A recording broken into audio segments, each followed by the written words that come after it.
treats of the place where Oliver Twist was born and of the circumstances attending his birth. Among other public buildings in a certain town, which for many reasons it will be prudent to refrain from mentioning, and to which I will assign no fictitious name, there is one anciently common to most towns, great or small, to wit a workhouse, and in this workhouse was born, on a day and date which I need not trouble myself to repeat, inasmuch as it can be of no possible consequence to the reader, in this stage of the business at all events, the item of mortality whose name is prefixed to the head of this chapter. For a long time after it was ushered into this world of sorrow and trouble by the parish surgeon, it remained a matter of considerable doubt whether the child would survive to bear any name at all, in which case it is somewhat more than probable that these memoirs would never have appeared, or, if they had, that being comprised within a couple of pages, they would have possessed the inestimable merit of being the most concise and faithful specimen of biography, extant in the literature of any age or country. Although I am not disposed to maintain that being born in a workhouse is in itself the most fortunate and enviable circumstance that can possibly befall a human being, I do mean to say that in this particular instance, it was the best thing for Oliver Twist that could by possibility have occurred. The fact is that there was considerable difficulty in inducing Oliver to take upon himself the office of respiration, a troublesome practice, but one which custom has rendered necessary to our easy existence, and for some time he lay gasping on a little flock mattress, rather unequally poised between this world and the next, the balance being decidedly in favour of the latter. Now, if during this brief period Oliver had been surrounded by careful grandmothers, anxious aunts, experienced nurses, and doctors of profound wisdom, he would most inevitably and indubitably have been killed in no time, there being nobody by, however, but a pauper old woman, who was rendered rather misty by an unwonted allowance of beer, and a parish surgeon who did such matters by contract. Oliver and nature fought out the point between them. The result was that, after a few struggles, Oliver breathed, sneezed, and proceeded to advertise to the inmates of the workhouse the fact of a new burden having been imposed upon the parish, by setting up as loud a cry as could reasonably have been expected from a male infant who had not been possessed of that very useful appendage, a voice, for a much longer space of time than 3 minutes and a quarter. As Oliver gave this first proof of the free and proper action of his lungs, the patchwork coverlet which was carelessly flung over the iron bedstead rustled, the pale face of a young woman was raised feebly from the pillow, and a faint voice imperfectly articulated the words, "Let me see the child and die." The surgeon had been sitting with his face turned towards the fire, giving the palms of his hands a warm and a rub alternately. As the young woman spoke, he rose and advancing to the bed's head, said, with more kindness than might have been expected of him, "Oh, you must not talk about dying yet." "Lord bless her dear heart, no," interposed the nurse, hastily depositing in her pocket a green glass bottle, the contents of which she had been tasting in a corner with evident satisfaction.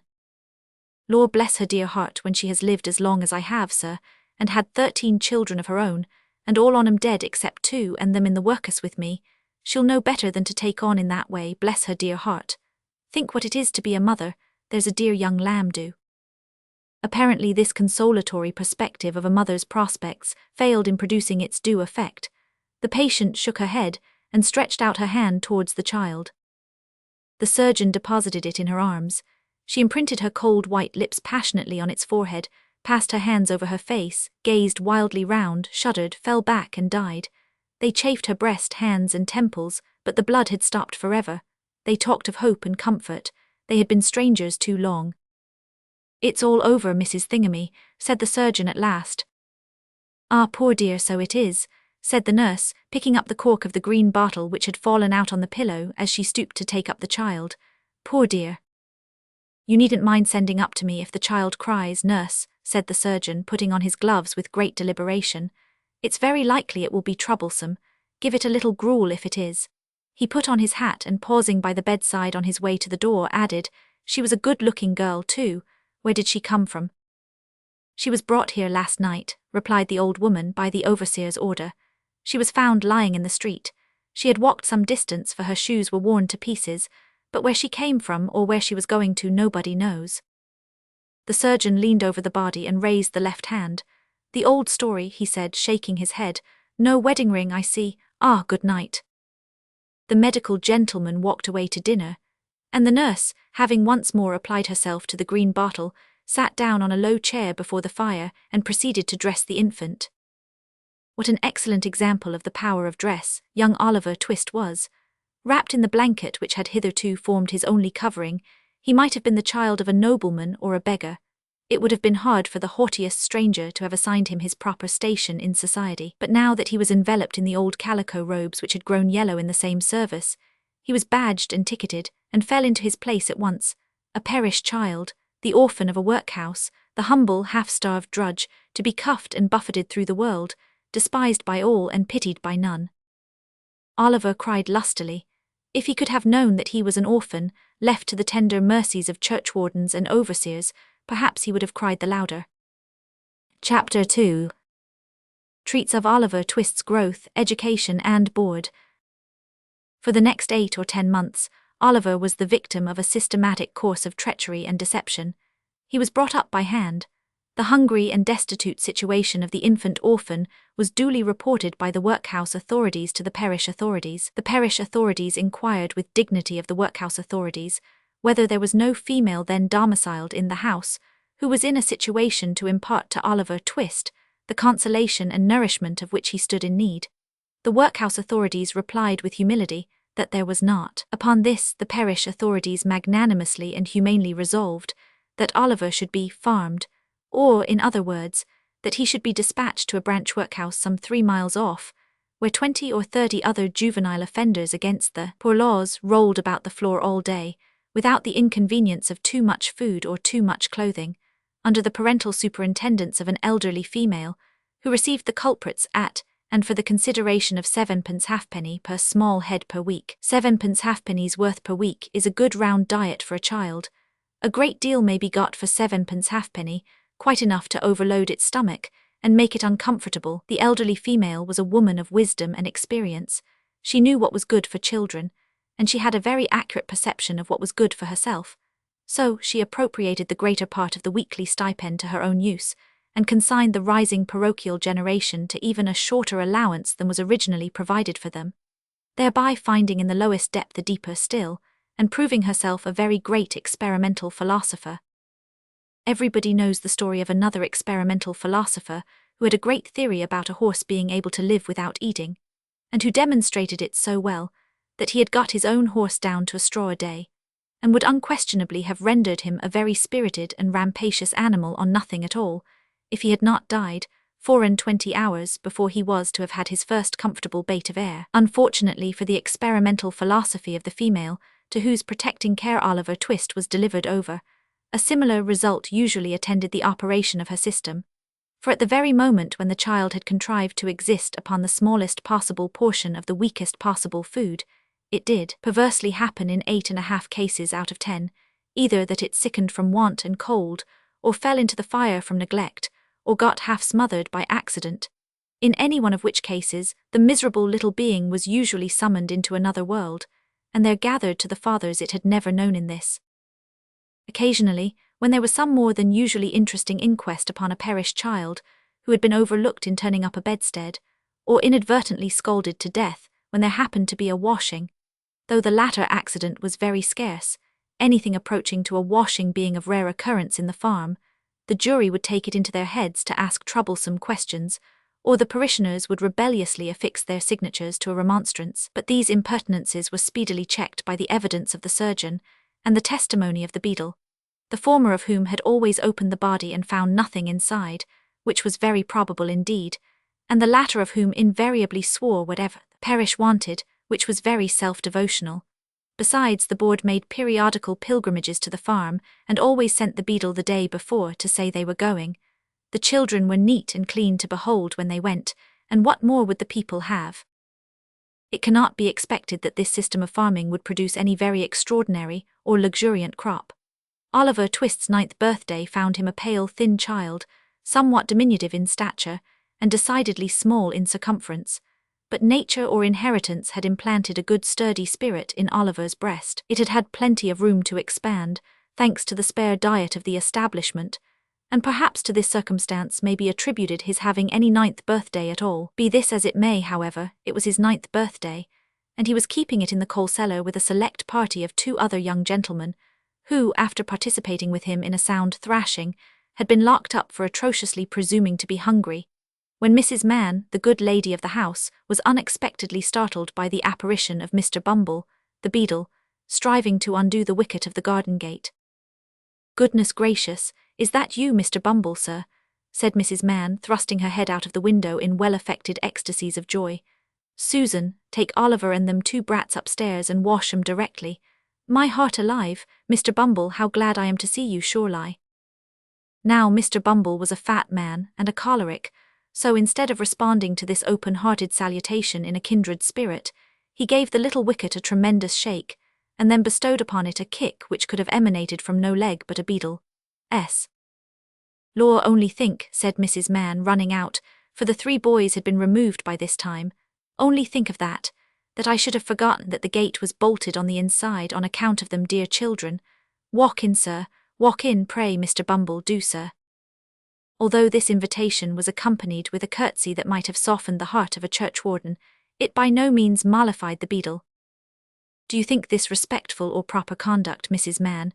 inquired Mr. Bumble, grasping his cane, "to keep the parish officers a-waiting at your garden gate, when they come here upon parochial business with the parochial orphans? Are you aware, Mrs. Mann, that you are, as I may say, a parochial delegate and a stipendiary?" "I'm sure, Mr. Bumble, that I was only a-telling 1 or 2 of the dear children as is so fond of you, that it was you a-coming," replied Mrs. Mann with great humility. Mr. Bumble had a great idea of his oratorical powers and his importance. He had displayed the one and vindicated the other. He relaxed. "Well, well, Mrs. Mann," he replied in a calmer tone, "it may be as you say, it may be. Lead the way in, Mrs. Mann, for I come on business and have something to say." Mrs. Mann ushered the beadle into a small parlour with a brick floor, placed a seat for him, and officiously deposited his cocked hat and cane on the table before him. Mr. Bumble wiped from his forehead the perspiration which his walk had engendered, glanced complacently at the cocked hat, and smiled. Yes, he smiled. Beadles are but men, and Mr. Bumble smiled. "Now don't you be offended at what I'm a-going to say," observed Mrs. Mann with captivating sweetness. "You've had a long walk, you know, or I wouldn't mention it. Now will you take a little drop of something, Mr. Bumble?" "Not a drop, nor a drop," said Mr. Bumble, waving his right hand in a dignified but placid manner.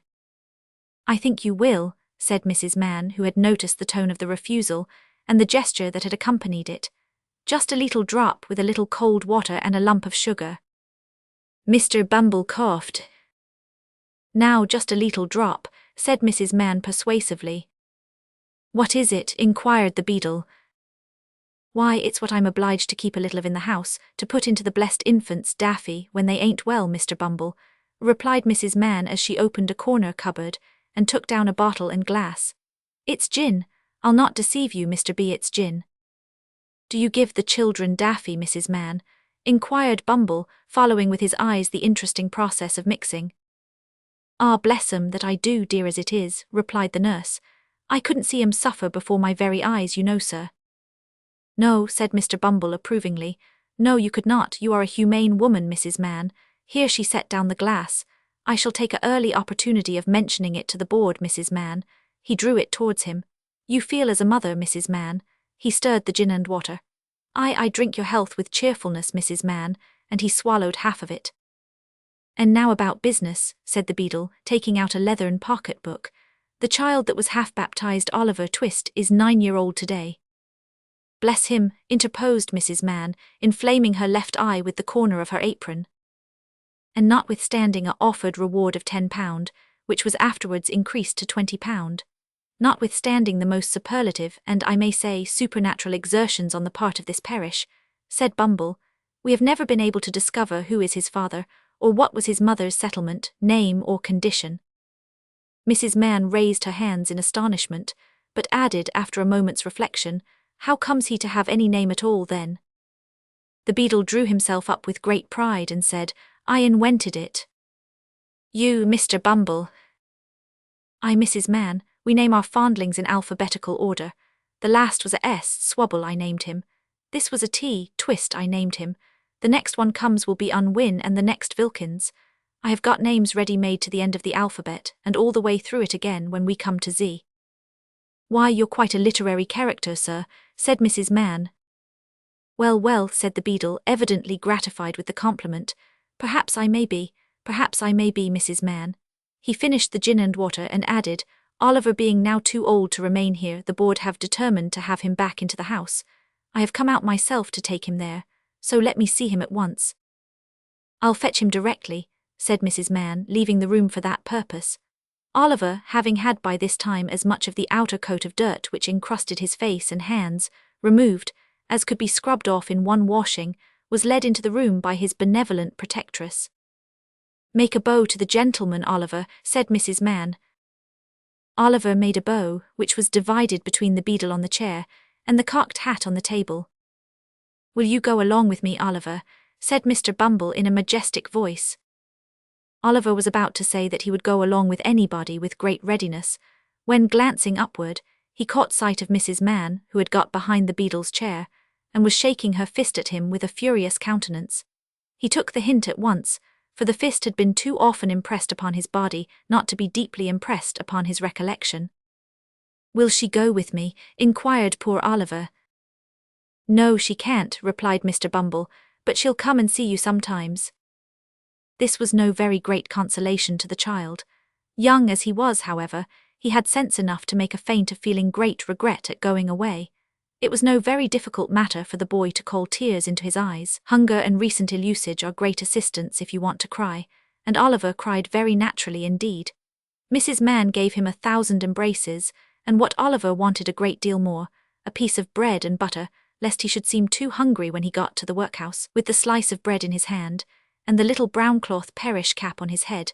Oliver was then led away by Mr. Bumble from the wretched home, where one kind word or look had never lighted the gloom of his infant years, and yet he burst into an agony of childish grief, as the cottage gate closed after him. Wretched as were the little companions in misery he was leaving behind, they were the only friends he had ever known, and a sense of his loneliness in the great wide world sank into the child's heart for the first time. Mr. Bumble walked on with long strides. Little Oliver, firmly grasping his gold-laced cuff, trotted beside him, inquiring at the end of every quarter of a mile whether they were nearly there. To these interrogations, Mr. Bumble returned very brief and snappish replies, for the temporary blandness which gin and water awakens in some bosoms had by this time evaporated, and he was once again a beadle. Oliver had not been within the walls of the workhouse a quarter of an hour, and had scarcely completed the demolition of a second slice of bread, when Mr. Bumble, who had handed him over to the care of an old woman, returned, and telling him it was a board night, informed him that the board had said he was to appear before it forthwith. Not having a very clearly defined notion of what a live board was, Oliver was rather astounded by this intelligence, and was not quite certain whether he ought to laugh or cry. He had no time to think about the matter, however, for Mr. Bumble gave him a tap on the head with his cane to wake him up, and another on the back to make him lively, and bidding him to follow, conducted him into a large whitewashed room, where 8 or 10 fat gentlemen were sitting round a table. At the top of the table, seated in an armchair rather higher than the rest, was a particularly fat gentleman with a very round, red face. Bow to the board, said Bumble. Oliver brushed away 2 or 3 tears that were lingering in his eyes, and seeing no board but the table, fortunately bowed to that. What's your name, boy? Said the gentleman in the high chair. Oliver was frightened at the sight of so many gentlemen, which made him tremble, and the beadle gave him another tap behind, which made him cry. These 2 causes made him answer in a very low and hesitating voice, whereupon a gentleman in a white waistcoat said he was a fool, which was a capital way of raising his spirits and putting him quite at his ease. Boy, said the gentleman in the high chair, listen to me. You know you're an orphan, I suppose. What's that, sir? Inquired poor Oliver. The boy is a fool, I thought he was, said the gentleman in the white waistcoat. Hush, said the gentleman who had spoken first. You know you've got no father or mother, and that you were brought up by the parish, don't you? Yes, sir, replied Oliver, weeping bitterly. What are you crying for? Inquired the gentleman in the white waistcoat, and to be sure it was very extraordinary. What could the boy be crying for? I hope you say your prayers every night, said another gentleman in a gruff voice, and pray for the people who feed you and take care of you like a Christian. "Yes, sir," stammered the boy. The gentleman who spoke last was unconsciously right. It would have been very like a Christian, and a marvellously good Christian too, if Oliver had prayed for the people who fed and took care of him. But he hadn't, because nobody had taught him. "Well, you have come here to be educated and taught a useful trade," said the red-faced gentleman in the high chair. "So you'll begin to pick oakum tomorrow morning at 6 o'clock, added the surly one in the white waistcoat. For the combination of both these blessings in the one simple process of picking oakum, Oliver bowed low by the direction of the beadle, and was then hurried away to a large ward, where, on a rough, hard bed, he sobbed himself to sleep. What a novel illustration of the tender laws of England! They let the paupers go to sleep. Poor Oliver, he little thought, as he lay sleeping in happy unconsciousness of all around him, that the board had that very day arrived at a decision which would exercise the most material influence over all his future fortunes. But they had, and this was it. The members of this board were very sage, deep, philosophical men, and when they came to turn their attention to the workhouse, they found out at once, what ordinary folks would never have discovered: the poor people liked it. It was a regular place of public entertainment for the poorer classes, a tavern where there was nothing to pay, a public breakfast, dinner, tea and supper all the year round, a brick-and-mortar Elysium where it was all play and no work. "Oh ho," said the board, looking very knowing, "we are the fellows to set this to rights, we'll stop it all in no time." So they established the rule that all poor people should have the alternative, for they would compel nobody, not they, of being starved by a gradual process in the house, or by a quick one out of it. With this view, they contracted with the waterworks to lay on an unlimited supply of water, and with a corn factory to supply periodically small quantities of oatmeal, and issued 3 meals of thin gruel a day, with an onion twice a week, and half a roll of Sundays. They made a great many other wise and humane regulations, having reference to the ladies, which it is not necessary to repeat. Kindly undertook to divorce poor married people, in consequence of the great expense of a suit in Doctors' Commons, and instead of compelling a man to support his family, as they had theretofore done, took his family away from him and made him a bachelor. There is no saying how many applicants for relief under these last two heads might have started up in all classes of society if it had not been coupled with the workhouse, but the board were long-headed men and had provided for this difficulty. The relief was inseparable from the workhouse and the gruel, and that frightened people. For the first 6 months after Oliver Twist was removed, the system was in full operation. It was rather expensive at first, in consequence of the increase in the undertaker's bill, and the necessity of taking in the clothes of all the paupers, which fluttered loosely on their wasted, shrunken forms after a week or two's gruel. But the number of workhouse inmates got thin as well as the paupers, and the board were in ecstasies. The room in which the boys were fed was a large stone hall with a copper at one end, out of which the master, dressed in an apron for the purpose, and assisted by 1 or 2 women, ladled the gruel at mealtimes. Of this festive composition each boy had 1 porringer and no more, except on occasions of great public rejoicing, when he had 2 ounces and a quarter of bread besides. The bowls never wanted washing, the boys polished them with their spoons till they shone again, and when they had performed this operation, which never took very long, the spoons being nearly as large as the bowls, they would sit staring at the copper with such eager eyes, as if they could have devoured the very bricks of which it was composed, employing themselves, meanwhile, in sucking their fingers most assiduously, with the view of catching up any stray splashes of gruel that might have been cast thereon. Boys have generally excellent appetites. Oliver Twist and his companions suffered the tortures of slow starvation for 3 months. At last they got so voracious and wild with hunger, that one boy, who was tall for his age, and hadn't been used to that sort of thing, for his father had kept a small cook shop, hinted darkly to his companions that unless he had another basin of gruel per diem, he was afraid he might some night happen to eat the boy who slept next him, who happened to be a weakly youth of tender age. He had a wild, hungry eye, and they implicitly believed him. A council was held, lots were cast who should walk up to the master after supper that evening and ask for more, and it fell to Oliver Twist. The evening arrived, the boys took their places.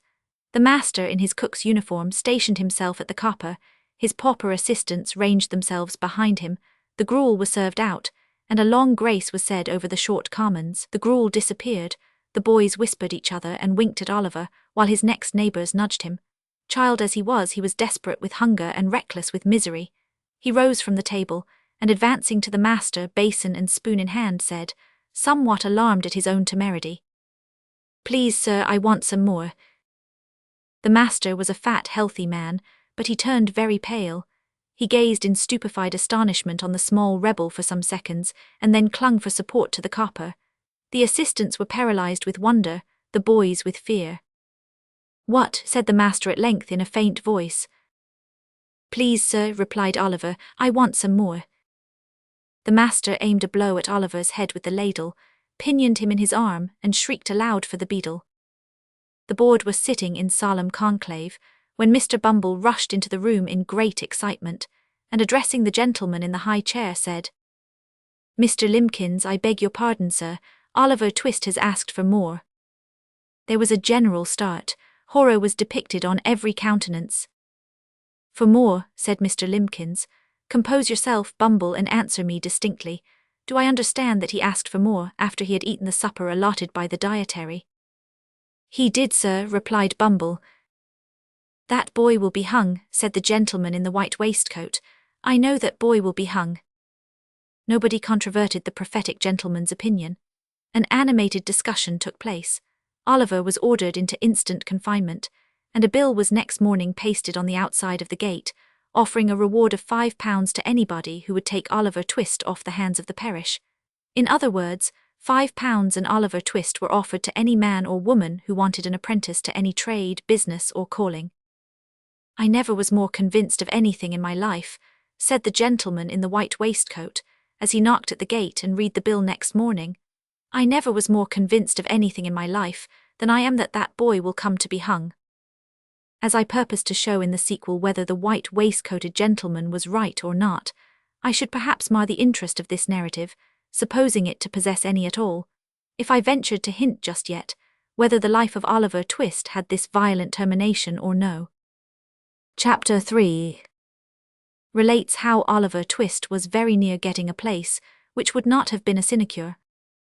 For a week after the commission of the impious and profane offence of asking for more, Oliver remained a close prisoner in the dark and solitary room to which he had been consigned by the wisdom and mercy of the board. It appears, at first sight, not unreasonable to suppose that, if he had entertained a becoming feeling of respect for the prediction of the gentleman in the white waistcoat, he would have established that sage individual's prophetic character, once and forever, by tying one end of his pocket handkerchief to a hook in the wall, and attaching himself to the other. To the performance of this feat, however, there was one obstacle, namely that pocket handkerchiefs, being decided articles of luxury, had been, for all future times and ages, removed from the noses of paupers by the express order of the board, in council assembled, solemnly given and pronounced under their hands and seals. There was a still greater obstacle in Oliver's youth and childishness.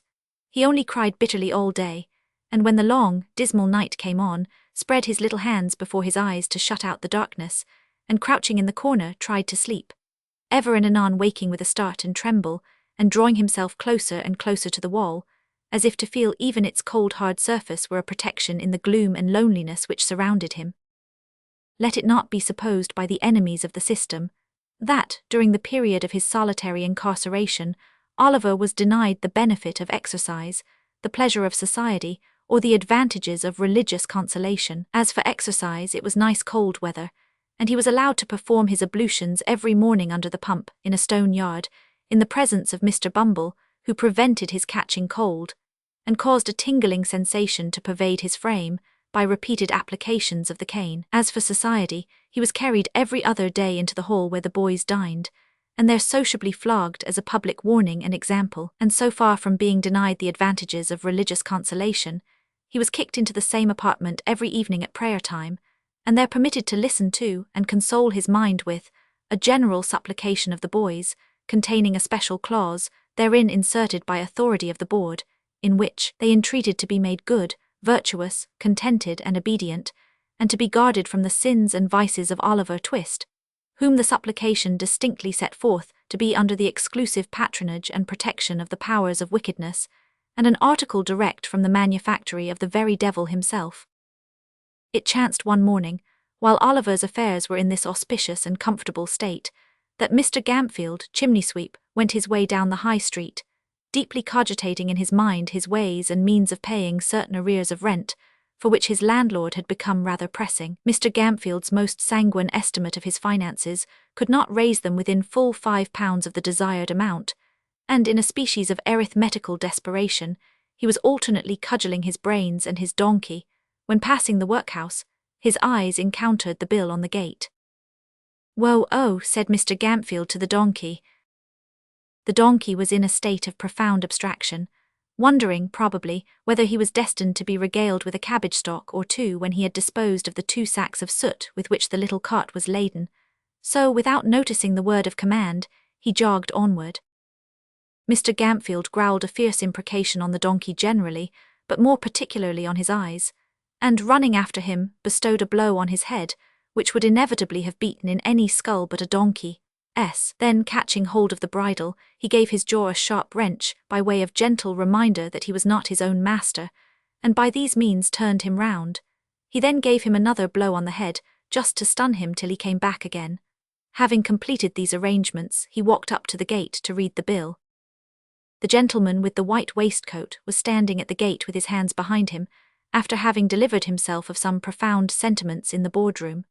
Having witnessed the little dispute between Mr. Gampfield and the donkey, he smiled joyously when that person came up to read the bill, for he saw at once that Mr. Gampfield was exactly the sort of Master Oliver Twist wanted.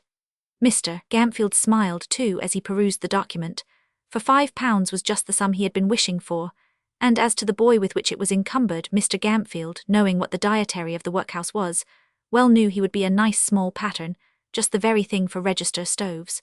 So he spelt the bill through again from beginning to end, and then, touching his fur cap in token of humility, accosted the gentleman in the white waistcoat. "This here boy, sir, what the parish wants to prentice," said Mr. Gampfield.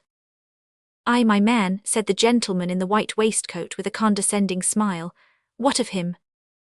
"If the parish would like him to learn a right pleasant trade, in a good, spectable chimbley-sweepin' business," said Mr. Gampfield, "I wants a prentice and I am ready to take him." "Walk in," said the gentleman in the white waistcoat. Mr. Gampfield having lingered behind, to give the donkey another blow on the head, and another wrench of the jaw, as a caution not to run away in his absence, followed the gentleman with the white waistcoat into the room where Oliver had first seen him. "It's a nasty trade," said Mr. Limpkins, when Gampfield had again stated his wish. "Young boys have been smothered in chimneys before now," said another gentleman. "That's a cause they damped the straw afore they lit it in the chimbley to make 'em come down again," said Gampfield. "That's all smoke and no blaze. Varia's smoke ain't no use at all in making a boy come down, for it only sins him to sleep, and that's what he likes. Boys is worry obstinate, and worry lazy gentlemen, and there's nothink like a good hot blaze to make 'em come down with a run. It's humane too, gentlemen, a cause, even if they've stuck in the chimbley, roasting their feet makes 'em struggle to hextricate theirselves." The gentleman in the white waistcoat appeared very much amused by this explanation, but his mirth was speedily checked by a look from Mr. Limpkins. The board then proceeded to converse among themselves for a few minutes, but in so low a tone that the words "saving of expenditure," "looked well in the accounts," "have a printed report published," were alone audible. These only chanced to be heard indeed, on account of their being very frequently repeated with great emphasis. At length the whispering ceased, and the members of the board having resumed their seats and their solemnity, Mr. Limpkins said, "We have considered your proposition, and we don't approve of it." "Not at all," said the gentleman in the white waistcoat. "Decidedly not," added the other members.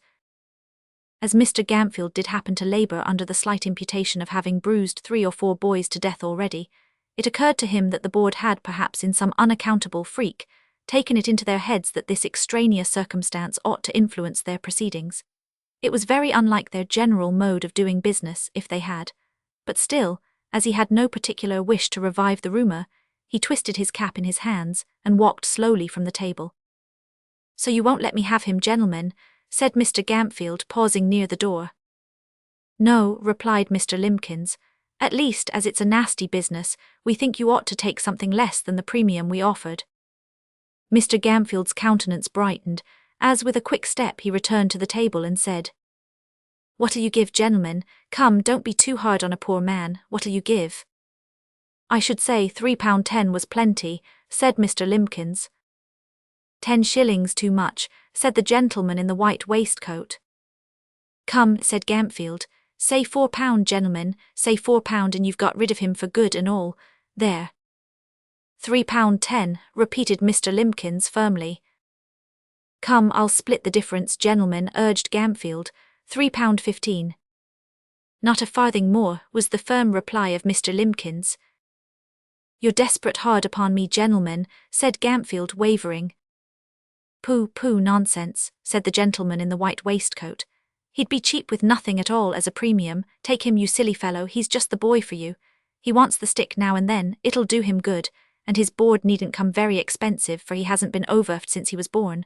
Ha, ha, ha. Mr. Gampfield gave an arch look at the faces round the table, and observing a smile on all of them, gradually broke into a smile himself. The bargain was made. Mr. Bumble was at once instructed that Oliver Twist and his indentures were to be conveyed before the magistrate, for signature and approval, that very afternoon.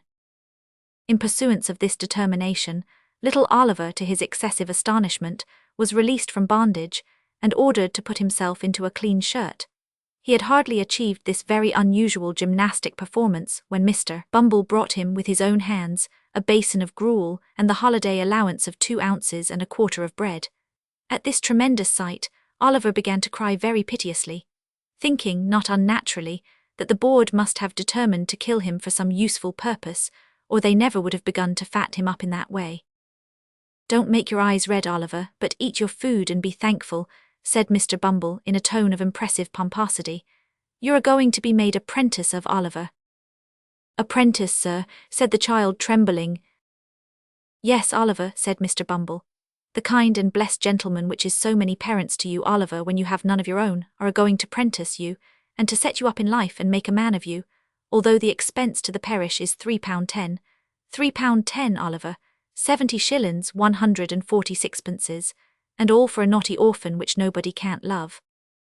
As Mr. Bumble paused to take breath, after delivering this address in an awful voice, the tears rolled down the poor child's face and he sobbed bitterly. Come, said Mr. Bumble somewhat less pompously, for it was gratifying to his feelings to observe the effect his eloquence had produced. Come, Oliver, wipe your eyes with the cuffs of your jacket and don't cry into your gruel. That's a very foolish action, Oliver. It certainly was, for there was quite enough water in it already. On their way to the magistrate, Mr. Bumble instructed Oliver that all he would have to do would be to look very happy, and say when the gentleman asked him if he wanted to be apprenticed, that he should like it very much indeed, both of which injunctions Oliver promised to obey, the rather as Mr. Bumble threw in a gentle hint that if he failed in either particular, there was no telling what would be done to him. When they arrived at the office, he was shut up in a little room by himself, and admonished by Mr. Bumble to stay there, until he came back to fetch him. There the boy remained with a palpitating heart for half an hour, at the expiration of which time Mr. Bumble thrust in his head, unadorned with the cocked hat, and said aloud, Now, Oliver, my dear, come to the gentleman. As Mr. Bumble said this, he put on a grim and threatening look, and added in a low voice, Mind what I told you, you young rascal.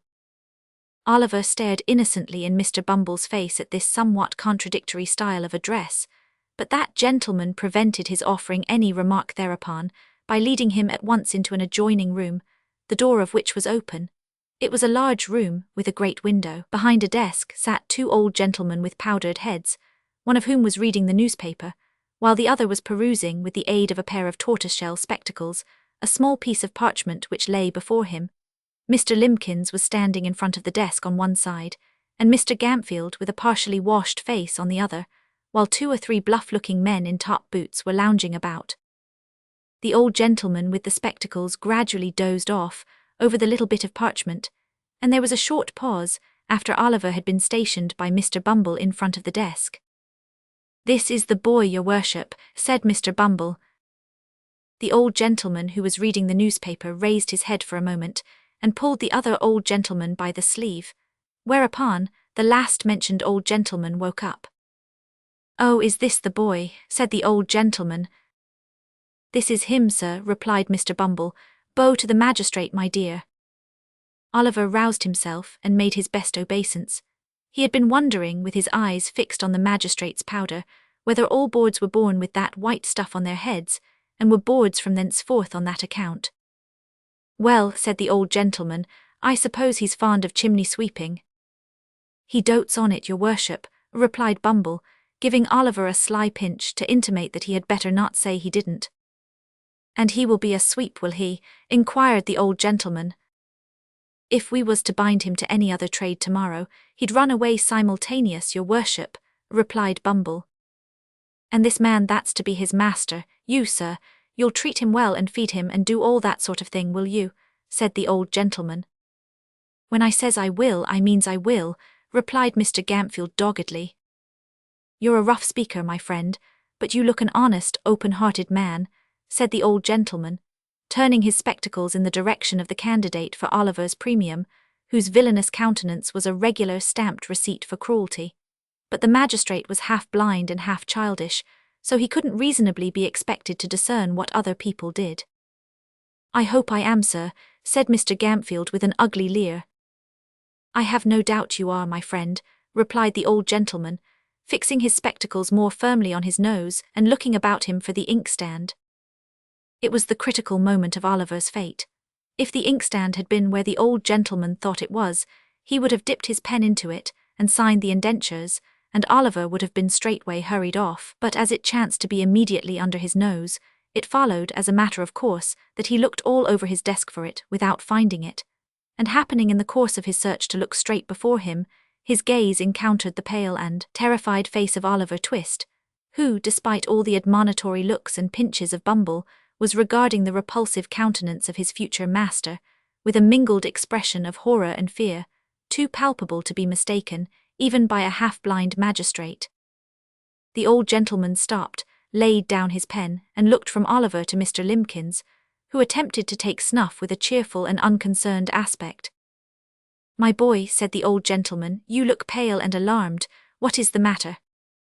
Stand a little away from him, Beadle, said the other magistrate, laying aside the paper and leaning forward with an expression of interest. Now, boy, tell us what's the matter, don't be afraid. Oliver fell on his knees and, clasping his hands together, prayed that they would order him back to the dark room, that they would starve him, beat him, kill him if they pleased, rather than send him away with that dreadful man. Well, said Mr. Bumble, raising his hands and eyes with most impressive solemnity. Well, of all the artful and designing orphans that ever I see, Oliver, you are one of the most barefacedest. Hold your tongue, Beadle, said the second old gentleman, when Mr. Bumble had given vent to this compound adjective. I beg your worship's pardon, said Mr. Bumble, incredulous of having heard aright. Did your worship speak to me? Yes, hold your tongue. Mr. Bumble was stupefied with astonishment. A beadle ordered to hold his tongue, a moral revolution. The old gentleman in the tortoiseshell spectacles looked at his companion. He nodded significantly. We refuse to sanction these indentures, said the old gentleman, tossing aside the piece of parchment as he spoke. I hope, stammered Mr. Limbkins, I hope the magistrates will not form the opinion that the authorities have been guilty of any improper conduct, on the unsupported testimony of a child. The magistrates are not called upon to pronounce any opinion on the matter, said the second old gentleman sharply. Take the boy back to the workhouse and treat him kindly, he seems to want it. That same evening the gentleman in the white waistcoat most positively and decidedly affirmed, not only that Oliver would be hung, but that he would be drawn and quartered into the bargain. Mr. Bumble shook his head with gloomy mystery, and said he wished he might come to good, whereunto Mr. Gampfield replied that he wished he might come to him, which, although he agreed with the beadle in most matters, would seem to be a wish of a totally opposite description. The next morning, the public were once informed that Oliver Twist was again to let, and that £5 would be paid to anybody who would take possession of him. Chapter 4. Oliver, being offered another place, makes his first entry into public life. In great families, when an advantageous place cannot be obtained, either in possession, reversion, remainder, or expectancy, for the young man who is growing up, it is a very general custom to send him to sea.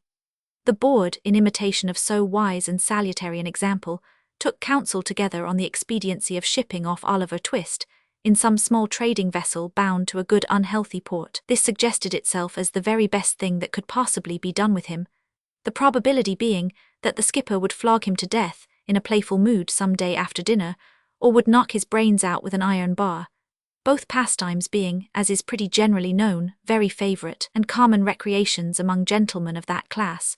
The more the case presented itself to the board, in this point of view, the more manifold the advantages of the step appeared. So they came to the conclusion that the only way of providing for Oliver effectually was to send him to sea without delay. Mr. Bumble had been dispatched to make various preliminary inquiries, with the view of finding out some captain or other who wanted a cabin boy without any friends, and was returning to the workhouse to communicate the result of his mission, when he encountered at the gate no less a person than Mr. Sowerberry, the parochial undertaker.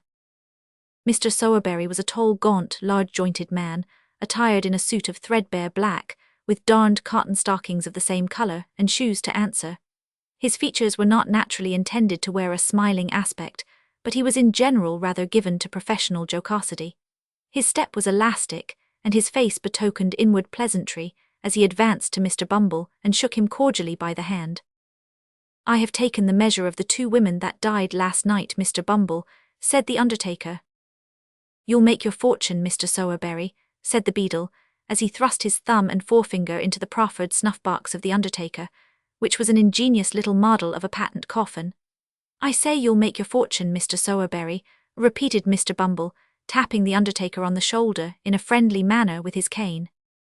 "Think so," said the undertaker in a tone which half admitted and half disputed the probability of the event. "The prices allowed by the board are very small, Mr. Bumble." "So are the coffins," replied the beadle, with precisely as near an approach to a laugh as a great official ought to indulge in.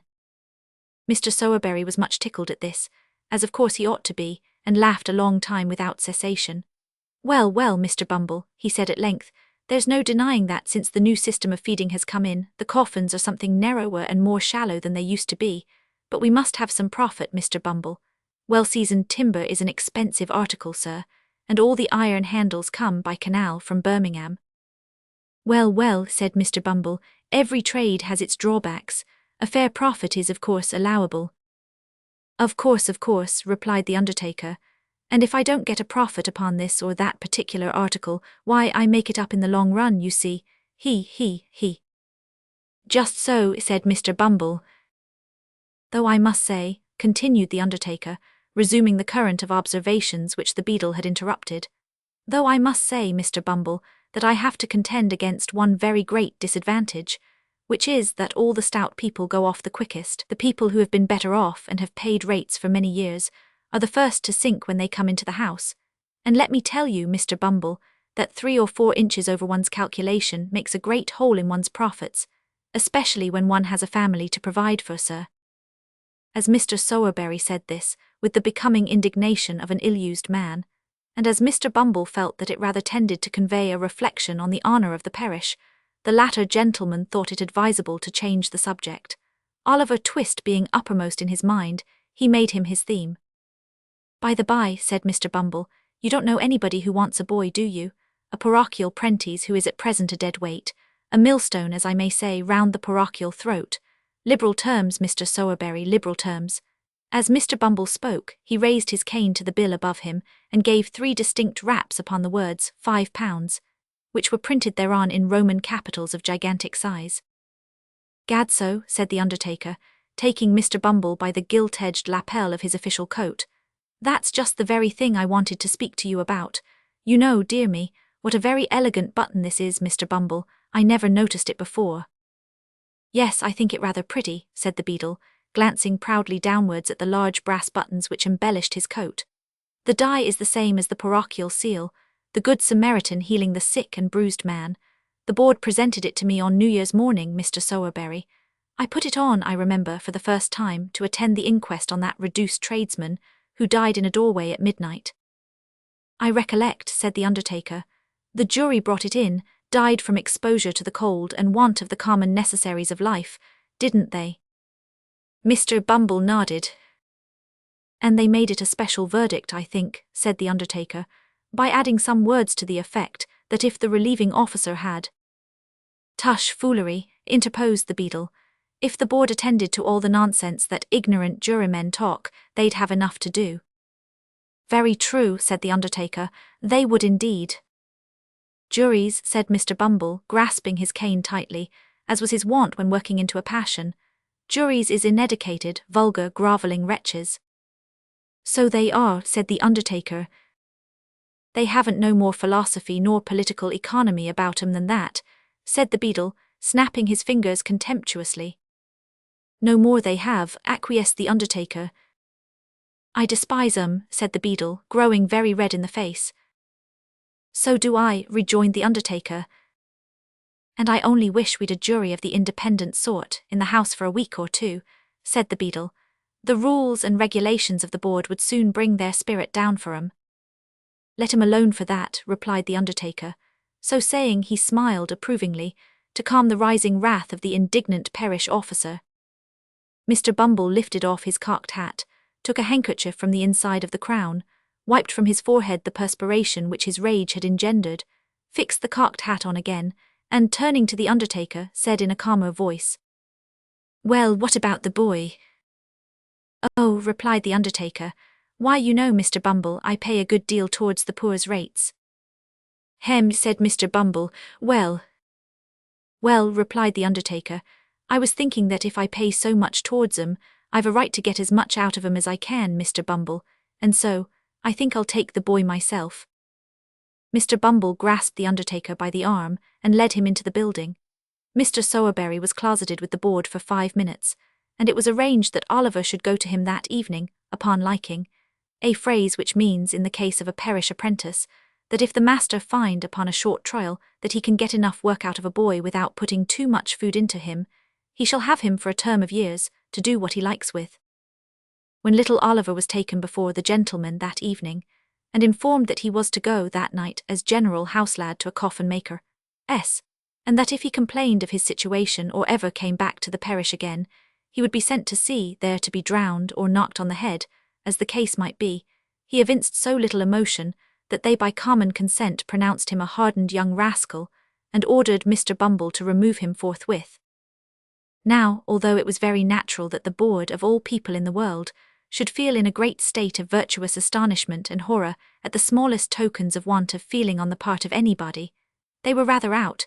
In this particular instance, the simple fact was that Oliver, instead of possessing too little feeling, possessed rather too much, and was in a fair way of being reduced for life to a state of brutal stupidity and sullenness by the ill usage he had received. He heard the news of his destination in perfect silence, and having had his luggage put into his hand, which was not very difficult to carry, inasmuch as it was all comprised within the limits of a brown paper parcel, about 1/2 foot square by 3 inches deep, he pulled his cap over his eyes, and once more attaching himself to Mr. Bumble's coat cuff, was led away by that dignitary to a new scene of suffering. For some time, Mr. Bumble drew Oliver along, without notice or remark, for the beadle carried his head very erect, as a beadle always should, and it being a windy day, little Oliver was completely enshrouded by the skirts of Mr. Bumble's coat as they blew open, and disclosed to great advantage his flapped waistcoat and drab plush knee breeches.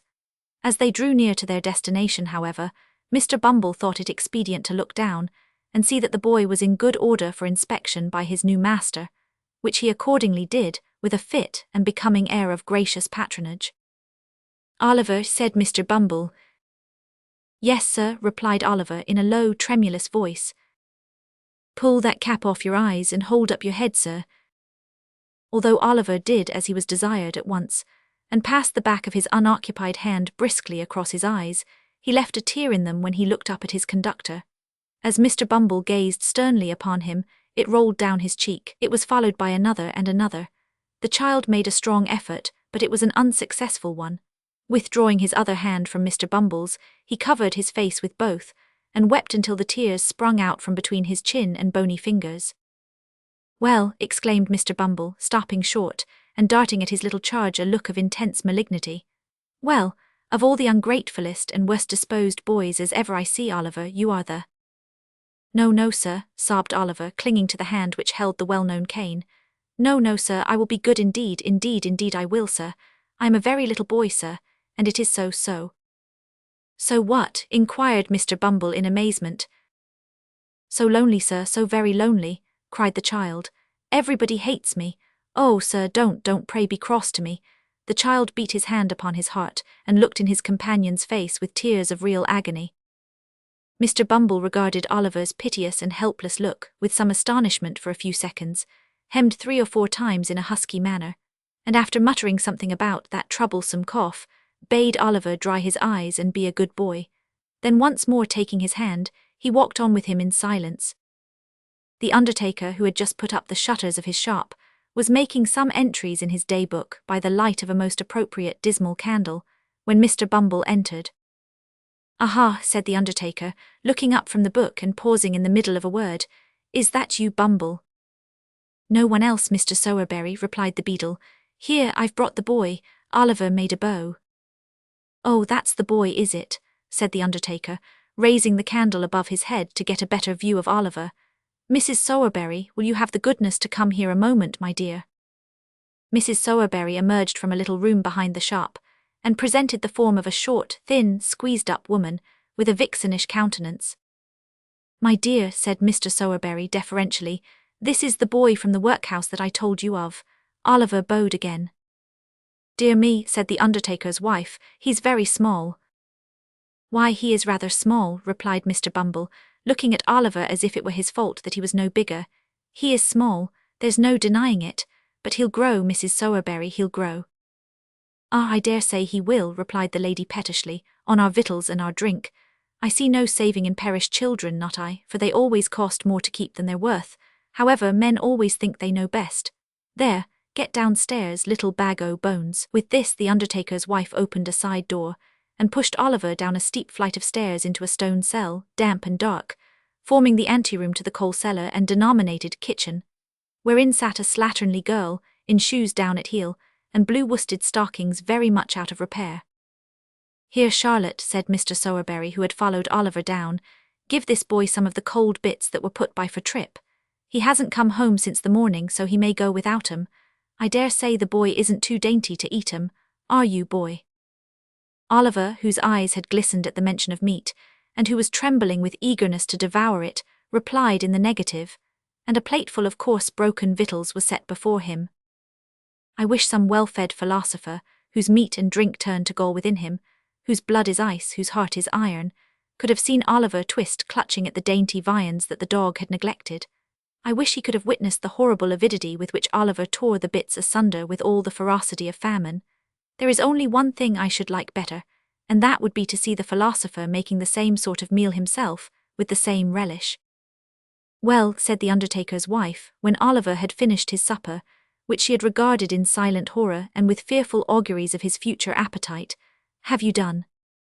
There being nothing eatable within his reach, Oliver replied in the affirmative.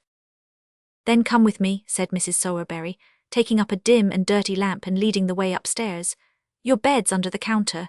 You don't mind sleeping among the coffins, I suppose, but it doesn't much matter whether you do or don't, for you can't sleep anywhere else. Come, don't keep me here all night."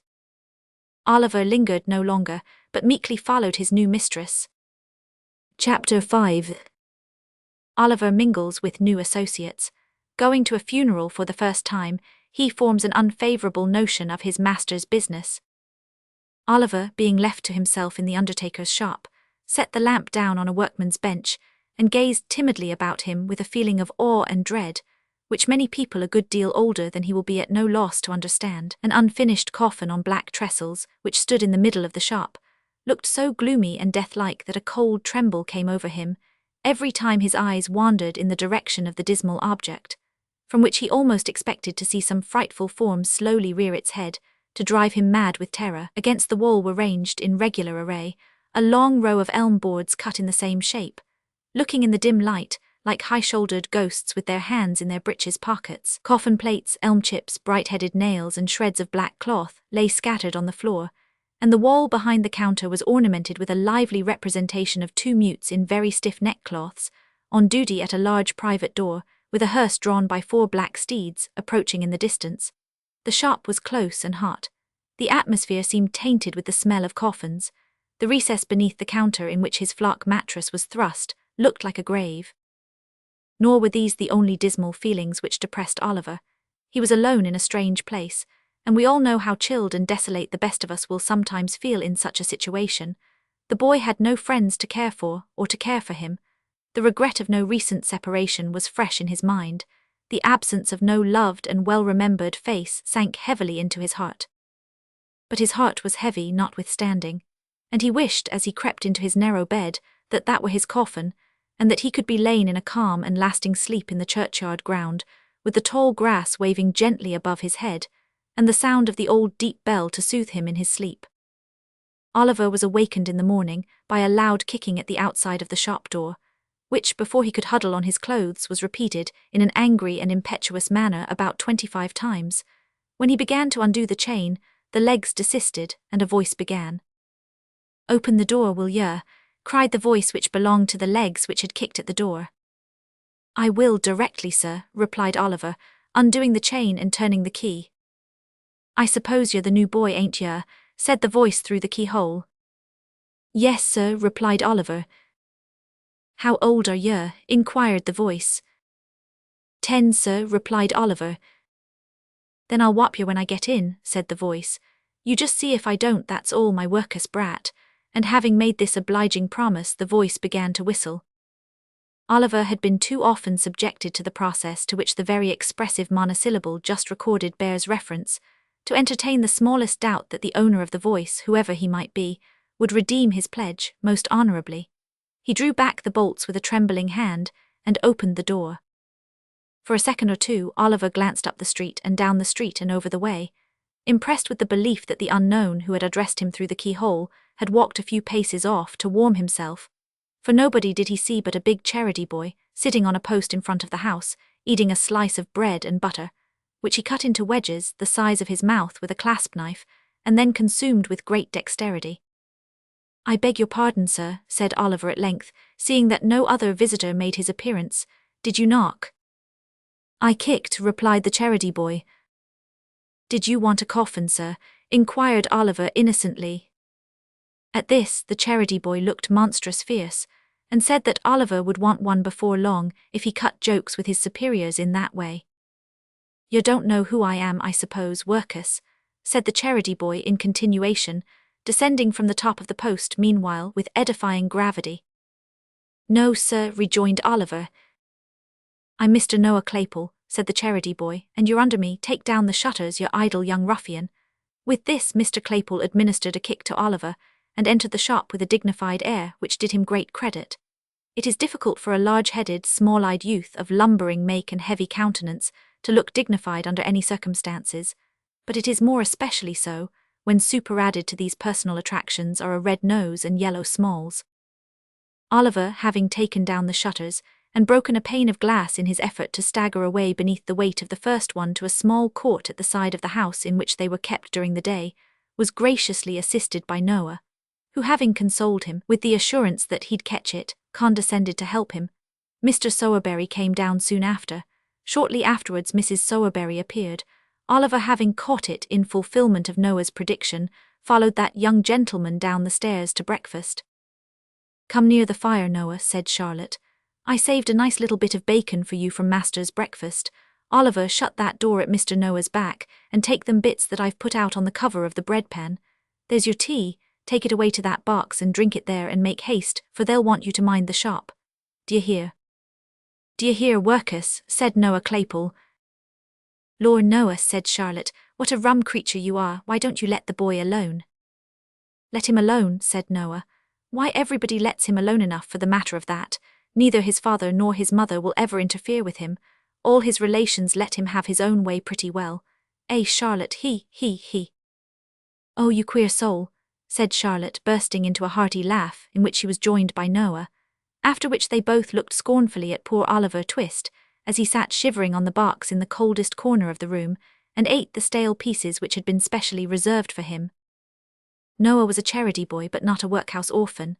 No chance child was he, for he could trace his genealogy all the way back to his parents, who lived hard by, his mother being a washerwoman and his father a drunken soldier, discharged with a wooden leg, and a diurnal pension of twopence halfpenny and an unstateable fraction. The shop boys in the neighbourhood had long been in the habit of branding Noah in the public streets with the ignominious epithets of leathers, charity, and the like, and Noah had borne them without reply. But now that fortune had cast in his way a nameless orphan, at whom even the meanest could point the finger of scorn, he retorted on him with interest. This affords charming food for contemplation.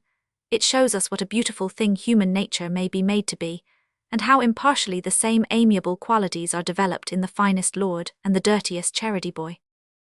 Oliver had been sojourning at the undertaker's some 3 weeks or a month. Mr. and Mrs. Sowerberry, the shop being shut up, were taking their supper in the little back parlour, when Mr. Sowerberry, after several deferential glances at his wife, said, "My dear," he was going to say more, but Mrs. Sowerberry looking up with a peculiarly unpropitious aspect, he stopped short.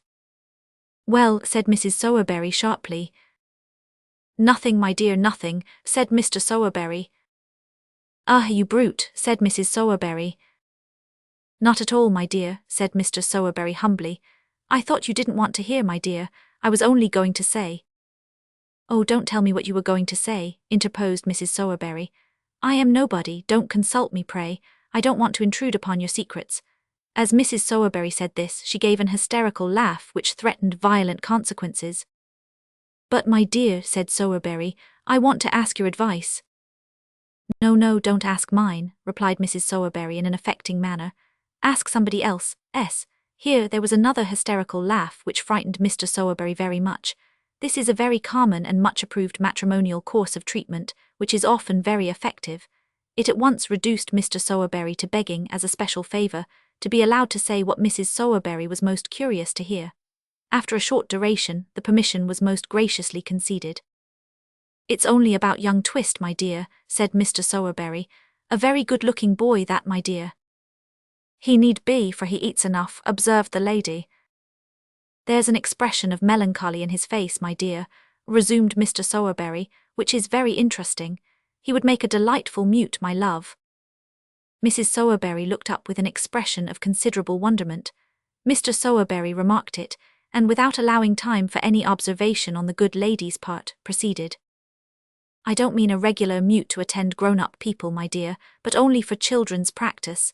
It would be very new to have a mute in proportion, my dear. You may depend upon it, it would have a superb effect."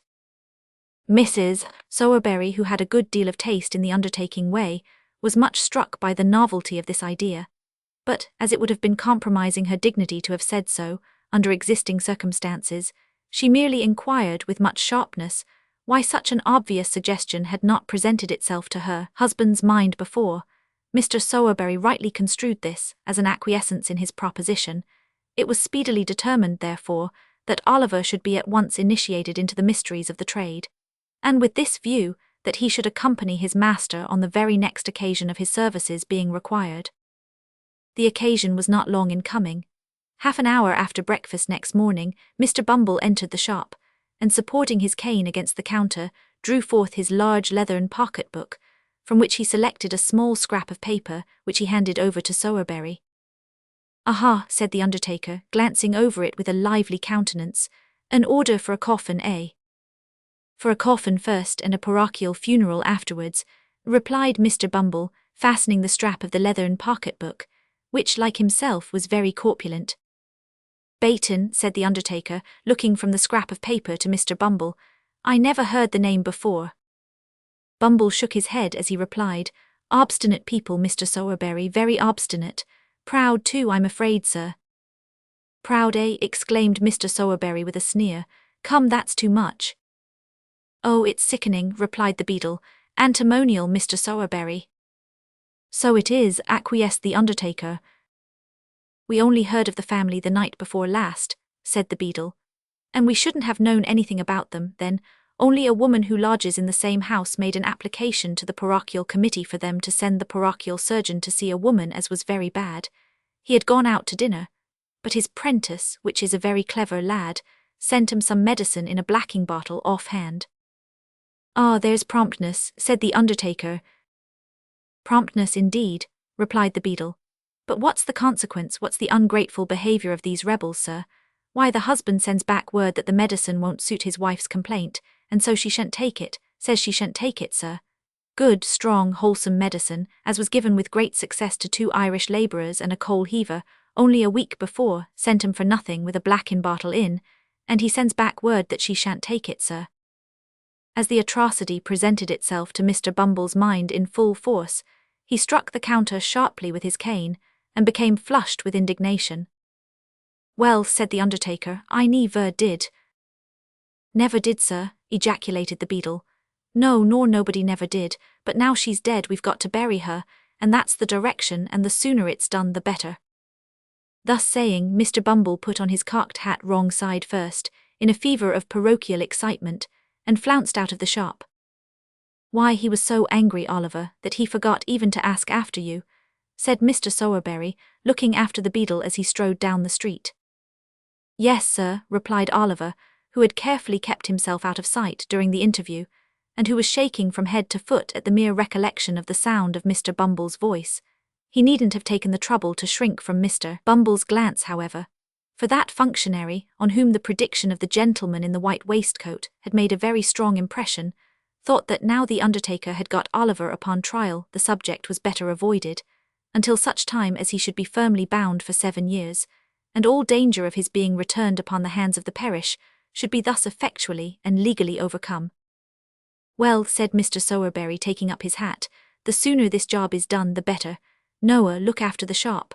Oliver, put on your cap and come with me."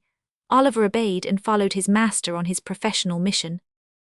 They walked on for some time, through the most crowded and densely inhabited part of the town, and then, striking down a narrow street more dirty and miserable than any they had yet passed through, paused to look for the house which was the object of their search. The houses on either side were high and large, but very old, and tenanted by people of the poorest class, as their neglected appearance would have sufficiently denoted, without the concurrent testimony afforded by the squalid looks of the few men and women who, with folded arms and bodies half doubled, occasionally skulked along. A great many of the tenements had shop fronts, but these were fast closed and mouldering away, only the upper rooms being inhabited. Some houses which had become insecure from age and decay were prevented from falling into the street by huge beams of wood reared against the walls and firmly planted in the road.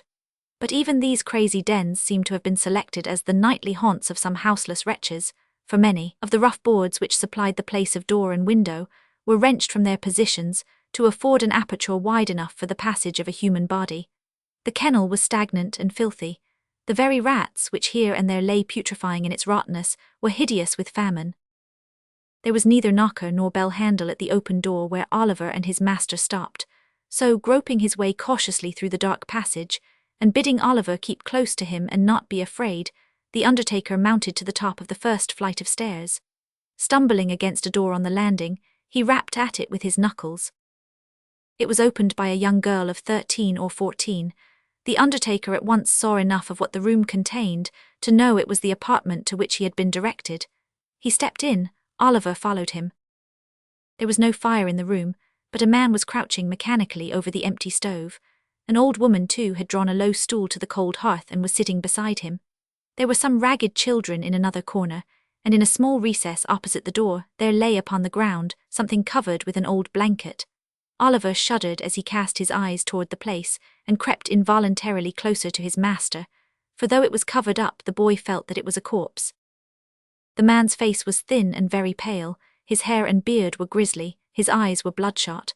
The old woman's face was wrinkled, her 2 remaining teeth protruded over her under lip, and her eyes were bright and piercing. Oliver was afraid to look at either her or the man. They seemed so like the rats he had seen outside. "Nobody shall go near her," said the man, starting fiercely up as the undertaker approached the recess. "Keep back, damn you, keep back if you've a life to lose." "Nonsense, my good man," said the undertaker, who was pretty well used to misery in all its shapes. "Nonsense." "I tell you," said the man, clenching his hands and stamping furiously on the floor, "I tell you I won't have her put into the ground. She couldn't rest there. The worms would worry her, not eat her. She is so worn away." The undertaker offered no reply to this raving, but producing a tape from his pocket, knelt down for a moment by the side of the body. "Ah," said the man, bursting into tears and sinking on his knees at the feet of the dead woman. Kneel down, kneel round her, every one of you, and mark my words. I say she was starved to death. I never knew how bad she was till the fever came upon her, and then her bones were starting through the skin. There was neither fire nor candle. She died in the dark. She couldn't even see her children's faces, though we heard her gasping out their names. I begged for her in the streets, and they sent me to prison. When I came back, she was dying, and all the blood in my heart has dried up, for they starved her to death. I swear it before the guard that saw it, they starved her." He twined his hands in his hair, and with a loud scream rolled grovelling upon the floor, his eyes fixed and the foam covering his lips. The terrified children cried bitterly, but the old woman, who had hitherto remained as quiet as if she had been wholly deaf to all that passed, menaced them into silence. Having unloosened the cravat of the man who still remained extended on the ground, she tottered towards the undertaker. "She was my daughter," said the old woman, nodding her head in the direction of the corpse, and speaking with an idiotic leer more ghastly than even the presence of death in such a place. "Lord, Lord, well, it is strange that I who gave birth to her and was a woman then should be alive and merry now, and she lying there, so cold and stiff. Lord, Lord, to think of it, it's as good as a play, as good as a play." As the wretched creature mumbled and chuckled in her hideous merriment, the undertaker turned to go away. "Stop, stop," said the old woman in a loud whisper. "Will she be buried tomorrow or next day or tonight? I laid her out, and I must walk, you know. Send me a large cloak, a good warm one, for it is bitter cold. We should have cake and wine too before we go. Never mind, send some bread, only a loaf of bread and a cup of water. Shall we have some bread, dear?" she said eagerly, catching at the undertaker's coat as he once more moved towards the door. "Yes, yes," said the undertaker, "of course, anything you like." He disengaged himself from the old woman's grasp, and drawing Oliver after him, hurried away. The next day, the family having been meanwhile relieved with a half-quartern loaf and a piece of cheese, left with them by Mr. Bumble himself, Oliver and his master returned to the miserable abode, where Mr. Bumble had already arrived, accompanied by 4 men from the workhouse, who were to act as bearers. An old black cloak had been thrown over the rags of the old woman and the man, and the bare coffin, having been screwed down, was hoisted on the shoulders of the bearers and carried into the street.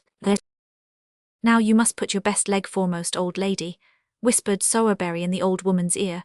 "We are rather late, and it won't do to keep the clergyman waiting.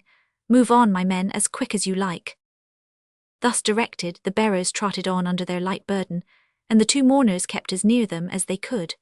Mr. Bumble and Sowerberry walked at a good smart pace in front, and Oliver, whose legs were not so long as his master's, ran by the side.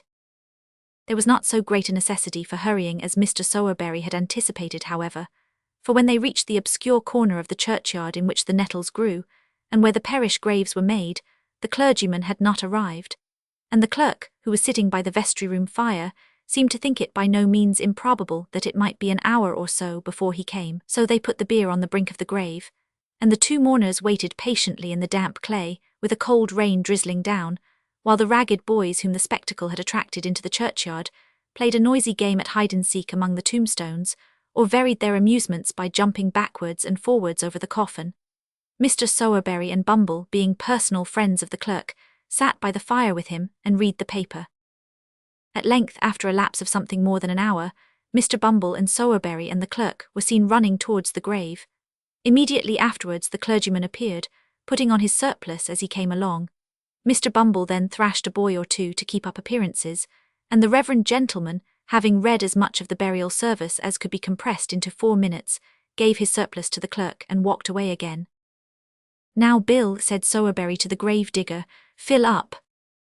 It was no very difficult task, for the grave was so full that the uppermost coffin was within a few feet of the surface. The grave digger shovelled in the earth, stamped it loosely down with his feet, shouldered his spade, and walked off, followed by the boys, who murmured very loud complaints at the fun being over so soon. "Come, my good fellow," said Bumble, tapping the man on the back, "they want to shut up the yard."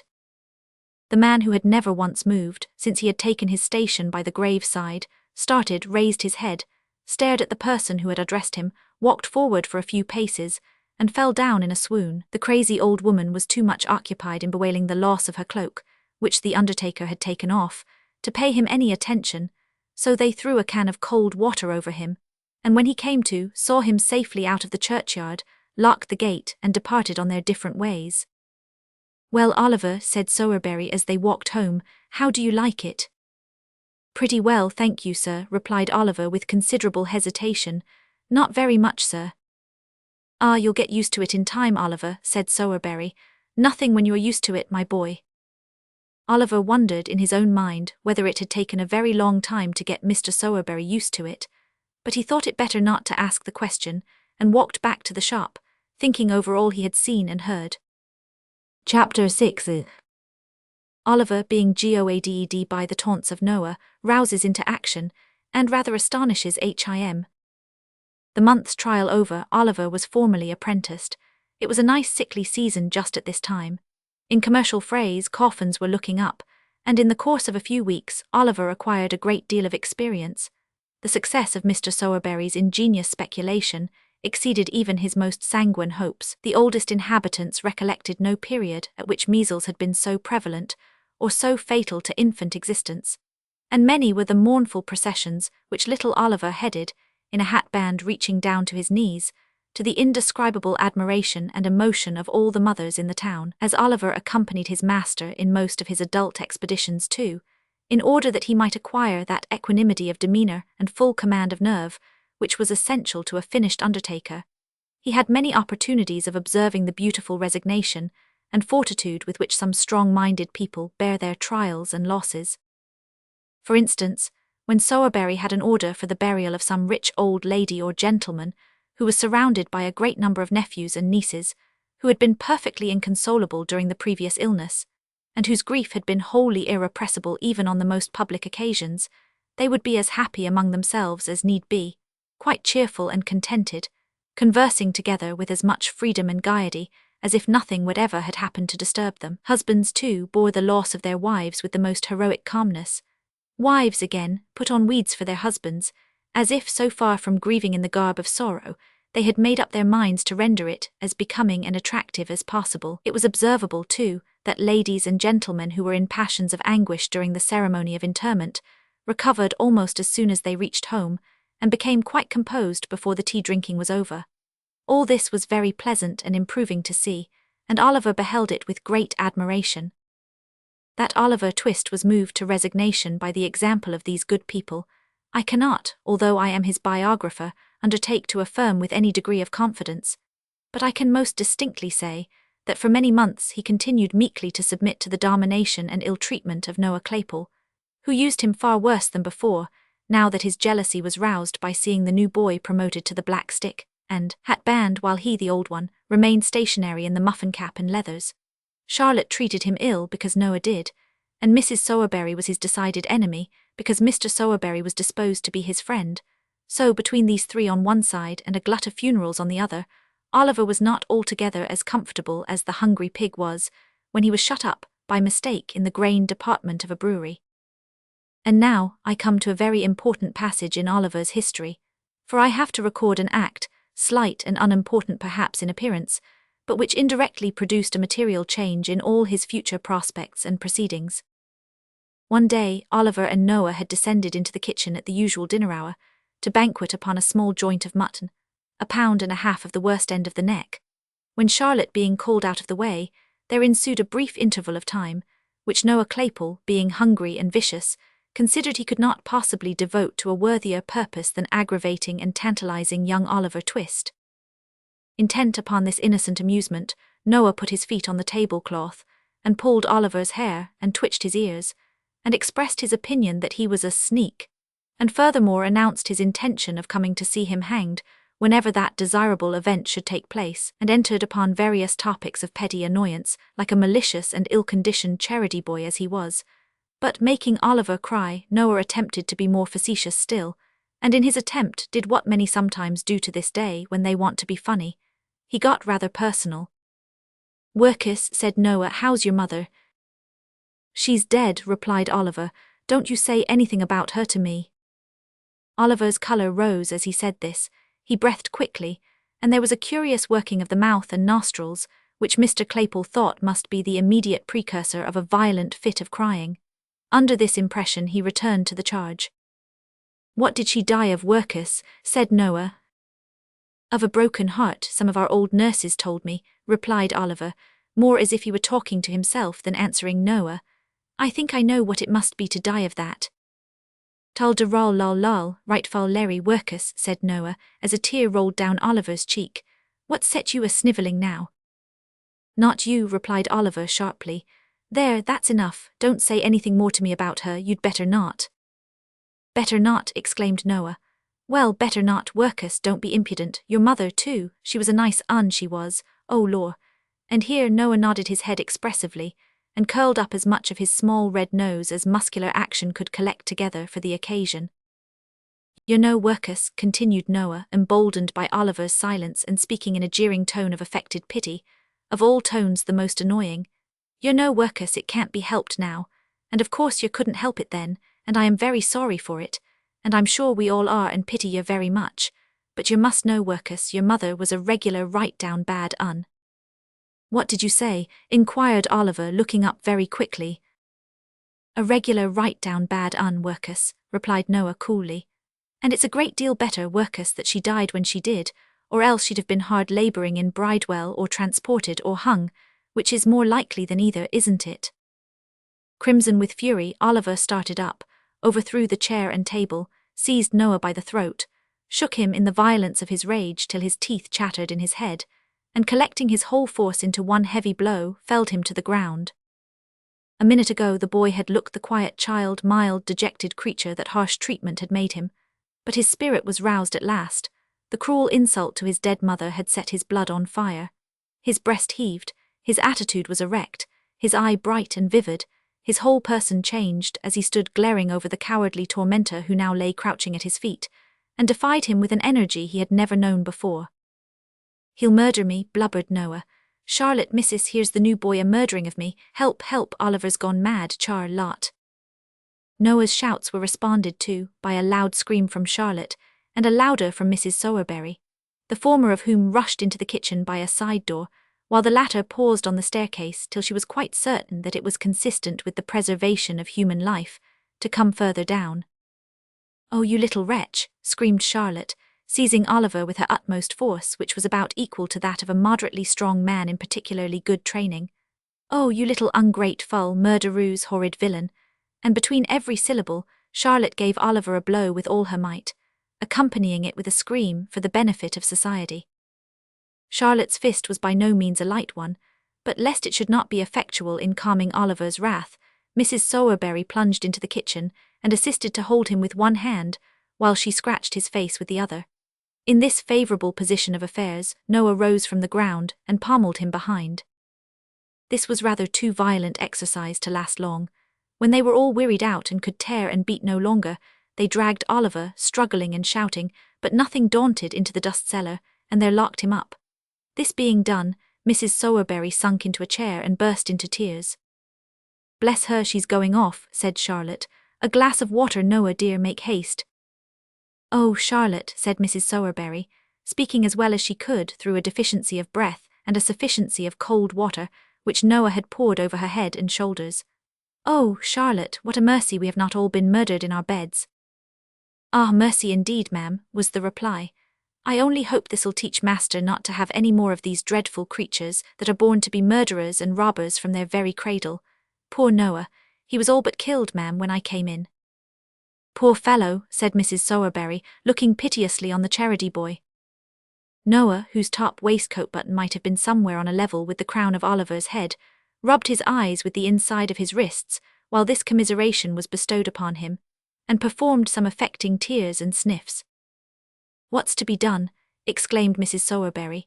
Your master's not at home, there's not a man in the house, and he'll kick that door down in 10 minutes. Oliver's vigorous plunges against the bit of timber in question rendered this occurrence highly probable. Dear, dear, I don't know, ma'am, said Charlotte, unless we send for the police officers. Or the military, suggested Mr. Claypole. No, no, said Mrs. Sowerberry, bethinking herself of Oliver's old friend. Run to Mr. Bumble, Noah, and tell him to come here directly and not to lose a minute. Never mind your cap. Make haste. You can hold a knife to that black eye as you run along. It'll keep the swelling down. Noah stopped to make no reply but started off at his fullest speed, and very much it astonished the people who were out walking to see a charity boy tearing through the streets pell-mell with no cap on his head and a clasp knife at his eye. Chapter 7. Oliver continues refractory. Noah Claypole ran along the streets at his swiftest pace, and paused not once for breath until he reached the workhouse gate.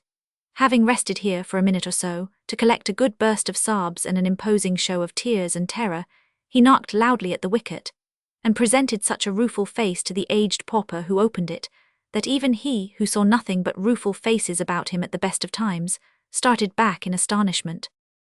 "Why, what's the matter with the boy?" said the old pauper. "Mr. Bumble," cried Noah with well-affected dismay, and in tones so loud and agitated that they not only caught the ear of Mr. Bumble himself, who happened to be hard by, but alarmed him so much that he rushed into the yard without his cocked hat, which is a very curious and remarkable circumstance, as showing that even a beadle, acted upon a sudden and powerful impulse, may be afflicted with a momentary visitation of loss of self-possession and forgetfulness of personal dignity. "Oh, Mr. Bumble, sir," said Noah, Sir Oliver has—" What, interposed Mr. Bumble, with a gleam of pleasure in his metallic eyes. "Not run away? He hasn't run away, has he, Noah?" "No, sir, no, not run away, sir, but he's turned vicious," replied Noah. "He tried to murder me, sir, and then he tried to murder Charlotte, and then Mrs. Oh, what dreadful pain it is! Such agony, please, sir." And here Noah writhed and twisted his body into an extensive variety of eel-like positions, thereby giving Mr. Bumble to understand that, from the violent and sanguinary onset of Oliver Twist, he had sustained severe internal injury and damage, from which he was at that moment suffering the acutest torture. When Noah saw that the intelligence he communicated perfectly paralyzed Mr. Bumble, he imparted additional effect thereunto, by bewailing his dreadful wounds 10 times louder than before, and when he observed a gentleman in a white waistcoat crossing the yard, he was more tragic in his lamentations than ever, rightly conceiving it highly expedient to attract the notice, and rouse the indignation, of the gentleman aforesaid. The gentleman's notice was very soon attracted, for he had not walked 3 paces, when he turned angrily round, and inquired what that young cur was howling for, and why Mr. Bumble did not favour him with something which would render the series of vocular exclamations so designated an involuntary process. "It's a poor boy from the free school, sir," replied Mr. Bumble, "who has been nearly murdered, all but murdered, sir, by young Twist." "By Jove," exclaimed the gentleman in the white waistcoat, stopping short. "I knew it. I felt a strange presentiment from the very first that that audacious young savage would come to be hung." "He has likewise attempted, sir, to murder the female servant," said Mr. Bumble, with a face of ashy paleness. "And his missus," interposed Mr. Claypole. "And his master too, I think you said, Noah," added Mr. Bumble.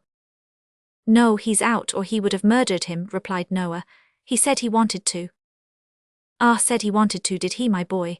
inquired the gentleman in the white waistcoat. "Yes, sir," replied Noah. "And please, sir, Missus wants to know whether Mr. Bumble can spare time to step up there directly and flog him, 'cause master's out." "Certainly, my boy, certainly," said the gentleman in the white waistcoat, smiling benignly and patting Noah's head, which was about 3 inches higher than his own. "You're a good boy, a very good boy. Here's a penny for you. Bumble, just step up to Sowerberry's with your cane and see what's best to be done. Don't spare him, Bumble." "No, I will not, sir," replied the beadle. And the cocked hat and cane having been by this time adjusted to their owner's satisfaction, Mr. Bumble and Noah Claypole betook themselves with all speed to the undertaker's shop. Here the position of affairs had not at all improved. Sowerberry had not yet returned, and Oliver continued to kick with undiminished vigour at the cellar door. The accounts of his ferocity as related by Mrs. Sowerberry and Charlotte were of so startling a nature that Mr. Bumble judged it prudent to parley before opening the door. With this view he gave a kick at the outside by way of prelude, and then applying his mouth to the keyhole, said, in a deep and impressive tone, "Oliver." "Come, you let me out," replied Oliver from the inside. "Do you know this here voice, Oliver?" said Mr. Bumble. "Yes," replied Oliver. "Ain't you afraid of it, sir? Ain't you a-trembling while I speak, sir?" said Mr. Bumble. "No," replied Oliver boldly. An answer so different from the one he had expected to elicit, and was in the habit of receiving, staggered Mr. Bumble not a little. He stepped back from the keyhole, drew himself up to his full height, and looked from one to another of the 3 bystanders in mute astonishment. "Oh, you know, Mr. Bumble, he must be mad," said Mrs. Sowerberry. "No boy in half his senses could venture to speak so to you." "It's not madness, ma'am," replied Mr. Bumble after a few moments of deep meditation. "It's meat." "What?" exclaimed Mrs. Sowerberry. "Meat, ma'am, meat," replied Bumble with stern emphasis. "You've overfed him, ma'am. You've raised a artificial soul and spirit in him, ma'am, unbecoming a person of his condition. As the bored Mrs. Sowerberry, who are practical philosophers, will tell you, what have paupers to do with soul or spirit? It's quite enough that we let 'em have live bodies. If you had kept the boy on gruel, ma'am, this would never have happened." "Dear, dear," ejaculated Mrs. Sowerberry, piously raising her eyes to the kitchen ceiling. "This comes of being liberal." The liberality of Mrs. Sowerberry to Oliver had consisted of a profuse bestowal upon him of all the dirty odds and ends which nobody else would eat. So there was a great deal of meekness and self-devotion in her voluntarily remaining under Mr. Bumble's heavy accusation, of which, to do her justice, she was wholly innocent, in thought, word, or deed. "Ah," said Mr.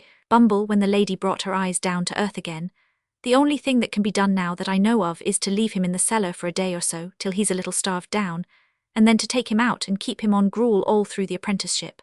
He comes of a bad family. Excitable natures, Mrs. Sowerberry. Both the nurse and doctor said that mother of his made her way here, against difficulties and pain that would have killed any well-disposed woman, weeks before." At this point of Mr. Bumble's discourse, Oliver, just hearing enough to know that some allusion was being made to his mother, recommenced kicking, with a violence that rendered every other sound inaudible. Sowerberry returned at this juncture, Oliver's offence having been explained to him, with such exaggerations as the ladies thought best calculated to rouse his ire. He unlocked the cellar door in a twinkling, and dragged his rebellious apprentice out by the collar. Oliver's clothes had been torn in the beating he had received, his face was bruised and scratched, and his hair scattered over his forehead. The angry flush had not disappeared, however, and when he was pulled out of his prison, he scowled boldly on Noah and looked quite undismayed. "Now you are a nice young fellow, ain't you?" said Sowerberry, giving Oliver a shake and a box on the ear. "He called my mother names," replied Oliver. "Well, and what if he did, you little ungrateful wretch?" said Mrs. Sowerberry. "She deserved what he said and worse." "She didn't," said Oliver. "She did," said Mrs. Sowerberry. "It's a lie," said Oliver. Mrs. Sowerberry burst into a flood of tears. This flood of tears left Mr. Sowerberry no alternative. If he had hesitated for one instant to punish Oliver most severely, it must be quite clear to every experienced reader that he would have been, according to all precedents in disputes of matrimony established, a brute, an unnatural husband, an insulting creature, a base imitation of a man, and various other agreeable characters too numerous for recital within the limits of this chapter. To do him justice, he was, as far as his power went, it was not very extensive, kindly disposed towards the boy, perhaps because it was his interest to be so, perhaps because his wife disliked him. The flood of tears, however, left him no resource, so he at once gave him a drubbing which satisfied even Mrs. Sowerberry herself and rendered Mr. Bumble's subsequent application of the parochial cane rather unnecessary. For the rest of the day he was shut up in the back kitchen, in company with a pump and a slice of bread, and at night Mrs. Sowerberry, after making various remarks outside the door, by no means complimentary to the memory of his mother, looked into the room, and amidst the jeers and pointings of Noah and Charlotte, ordered him upstairs to his dismal bed. It was not until he was left alone in the silence and stillness of the gloomy workshop of the undertaker that Oliver gave way to the feelings which the day's treatment may be supposed likely to have awakened in a mere child. He had listened to their taunts with a look of contempt. He had borne the lash without a cry, for he felt that pride swelling in his heart which would have kept down a shriek to the last, though they had roasted him alive. But now, when there were none to see or hear him, he fell upon his knees on the floor, and hiding his face in his hands, wept such tears as, God send for the credit of our nature, few so young may ever have cause to pour out before him. For a long time Oliver remained motionless in this attitude. The candle was burning low in the socket when he rose to his feet. Having gazed cautiously round him, and listened intently, he gently undid the fastenings of the door and looked abroad. It was a cold, dark night. The stars seemed to the boy's eyes farther from the earth than he had ever seen them before. There was no wind, and the sombre shadows thrown by the trees upon the ground looked sepulchral and death-like from being so still. He softly reclosed the door, having availed himself of the expiring light of the candle to tie up in a handkerchief the few articles of wearing apparel he had, sat himself down upon a bench to wait for morning. With the first ray of light that struggled through the crevices in the shutters, Oliver arose and again unbarred the door. One timid look around, one moment's pause of hesitation, he had closed it behind him and was in the open street. He looked to the right and to the left, uncertain whither to fly. He remembered to have seen the wagons as they went out, toiling up the hill. He took the same route, and arriving at a footpath across the fields, which he knew after some distance, led out again into the road, struck into it and walked quickly on. Along this same footpath Oliver well remembered he had trotted beside Mr. Bumble when he first carried him to the workhouse from the farm. His way lay directly in front of the cottage. His heart beat quickly when he bethought himself of this, and he half resolved to turn back. He had come a long way though, and should lose a great deal of time by doing so. Besides, it was so early that there was very little fear of his being seen, so he walked on. He reached the house. There was no appearance of its inmates stirring at that early hour. Oliver stopped and peeped into the garden. A child was weeding one of the little beds. As he stopped, he raised his pale face and disclosed the features of one of his former companions. Oliver felt glad to see him before he went, for though younger than himself, he had been his little friend and playmate. They had been beaten and starved and shut up together many and many a time. "Hush, Dick," said Oliver as the boy ran to the gate and thrust his thin arm between the rails to greet him. "Is anyone up?" "Nobody but me," replied the child. "You mustn't say you saw me, Dick," said Oliver. "I am running away. They beat and ill-use me, Dick, and I am going to seek my fortune some long way off, I don't know where. How pale you are." "I heard the doctor tell them I was dying," replied the child with a faint smile. "I am very glad to see you, dear, but don't stop, don't stop." "Yes, yes, I will, to say good-bye to you," replied Oliver. "I shall see you again, Dick. I know I shall. You will be well and happy." "I hope so," replied the child. "After I am dead, but not before. I know the doctor must be right, Oliver, because I dream so much of heaven and angels and kind faces that I never see when I am awake." "Kiss me," said the child, climbing up the low gate and flinging his little arms round Oliver's neck. "Good-bye, dear. God bless you." The blessing was from a young child's lips, but it was the first that Oliver had ever heard invoked upon his head. And through the struggles and sufferings and troubles and changes of his after-life, he never once forgot it. Chapter 8. Oliver walks to London. He encounters on the road a strange sort of young gentleman. Oliver reached the stile at which the bypath terminated, and once more gained the high road. It was 8 o'clock now. Though he was nearly 5 miles away from the town, he ran and hid behind the hedges by turns till noon, fearing that he might be pursued and overtaken. Then he sat down to rest by the side of the milestone, and began to think for the first time where he had better go and try to live. The stone by which he was seated bore, in large characters, an intimation that it was just 70 miles from that spot to London. The name awakened a new train of ideas in the boy's mind. London, that great place. Nobody, not even Mr. Bumble, could ever find him there. He had often heard the old men in the workhouse too say that no lad of spirit need want in London, and that there were ways of living in that vast city which those who had been bred up in country parts had no idea of. It was the very place for a homeless boy who must die in the streets unless someone helped him. As these things passed through his thoughts, he jumped upon his feet and again walked forward. He had diminished the distance between himself and London by full 4 miles more, before he recollected how much he must undergo ere he could hope to reach his place of destination. As this consideration forced itself upon him, he slackened his pace a little and meditated upon his means of getting there. He had a crust of bread, a coarse shirt, and 2 pairs of stockings in his bundle. He had a penny too, a gift of sowerberries after some funeral in which he had acquitted himself more than ordinarily well, in his pocket. A clean shirt, thought Oliver, is a very comfortable thing, and so are 2 pairs of darned stockings, and so is a penny, but they are small helps to a 65 miles walk in winter time. But Oliver's thoughts, like those of most other people, although they were extremely ready and active to point out his difficulties, were wholly at a loss to suggest any feasible mode of surmounting them. So, after a good deal of thinking to no particular purpose, he changed his little bundle over to the other shoulder and trudged on.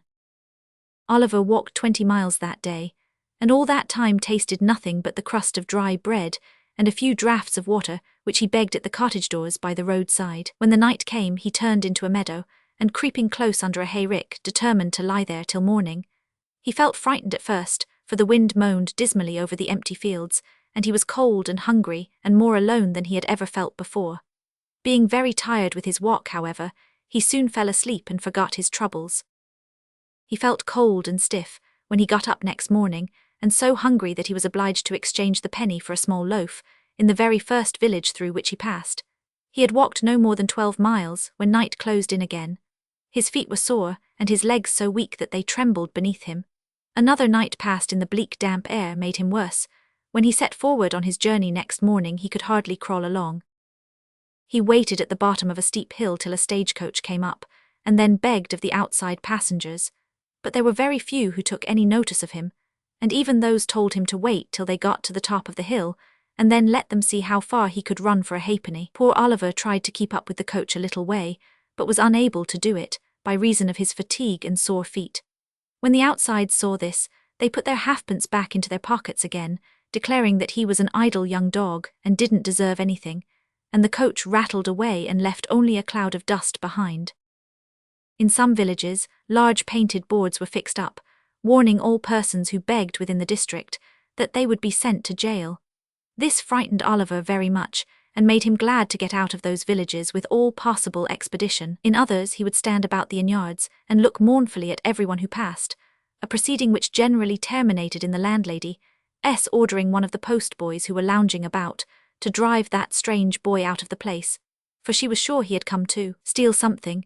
If he begged at a farmer's house, 10 to 1 but they threatened to set the dog on him, and when he showed his nose in a shop they talked about the beadle, which brought Oliver's heart into his mouth, very often the only thing he had there for many hours together. In fact, if it had not been for a good-hearted turnpike man and a benevolent old lady, Oliver's troubles would have been shortened by the very same process which had put an end to his mother's. In other words, he would most assuredly have fallen dead upon the king's highway, but the turnpike man gave him a meal of bread and cheese. And the old lady, who had a shipwrecked grandson wandering barefoot in some distant part of the earth, took pity upon the poor orphan, and gave him what little she could afford, and more, with such kind and gentle words, and such tears of sympathy and compassion, that they sank deeper into Oliver's soul than all the sufferings he had ever undergone. Early on the 7th morning after he had left his native place, Oliver limped slowly into the little town of Barnet.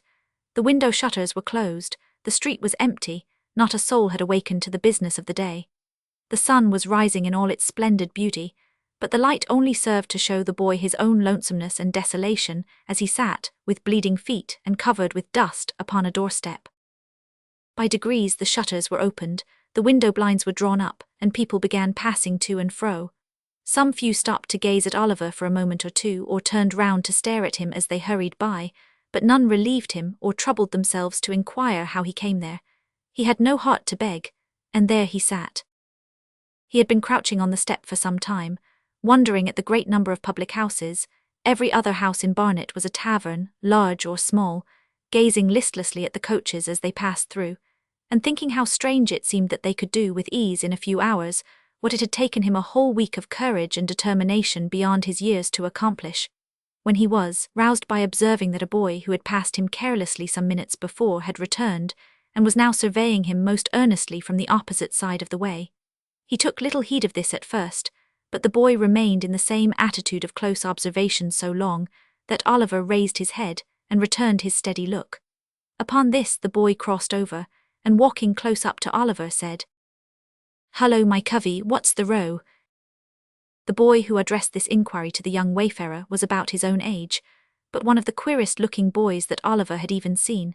He was a snub-nosed, flat-browed, common-faced boy enough, and as dirty a juvenile as one would wish to see, but he had about him all the airs and manners of a man. He was short of his age, with rather bow legs and little, sharp, ugly eyes. His hat was stuck on the top of his head so lightly that it threatened to fall off every moment, and would have done so very often if the wearer had not had a knack of every now and then giving his head a sudden twitch which brought it back to its old place again. He wore a man's coat, which reached nearly to his heels. He had turned the cuffs back, halfway up his arm to get his hands out of the sleeves, apparently with the ultimate view of thrusting them into the pockets of his corduroy trousers, for there he kept them. He was, altogether, as roistering and swaggering a young gentleman as ever stood 4 feet 6, or something less in the bluchers. "Hullo, my covey, what's the row?" said this strange young gentleman to Oliver. "I am very hungry and tired," replied Oliver, the tears standing in his eyes as he spoke. "I have walked a long way. I have been walking these 7 days." "Walking for 7 days," said the young gentleman. "Oh, I see, Beak's order, eh? But," he added, noticing Oliver's look of surprise, "I suppose you don't know what a beak is, my flash companion."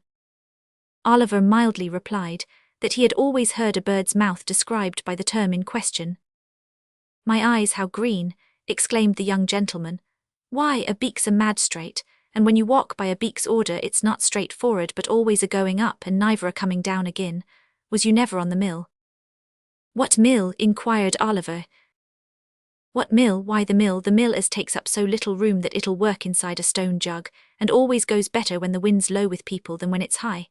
Acco's then they can't get workmen. But come," said the young gentleman, "you want grub and you shall have it. I'm at low water mark myself, only one barb and a magpie, but as far as it goes I'll fork out and stump. Up with you on your pins. There, now then, Morris." Assisting Oliver to rise, the young gentleman took him to an adjacent chandler's shop, where he purchased a sufficiency of ready-dressed ham and a half-quartern loaf, or, as he himself expressed it, a fourpenny bran, the ham being kept clean and preserved from dust by the ingenious expedient of making a hole in the loaf by pulling out a portion of the crumb and stuffing it therein. Taking the bread under his arm, the young gentleman turned into a small public-house and led the way to a tap-room in the rear of the premises. Here, a pot of beer was brought in, by direction of the mysterious youth, and Oliver, falling to at his new friend's bidding, made a long and hearty meal, during the progress of which the strange boy eyed him from time to time with great attention. "Going to London," said the strange boy when Oliver had at length concluded. "Yes." "Got any lodgings?" "No's." "Muddies?" "No's." The strange boy whistled, and put his arms into his pockets as far as the big coat sleeves would let them go. "Do you live in London?" inquired Oliver. "Yes, I do when I'm at home," replied the boy. "I suppose you want some place to sleep in tonight, don't you?" "I do indeed," answered Oliver. "I have not slept under a roof since I left the country." "Don't fret your eyelids on that score," said the young gentleman. "I've got to be in London tonight, and I know a 'spectable old gentleman as lives there what'll give you lodgings for nothing and never ask for the change, that is, if any gentleman he knows introduces you. And don't he know me? Oh no, not in the least, by no means, certainly not." The young gentleman smiled, as if to intimate that the latter fragments of discourse were playfully ironical, and finished the beer as he did so. This unexpected offer of shelter was too tempting to be resisted, especially as it was immediately followed up by the assurance that the old gentleman referred to would doubtless provide Oliver with a comfortable place, without loss of time. This led to a more friendly and confidential dialogue, from which Oliver discovered that his friend's name was Jack Dawkins, and that he was a peculiar pet and protégé of the elderly gentleman before mentioned. Mr. Dawkins' appearance did not say a vast deal in favour of the comforts which his patron's interest obtained for those whom he took under his protection, but as he had a rather flighty and dissolute mode of conversing, and furthermore avowed that among his intimate friends he was better known by the sobriquet of the Artful Dodger, Oliver concluded that, being of a dissipated and careless turn, the moral precepts of his benefactor had hitherto been thrown away upon him. Under this impression, he secretly resolved to cultivate the good opinion of the old gentleman as quickly as possible, and if he found the Dodger incorrigible, as he more than half suspected he should, to decline the honour of his farther acquaintance. As John Dawkins objected to their entering London before nightfall, it was nearly 11 o'clock when they reached the turnpike at Islington. They crossed from the Angel into St. John's Road, struck down the small street which terminates at Sadler's Wells Theatre, through Exmouth Street and Coppice Row, down the little court by the side of the workhouse, across the classic ground which once bore the name of Hockley in the Hole, thence into Little Saffron Hill, and so into Saffron Hill the Great, along which the Dodger scudded at a rapid pace, directing Oliver to follow close at his heels. Although Oliver had enough to occupy his attention in keeping sight of his leader, he could not help bestowing a few hasty glances on either side of the way as he passed along. A dirtier or more wretched place he had never seen. The street was very narrow and muddy, and the air was impregnated with filthy odours. There were a good many small shops, but the only stock in trade appeared to be heaps of children, who, even at that time of night, were crawling in and out at the doors, or screaming from the inside. The sole places that seemed to prosper amid the general blight of the place were the public houses, and in them the lowest orders of Irish were wrangling with might and main. Covered ways and yards, which here and there diverged from the main street, disclosed little knots of houses, where drunken men and women were positively wallowing in filth, and from several of the doorways, great ill-looking fellows were cautiously emerging, bound, to all appearance, on no very well-disposed or harmless errands. Oliver was just considering whether he hadn't better run away when they reached the bottom of the hill. His conductor, catching him by the arm, pushed open the door of a house near Field Lane, and drawing him into the passage, closed it behind them.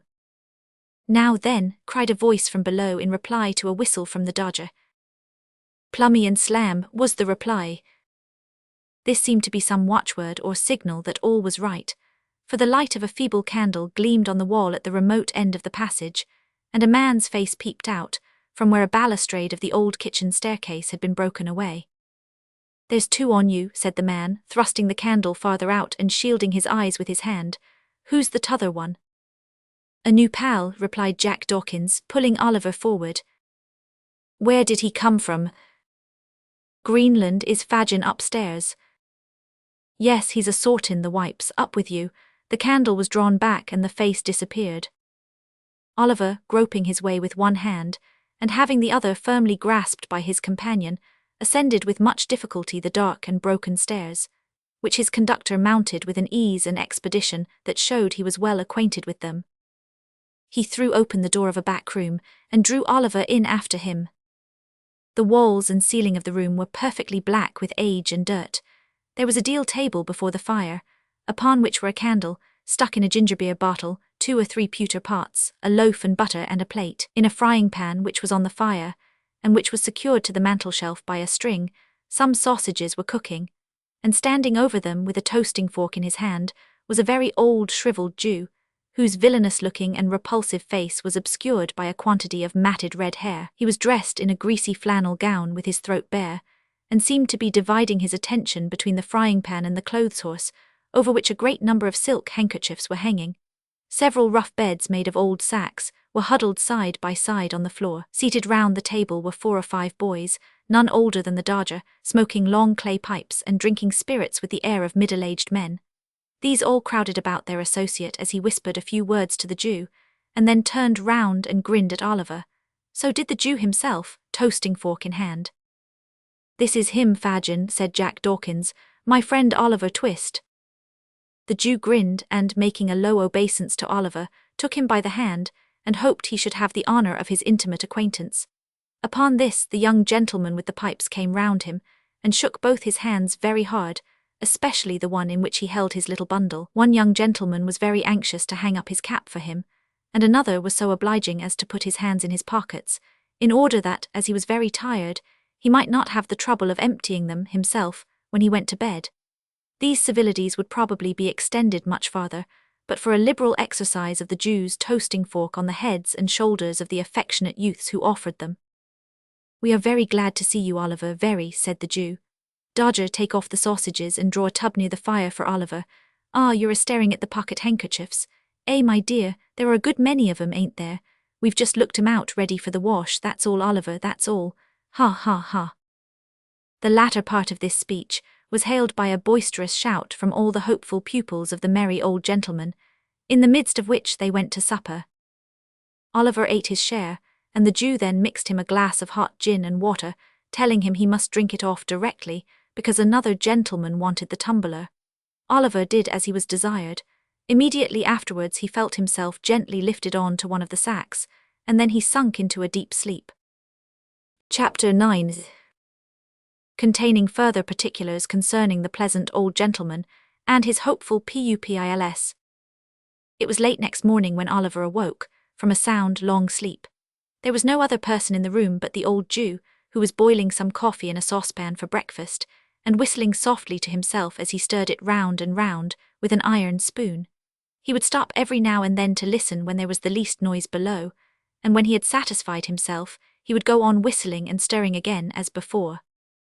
Although Oliver had roused himself from sleep, he was not thoroughly awake. There is a drowsy state between sleeping and waking, when you dream more in 5 minutes with your eyes half open, and yourself half conscious of everything that is passing around you, than you would in 5 nights with your eyes fast closed, and your senses wrapped in perfect unconsciousness. At such time a mortal knows just enough of what his mind is doing, to form some glimmering conception of its mighty powers, its bounding from earth and spurning time and space, when freed from the restraint of its corporeal associate. Oliver was precisely in this condition. He saw the Jew with his half-closed eyes, heard his low whistling, and recognized the sound of the spoon grating against the saucepan's sides, and yet the selfsame senses were mentally engaged, at the same time, in busy action with almost everybody he had ever known. When the coffee was done, the Jew drew the saucepan to the hob, standing then in an irresolute attitude for a few minutes, as if he did not well know how to employ himself. He turned round and looked at Oliver and called him by his name. He did not answer, and was to all appearances asleep. After satisfying himself upon this head, the Jew stepped gently to the door, which he fastened. He then drew forth, as it seemed to Oliver from some trap in the floor, a small box which he placed carefully on the table. His eyes glistened as he raised the lid and looked in. Dragging an old chair to the table, he sat down, and took from it a magnificent gold watch sparkling with jewels. "Aha," said the Jew, shrugging up his shoulders and distorting every feature with a hideous grin. Clever dogs, staunch to the last, never told the old parson where they were, never poached upon old Fagin, and why should they? It wouldn't have loosened the knot or kept the drop up a minute longer. No, fine fellows, fine fellows." With these and other muttered reflections of the like nature, the Jew once more deposited the watch in its place of safety. At least half a dozen more were severally drawn forth from the same box, and surveyed with equal pleasure, besides rings, brooches, bracelets, and other articles of jewellery, of such magnificent materials, and costly workmanship, that Oliver had no idea even of their names. Having replaced these trinkets, the Jew took out another, so small that it lay in the palm of his hand. There seemed to be some very minute inscription on it, for the Jew laid it flat upon the table, and shading it with his hand, pored over it, long and earnestly. At length he put it down, as if despairing of success, and leaning back in his chair, muttered, "What a fine thing capital punishment is! Dead men never repent, dead men never bring awkward stories to light. Ah, it's a fine thing for the trade, 5 of 'em strung up in a row, and none left to play booty or turn white-livered." As the Jew uttered these words, his bright dark eyes, which had been staring vacantly before him, fell on Oliver's face. The boy's eyes were fixed on his in mute curiosity, and although the recognition was only for an instant, for the briefest space of time that can possibly be conceived, it was enough to show the old man that he had been observed. He closed the lid of the box with a loud crash, and laying his hand on a bread knife which was on the table, started furiously up. He trembled very much though, for even in his terror Oliver could see that the knife quivered in the air. "What's that?" said the Jew.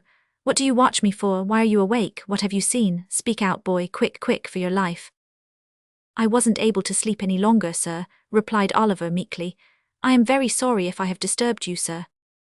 "You were not awake an hour ago," said the Jew, scowling fiercely on the boy. No, indeed," replied Oliver. "Are you sure?" cried the Jew, with a still fiercer look than before and a threatening attitude. "Upon my word I was not, sir," replied Oliver earnestly. "I was not indeed, sir." Tush, my dear," said the Jew, abruptly resuming his old manner and playing with the knife a little before he laid it down, as if to induce the belief that he had caught it up in mere sport. "Of course I know that, my dear. I only tried to frighten you. You're a brave boy. Ha, you're a brave boy, Oliver." The Jew rubbed his hands with a chuckle, but glanced uneasily at the box notwithstanding. "Did you see any of these pretty things, my dear?" said the Jew, laying his hand upon it after a short pause. "Yes, sir," replied Oliver. "Ah," said the Jew, turning rather pale. They're mine, Oliver, my little property, all I have to live upon in my old age. The folks call me a miser, my dear, only a miser, that's all." Oliver thought the old gentleman must be a decided miser to live in such a dirty place, with so many watches, but thinking that perhaps his fondness for the Dodger and the other boys cost him a good deal of money, he only cast a deferential look at the Jew, and asked if he might get up. "Certainly, my dear, certainly," replied the old gentleman. "Stay, there's a pitcher of water in the corner by the door, bring it here, and I'll give you a basin to wash in, my dear." Oliver got up, walked across the room, and stooped for an instant to raise the pitcher. When he turned his head, the box was gone.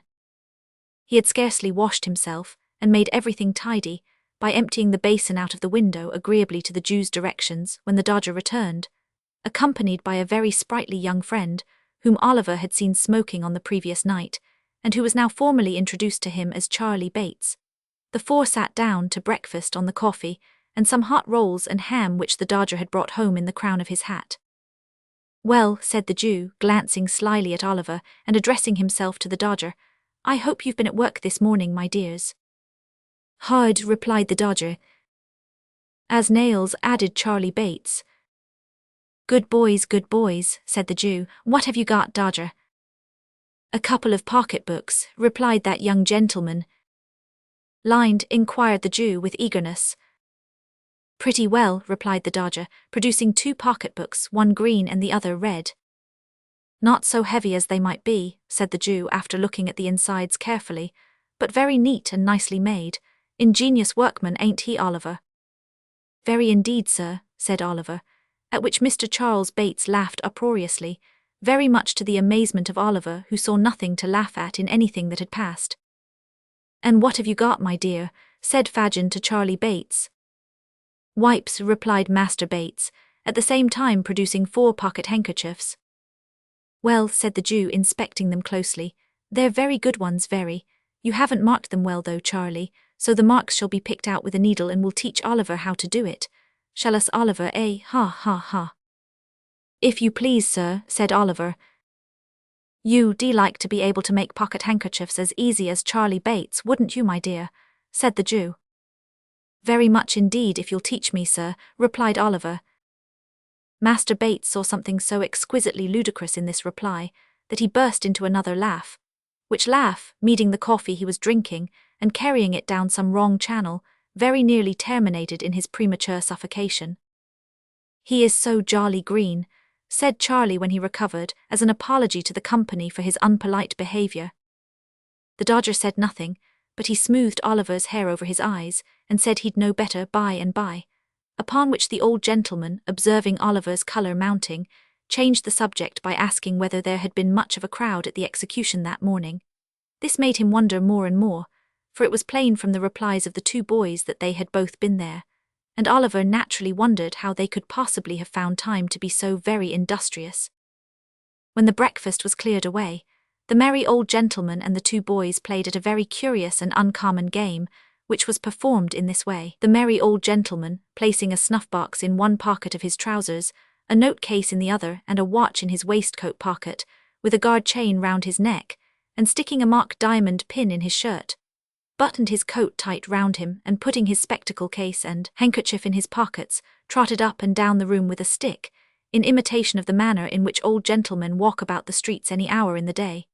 Sometimes he stopped at the fireplace, and sometimes at the door, making believe that he was staring with all his might into shop windows. At such times he would look constantly round him, for fear of thieves, and would keep slapping all his pockets in turn, to see that he hadn't lost anything, in such a very funny and natural manner that Oliver laughed till the tears ran down his face.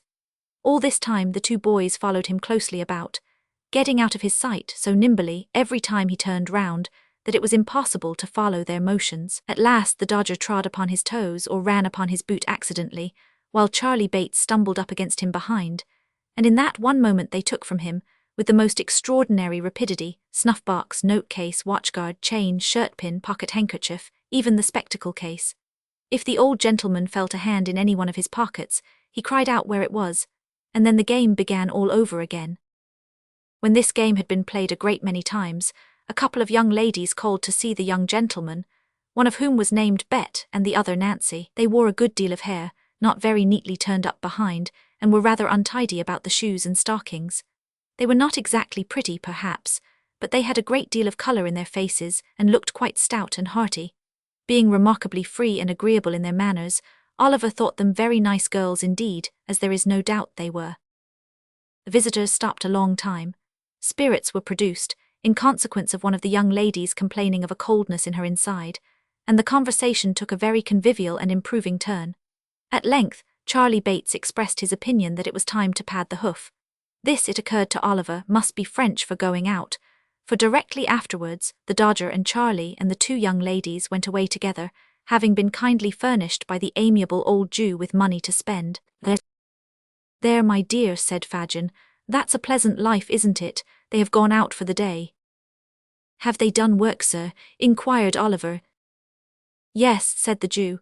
"That is, unless they should unexpectedly come across any when they are out, and they won't neglect it if they do, my dear, depend upon it. Make 'em your models, my dear, make 'em your models," tapping the fire shovel on the hearth to add force to his words. "Do everything they bid you and take their advice in all matters, especially the Dodger's, my dear. He'll be a great man himself and will make you one too if you take pattern by him. Is my handkerchief hanging out of my pocket, my dear?" said the Jew, stopping short. "Yes, sir," said Oliver. "See if you can take it out without my feeling it, as you saw them do when we were at play this morning." Oliver held up the bottom of the pocket with one hand, as he had seen the Dodger hold it, and drew the handkerchief lightly out of it with the other. "Is it gone?" cried the Jew. "Here it is, sir," said Oliver, showing it in his hand. "You're a clever boy, my dear," said the playful old gentleman, patting Oliver on the head approvingly. "I never saw a sharper lad. Here's a shilling for you. If you go on in this way you'll be the greatest man of the time. And now come here and I'll show you how to take the marks out of the handkerchiefs." Oliver wondered what picking the old gentleman's pocket in play had to do with his chances of being a great man. But, thinking that the Jew, being so much his senior, must know best, he followed him quietly to the table, and was soon deeply involved in his new study. Chapter 10. Oliver becomes better acquainted with the characters of his new associates, and purchases experience at a high price, being a short but very important chapter in this history.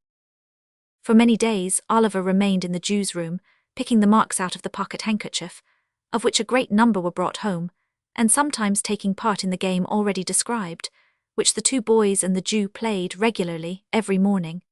At length he began to languish for fresh air, and took many occasions of earnestly entreating the old gentleman to allow him to go out to work with his two companions. Oliver was rendered the more anxious to be actively employed by what he had seen of the stern morality of the old gentleman's character. Whenever the Dodger or Charlie Bates came home at night, empty-handed, he would expatiate with great vehemence on the misery of idle and lazy habits, and would enforce upon them the necessity of an active life by sending them supperless to bed. On one occasion, indeed, he even went so far as to knock them both down a flight of stairs, but this was carrying out his virtuous precepts to an unusual extent. At length one morning, Oliver obtained the permission he had so eagerly sought. There had been no handkerchiefs to work upon for 2 or 3 days, and the dinners had been rather meagre. Perhaps these were reasons for the old gentleman's giving his assent, but whether they were or no, he told Oliver he might go, and placed him under the joint guardianship of Charlie Bates and his friend the Dodger. The 3 boys sallied out, the Dodger with his coat sleeves tucked up and his hat cocked as usual, Master Bates sauntering along with his hands in his pockets, and Oliver between them, wondering where they were going and what branch of manufacture he would be instructed in first. The pace at which they went was such a very lazy, ill-looking saunter that Oliver soon began to think his companions were going to deceive the old gentleman by not going to work at all. The Dodger had a vicious propensity, too, of pulling the caps from the heads of small boys and tossing them down areas, while Charlie Bates exhibited some very loose notions concerning the rights of property by pilfering divers apples and onions from the stalls at the kennel sides, and thrusting them into pockets which were so surprisingly capacious that they seemed to undermine his whole suit of clothes in every direction. These things looked so bad that Oliver was on the point of declaring his intention of seeking his way back in the best way he could, when his thoughts were suddenly directed into another channel by a very mysterious change of behavior on the part of the Dodger. They were just emerging from a narrow court not far from the open square in Clerkenwell, which is yet called by some strange perversion of terms the Green, when the Dodger made a sudden stop, and laying his finger on his lip, drew his companions back again with the greatest caution and circumspection.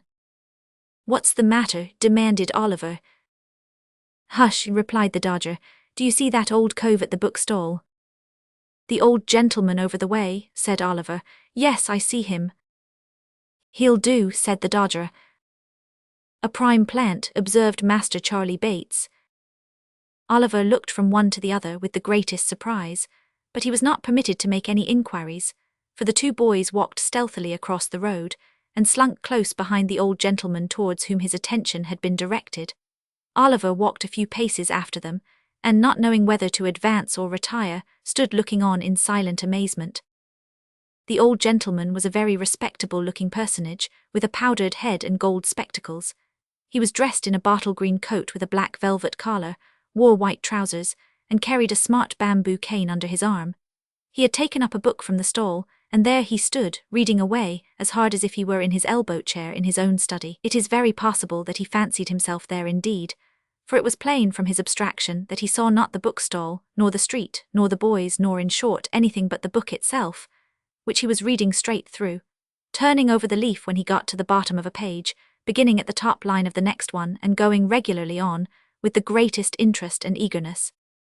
What was Oliver's horror and alarm as he stood a few paces off, looking on with his eyelids as wide open as they would possibly go, to see the Dodger plunge his hand into the old gentleman's pocket and draw from thence a handkerchief, to see him hand the same to Charlie Bates, and finally to behold them both running away round the corner at full speed.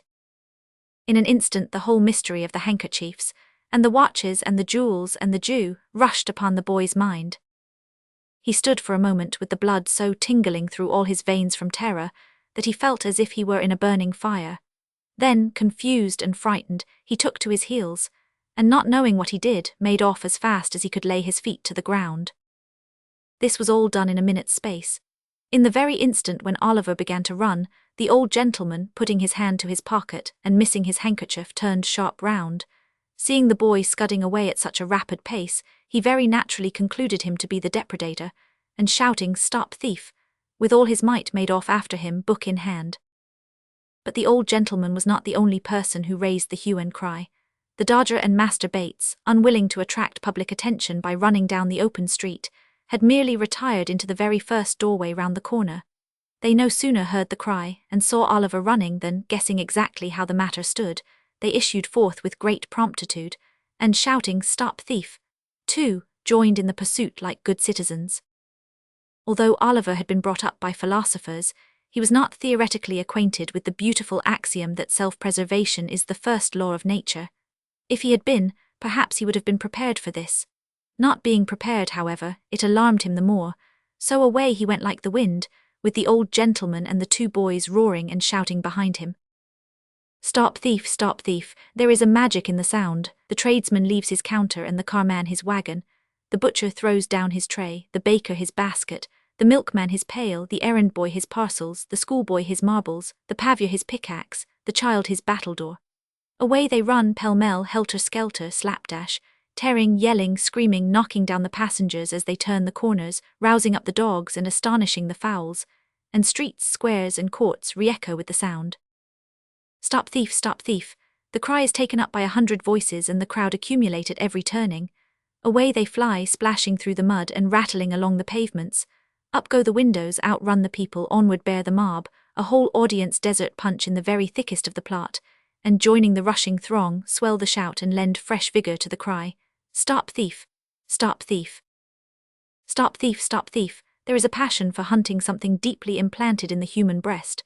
One wretched breathless child, panting with exhaustion, terror in his looks, agony in his eyes, large drops of perspiration streaming down his face, strains every nerve to make head upon his pursuers, and as they follow on his track and gain upon him every instant, they hail his decreasing strength with joy. "Stop, thief! Aye, stop him for God's sake, were it only in mercy." Stopped at last, a clever blow. He is down upon the pavement, and the crowd eagerly gather round him, each newcomer jostling and struggling with the others to catch a glimpse. "Stand aside, give him a little air, nonsense, he don't deserve it. Where's the gentleman? Here he is, coming down the street. Make room there for the gentleman. Is this the boy, sir?" "Yes." Oliver lay, covered with mud and dust, and bleeding from the mouth, looking wildly round upon the heap of faces that surrounded him, when the old gentleman was officiously dragged and pushed into the circle by the foremost of the pursuers. "Yes," said the gentleman, "I am afraid it is the boy." "Afraid," murmured the crowd, "that's a good un." "Poor fellow," said the gentleman, "he has hurt himself." "I did that, sir," said a great lubberly fellow, stepping forward, "and preciously I cut my knuckle agin his mouth. I stopped him, sir." The fellow touched his hat with a grin, expecting something for his pains, but the old gentleman, eyeing him with an expression of dislike, looked anxiously round, as if he contemplated running away himself. which it is very possible he might have attempted to do, and thus have afforded another chase, had not a police officer, who is generally the last person to arrive in such cases, at that moment made his way through the crowd, and seized Oliver by the collar. "Come, get up," said the man roughly. "It wasn't me indeed, sir. Indeed, it was two other boys," said Oliver, clasping his hands passionately and looking round. "They are here somewhere." "Oh no, they ain't," said the officer. He meant this to be ironical, but it was true besides, for the Dodger and Charlie Bates had filed off down the first convenient court they came to. "Come, get up." "Don't hurt him," said the old gentleman compassionately. "Oh no, I won't hurt him," replied the officer, tearing his jacket half off his back in proof thereof. "Come, I know you, it won't do. Will you stand upon your legs, you young devil?" Oliver, who could hardly stand, made a shift to raise himself on his feet, and was at once lugged along the streets by the jacket collar at a rapid pace. The gentleman walked on with them by the officer's side, and as many of the crowd as could achieve the feat, got a little ahead and stared back at Oliver from time to time. The boys shouted in triumph, and on they went. Chapter 11. Treats of Mr. Fang the police magistrate, and furnishes a slight specimen of his mode of administering justice. The offence had been committed within the district, and indeed in the immediate neighbourhood of, a very notorious metropolitan police office. The crowd had only the satisfaction of accompanying Oliver through 2 or 3 streets, and down a place called Mutton Hill, when he was led beneath a low archway, and up a dirty court, into this dispensary of summary justice by the back way. It was a small paved yard into which they turned, and here they encountered a stout man with a bunch of whiskers on his face, and a bunch of keys in his hand. "What's the matter now?" said the man carelessly. "A young fogle hunter," replied the man who had Oliver in charge. "Are you the party that's been robbed, sir?" inquired the man with the keys. "Yes, I am," replied the old gentleman, "but I am not sure that this boy actually took the handkerchief. I would rather not press the case." "Must go before the magistrate now, sir," replied the man. "His worship will be disengaged in half a minute. Now, young gallows." This was an invitation for Oliver to enter through a door which he unlocked as he spoke, and which led into a stone cell. Here he was searched, and nothing being found upon him, locked up. This cell was in shape and size something like an area cellar, only not so light. It was most intolerably dirty, for it was Monday morning, and it had been tenanted by 6 drunken people who had been locked up elsewhere since Saturday night. But this is little. In our station houses, men and women are every night confined on the most trivial charges. The word is worth noting, in dungeons, compared with which those in Newgate, occupied by the most atrocious felons, tried, found guilty, and under sentence of death, are palaces. Let anyone who doubts this compare the two. The old gentleman looked almost as rueful as Oliver when the key grated in the lock. He turned with a sigh to the book, which had been the innocent cause of all this disturbance. "There is something in that boy's face," said the old gentleman to himself as he walked slowly away, tapping his chin with the cover of the book in a thoughtful manner. "Something that touches and interests me. Can he be innocent? He looked like by-the-by," exclaimed the old gentleman, halting very abruptly and staring up into the sky. "Bless my soul! Where have I seen something like that look before?" After musing for some minutes, the old gentleman walked, with the same meditative face, into a back anteroom opening from the yard, and there, retiring into a corner, called up before his mind's eye a vast amphitheatre of faces over which a dusky curtain had hung for many years. "No," said the old gentleman, shaking his head, "it must be imagination." He wandered over them again. He had called them into view, and it was not easy to replace the shroud that had so long concealed them. There were the faces of friends and foes, and of many that had been almost strangers peering intrusively from the crowd. There were the faces of young and blooming girls that were now old women. There were faces that the grave had changed and closed upon, but which the mind, superior to its power, still dressed in their old freshness and beauty, calling back the lustre of the eyes, the brightness of the smile, the beaming of the soul through its mask of clay, and whispering of beauty beyond the tomb, changed but to be heightened, and taken from earth only to be set up as a light, to shed a soft and gentle glow upon the path to heaven. But the old gentleman could recall no one countenance of which Oliver's features bore a trace. So he heaved a sigh over the recollections he awakened, and being, happily for himself, an absent old gentleman, buried them again in the pages of the musty book. He was roused by a touch on the shoulder, and a request from the man with the keys to follow him into the office. He closed his book hastily, and was at once ushered into the imposing presence of the renowned Mr. Fang. The office was a front parlour, with a panelled wall. Mr. Fang sat behind a bar at the upper end, and on one side of the door was a sort of wooden pen in which poor little Oliver was already deposited, trembling very much at the awfulness of the scene. Mr. Fang was a lean, long-backed, stiff-necked, middle-sized man, with no great quantity of hair, and what he had, growing on the back and sides of his head. His face was stern, and much flushed. If he were really not in the habit of drinking rather more than was exactly good for him, he might have brought action against his countenance for libel, and have recovered heavy damages. The old gentleman bowed respectfully, and advancing to the magistrate's desk said, suiting the action to the word, "That is my name and address, sir." He then withdrew a pace or two, and with another polite and gentlemanly inclination of the head, waited to be questioned. Now, it so happened that Mr. Fang was at that moment perusing a leading article in a newspaper of the morning, adverting to some recent decision of his, and commending him, for the 350th time, to the special and particular notice of the Secretary of State for the Home Department. He was out of temper, and he looked up with an angry scowl.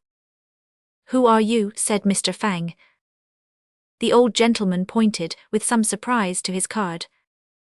"Officer," said Mr. Fang, tossing the card contemptuously away with the newspaper, "who is this fellow?" "My name, sir," said the old gentleman, speaking like a gentleman, "my name, sir, is Brownlow. Permit me to inquire the name of the magistrate who offers a gratuitous and unprovoked insult to a respectable person, under the protection of the bench." Saying this, Mr. Brownlow looked around the office as if in search of some person who would afford him the required information. "Officer," said Mr. Fang, throwing the paper on one side, "what's this fellow charged with?" "He's not charged at all, your worship," replied the officer. "He appears against this boy, your worship." His worship knew this perfectly well, but it was a good annoyance and a safe one. "Appears against the boy, does he?" said Mr. Fang, surveying Mr. Brownlow contemptuously from head to foot. "Swear him." "Before I am sworn, I must beg to say one word," said Mr. Brownlow, "and that is that I really never, without actual experience, could have believed." "Hold your tongue, sir," said Mr. Fang peremptorily. "I will not, sir," replied the old gentleman. "Hold your tongue this instant, or I'll have you turned out of the office," said Mr. Fang. "You're an insolent, impertinent fellow. How dare you bully a magistrate?" "What?" exclaimed the old gentleman, reddening. "Swear this person," said Fang to the clerk. "I'll not hear another word, swear him." Mr. Brownlow's indignation was greatly roused, but reflecting perhaps that he might only injure the boy by giving vent to it, he suppressed his feelings and submitted to be sworn at once. "Now," said Fang, "what's the charge against this boy? What have you got to say, sir?" "I was standing at a bookstall," Mr. Brownlow began. "Hold your tongue, sir," said Mr. Fang. "Policeman, where's the policeman? Here, swear this policeman. Now, policeman, what is this?" The policeman, with becoming humility, related how he had taken the charge, how he had searched Oliver and found nothing on his person, and how that was all he knew about it. "Are there any witnesses?" inquired Mr. Fang. "None, your worship," replied the policeman. Mr. Fang sat silent for some minutes and then, turning round to the prosecutor, said in a towering passion, "Do you mean to state what your complaint against this boy is, man, or do you not? You have been sworn. Now if you stand there refusing to give evidence, I'll punish you for disrespect to the bench. I will by what or by whom nobody knows," for the clerk and jailer coughed very loud, just at the right moment, and the former dropped a heavy book upon the floor, thus preventing the word from being heard, accidentally of course. With many interruptions and repeated insults, Mr. Brownlow contrived to state his case, observing that in the surprise of the moment he had run after the boy because he had seen him running away, and expressing his hope that, if the magistrate should believe him, although not actually the thief to be connected with the thieves, he would deal as leniently with him as justice would allow. "He has been hurt already," said the old gentleman in conclusion, "and I fear," he added with great energy looking towards the bar, "I really fear that he is ill." "Oh yes, I dare say," said Mr. Fang with a sneer. "Come, none of your tricks here, you young vagabond, they won't do. What's your name?" Oliver tried to reply, but his tongue failed him. He was deadly pale, and the whole place seemed turning round and round. "What's your name, you hardened scoundrel?" demanded Mr. Fang. "Officer, what's his name?" This was addressed to a bluff old fellow in a striped waistcoat who was standing by the bar. He bent over Oliver and repeated the inquiry, but finding him really incapable of understanding the question, and knowing that his not replying would only infuriate the magistrate the more and add to the severity of his sentence, he hazarded a guess. "He says his name's Tom White, your worship," said the kind-hearted thief-taker. "Oh, he won't speak out, won't he?" said Fang. Very well, where does he live?" "Where he can, your worship," replied the officer, again pretending to receive Oliver's answer. "Has he any parents?" inquired Mr. Fang. "He says they died in his infancy, your worship," replied the officer, hazarding the usual reply. At this point of the inquiry, Oliver raised his head, and looking round with imploring eyes, murmured a feeble prayer for a draught of water. "Stuff and nonsense," said Mr. Fang, "don't try to make a fool of me." "I think he really is ill, your worship," remonstrated the officer. "I know better," said Mr. Fang. "Take care of him, officer," said the old gentleman, raising his hands instinctively. "He'll fall down." "Stand away, officer," cried Fang. "Let him if he likes." Oliver availed himself of the kind permission and fell to the floor in a fainting fit. The men in the office looked at each other, but no one dared to stir. "I knew he was shamming," said Fang, as if this were incontestable proof of the fact. "Let him lie there, he'll soon be tired of that." "How do you propose to deal with the case, sir?" inquired the clerk in a low voice.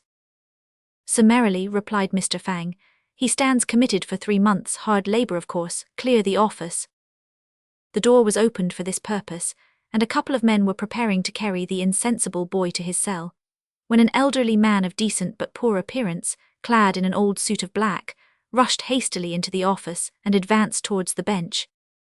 "Stop, stop, don't take him away, for heaven's sake stop a moment," cried the newcomer, breathless with haste.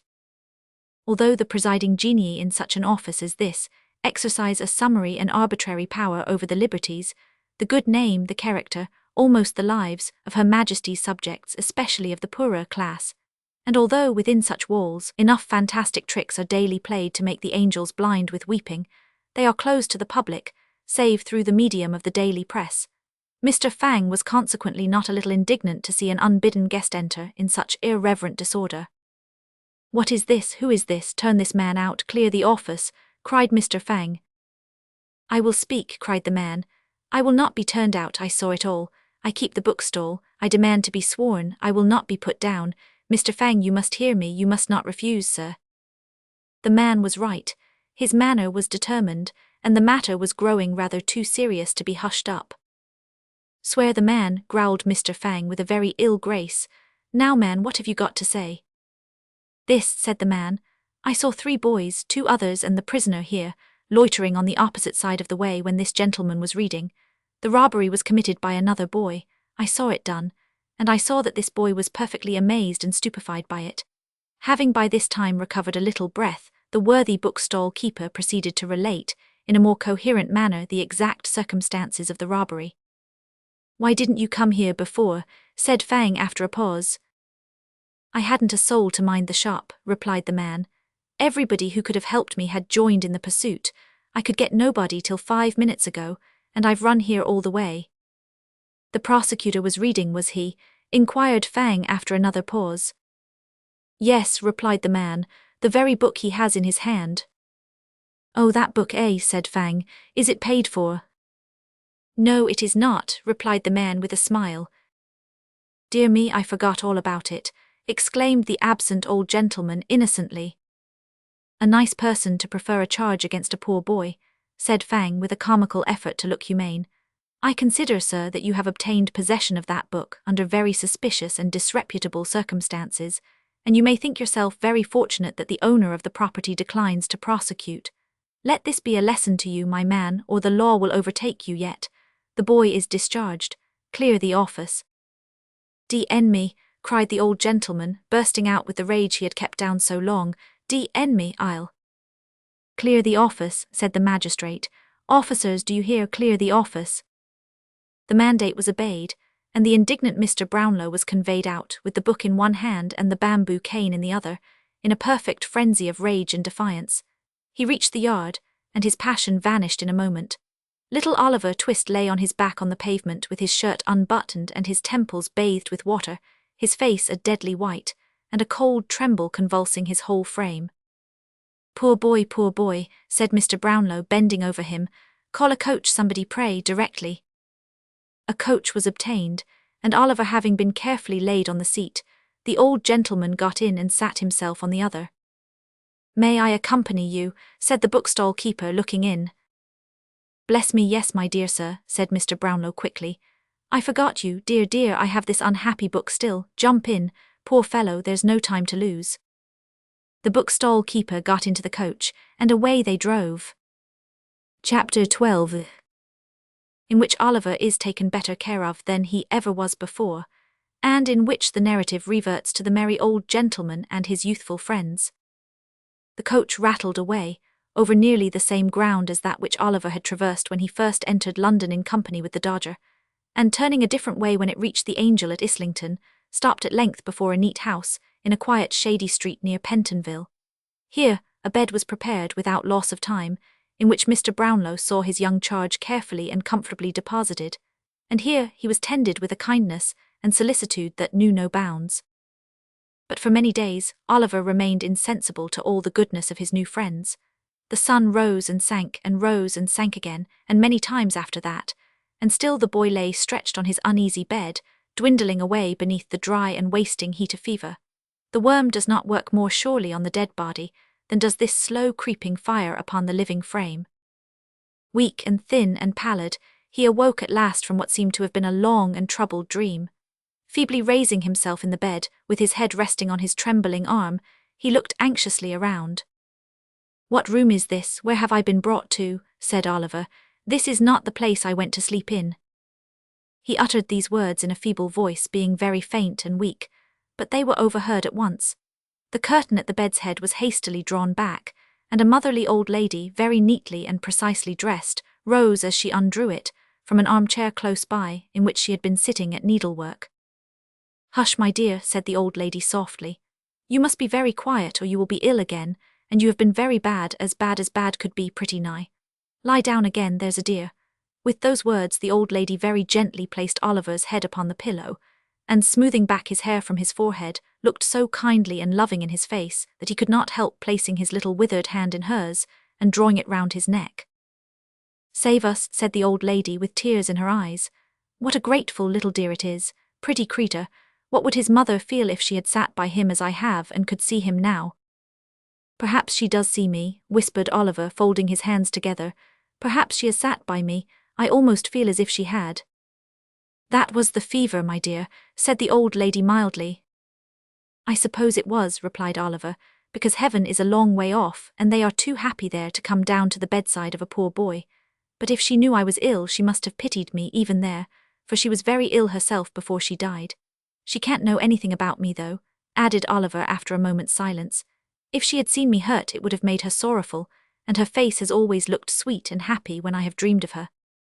The old lady made no reply to this, but wiping her eyes first and her spectacles, which lay on the counterpane afterwards, as if they were part and parcel of those features, brought some cool stuff for Oliver to drink, and then, patting him on the cheek, told him he must lie very quiet, or he would be ill again.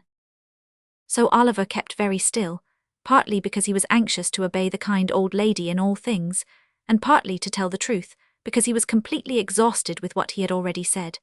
He soon fell into a gentle doze, from which he was awakened by the light of a candle, which, being brought near the bed, showed him a gentleman with a very large and loud-ticking gold watch in his hand, who felt his pulse, and said he was a great deal better. You are a great deal better, are you not, my dear? Said the gentleman. Yes, thank you, sir, replied Oliver. Yes, I know you are, said the gentleman. You're hungry too, aren't you? No, sir, answered Oliver. Hem, said the gentleman.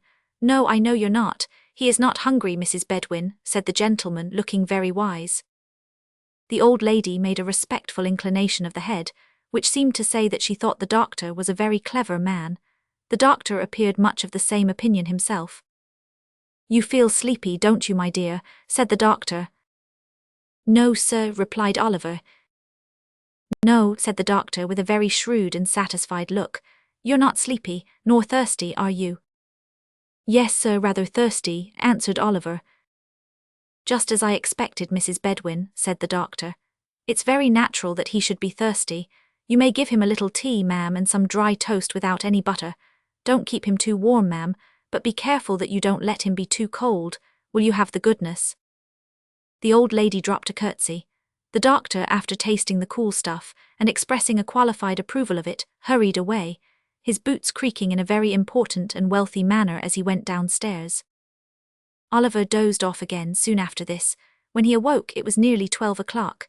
The old lady tenderly bade him good night shortly afterwards, and left him in charge of a fat old woman who had just come, bringing with her in a little bundle a small prayer book and a large nightcap. Putting the latter on her head and the former on the table, the old woman, after telling Oliver that she had come to sit up with him, drew her chair close to the fire and went off into a series of short naps, checkered at frequent intervals with sundry tumblings forward, and divers moans and chokings. These, however, had no worse effect than causing her to rub her nose very hard, and then fall asleep again. And thus the night crept slowly on. Oliver lay awake for some time, counting the little circles of light which the reflection of the rushlight shade threw upon the ceiling, or tracing with his languid eyes the intricate pattern of the paper on the wall. The darkness and the deep stillness of the room were very solemn, as they brought into the boy's mind the thought that death had been hovering there for many days and nights, and might yet fill it with the gloom and dread of his awful presence. He turned his face upon the pillow, and fervently prayed to heaven. Gradually he fell into that deep tranquil sleep which ease from recent suffering alone imparts, that calm and peaceful rest which it is pain to wake from. Who, if this were death, would be roused again to all the struggles and turmoils of life, to all its cares for the present, its anxieties for the future, more than all its weary recollections of the past. It had been bright day for hours when Oliver opened his eyes. He felt cheerful and happy. The crisis of the disease was safely past. He belonged to the world again. In 3 days' time he was able to sit in an easy chair, well propped up with pillows, and as he was still too weak to walk, Mrs. Bedwin had him carried downstairs into the little housekeeper's room, which belonged to her. Having him set here by the fireside, the good old lady sat herself down too, and being in a state of considerable delight at seeing him so much better, forthwith began to cry most violently. "Never mind me, my dear," said the old lady. "I'm only having a regular good cry. There, it's all over now, and I'm quite comfortable." "You're very, very kind to me, ma'am," said Oliver. "Well, never you mind that, my dear," said the old lady. "That's got nothing to do with your broth, and it's full time you had it, for the doctor says Mr. Brownlow may come in to see you this morning, and we must get up our best looks because the better we look, the more he'll be pleased." And with this, the old lady applied herself to warming up in a little saucepan a basin full of broth, strong enough, Oliver thought, to furnish an ample dinner when reduced to the regulation strength for 350 paupers at the lowest computation. "Are you fond of pictures, dear?" inquired the old lady, seeing that Oliver had fixed his eyes most intently on a portrait which hung against the wall, just opposite his chair. "I don't quite know, ma'am," said Oliver without taking his eyes from the canvas. "I have seen so few that I hardly know. What a beautiful, mild face that lady's is." "Ah," said the old lady, "painters always make ladies out prettier than they are, or they wouldn't get any custom, child. The man that invented the machine for taking likenesses might have known that would never succeed. It's a deal too honest." "A deal," said the old lady, laughing very heartily at her own acuteness. Is that a likeness, ma'am?" said Oliver. "Yes," said the old lady, looking up for a moment from the broth. "That's a portrait." "Whose, ma'am?" asked Oliver. "Why, really, my dear, I don't know," answered the old lady in a good-humoured manner. "It's not a likeness of anybody that you or I know, I expect. It seems to strike your fancy, dear." "It is so pretty," replied Oliver. "Why, sure you're not afraid of it," said the old lady, observing in great surprise the look of awe with which the child regarded the painting. "Oh, no, no," returned Oliver quickly, "but the eyes look so sorrowful, and where I sit they seem fixed upon me. It makes my heart beat," added Oliver in a low voice, as if it was alive and wanted to speak to me but couldn't. "Lord save us," exclaimed the old lady, starting. "Don't talk in that way, child. You're weak and nervous after your illness. Let me wheel your chair round to the other side, and then you won't see it. There," said the old lady, suiting the action to the word. "You don't see it now at all events." Oliver did see it in his mind's eye as distinctly as if he had not altered his position, but he thought it better not to worry the kind old lady, so he smiled gently when she looked at him, and Mrs. Bedwin, satisfied that he felt more comfortable, salted and broke bits of toasted bread into the broth, with all the bustle befitting so solemn a preparation. Oliver got through it with extraordinary expedition. He had scarcely swallowed the last spoonful when there came a soft rap at the door. "Come in," said the old lady, and in walked Mr. Brownlow. Now the old gentleman came in as brisk as need be, but he had no sooner raised his spectacles on his forehead and thrust his hands behind the skirts of his dressing gown to take a good long look at Oliver, than his countenance underwent a very great variety of odd contortions. Oliver looked very worn and shadowy from sickness, and made an ineffectual attempt to stand up, out of respect to his benefactor, which terminated in his sinking back into the chair again.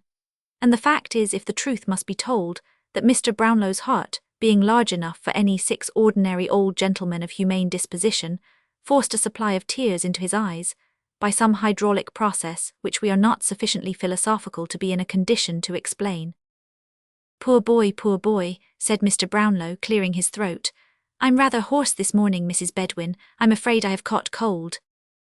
"I hope not, sir," said Mrs. Bedwin. "Everything you have had has been well aired, sir." "I don't know, Bedwin, I don't know," said Mr. Brownlow. "I rather think I had a damp napkin at dinner-time yesterday, but never mind that.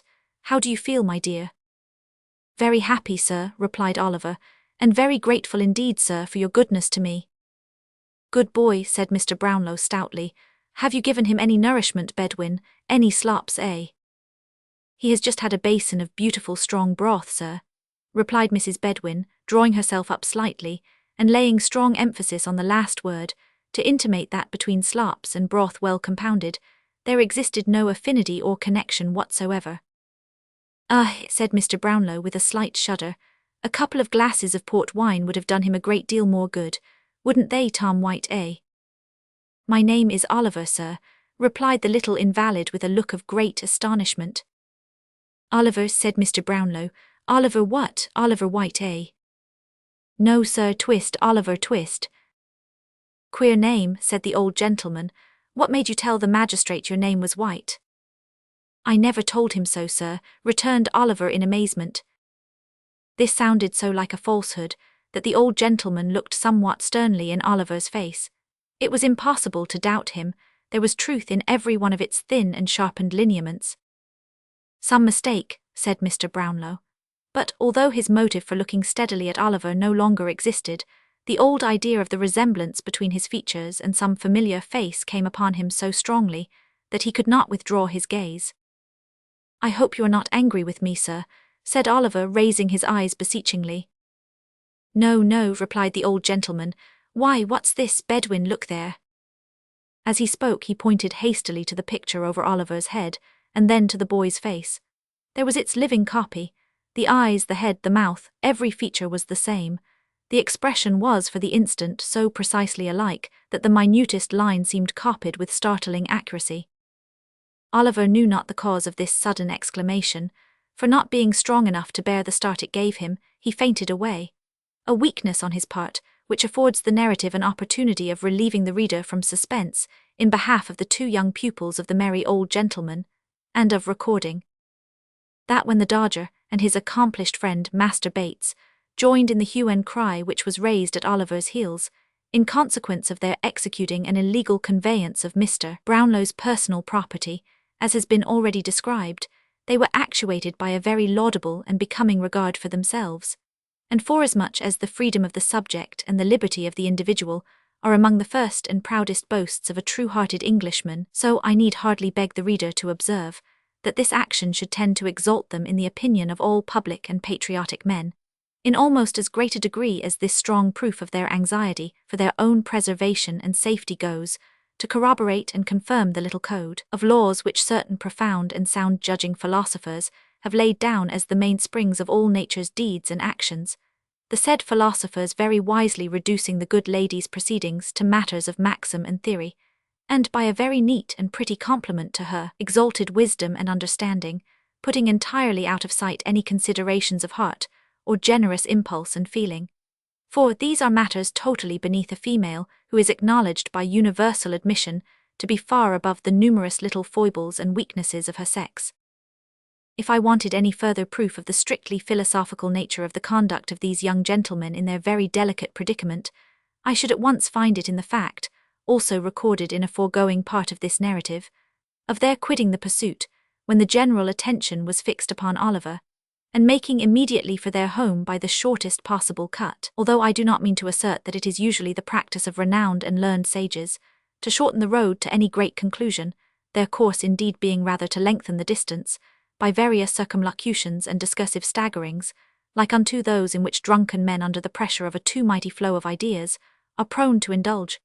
Still, I do mean to say, and do say distinctly, that it is the invariable practice of many mighty philosophers, in carrying out their theories, to evince great wisdom and foresight in providing against every possible contingency which can be supposed at all likely to affect themselves. Thus, to do a great right, you may do a little wrong, and you may take any means which the end to be attained will justify, the amount of the right or the amount of the wrong, or indeed the distinction between the two, being left entirely to the philosopher concerned, to be settled and determined by his clear, comprehensive, and impartial view of his own particular case. It was not until the two boys had scoured with great rapidity through a most intricate maze of narrow streets and courts that they ventured to halt beneath a low and dark archway. Having remained silent here just long enough to recover breath to speak, Master Bates uttered an exclamation of amusement and delight, and bursting into an uncontrollable fit of laughter, flung himself upon a doorstep and rolled thereon in a transport of mirth. "What's the matter?" inquired the Dodger. "Ha ha ha," roared Charlie Bates. "Hold your noise," remonstrated the Dodger, looking cautiously round. "Do you want to be grabbed, stupid?" "I can't help it," said Charlie. "I can't help it. To see him splitting away at that pace and cutting round the corners and knocking up again the posts, and starting on again as if he was made of iron as well as them, and me with the wipe in my pocket, singing out arter him. Oh my eye!" The vivid imagination of Master Bates presented the scene before him in too strong colours. As he arrived at this apostrophe, he again rolled upon the doorstep, and laughed louder than before. "What'll Fagin say?" inquired the Dodger, taking advantage of the next interval of breathlessness on the part of his friend to propound the question. "What?" repeated Charlie Bates. "Ah, what?" said the Dodger. "Why, what should he say?" inquired Charlie, stopping rather suddenly in his merriment, for the Dodger's manner was impressive. "What should he say?" Mr. Dawkins whistled for a couple of minutes, then, taking off his hat, scratched his head and nodded thrice. "What do you mean?" said Charlie. "Tor rull lull loo, gammon and spinach, the frog he wouldn't, and high cockalorum," said the Dodger, with a slight sneer on his intellectual countenance. This was explanatory but not satisfactory. Master Bates felt it so, and again said, "What do you mean?" The Dodger made no reply, but putting his hat on again, and gathering the skirts of his long-tailed coat under his arm, thrust his tongue into his cheek, slapped the bridge of his nose some half-dozen times in a familiar but expressive manner, and turning on his heel, slunk down the court. Master Bates followed with a thoughtful countenance. The noise of footsteps on the creaking stairs, a few minutes after the occurrence of this conversation, roused the merry old gentleman as he sat over the fire with a saveloy and a small loaf in his hand, a pocket-knife in his right, and a pewter pot on the trivet.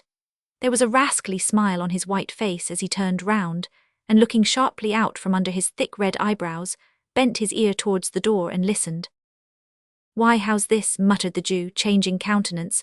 "Only two of 'em, where's the third? They can't have got into trouble. Hark!" The footsteps approached nearer, they reached the landing. The door was slowly opened, and the Dodger and Charlie Bates entered, closing it behind them. Chapter 13.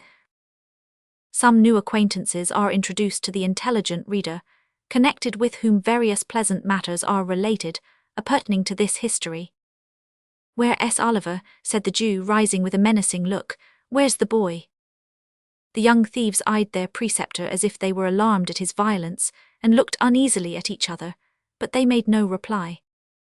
"What's become of the boy?" said the Jew, seizing the Dodger tightly by the collar and threatening him with horrid imprecations. Speak out or I'll throttle you." Mr. Fagin looked so very much in earnest that Charlie Bates, who deemed it prudent in all cases to be on the safe side, and who conceived it by no means improbable that it might be his turn to be throttled second, dropped upon his knees, and raised a loud, well-sustained and continuous roar, something between a mad bull and a speaking trumpet. "Will you speak?" thundered the Jew, shaking the dodger so much that his keeping in the big coat at all seemed perfectly miraculous. "Why, the traps have got him, and that's all about it," said the dodger sullenly. "Come, let go o' me, will you?" And swinging himself at one jerk clean out of the big coat which he left in the Jew's hands, the dodger snatched up the toasting fork and made a pass at the merry old gentleman's waistcoat, which, if it had taken effect, would have let a little more merriment out than could have been easily replaced. The Jew stepped back in this emergency, with more agility than could have been anticipated in a man of his apparent decrepitude, and, seizing up the pot, prepared to hurl it at his assailant's head. But Charlie Bates, at this moment, calling his attention by a perfectly terrific howl, he suddenly altered its destination, and flung it full at that young gentleman.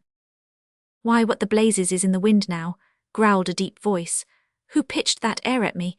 It's well it's the beer and not the pot as hit me, or I'd have settled somebody. I might have knowed as nobody but an infernal, rich, plundering, thundering old Jew could afford to throw away any drink but water, and not that, unless he done the river company every quarter. What is it all about, Fagin? Me if my neck-handkercher ain't lined with beer. Come in, you sneaking warmint. What are you stopping outside for, as if you was ashamed of your master? Come in." The man who growled out these words was a stoutly built fellow of about 35, in a black velveteen coat, very soiled drab breeches, lace-up half boots and grey cotton stockings which enclosed a bulky pair of legs, with large swelling calves. The kind of legs which in such costume always look in an unfinished and incomplete state without a set of fetters to garnish them. He had a brown hat on his head, and a dirty belcher handkerchief round his neck, with the long frayed ends of which he smeared the beer from his face as he spoke. He disclosed, when he had done so, a broad, heavy countenance with a beard of 3 days' growth, and 2 scowling eyes, one of which displayed various party-coloured symptoms of having been recently damaged by a blow. "Come in, d'ye hear?" growled this engaging ruffian. A white shaggy dog, with his face scratched and torn in 20 different places, skulked into the room. "Why didn't you come in afore?" said the man. "You're getting too proud to own me afore company, are you? Lie down." This command was accompanied with a kick, which sent the animal to the other end of the room. He appeared well used to it, however, for he called himself up in a corner very quietly, without uttering a sound, and winking his very ill-looking eyes 20 times in a minute, appeared to occupy himself in taking a survey of the apartment. "What are you up to, ill-treating the boys, you covetous, avaricious, insatiably old fence?" said the man, seating himself deliberately. "I wonder they don't murder you. I would if I was them. If I'd been your prentice, I'd have done it long ago, and no, I couldn't have sold you afterwards, for you're fit for nothing but keeping as a curiosity of ugliness in a glass bottle, and I suppose they don't blow glass bottles large enough." "Hush, hush, Mr. Sykes," said the Jew, trembling, "don't speak so loud." "None of your mistering," replied the ruffian. "You always mean mischief when you come that. You know my name, out with it. I shan't disgrace it when the time comes." "Well, well then, Bill Sykes," said the Jew with abject humility. "You seem out of humour, Bill." "Perhaps I am," replied Sykes. "I should think you was rather out of sorts too, unless you mean as little harm when you throw pewter pots about, as you do when you blab and—" "Are you mad?" said the Jew, catching the man by the sleeve and pointing towards the boys. Mr. Sykes contented himself with tying an imaginary knot under his left ear, and jerking his head over on the right shoulder, a piece of dumb show which the Jew appeared to understand perfectly. He then, in cant terms, with which his whole conversation was plentifully besprinkled, but which would be quite unintelligible if they were recorded here, demanded a glass of liquor. "And mind you don't poison it," said Mr. Sykes, laying his hat upon the table. This was said in jest, but if the speaker could have seen the evil leer with which the Jew bit his pale lip as he turned round to the cupboard, he might have thought the caution not wholly unnecessary, or the wish, at all events, to improve upon the distiller's ingenuity not very far from the old gentleman's merry heart. After swallowing 2 of 3 glasses of spirits, Mr. Sykes condescended to take some notice of the young gentleman, which gracious act led to a conversation, in which the cause and manner of Oliver's capture were circumstantially detailed, with such alterations and improvements on the truth, as to the dodger appeared most advisable under the circumstances. "I'm afraid," said the Jew, "that he may say something which will get us into trouble." "That's very likely," returned Sikes with a malicious grin. "You're blowed upon, Fagin." "And I'm afraid, you see," added the Jew, speaking as if he had not noticed the interruption, and regarding the other closely as he did so, "I'm afraid that, if the game was up with us, it might be up with a good many more, and that it would come out rather worse for you than it would for me, my dear." The man started, and turned round upon the Jew, but the old gentleman's shoulders were shrugged up to his ears, and his eyes were vacantly staring on the opposite wall. There was a long pause.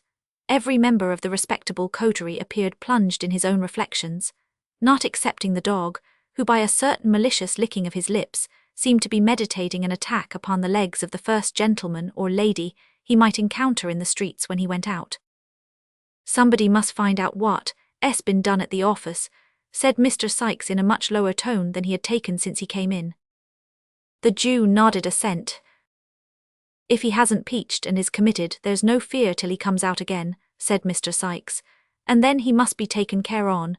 You must get hold of him somehow." Again the Jew nodded. The prudence of this line of action indeed was obvious, but unfortunately there was one very strong objection to its being adopted. This was, that the Dodger and Charlie Bates and Fagin and Mr. William Sikes happened, one and all, to entertain a violent and deeply rooted antipathy to going near a police office on any ground or pretext whatever. How long they might have sat and looked at each other, in a state of uncertainty not the most pleasant of its kind, it is difficult to guess. It is not necessary to make any guesses on the subject, however, for the sudden entrance of the two young ladies whom Oliver had seen on a former occasion caused the conversation to flow afresh. "The very thing," said the Jew. "Bet we'll go, won't you, my dear?" "Where's?" inquired the young lady. "Only just up to the office, my dear," said the Jew coaxingly. It is due to the young lady to say that she did not positively affirm that she would not, but that she merely expressed an emphatic and earnest desire to be blessed if she would.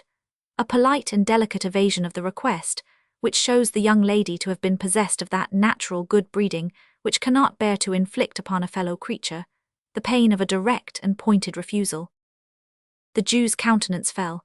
He turned from this young lady, who was gaily, not to say gorgeously attired, in a red gown, green boots and yellow curl papers, to the other female. "Nancy, my dear," said the Jew in a soothing manner, "what do you say?" "That it won't do, so it's no use trying it on, Fagin," replied Nancy. "What do you mean by that?" said Mr. Sikes, looking up in a surly manner. "What I say, Bill," replied the lady collectedly. "Why, you're just the very person for it," reasoned Mr. Sikes. "Nobody about here knows anything of you." "And as I don't want 'em to neither," replied Nancy in the same composed manner, "it's rather more no than yes with me, Bill." "She'll go, Fagin," said Sikes. "No, she won't, Fagin," said Nancy. "Yes, she will, Fagin," said Sikes. And Mr. Sikes was right. By dint of alternate threats, promises, and bribes, the lady in question was ultimately prevailed upon to undertake the commission. She was not indeed withheld by the same considerations as her agreeable friend, for having recently removed into the neighbourhood of Field Lane from the remote but genteel suburb of Ratcliffe, she was not under the same apprehension of being recognised by any of her numerous acquaintances. Accordingly, with a clean white apron tied over her gown, and her curl papers tucked up under a straw bonnet, both articles of dress being provided from the Jew's inexhaustible stock, Miss Nancy prepared to issue forth on her errand. "Stop a minute, my dear," said the Jew, producing a little covered basket. "Carry that in one hand, it looks more respectable, my dear." "Give her a door-key to carry in her t'other one, Fagin," said Sikes. "It looks real and Genevieve-like." Yes, my dear, so it does," said the Jew, hanging a large street-door key on the forefinger of the young lady's right hand. "There, very good indeed, my dear," said the Jew, rubbing his hands. "Oh, my brother, my poor, dear, sweet, innocent little brother," exclaimed Nancy, bursting into tears and wringing the little basket and the street-door key in an agony of distress. "What has become of him? Where have they taken him to? Oh, do have pity, and tell me what's been done with the dear boy, gentlemen. Do, gentlemen, if you please, gentlemen." Having uttered those words in a most lamentable and heartbroken tone, to the immeasurable delight of her hearers, Miss Nancy paused, winked to the company, nodded smilingly round and disappeared. "Ah, she's a clever girl, my dears," said the Jew, turning round to his young friends and shaking his head gravely, as if in mute admonition to them to follow the bright example they had just beheld. "She's a honour to her sex," said Mr. Sikes, filling his glass and smiting the table with his enormous fist. "Here's her health, and wishing they was all like her." While these and many other encomiums were being passed on the accomplished Nancy, that young lady made the best of her way to the police office, whither, notwithstanding a little natural timidity consequent upon walking through the streets alone and unprotected, she arrived in perfect safety shortly afterwards. Entering by the back way, she tapped softly with the key at one of the cell doors and listened. There was no sound within, so she coughed and listened again. Still there was no reply, so she spoke. "Noli, dear," murmured Nancy in a gentle voice, "Noli." There was nobody inside but a miserable shoeless criminal, who had been taken up for playing the flute, and who, the offence against society having been clearly proved, had been very properly committed by Mr. Fagin to the House of Correction for 1 month, with the appropriate and amusing remark that since he had so much breath to spare, it would be more wholesomely expended on the treadmill than in a musical instrument. He made no answer, being occupied mentally bewailing the loss of the flute, which had been confiscated for the use of the county. So Nancy passed on to the next cell and knocked there. "Well," cried a faint and feeble voice. "Is there a little boy here?" inquired Nancy with a preliminary sob. "No," replied the voice, "God forbid." This was a vagrant of 65 who was going to prison for not playing the flute, or in other words for begging in the streets and doing nothing for his livelihood. In the next cell was another man who was going to the same prison for hawking tin saucepans without license, thereby doing something for his living, in defiance of the stamp office. But as neither of these criminals answered to the name of Oliver, or knew anything about him, Nancy made straight up to the bluff officer in the striped waistcoat, and with the most piteous wailings and lamentations, rendered more piteous by a prompt and efficient use of the street door key and the little basket, demanded her own dear brother. "I haven't got him, my dear," said the old man. "Where is he?" screamed Nancy in a distracted manner. "Why, the gentleman's got him," replied the officer. "What gentleman? Oh, gracious heavens, what gentleman?" exclaimed Nancy. In reply to this incoherent questioning, the old man informed the deeply affected sister that Oliver had been taken ill in the office, and discharged in consequence of a witness having proved the robbery to have been committed by another boy, not in custody, and that the prosecutor had carried him away, in an insensible condition, to his own residence, of and concerning which all the informant knew was, that it was somewhere in Pentonville, he having heard that word mentioned in the directions to the coach.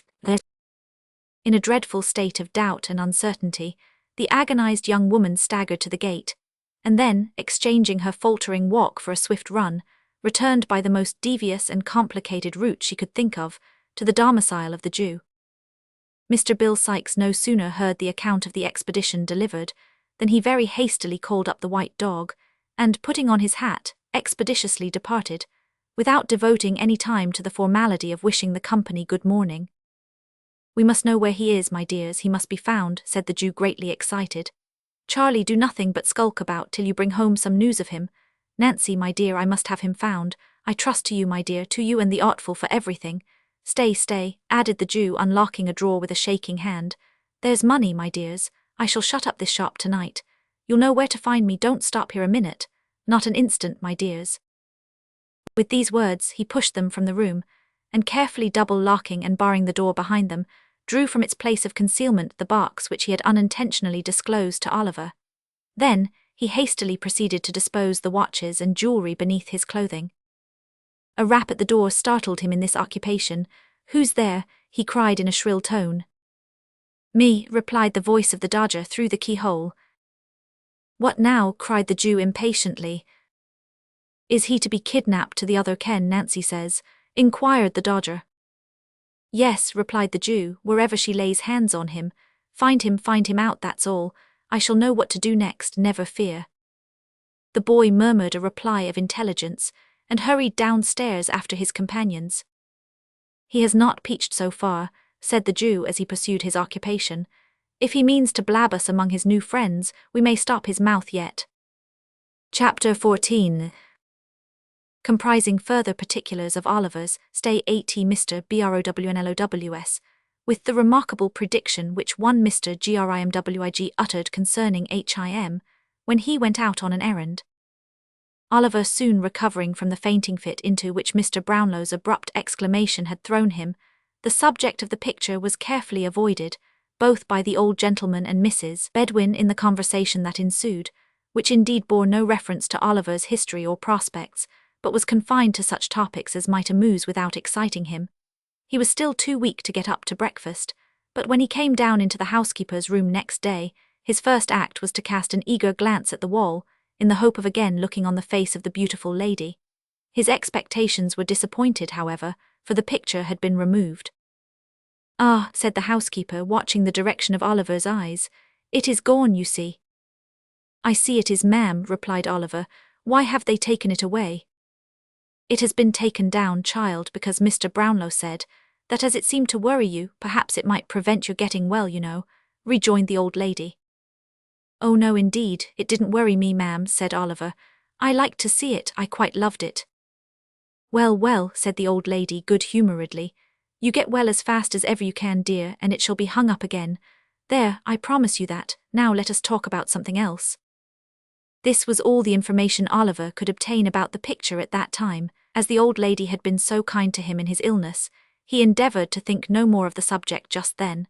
So he listened attentively to a great many stories she told him, about an amiable and handsome daughter of hers, who was married to an amiable and handsome man and lived in the country, and about a son who was clerk to a merchant in the West Indies, and who was also such a good young man, and wrote such dutiful letters home 4 times a year, that it brought the tears into her eyes to talk about them, when the old lady had expatiated a long time on the excellences of her children, and the merits of her kind good husband besides, who had been dead and gone, poor dear soul.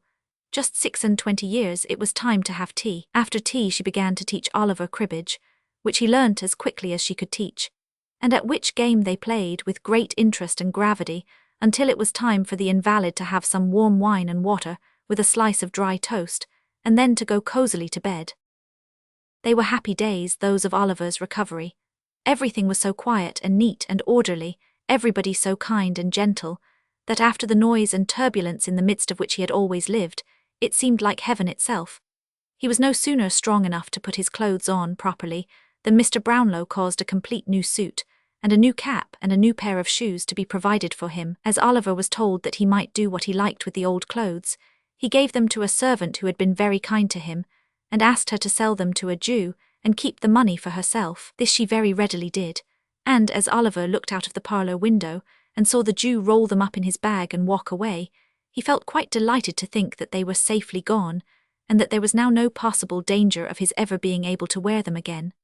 They were sad rags, to tell the truth, and Oliver had never had a new suit before. One evening, about a week after the affair of the picture, as he was sitting talking to Mrs. Bedwin, there came a message down from Mr. Brownlow, that if Oliver Twist felt pretty well, he should like to see him in his study and talk to him a little while.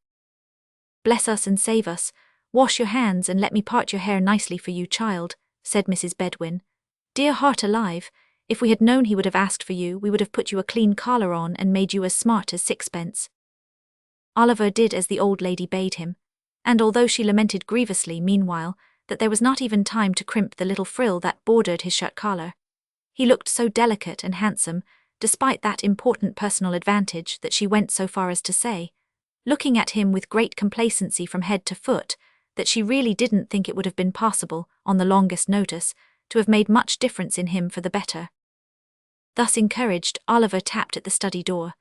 On Mr. Brownlow calling to him to come in, he found himself in a little back room, quite full of books, with a window looking into some pleasant little gardens. There was a table drawn up before the window, at which Mr. Brownlow was seated reading. When he saw Oliver, he pushed the book away from him, and told him to come near the table and sit down. Oliver complied, marvelling where the people could be found to read such a great number of books as seemed to be written to make the world wiser, which is still a marvel to more experienced people than Oliver Twist, every day of their lives. "There are a good many books, are there not, my boy?" said Mr. Brownlow, observing the curiosity with which Oliver surveyed the shelves that reached from the floor to the ceiling. "A great number, sir," replied Oliver. "I never saw so many." You shall read them if you behave well, said the old gentleman kindly, and you will like that better than looking at the outsides, that is, some cases, because there are books of which the backs and covers are by far the best parts. I suppose they are those heavy ones, sir, said Oliver, pointing to some large quartos with a good deal of gilding about the binding. Not always those, said the old gentleman, patting Oliver on the head and smiling as he did so. There are other equally heavy ones, though of a much smaller size. How should you like to grow up a clever man and write books, eh? I think I would rather read them, sir, replied Oliver. What, wouldn't you like to be a book writer? Said the old gentleman. Oliver considered a little while, and at last said he should think it would be a much better thing to be a bookseller, upon which the old gentleman laughed heartily and declared he had said a very good thing, which Oliver felt glad to have done, though he by no means knew what it was. Well, well, said the old gentleman, composing his features, don't be afraid, we won't make an author of you while there's an honest trade to be learnt, or brick-making to turn to. Thank you, sir, said Oliver. At the earnest manner of his reply, the old gentleman laughed again, and said something about a curious instinct, which Oliver, not understanding, paid no very great attention to. Now, said Mr. Brownlow, speaking if possible in a kinder, but at the same time in a much more serious manner than Oliver had ever known him assume yet, I want you to pay great attention, my boy, to what I am going to say. I shall talk to you without any reserve, because I am sure you are well able to understand me, as many older persons would be. Oh, don't tell you are going to send me away, sir, pray, exclaimed Oliver, alarmed at the serious tone of the old gentleman's commencement. Don't turn me out of doors to wander in the streets again. Let me stay here and be a servant. Don't send me back to the wretched place I came from. Have mercy upon a poor boy, sir. My dear child, said the old gentleman, moved by the warmth of Oliver's sudden appeal, you need not be afraid of my deserting you unless you give me cause. I never will, sir, interposed Oliver.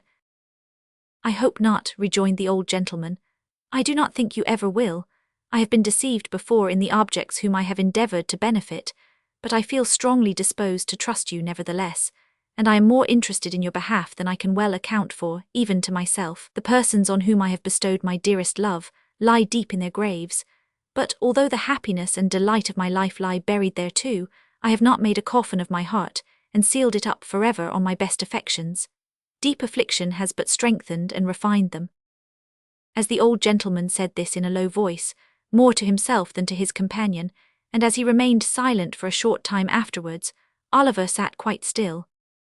Well, well, said the old gentleman at length in a more cheerful tone, I only say this because you have a young heart, and knowing that I have suffered great pain and sorrow, you will be more careful, perhaps, not to wound me again. You say you are an orphan without a friend in the world. All the inquiries I have been able to make confirm the statement. Let me hear your story, where you come from, who brought you up, and how you got into the company in which I found you. Speak the truth, and you shall not be friendless while I live. Oliver's sobs checked his utterance for some minutes, when he was on the point of beginning to relate how he had been brought up at the farm, and carried to the workhouse by Mr. Bumble. A peculiarly impatient little double knock was heard at the street door, and the servant, running upstairs, announced Mr. Grimwig. Is he coming up? Inquired Mr. Brownlow. Yes, sir, replied the servant. He asked if there were any muffins in the house, and when I told him yes, he said he had come to tea. Mr. Brownlow smiled, and turning to Oliver, said that Mr. Grimwig was an old friend of his, and he must not mind his being a little rough in his manners, for he was a worthy creature at bottom, as he had reason to know. Shall I go downstairs, sir? Inquired Oliver. No, replied Mr. Brownlow, I would rather you remained here. At this moment there walked into the room, supporting himself by a thick stick, a stout old gentleman rather lame in one leg, who was dressed in a blue coat, striped waistcoat, nankeen breeches and gaiters, and a broad-brimmed white hat, with the sides turned up with green. A very small-plated shirt frill stuck out from his waistcoat, and a very long steel watch chain with nothing but a key at the end dangled loosely below it. The ends of his white neckerchief were twisted into a ball about the size of an orange. The variety of shapes into which his countenance was twisted defied description. He had a manner of screwing his head on one side when he spoke, and of looking out of the corners of his eyes at the same time, which irresistibly reminded the beholder of a parrot. In this attitude he fixed himself, the moment he made his appearance, and holding out a small piece of orange peel at arm's length, exclaimed in a growling, discontented voice. "Look here, do you see this? Isn't it a most wonderful and extraordinary thing that I can't call at a man's house, but I find a piece of this poor surgeon's friend on the staircase? I've been lamed with orange peel once, and I know orange peel will be my death, or I'll be content to eat my own head, sir." This was the handsome offer with which Mr. Grimwig backed and confirmed nearly every assertion he made, and it was the more singular in his case, because, even admitting for the sake of argument, the possibility of scientific improvements being brought to that pass, which will enable a gentleman to eat his own head in the event of his being so disposed, Mr. Grimwig's head was such a particularly large one, that the most sanguine man alive could hardly entertain a hope of being able to get through it at a sitting, to put entirely out of the question a very thick coating of powder. "I'll eat my head, sir," repeated Mr. Grimwig, striking his stick upon the ground. "Hallo, what's that?" looking at Oliver and retreating a pace or two. "This is young Oliver Twist, whom we were speaking about," said Mr. Brownlow. Oliver bowed. "You don't mean to say that's the boy who had the fever, I hope," said Mr. Grimwig, recoiling a little more. "Wait a minute, don't speak. Stop," continued Mr. Grimwig abruptly, losing all dread of the fever in his triumph at the discovery. "That's the boy who had the orange. If that's not the boy, sir, who had the orange and threw this bit of peel upon the staircase, I'll eat my head and his too." No, he has not had one," said Mr. Brownlow, laughing. "Come, put down your hat and speak to my young friend." "I feel strongly on this subject, sir," said the irritable old gentleman, drawing off his gloves. "There's always more or less orange peel on the pavement in our street, and I know it's put there by the surgeon's boy at the corner. A young woman stumbled over a bit last night and fell against my garden railings. Directly she got up I saw her look towards his infernal red lamp with the pantomime light. 'Don't go to him,' I called out of the window. 'He's an assassin, a man-trap, so he is, if he is not.'" Here the irascible old gentleman gave a great knock on the ground with his stick, which was always understood by his friends to imply the customary offer whenever it was not expressed in words. Then, still keeping his stick in his hand, he sat down, and opening a double eye-glass which he wore attached to a broad black riband, took a view of Oliver, who, seeing that he was the object of inspection, coloured and bowed again. "That's the boy, is it?" said Mr. Grimwig at length. "That's the boy," replied Mr. Brownlow. "How are you, boy?" said Mr. Grimwig. "A great deal better, thank you, sir," replied Oliver. Mr. Brownlow, seeming to apprehend that his singular friend was about to say something disagreeable, asked Oliver to step downstairs and tell Mrs. Bedwin they were ready for tea, which, as he did not half like the visitor's manner, he was very happy to do. "He is a nice-looking boy, is he not?" inquired Mr. Brownlow. "I don't know," replied Mr. Grimwig pettishly. "Don't know?" "No, I don't know. I never see any difference in boys. I only knew two sort of boys, mealy boys and beef-faced boys." "And which is Oliver?" "Mealy. I know a friend who has a beef-faced boy, a fine boy they call him, with a round head and red cheeks and glaring eyes, a horrid boy, with a body and limbs that appear to be swelling out of the seams of his blue clothes, with the voice of a pilot and the appetite of a wolf. I know him, the wretch." "Come," said Mr. Brownlow, "these are not the characteristics of young Oliver Twist, so he need excite your wrath." "They are not," replied Mr. Grimwig. "He may have worse." Here Mr. Brownlow coughed impatiently, which appeared to afford Mr. Grimwig the most exquisite delight. "He may have worse, I say," repeated Mr. Grimwig. "Where does he come from? Who is he? What is he? He has had a fever. What of that? Fevers are not peculiar to good people, are they? Bad people have fevers sometimes, haven't they? I knew a man who was hung in Jamaica for murdering his master. He had had a fever 6 times. He wasn't recommended to mercy on that account. Pooh, nonsense." Now the fact was that in the inmost recesses of his own heart, Mr. Grimwig was strongly disposed to admit that Oliver's appearance and manner were unusually prepossessing, but he had a strong appetite for contradiction, sharpened on this occasion by the finding of the orange peel, and inwardly determining that no man should dictate to him whether a boy was well-looking or not, he had resolved from the first to oppose his friend.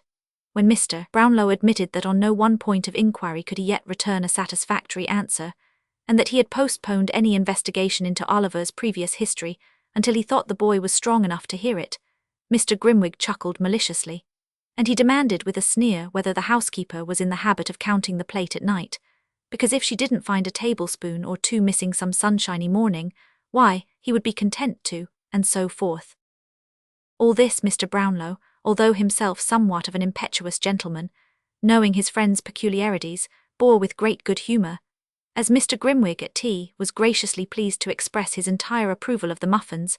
Matters went on very smoothly, and Oliver, who made one of the party, began to feel more at his ease than he had yet done in the fierce old gentleman's presence.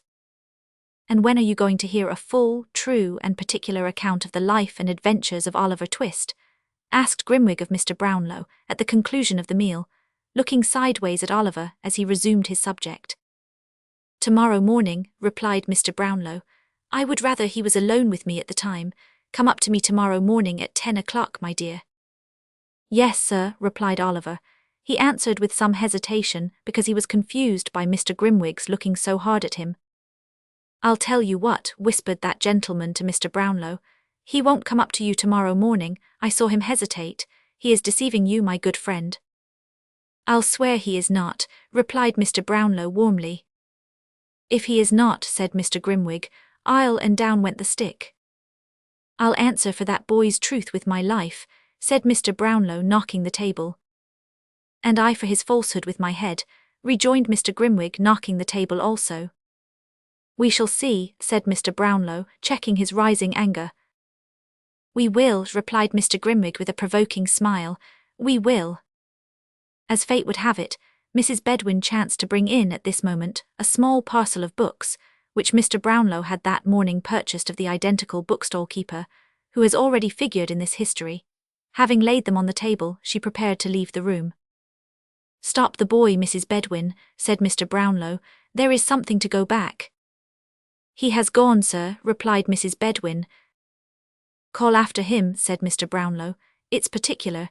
He is a poor man and they are not paid for. There are some books to be taken back too."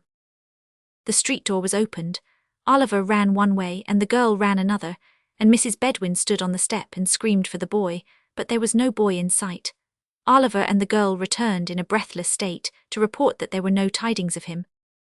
"Dear me, I am very sorry for that," exclaimed Mr. Brownlow. "I particularly wished those books to be returned tonight."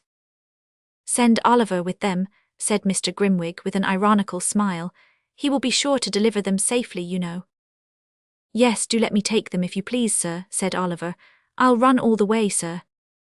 The old gentleman was just going to say that Oliver should not go out on any account, when a most malicious cough from Mr. Grimwig determined him that he should, and that by his prompt discharge of the commission he should prove to him the injustice of his suspicions, on this head at least, at once.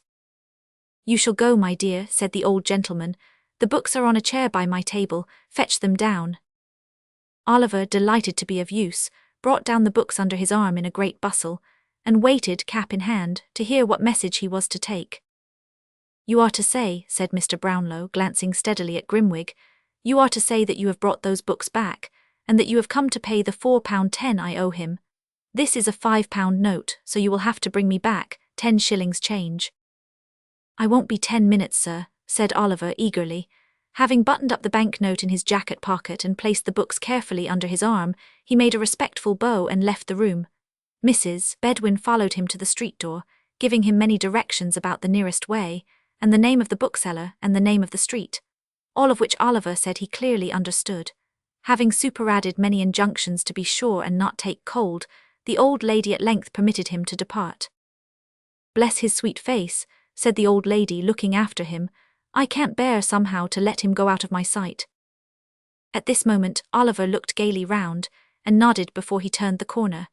The old lady smilingly returned his salutation, and closing the door went back to her own room. "Let me see, he'll be back in 20 minutes at the longest," said Mr. Brownlow, pulling out his watch and placing it on the table. "It will be dark by that time." "Oh, you really expect him to come back, do you?" inquired Mr. Grimwig. "Don't you?" asked Mr. Brownlow, smiling. The spirit of contradiction was strong in Mr. Grimwig's breast at the moment, and it was rendered stronger by his friend's confident smile. "No," he said, smiting the table with his fist, "I do not.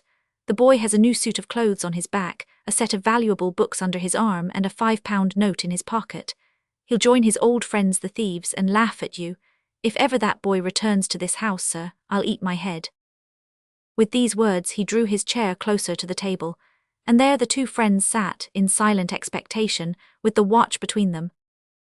It is worthy of remark, as illustrating the importance we attach to our own judgments, and the pride with which we put forth our most rash and hasty conclusions, that, although Mr. Grimwig was not by any means a bad-hearted man, and though he would have been unfeignedly sorry to see his respected friend duped and deceived, he really did most earnestly and strongly hope at that moment that Oliver Twist might not come back. It grew so dark that the figures on the dial plate were scarcely discernible, but there the two old gentlemen continued to sit in silence with the watch between them. Chapter 15. Showing how very fond of Oliver Twist the merry old Jew and Miss Nancy were.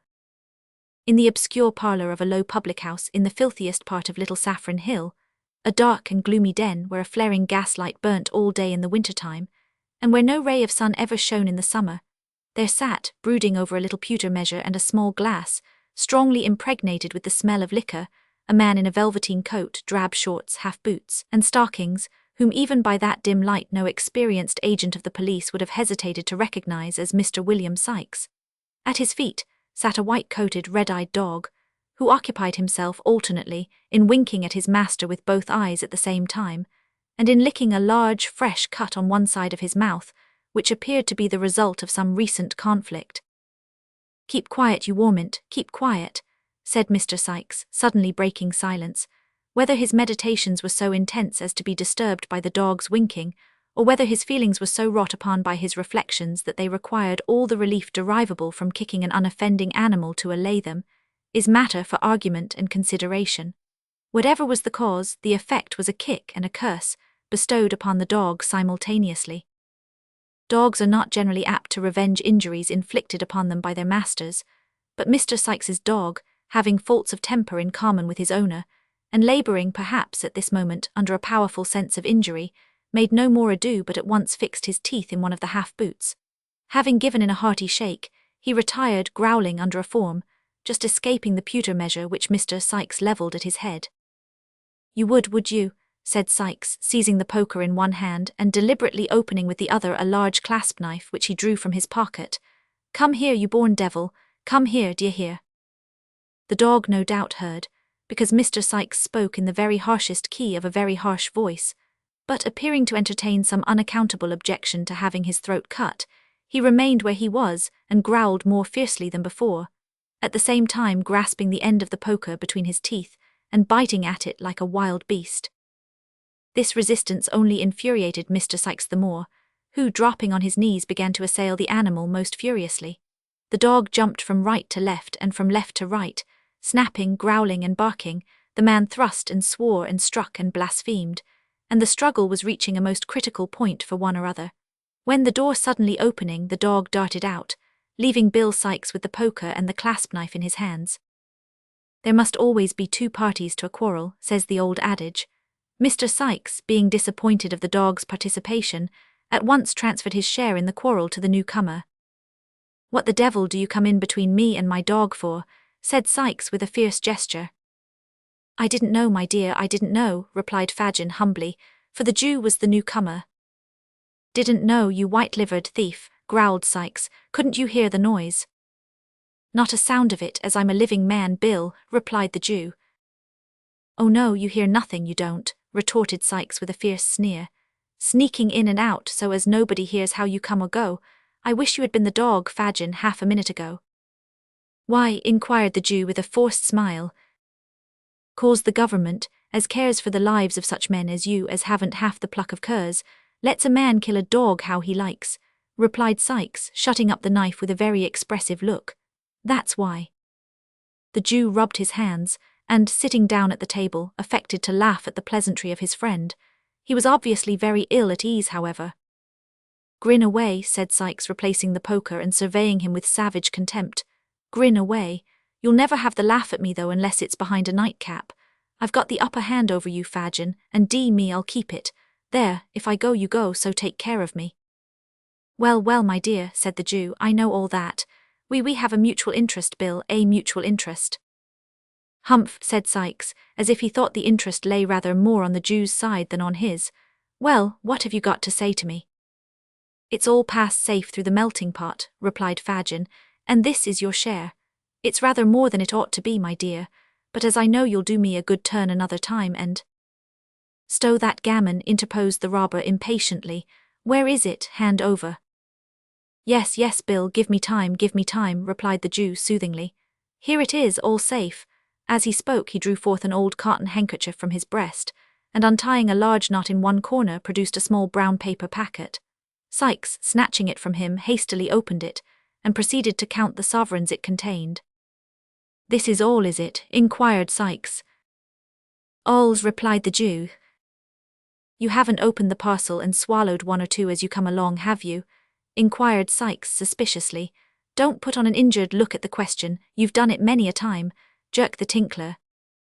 These words in plain English conveyed an injunction to ring the bell. It was answered by another Jew, younger than Fagin, but nearly as vile and repulsive in appearance.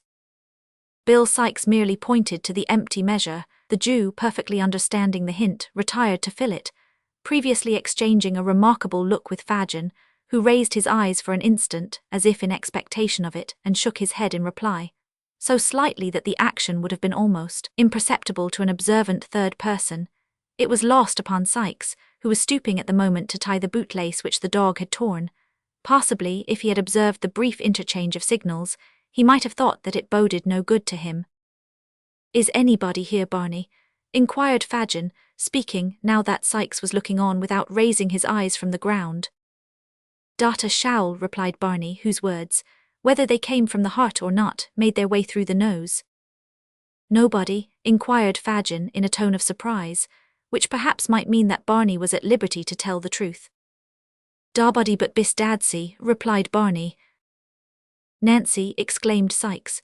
Where? Strike me blind if I don't honour that ere girl for her native talents. She's bid havid a plate of boiled beef id the bar, replied Barney. Send her here, said Sikes, pouring out a glass of liquor. Send her here. Barney looked timidly at Fagin, as if for permission. The Jew remaining silent and not lifting his eyes from the ground, he retired, and presently returned, ushering in Nancy, who was decorated with the bonnet, apron, basket, and street-door key complete. You are on the scent, are you, Nancy? Inquired Sikes, proffering the glass. Yes, I am, Bill, replied the young lady, disposing of its contents, and tired enough of it I am too. The young brat's been ill and confined to the crib, and— Ah, Nancy dear, said Fagin, looking up. Now, whether a peculiar contraction of the Jew's red eyebrows, and a half-closing of his deeply set eyes, warned Miss Nancy that she was disposed to be too communicative, is not a matter of much importance. The fact is all we need care for here, and the fact is that she suddenly checked herself, and with several gracious smiles upon Mr. Sikes, turned the conversation to other matters. In about 10 minutes' time, Mr. Fagin was seized with a fit of coughing, upon which Nancy pulled her shawl over her shoulders and declared it was time to go. Mr. Sikes, finding that he was walking a short part of her way himself, expressed his intention of accompanying her. They went away together, followed at a little distance by the dog, who slunk out of a backyard as soon as his master was out of sight.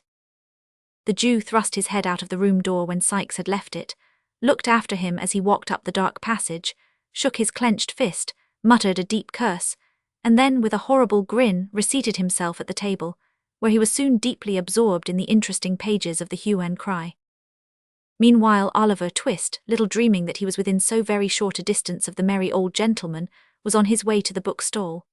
When he got into Clerkenwell, he accidentally turned down a by-street which was not exactly in his way, but not discovering his mistake until he had got halfway down it, and knowing it must lead in the right direction, he did not think it worth while to turn back, and so marched on, as quickly as he could, with the books under his arm.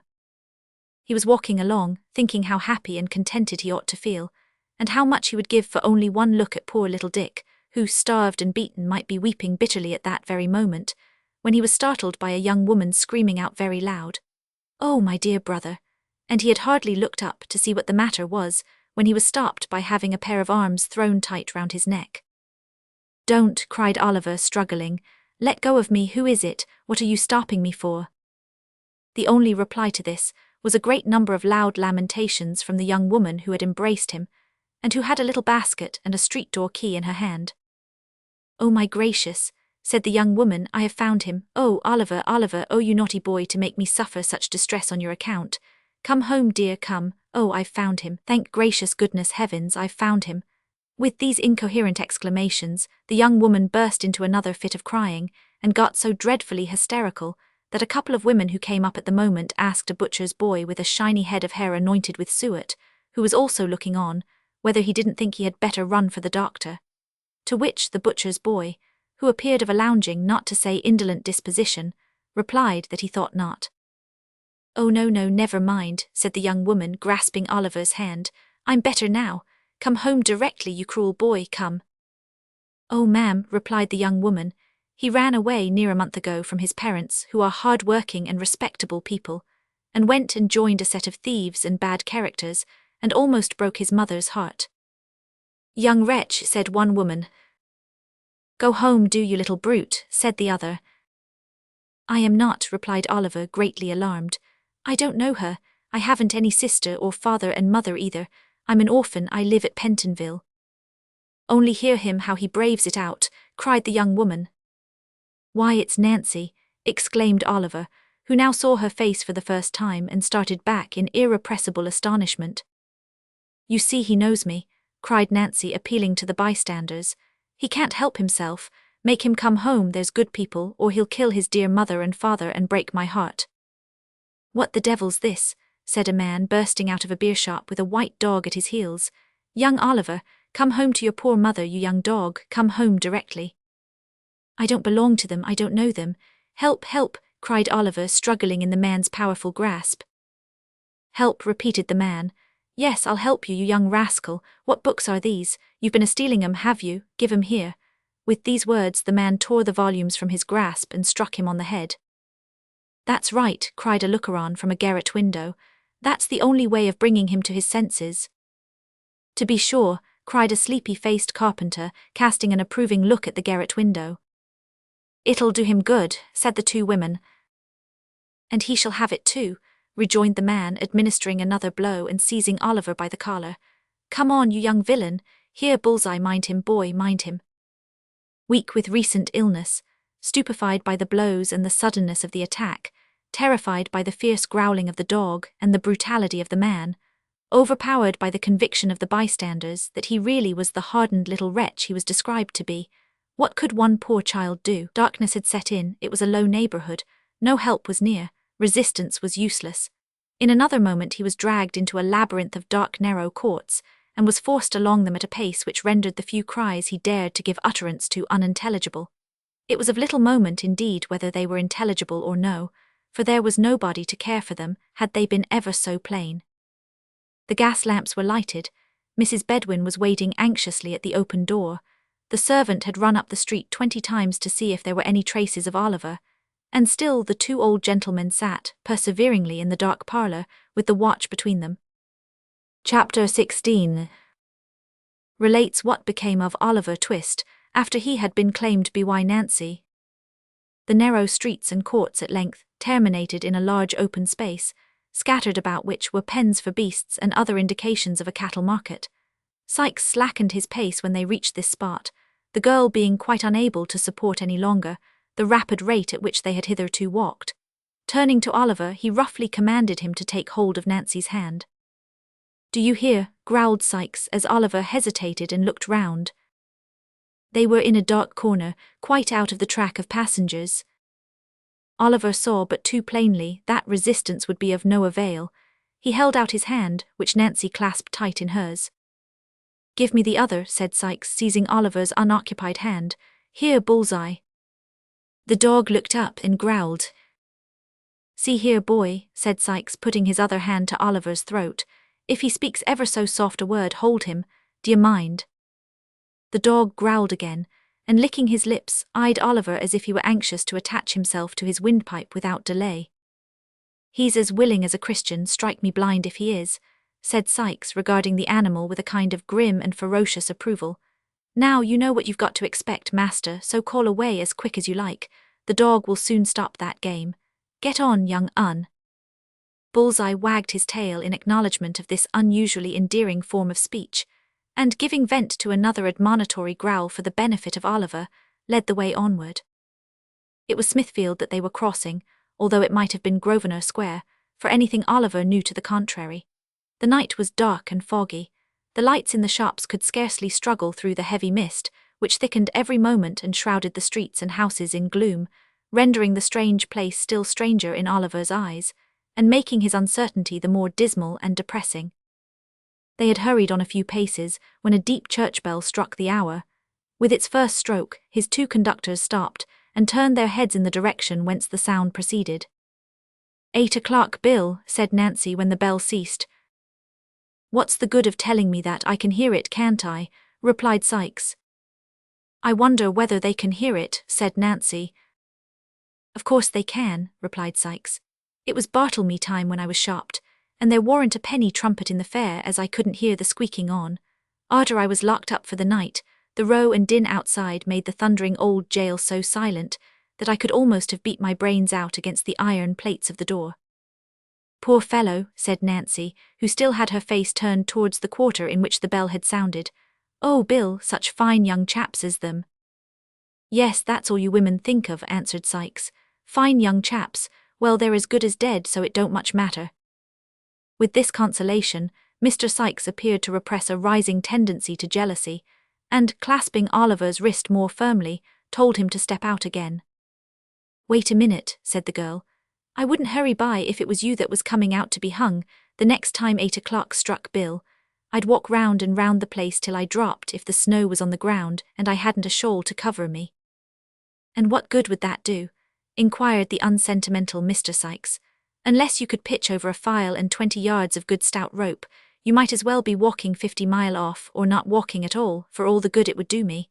Come on and don't stand preaching there.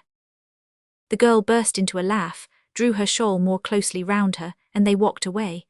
But Oliver felt her hand tremble, and looking up in her face as they passed a gas lamp, saw that it had turned a deadly white.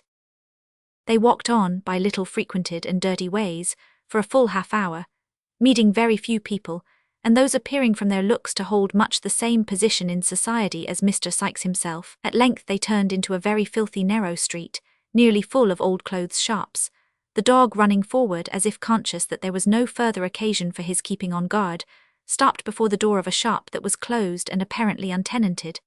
The house was in a ruinous condition, and on the door was nailed a board, intimating that it was to let, which looked as if it had hung there for many years.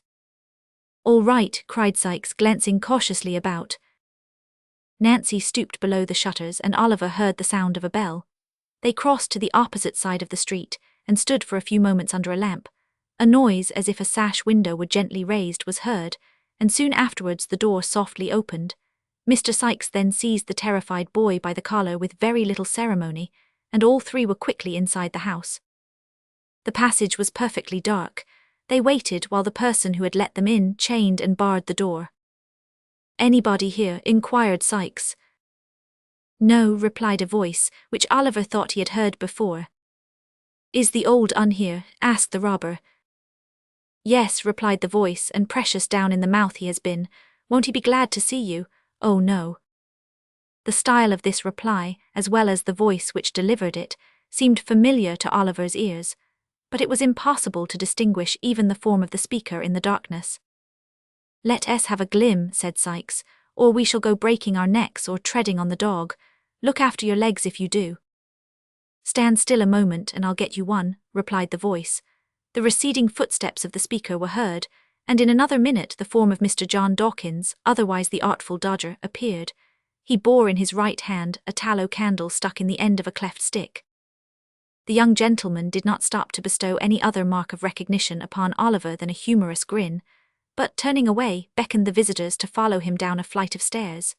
They crossed an empty kitchen, and opening the door of a low, earthy-smelling room, which seemed to have been built in a small backyard, were received with a shout of laughter. Oh, my wig, cried Master Charles Bates, from whose lungs the laughter had proceeded. Here he is, oh cry, here he is, oh Fagin, look at him, Fagin, do look at him, I can't bear it, it is such a jolly game, I can't bear it, hold me somebody while I laugh it out. With this irrepressible ebullition of mirth, Master Bates laid himself flat on the floor, and kicked convulsively for 5 minutes in an ecstasy of facetious joy. Then jumping to his feet, he snatched the cleft stick from the dodger, and advancing to Oliver viewed him round and round, while the Jew, taking off his nightcap, made a great number of low bows to the bewildered boy.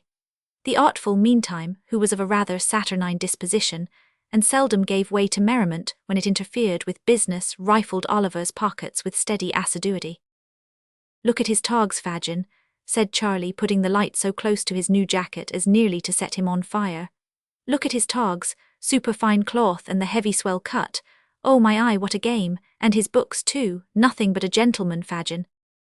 "Delighted to see you looking so well, my dear," said the Jew, bowing with mock humility. "The artful shall give you another suit, my dear, for fear you should spoil that Sunday one. Why didn't you write, my dear, and say you were coming? We'd have got something warm for supper." At his, Master Bates roared again, so loud that Fagin himself relaxed, and even the Dodger smiled. But as the artful drew forth the £5 note at that instant, it is doubtful whether the sally of the discovery awakened his merriment. "Hallo, what's that?" inquired Sikes, stepping forward as the Jew seized the note. "That's mine, Fagin." "No, no, my dear," said the Jew. "Mine, Bill, mine, you shall have the books." "If that ain't mine," said Bill Sikes, putting on his hat with a determined air. "Mine and Nancy's, that is. I'll take the boy back again." The Jew started. Oliver started too, though from a very different cause, for he hoped that the dispute might really end in his being taken back. "Come, hand over, will you?" said Sikes. "This is hardly fair, Bill, hardly fair, is it, Nancy?" inquired the Jew. "Fair or not fair," retorted Sikes. "Hand over, I tell you. Do you think Nancy and me has got nothing else to do with our precious time but to spend it in scouting arter and kidnapping every young boy as gets grabbed through you? Give it here, you avaricious old skeleton, give it here." With this gentle remonstrance, Mr. Sikes plucked the note from between the Jew's finger and thumb, and looking the old man coolly in the face, folded it up small and tied it in his neckerchief. "That's for our share of the trouble," said Sikes, "and not half enough neither. You may keep the books if you're fond of reading, if you ain't, sell 'em." "They're very pretty," said Charlie Bates, who, with sundry grimaces, had been affecting to read one of the volumes in question. "Beautiful writing, isn't it, Oliver?" At sight of the dismayed look with which Oliver regarded his tormentors, Master Bates, who was blessed with a lively sense of the ludicrous, fell into another ecstasy, more boisterous than the first. "They belong to the old gentleman," said Oliver, wringing his hands, "to the good, kind old gentleman who took me into his house and had me nursed when I was near dying of the fever. Oh, pray send them back, send him back the books and money. Keep me here all my life long, but pray, pray send them back. He'll think I stole them, the old lady, all of them who were so kind to me will think I stole them. Oh, do have mercy upon me and send them back." With these words, which were uttered with all the energy of passionate grief, Oliver fell upon his knees at the Jew's feet, and beat his hands together in perfect desperation. "The boy's right," remarked Fagin, looking covertly round and knitting his shaggy eyebrows into a hard knot. "You're right, Oliver, you're right, they will think you have stolen 'em." "Ha, ha," chuckled the Jew, rubbing his hands. "It couldn't have happened better if we had chosen our time." "Of course it couldn't," replied Sikes. "I knowed that directly I see him coming through Clerkenwell with the books under his arm. It's all right enough. They're soft-hearted psalm singers, or they wouldn't have taken him in at all, and they'll ask no questions after him, fear they should be obliged to prosecute and so get him lagged. He's safe enough." Oliver had looked from one to the other, while these words were being spoken as if he were bewildered and could scarcely understand what passed. But when Bill Sikes concluded, he jumped suddenly to his feet and tore wildly from the room, uttering shrieks for help which made the bare old house echo to the roof. "Keep back the dog, Bill," cried Nancy, springing before the door and closing it, as the Jew and his two pupils darted out in pursuit. "Keep back the dog, he'll tear the boy to pieces." "Serve him right," cried Sikes, struggling to disengage himself from the girl's grasp. "Stand off from me, or I'll split your head against the wall." "I don't care for that, Bill, I don't care for that," screamed the girl, struggling violently with the man. "The child shan't be torn down by the dog unless you kill me first." "Shan't he?" said Sikes, setting his teeth. "I'll soon do that if you don't keep off." The housebreaker flung the girl from him to the further end of the room, just as the Jew and the two boys returned, dragging Oliver among them. "What's the matter here?" said Fagin, looking round. "The girl's gone mad, I think," replied Sikes savagely. No, she hasn't, said Nancy, pale and breathless from the scuffle. No, she hasn't, Fagin, don't think it. Then keep quiet, will you, said the Jew with a threatening look. No, I won't do that neither, replied Nancy, speaking very loud. Come, what do you think of that? Mr. Fagin was sufficiently well acquainted with the manners and customs of that particular species of humanity to which Nancy belonged, to feel tolerably certain that it would be rather unsafe to prolong any conversation with her, at present. With the view of diverting the attention of the company, he turned to Oliver. So you wanted to get away, my dear, did you? Said the Jew, taking up a jagged and knotted club which lay in a corner of the fireplace. Eh? Oliver made no reply, but he watched the Jew's motions and breathed quickly. Wanted to get assistance, called for the police, did you? Sneered the Jew, catching the boy by the arm. We'll cure you of that, my young master. The Jew inflicted a smart blow on Oliver's shoulders with the club, and was raising it for a second, when the girl, rushing forward, wrested it from his hand. She flung it into the fire, with a force that brought some of the glowing coals whirling out into the room. I won't stand by and see it done, Fagin, cried the girl. You've got the boy, and what more would you have? Let him be, or I shall put that mark on some of you that will bring me to the gallows before my time. The girl stamped her foot violently on the floor as she vented this threat, and with her lips compressed and her hands clenched, looked alternately at the Jew and the other robber, her face quite colourless from the passion of rage into which she had gradually worked herself. Why, Nancy, said the Jew in a soothing tone, after a pause during which he and Mr. Sikes had stared at one another in a disconcerted manner, you're more clever than ever tonight. Ha, ha, my dear, you are acting beautifully. Am I, said the girl. Take care I don't overdo it. You will be the worse for it, Fagin, if I do, and so I tell you in good time to keep clear of me. There is something about a roused woman, especially if she add to all her other strong passions the fierce impulses of recklessness and despair, which few men like to provoke. The Jew saw that it would be hopeless to effect any further mistake regarding the reality of Miss Nancy's rage, and shrinking involuntarily back a few paces, cast a glance, half imploring and half cowardly, at Sikes, as if to hint that he was the fittest person to pursue the dialogue. Mr. Sikes, thus mutely appealed to, and possibly feeling his personal pride and influence interested in the immediate reduction of Miss Nancy to reason, gave utterance to about a couple of score of curses and threats, the rapid production of which reflected great credit on the fertility of his invention. As they produced no visible effect on the object against whom they were discharged, however, he resorted to more tangible arguments. What do you mean by this? Said Sikes, backing the inquiry with a very common imprecation concerning the most beautiful of human features, which, if it were heard above only once out of every 50,000 times that it is uttered below, would render blindness as common a disorder as measles. What do you mean by it? Burn my body. Do you know who you are and what you are? Oh yes, I know all about it, replied the girl, laughing hysterically, and shaking her head from side to side with a poor assumption of indifference. Well then, keep quiet, rejoined Sikes, with a growl like that he was accustomed to use when addressing his dog, or I'll quiet you for a good long time to come. The girl laughed again, even less composedly than before, and darting a hasty look at Sikes, turned her face aside and bit her lip till the blood came. You're a nice one, added Sikes as he surveyed her with a contemptuous air, to take up the humane and genteel side, a pretty subject for the child as you call him to make a friend of. God Almighty help me, I am, cried the girl passionately, and I wish I had been struck dead in the street, or had changed places with them we passed so near tonight, before I had lent a hand in bringing him here. He's a thief, a liar, a devil, all that's bad from this night forth. Isn't that enough for the old wretch without blows? Come, come, Sikes, said the Jew, appealing to him in a remonstratory tone, and motioning towards the boys who were eagerly attentive to all that passed. We must have civil words, Bill. Civil words, cried the girl, whose passion was frightful to see. Civil words, you villain, yes, you deserve 'em from me. I thieved for you when I was a child not half as old as this, pointing to Oliver. I have been in the same trade and in the same service for 12 years since. Don't you know it? Speak out, don't you know it? Well, well, replied the Jew with an attempt at pacification, and if you have, it's your living. Aye, it is, returned the girl, not speaking, but pouring out the words in one continuous and vehement scream. It is my living, and the cold, wet, dirty streets are my home, and you're the wretch that drove me to them long ago, and that'll keep me there day and night till I die. "I shall do you a mischief," interposed the Jew, goaded by these reproaches, "a mischief worse than that if you say much more."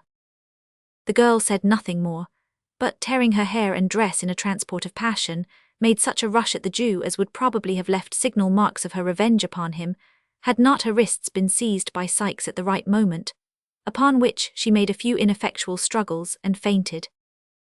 "She's all right now," said Sikes, laying her down in a corner. "She's uncommon strong in the arms when she's up in this way." The Jew wiped his forehead, and smiled as if it were a relief to have the disturbance over, but neither he nor Sikes nor the dog nor the boys seemed to consider it in any other light than a common occurrence incidental to business. "It's the worst of having to do with women," said the Jew, replacing his club, "but they're clever and we can't get on in our line without 'em. Charlie, show Oliver to bed."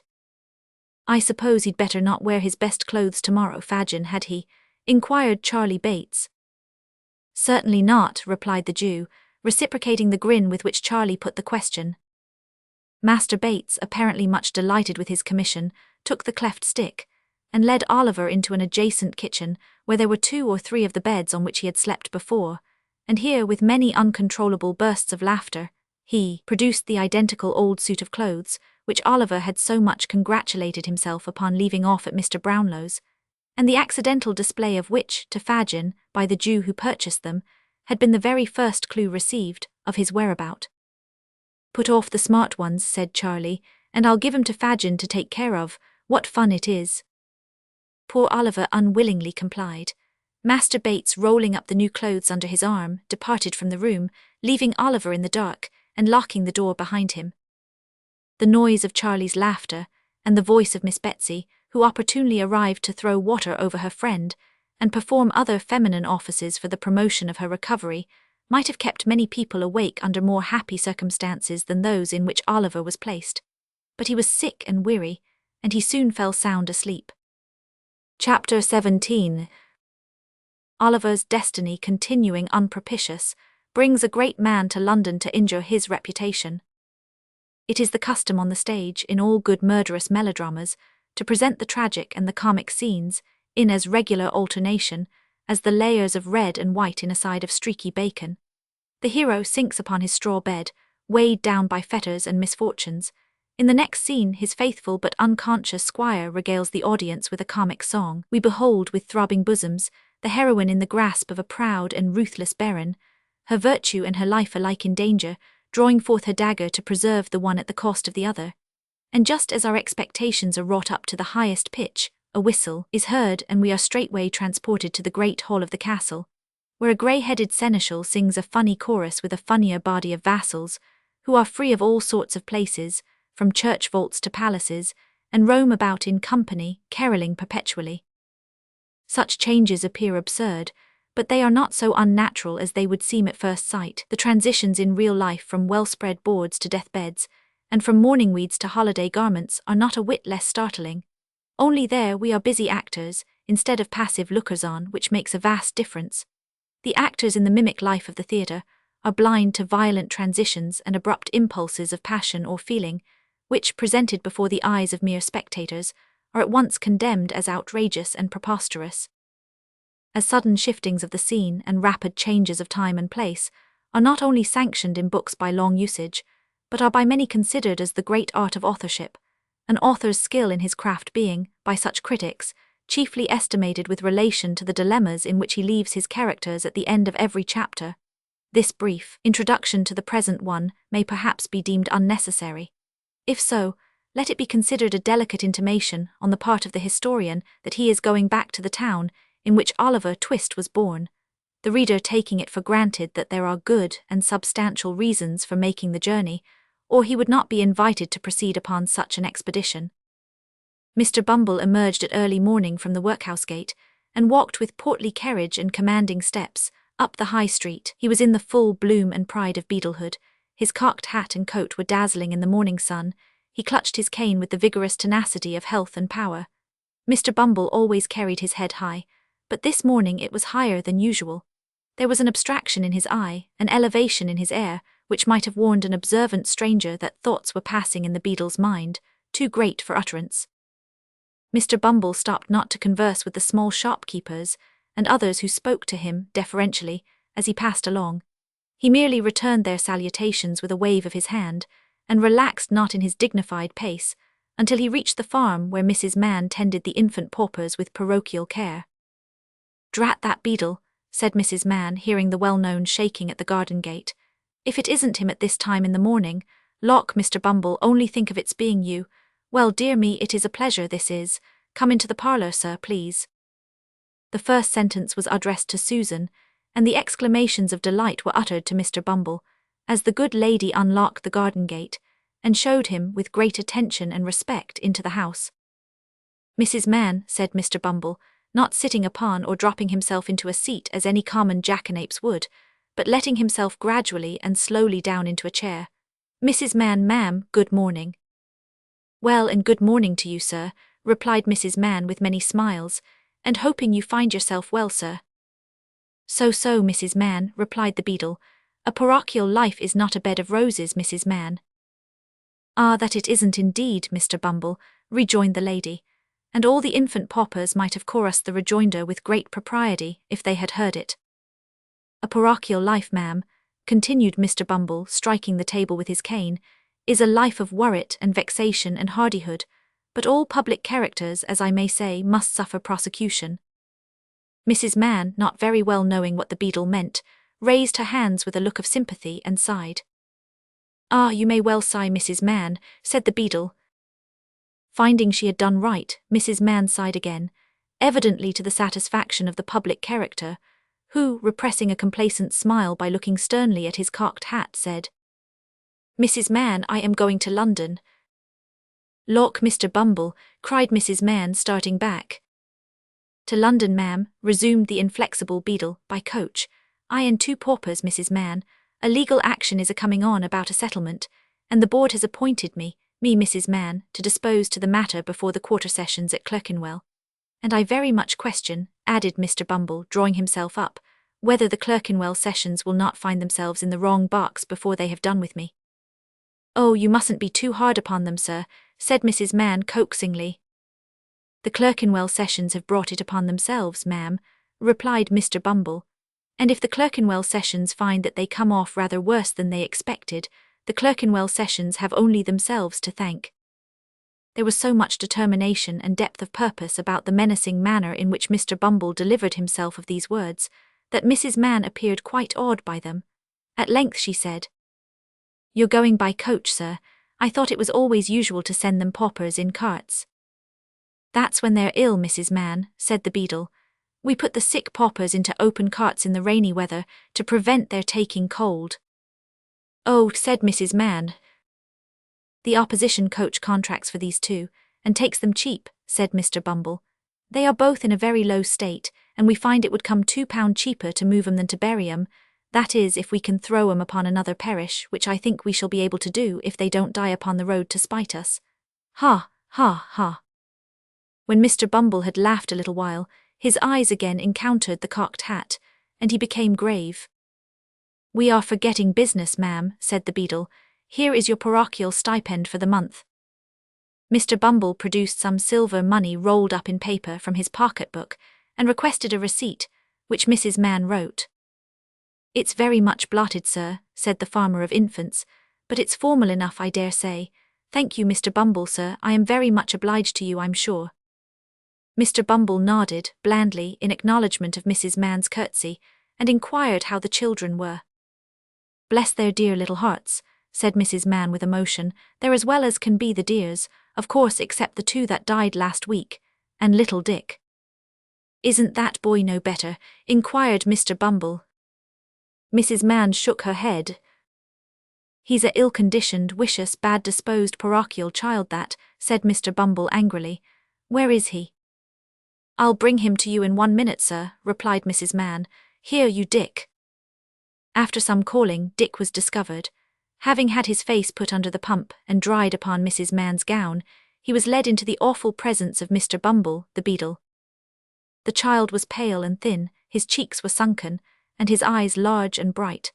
The scanty parish dress, the livery of his misery, hung loosely on his feeble body, and his young limbs had wasted away like those of an old man. Such was the little being who stood trembling beneath Mr. Bumble's glance, not daring to lift his eyes from the floor, and dreading even to hear the beadle's voice. "Can't you look at the gentleman, you obstinate boy?" said Mrs. Mann. The child meekly raised his eyes, and encountered those of Mr. Bumble. "What's the matter with you, parochial Dick?" inquired Mr. Bumble with well-timed jocularity. "Nothing, sir," replied the child faintly. "I should think not," said Mrs. Mann, who had of course laughed very much at Mr. Bumble's humour. "You want for nothing, I'm sure." "I should like," faltered the child. "Heyday," interposed Mrs. Mann, "I suppose you're going to say that you do want for something now. Why, you little wretch."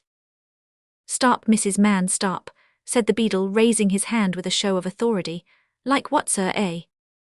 "I should like," faltered the child, "if somebody that can write would put a few words down for me on a piece of paper, and fold it up and seal it and keep it for me, after I am laid in the ground." "Why, what does the boy mean?"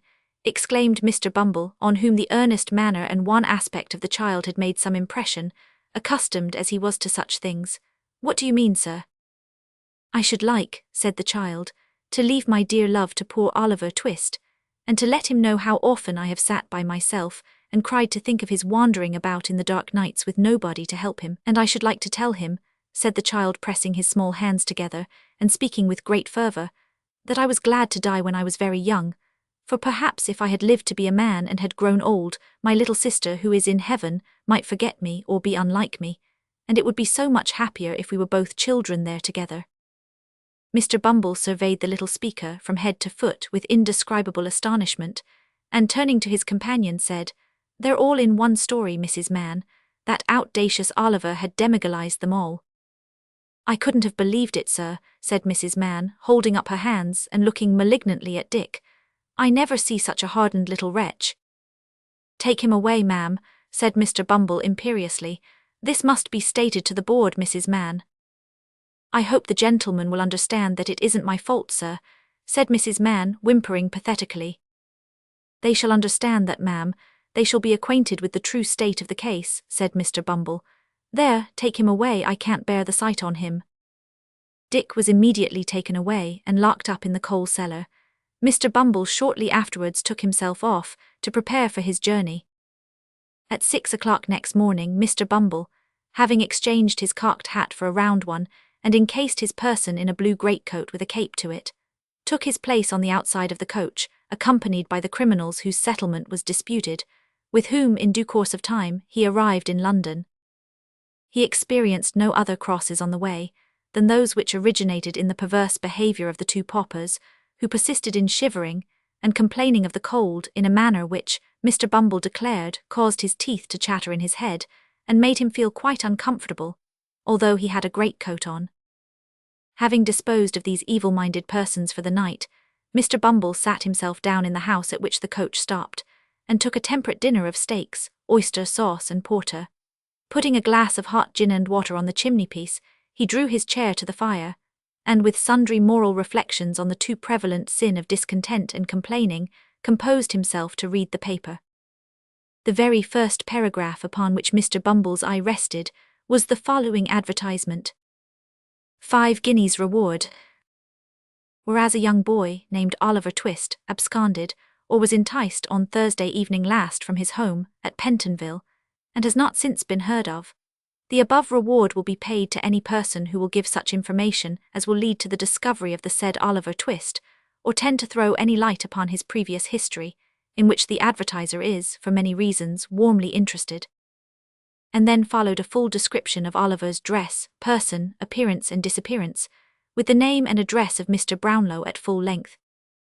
Mr. Bumble opened his eyes, read the advertisement slowly and carefully 3 several times, and in something more than 5 minutes was on his way to Pentonville, having actually in his excitement left the glass of hot gin and water untasted. "Is Mr. Brownlow at home?" inquired Mr. Bumble of the girl who opened the door. To this inquiry the girl returned the not uncommon, but rather evasive reply of "I don't know. Where do you come from?"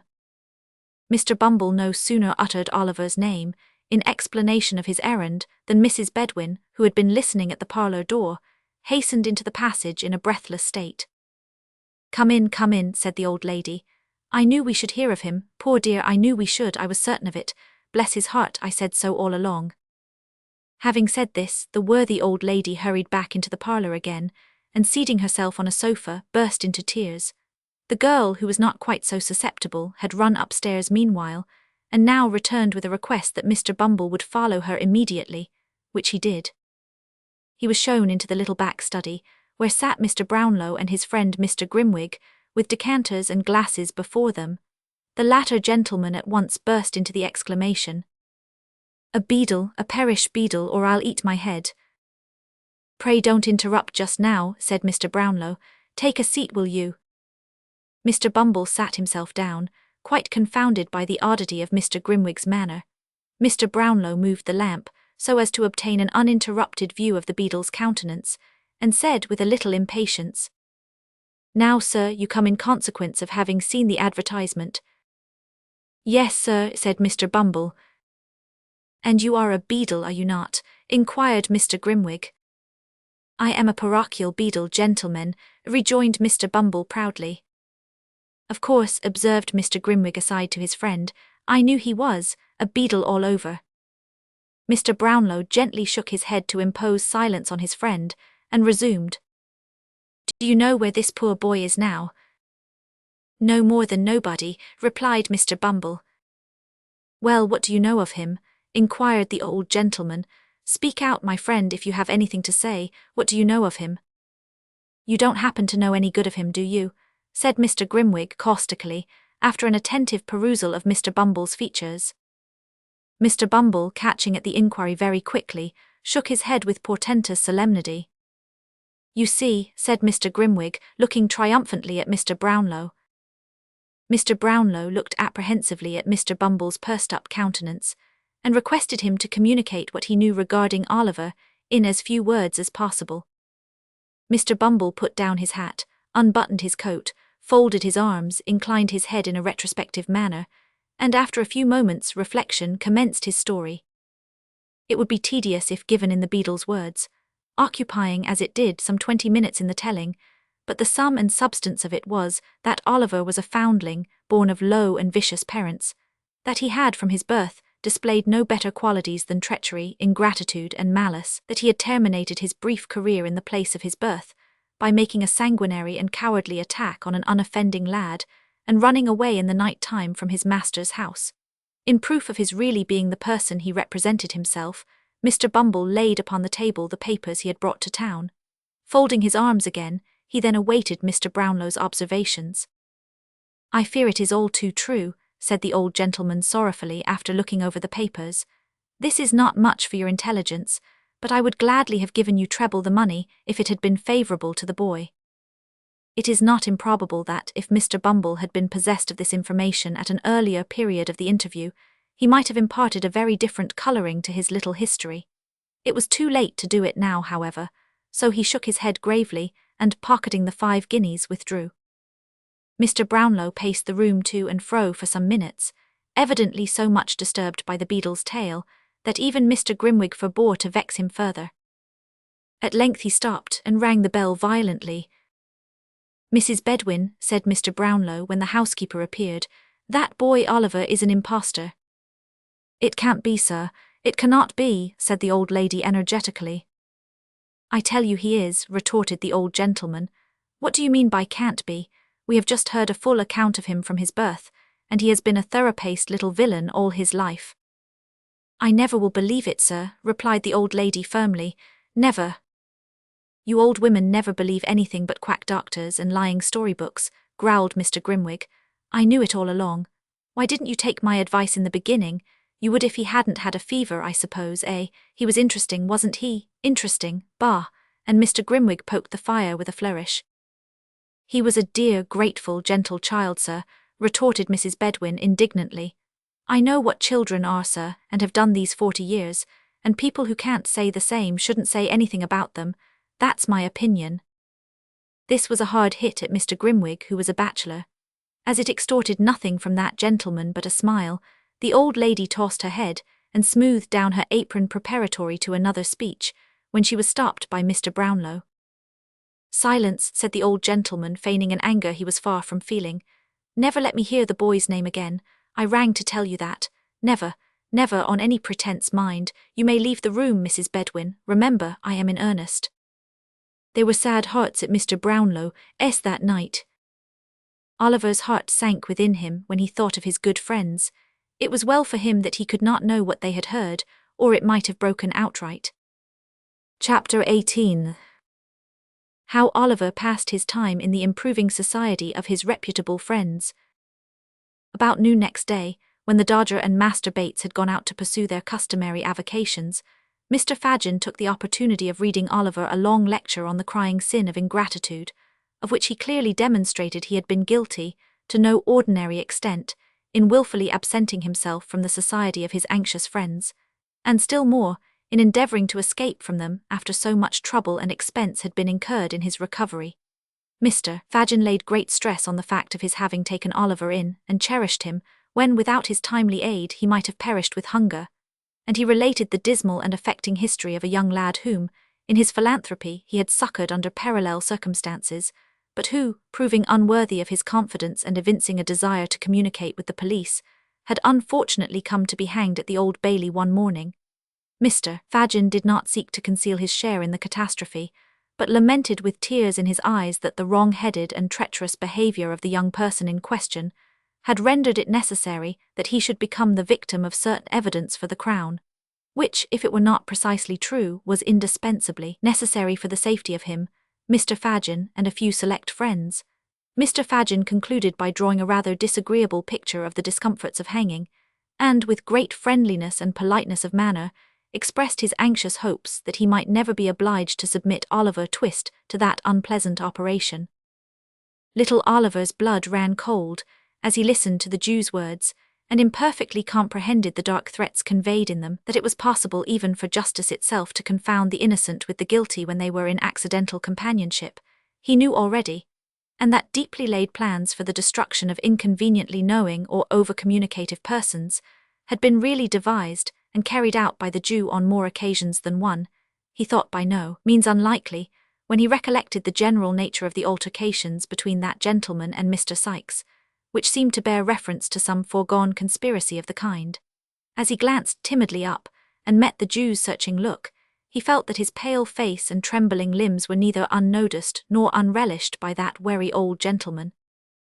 The Jew, smiling hideously, patted Oliver on the head and said that if he kept himself quiet and applied himself to business, he saw they would be very good friends yet.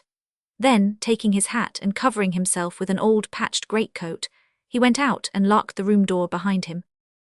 And so Oliver remained all that day, and for the greater part of many subsequent days, seeing nobody between early morning and midnight, and left during the long hours to commune with his own thoughts, which, never failing to revert to his kind friends and the opinion they must long ago have formed of him, were sad indeed.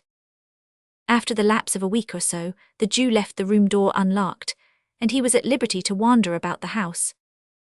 It was a very dirty place. The rooms upstairs had great high wooden chimney-pieces and large doors, with panelled walls and cornices to the ceiling, which, although they were black with neglect and dust, were ornamented in various ways. From all of these tokens Oliver concluded that a long time ago, before the old Jew was born, it had belonged to better people, and had perhaps been quite gay and handsome, dismal and dreary as it looked now. Spiders had built their webs in the angles of the walls and ceilings, and sometimes, when Oliver walked softly into a room, the mice would scamper across the floor and run back terrified to their holes. With these exceptions, there was neither sight nor sound of any living thing, and often when it grew dark and he was tired of wandering from room to room, he would crouch in the corner of the passage by the street door, to be as near living people as he could, and would remain there, listening and counting the hours, until the Jew or the boys returned. In all the rooms the mouldering shutters were fast closed, the bars which held them were screwed tight into the wood, the only light which was admitted stealing its way through round holes at the top, which made the rooms more gloomy and filled them with strange shadows. There was a back garret window with rusty bars outside, which had no shutter, and out of this Oliver often gazed with a melancholy face for hours together, but nothing was to be descried from it but a confused and crowded mass of housetops, blackened chimneys and gable ends. Sometimes, indeed, a grisly head might be seen, peering over the parapet wall of a distant house, but it was quickly withdrawn again, and as the window of Oliver's observatory was nailed down, and dimmed with the rain and smoke of years, it was as much as he could do to make out the forms of the different objects beyond, without making any attempt to be seen or heard, which he had as much chance of being as if he had lived inside the ball of St. Paul's Cathedral. One afternoon, the Dodger and Master Bates being engaged out that evening, the first-named young gentleman took it into his head to evince some anxiety regarding the decoration of his person.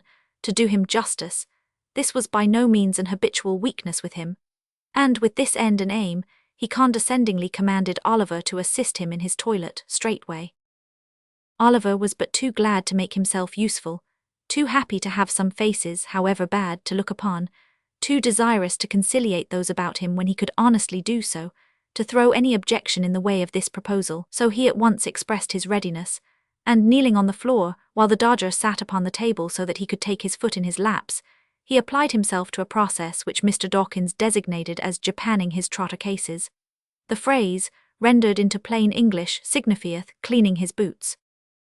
Whether it was the sense of freedom and independence which a rational animal may be supposed to feel when he sits on a table in an easy attitude smoking a pipe, swinging one leg carelessly to and fro, and having his boots cleaned all the time, without even the past trouble of having taken them off, or the prospective misery of putting them on, to disturb his reflections, or whether it was the goodness of the tobacco that soothed the feelings of the Dodger, or the mildness of the beer that mollified his thoughts, he was evidently tinctured, for the nonce, with a spice of romance and enthusiasm, foreign to his general nature.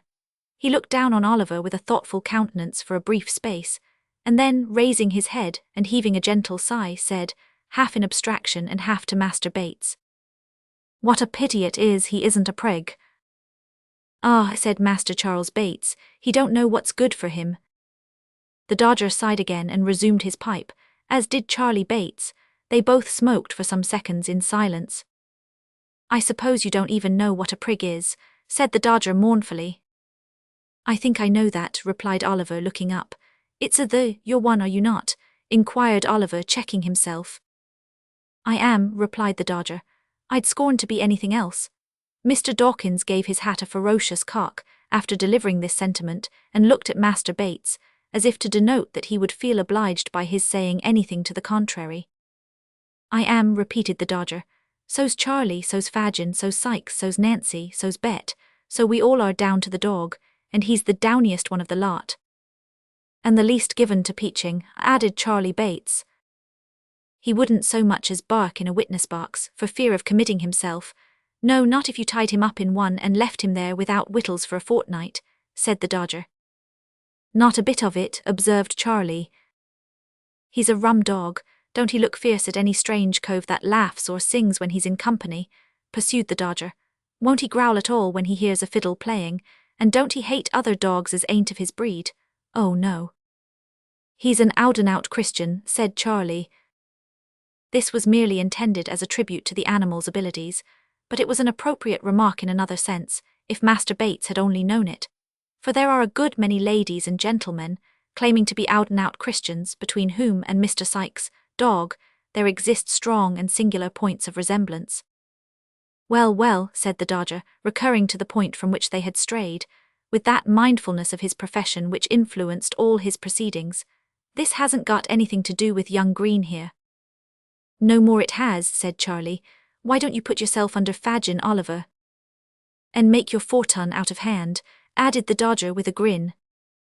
"And so be able to retire on your property and do the genteel, as I mean to in the very next leap year but 4 that ever comes, and the 42nd Tuesday in Trinity Week," said Charlie Bates. "I don't like it," rejoined Oliver timidly. "I wish they would let me go. I would rather go." "And Fagin would rather not," rejoined Charlie. Oliver knew this too well, but thinking it might be dangerous to express his feelings more openly, he only sighed and went on with his boot cleaning. "Go," exclaimed the Dodger. "Why, where's your spirit? Don't you take any pride out of yourself? Would you go and be dependent on your friends?" "Oh, blow that," said Master Bates, drawing 2 or 3 silk handkerchiefs from his pocket and tossing them into a cupboard. "That's too mean, that is." "I couldn't do it," said the Dodger with an air of haughty disgust. "You can leave your friends, though," said Oliver with a half-smile, "and let them be punished for what you did." That, rejoined the Dodger with a wave of his pipe, that was all out of consideration for Fagin, 'cause the traps know that we work together, and he might have got into trouble if we hadn't made our lucky. That was the move, wasn't it, Charlie? Master Bates nodded assent and would have spoken, but the recollection of Oliver's flight came so suddenly upon him that the smoke he was inhaling got entangled with a laugh, and went up into his head, and down into his throat, and brought on a fit of coughing and stamping about 5 minutes long. "Look here," said the Dodger, drawing forth a handful of shillings and halfpence. "Here's a jolly life. What's the odds where it comes from? Here, catch hold, there's plenty more where they were took from. You won't you? Oh, you precious flat." "It's naughty, ain't it, Oliver?" inquired Charlie Bates. "He'll come to be scragged, won't he?" "I don't know what that means," replied Oliver. "Something in this way, old feller," said Charlie. As he said it, Master Bates caught up an end of his neckerchief, and, holding it erect in the air, dropped his head on his shoulder and jerked a curious sound through his teeth, thereby indicating by a lively pantomimic representation that scragging and hanging were one and the same thing. "That's what it means," said Charlie. "Look how he stares, Jack. I never did see such prime company as that 'ere boy. He'll be the death of me, I know he will." Master Charlie Bates, having laughed heartily again, resumed his pipe with tears in his eyes. "You've been brought up bad," said the Dodger, surveying his boots with much satisfaction when Oliver had polished them. "Fagin will make something of you, though, or you'll be the first he ever had that turned out unprofitable. You'd better begin at once, for you'll come to the trade long before you think of it, and you're only losing time, Oliver." Master Bates backed this advice with sundry moral admonitions of his own, which, being exhausted, he and his friend Mr. Dawkins launched into a glowing description of the numerous pleasures incidental to the life they led, interspersed with a variety of hints to Oliver that the best thing he could do would be to secure Fagin's favour without more delay, by the means which they themselves had employed to gain it. "And always put this in your pipe, Nolly," said the Dodger, as the Jew was heard unlocking the door above, "if you don't take fogels and tickers." "What's the good of talking in that way?" interposed Master Bates. "He don't know what you mean." "If you don't take pocket handketchers and watches," said the Dodger, reducing his conversation to the level of Oliver's capacity, "some other cove will, so that the coves that lose 'em will be all the worse, and you'll be all the worse too, and nobody half a ha'porth the better, except the chaps what gets them, and you've just as good a right to them as they have." To be sure," said the Jew, who had entered unseen by Oliver. "It all lies in a nutshell, my dear, in a nutshell, take the Dodger's word for it. Ha, he understands the catechism of his trade." The old man rubbed his hands gleefully together as he corroborated the Dodger's reasoning in these terms, and chuckled with delight at his pupil's proficiency. The conversation proceeded no farther at this time, for the Jew had returned home accompanied by Miss Betsy, and a gentleman whom Oliver had never seen before, but who was accosted by the Dodger as Tom Chitling, and who, having lingered on the stairs to exchange a few gallantries with the lady, now made his appearance. Mr. Chitling was older in years than the Dodger, having perhaps numbered 18 winters, but there was a degree of deference in his deportment towards that young gentleman which seemed to indicate that he felt himself conscious of a slight inferiority in point of genius and professional acquirements. He had small twinkling eyes and a pock-marked face, wore a fur cap, a dark corduroy jacket, greasy fustian trousers and an apron. His wardrobe was, in truth, rather out of repair, but he excused himself to the company by stating that his time was only out an hour before, and that, in consequence of having worn the regimentals for 6 weeks past, he had not been able to bestow any attention on his private clothes. Mr. Chitling added, with strong marks of irritation, that the new way of fumigating clothes up yonder was infernal unconstitutional, for it burnt holes in them, and there was no remedy against the county. The same remark he considered to apply to the regulation mode of cutting the hair, which he held to be decidedly unlawful. Mr. Chitling wound up his observations by stating that he had not touched a drop of anything for 42 moral long hard-working days, and that he wished he might be busted if he weren't as dry as a lime basket. "Where do you think the gentleman has come from, Oliver?" inquired the Jew with a grin as the other boys put a bottle of spirits on the table. I don't know, sir," replied Oliver. "Who's that?" inquired Tom Chitling, casting a contemptuous look at Oliver. "A young friend of mine, my dear," replied the Jew. "He's in luck then," said the young man with a meaning look at Fagin. "Never mind where I came from, young un, You'll find your way there soon enough, I'll bet a crown." At this sally the boys laughed. After some more jokes on the same subject, they exchanged a few short whispers with Fagin and withdrew. After some words apart between the last comer and Fagin, they drew their chairs towards the fire, and the Jew, telling Oliver to come and sit by him, led the conversation to the topics most calculated to interest his hearers. These were the great advantages of the trade, the proficiency of the dodger, the amiability of Charlie Bates, and the liberality of the Jew himself.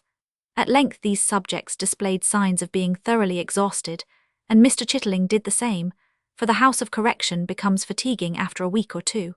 Miss Betsy accordingly withdrew, and left the party to their repose. From this day Oliver was seldom left alone, but was placed in almost constant communication with the two boys, who played the old game with the Jew every day, whether for their own improvement or Oliver's, Mr. Fagin best knew. At other times the old man would tell them stories of robberies he had committed in his younger days, mixed up with so much that was droll and curious that Oliver could not help laughing heartily, and showing that he was amused in spite of all his better feelings. In short, the wily old Jew had the boy in his toils.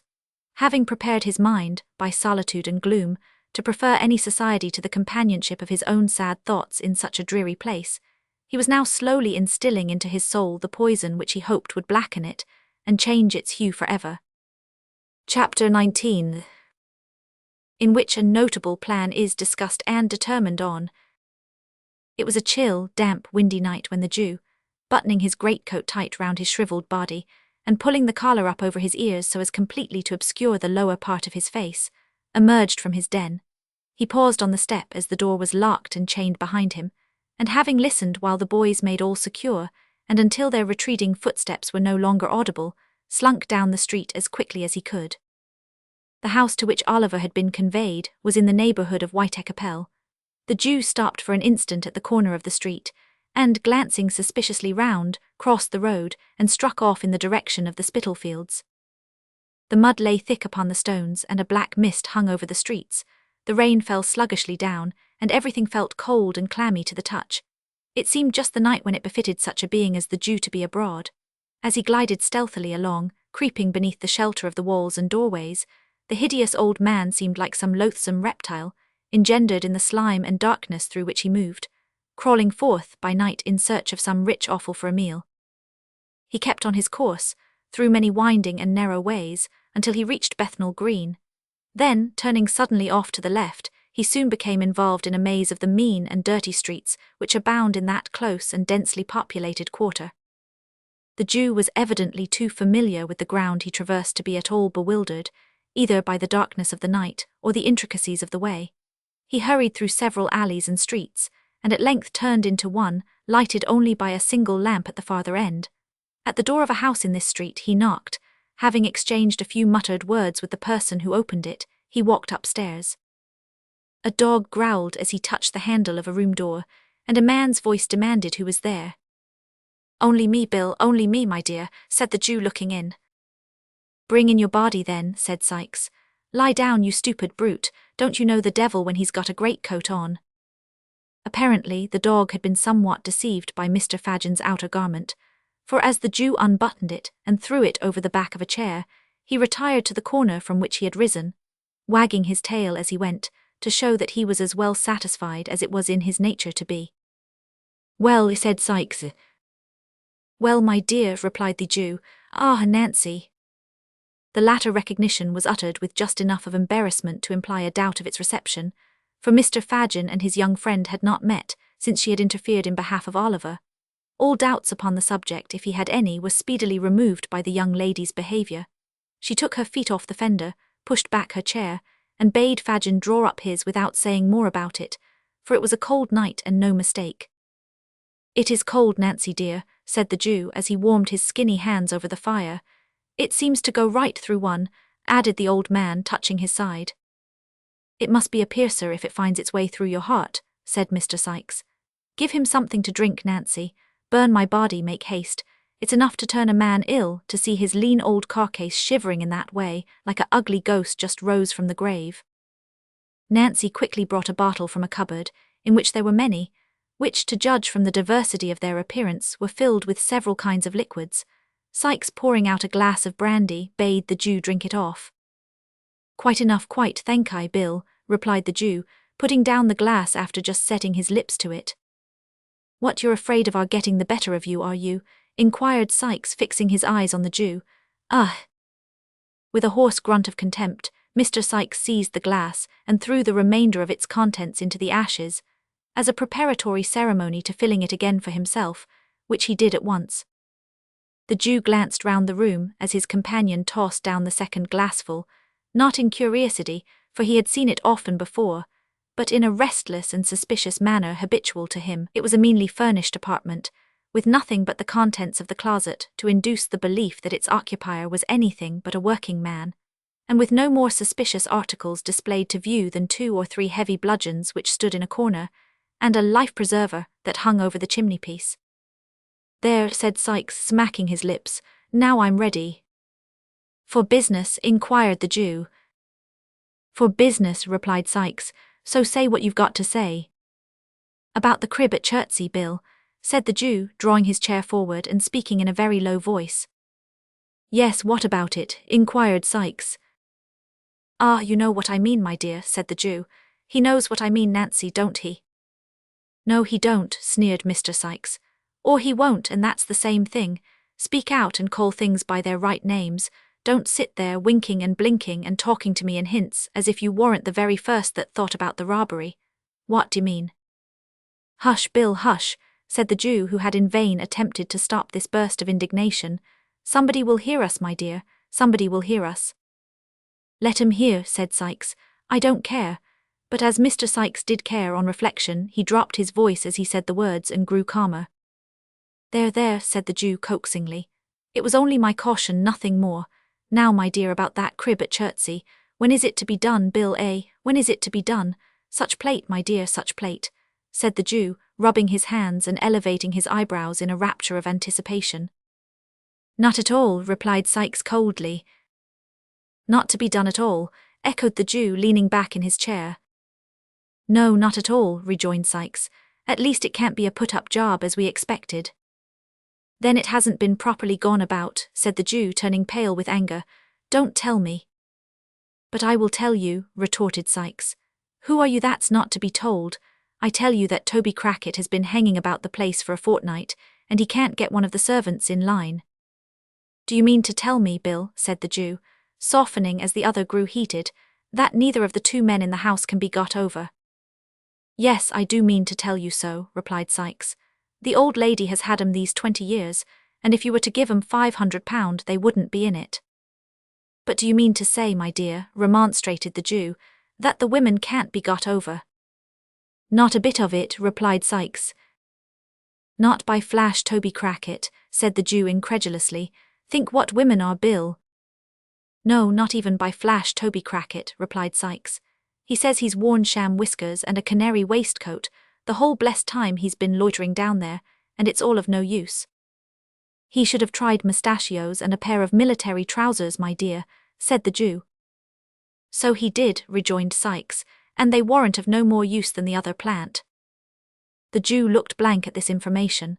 After ruminating for some minutes with his chin sunk on his breast, he raised his head and said with a deep sigh that if Flash Toby Crackit reported aright, he feared the game was up.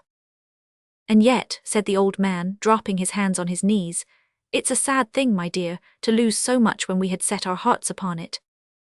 So it is, said Mr. Sykes, worse luck. A long silence ensued, during which the Jew was plunged in deep thought, with his face wrinkled into an expression of villainy perfectly demoniacal. Sykes eyed him furtively from time to time. Nancy, apparently fearful of irritating the housebreaker, sat with her eyes fixed upon the fire, as if she had been deaf to all that passed. Fagin, said Sykes, abruptly breaking the stillness that prevailed, is it worth 50 shiners extra if it's safely done from the outside? Yes, said the Jew, as suddenly rousing himself. Is it a bargain? Inquired Sykes. Yes, my dear, yes, rejoined the Jew, his eyes glistening and every muscle in his face working, with the excitement that the inquiry had awakened. Then, said Sykes, thrusting aside the Jew's hand with some disdain, let it come off as soon as you like. Toby and me were over the garden wall the night afore last, sounding the panels of the door and shutters. The crib's barred up at night like a jail, but there's one part we can crack, safe and softly." "Which is that, Bill?" asked the Jew eagerly. "Why," whispered Sykes, "as you cross the lawn." "Yes," said the Jew, bending his head forward, with his eyes almost starting out of it. "Umph," cried Sykes, stopping short as the girl, scarcely moving her head, looked suddenly round and pointed for an instant to the Jew's face. "Never mind which part it is. You can't do it without me, I know, but it's best to be on the safe side when one deals with you." "As you like, my dear, as you like," replied the Jew. "Is there no help wanted but yours and Toby's?" "None," said Sykes, "'cept a centre-bit and a boy. The first we've both got, the second you must find us." "A boy!" exclaimed the Jew. "Oh, then it's a panel, eh?" "Never mind what it is," replied Sykes. "I want a boy, and he mustn't be a big un. Lord," said Mr. Sykes reflectively, "if I'd only got that young boy of Ned, the chimbley sweeper's. He kept him small on purpose and let him out by the job, but the father gets lagged, and then the Juvenile Delinquent Society comes and takes the boy away from a trade where he was earning money, teaches him to read and write, and in time makes a prentice of him. And so they go on," said Mr. Sykes, his wrath rising with the recollection of his wrongs. "So they go on, and if they'd got money enough, which it's a providence they haven't, we shouldn't have half a dozen boys left in the whole trade in a year or two." "No more we should," acquiesced the Jew, who had been considering during this speech, and had only caught the last sentence. "Bill." "What now?" inquired Sykes. The Jew nodded his head towards Nancy, who was still gazing at the fire, and intimated by a sign that he would have her told to leave the room. Sykes shrugged his shoulders impatiently, as if he thought the precaution unnecessary, but complied nevertheless by requesting Miss Nancy to fetch him a jug of beer. "You don't want any beer," said Nancy, folding her arms and retaining her seat very composedly. "I tell you I do," replied Sykes. "Nonsense," rejoined the girl coolly. "Go on, Fagin. I know what he's going to say, Bill, he needn't mind me." The Jew still hesitated. Sykes looked from one to the other in some surprise. "Why, you don't mind the old girl, do you, Fagin?" he asked at length. "You've known her long enough to trust her, or the devil's in it. She ain't one to blab, are you, Nancy?" "I should think not," replied the young lady, drawing her chair up to the table and putting her elbows upon it. "No, no, my dear, I know you're not," said the Jew. "But," and again the old man paused. "But what?" inquired Sykes. "I didn't know whether she mightn't perhaps be out of sorts, you know, my dear, as she was the other night," replied the Jew. At this confession Miss Nancy burst into a loud laugh, and swallowing a glass of brandy, shook her head with an air of defiance, and burst into sundry exclamations of "keep the game a-going," "never say die," and the like. These seemed to have the effect of reassuring both gentlemen, for the Jew nodded his head with a satisfied air and resumed his seat, as did Mr. Sykes likewise. "Now, Fagin," said Nancy with a laugh, "tell Bill at once about Oliver." "Ha, you're a clever one, my dear, the sharpest girl I ever saw," said the Jew, patting her on the neck. "It was about Oliver I was going to speak, sure enough. Ha, ha, ha." "What about him?" demanded Sykes. "He's the boy for you, my dear," replied the Jew in a hoarse whisper, laying his finger on the side of his nose and grinning frightfully. "He!" exclaimed Sykes. "Have him, Bill," said Nancy. "I would if I was in your place. He mayn't be so much up as any of the others, but that's not what you want if he's only to open a door for you. Depend upon it he's a safe one, Bill." "I know he is," rejoined Fagin. "He's been in good training these last few weeks, and it's time he began to work for his bread. Besides, the others are all too big." "Well, he is just the size I want," said Mr. Sykes, ruminating. "And will do everything you want, Bill, my dear," interposed the Jew. "He can't help himself, that is, if you frighten him enough." "Frighten him," echoed Sykes. "It'll be no sham frightening, mind you. If there's anything queer about him when we once get into the work, in for a penny, in for a pound, you won't see him alive again, Fagin. Think of that before you send him. Mark my words," said the robber, poising a crowbar which he had drawn from under the bedstead. "I've thought of it all," said the Jew with energy. I've had my eye upon him, my dears, close. Once let him feel that he is one of us. Once fill his mind with the idea that he has been a thief, and he's ours for his life. Oh ho, it couldn't have come about better." The old man crossed his arms upon his breast, and drawing his head and shoulders into a heap, literally hugged himself for joy. "Ours," said Sykes. "Yours, you mean." Perhaps I do, my dear, said the Jew with a shrill chuckle. Mine if you like, Bill.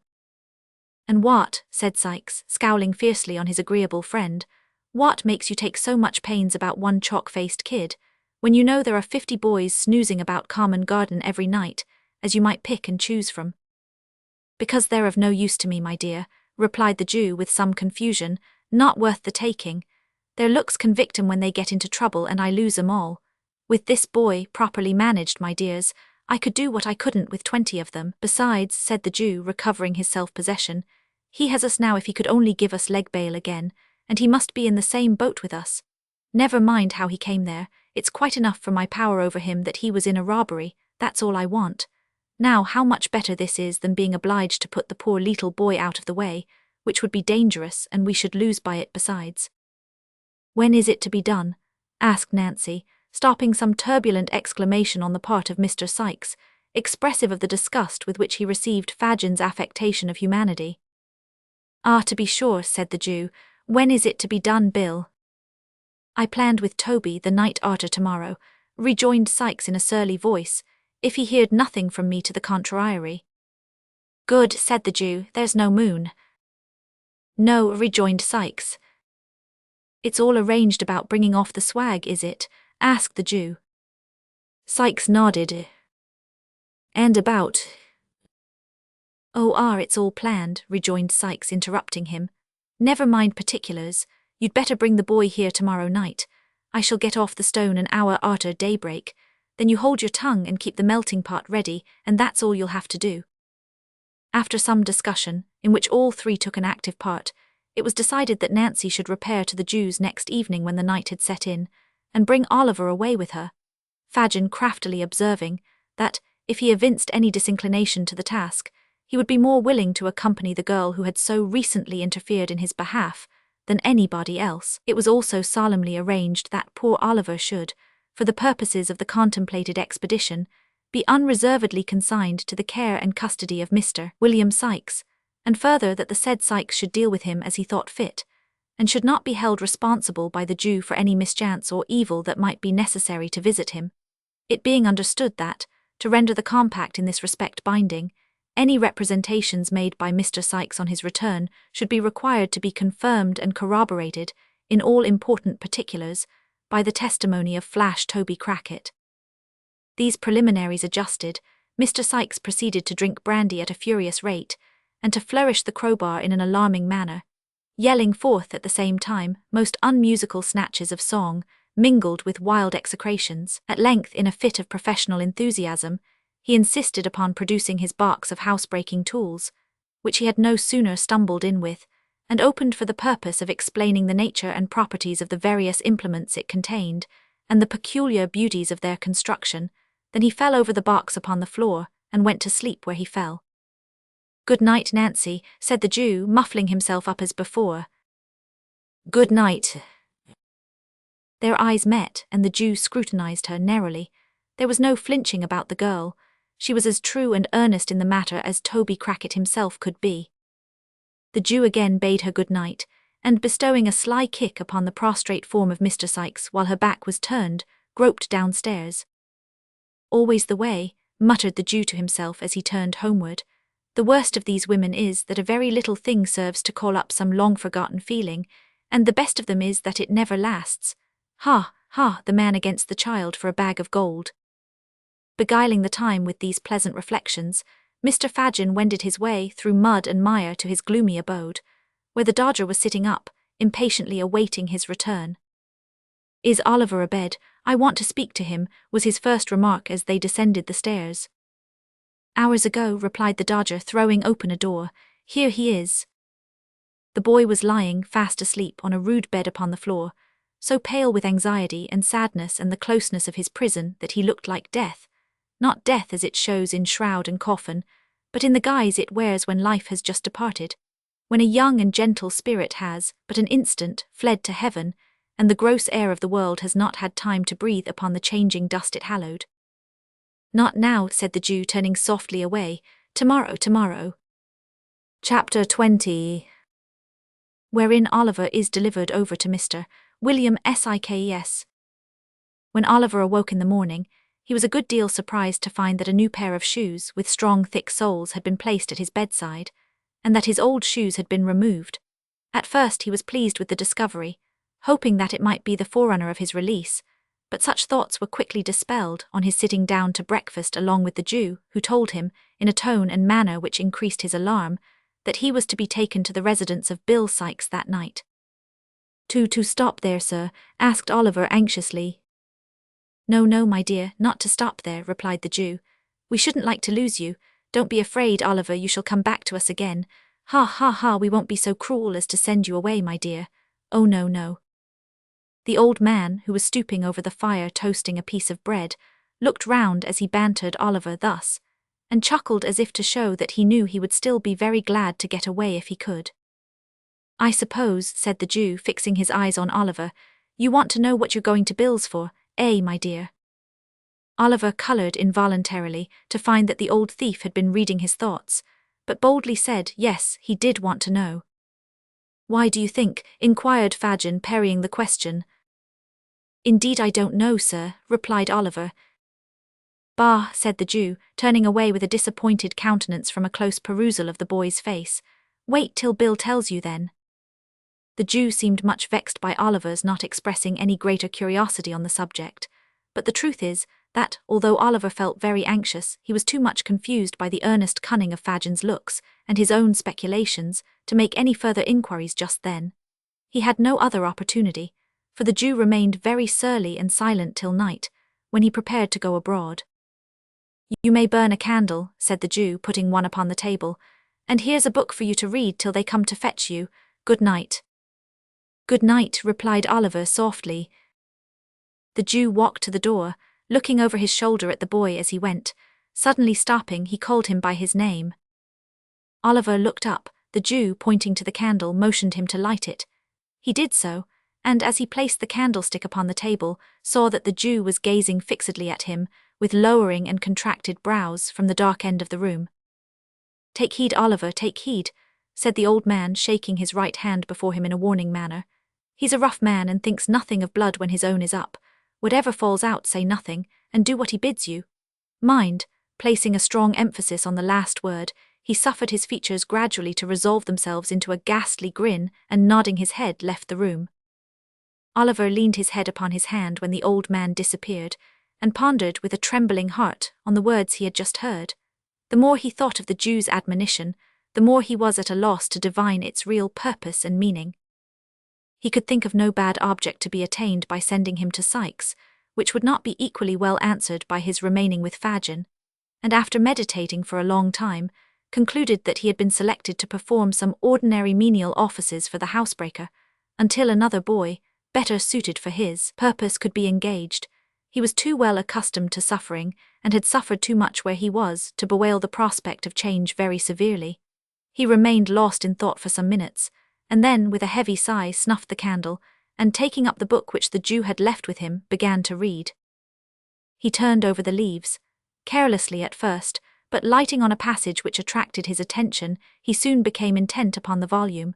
It was a history of the lives and trials of great criminals, and the pages were soiled and thumbed with use. Here he read of dreadful crimes that made the blood run cold, of secret murders that had been committed by the lonely wayside, of bodies hidden from the eye of man in deep pits and wells, which would not keep them down, deep as they were, but had yielded them up at last after many years, and so maddened the murderers with the sight, that in their horror they had confessed their guilt, and yelled for the gibbet to end their agony. Here, too, he read of men who, lying in their beds at dead of night, had been tempted, so they said, and led on by their own bad thoughts, to such dreadful bloodshed as it made the flesh creep, and the limbs quail to think of.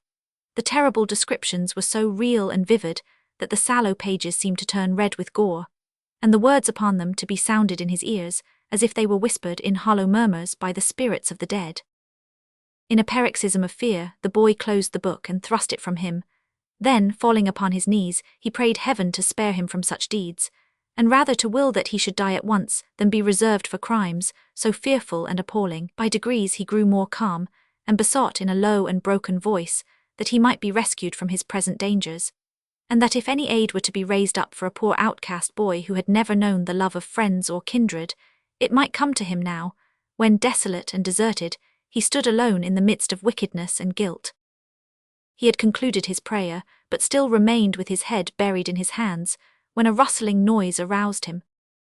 "What's that?" he cried, starting up and catching sight of a figure standing by the door.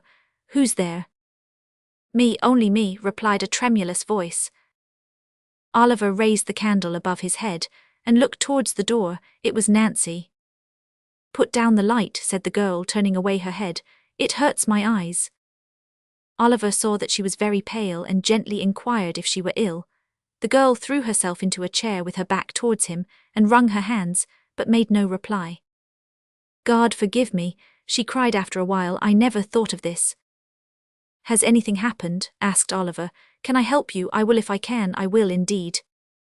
She rocked herself to and fro, caught her throat, and uttering a gurgling sound gasped for breath. "Nancy," cried Oliver, "what is it?" The girl beat her hands upon her knees and her feet upon the ground, and suddenly stopping drew her shawl close round her, and shivered with cold. Oliver stirred the fire. Drawing her chair close to it, she sat there for a little time without speaking, but at length she raised her head and looked round.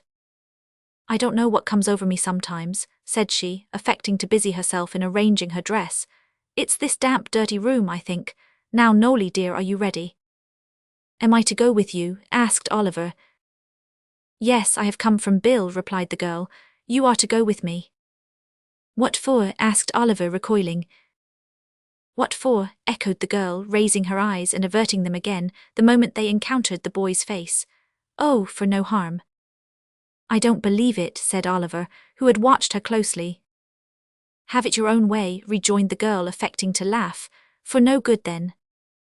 Oliver could see that he had some power over the girl's better feelings, and for an instant thought of appealing to her compassion for his helpless state. But then the thought darted across his mind that it was barely 11 o'clock, and that many people were still in the streets, of whom surely some might be found to give credence to his tale. As the reflection occurred to him, he stepped forward, and said somewhat hastily that he was ready. Neither his brief consideration nor its purport was lost on his companion. She eyed him narrowly while he spoke, and cast upon him a look of intelligence which sufficiently showed that she guessed what had been passing in his thoughts. "Hush," said the girl, stooping over him and pointing to the door as she looked cautiously round. "You can't help yourself. I have tried hard for you, but all to no purpose. You are hedged round and round. If ever you are to get loose from here, this is not the time." Struck by the energy of her manner, Oliver looked up in her face with great surprise. She seemed to speak the truth. Her countenance was white and agitated, and she trembled with very earnestness. "I have saved you from being ill-used once, and I will again, and I do now," continued the girl aloud. "For those who would have fetched you if I had not would have been far more rough than me. I have promised for your being quiet and silent. If you are not, you will only do harm to yourself and me too, and perhaps be my death. See here, I have borne all this for you already, as true as God sees me show it." She pointed hastily to some livid bruises on her neck and arms, and continued with great rapidity. "Remember this and don't let me suffer more for you just now. If I could help you I would, but I have not the power. They don't mean to harm you. Whatever they make you do is no fault of yours. Hush, every word from you is a blow for me. Give me your hand, make haste your hand." She caught the hand which Oliver instinctively placed in hers, and blowing out the light drew him after her up the stairs. The door was opened quickly by someone shrouded in the darkness, and was as quickly closed when they had passed out. A hackney cabriolet was in waiting. With the same vehemence which she had exhibited in addressing Oliver, the girl pulled him in with her and drew the curtains close. The driver wanted no directions, but lashed his horse into full speed, without the delay of an instant. The girl still held Oliver fast by the hand, and continued to pour into his ear the warnings and assurances she had already imparted. All was so quick and hurried that he had scarcely time to recollect where he was, or how he came there, when the carriage stopped at the house to which the Jew's steps had been directed on the previous evening. For one brief moment, Oliver cast a hurried glance along the empty street, and a cry for help hung upon his lips. But the girl's voice was in his ear, beseeching him in such tones of agony to remember her, that he had not the heart to utter it. While he hesitated, the opportunity was gone. He was already in the house, and the door was shut. "This way," said the girl, releasing her hold for the first time. "Bill." "Hallo," replied Sikes, appearing at the head of the stairs with a candle. "Oh, that's the time of day, come on." This was a very strong expression of approbation, an uncommonly hearty welcome from a person of Mr. Sykes' temperament. Nancy, appearing much gratified thereby, saluted him cordially. "Bullseye-'s gone home with Tom," observed Sykes as he lighted them up. "He'd have been in the way." "That's right," rejoined Nancy. "So you've got the kid," said Sykes when they had all reached the room, closing the door as he spoke. "Yes, here he is," replied Nancy. "Did he come quiet?" inquired Sykes. "Like a lamb," rejoined Nancy. "I'm glad to hear it," said Sykes, looking grimly at Oliver, "for the sake of his young carcase, as would otherways have suffered for it. Come here, young un, and let me read you a lecture, which is as well got over at once." Thus addressing his new pupil, Mr. Sykes pulled off Oliver's cap and threw it into a corner, and then, taking him by the shoulder, sat himself down by the table and stood the boy in front of him. "Now first, do you know what this is?" inquired Sykes, taking up a pocket pistol which lay on the table. Oliver replied in the affirmative. "Well then, look here," continued Sykes. "This is powder, that air's a bullet, and this is a little bit of a old hat for waddin'." Oliver murmured his comprehension of the different bodies referred to, and Mr. Sykes proceeded to load the pistol with great nicety and deliberation. "Now it's loaded," said Mr. Sykes when he had finished. "Yes, I see it is, sir," replied Oliver. "Well," said the robber, grasping Oliver's wrist and putting the barrel so close to his temple that they touched, at which moment the boy could not repress a start. "If you speak a word when you're out o' doors with me, except when I speak to you, that loading will be in your head without notice, so if you do make up your mind to speak without leave, say your prayers first." Having bestowed a scowl upon the object of this warning, to increase its effect, Mr. Sykes continued.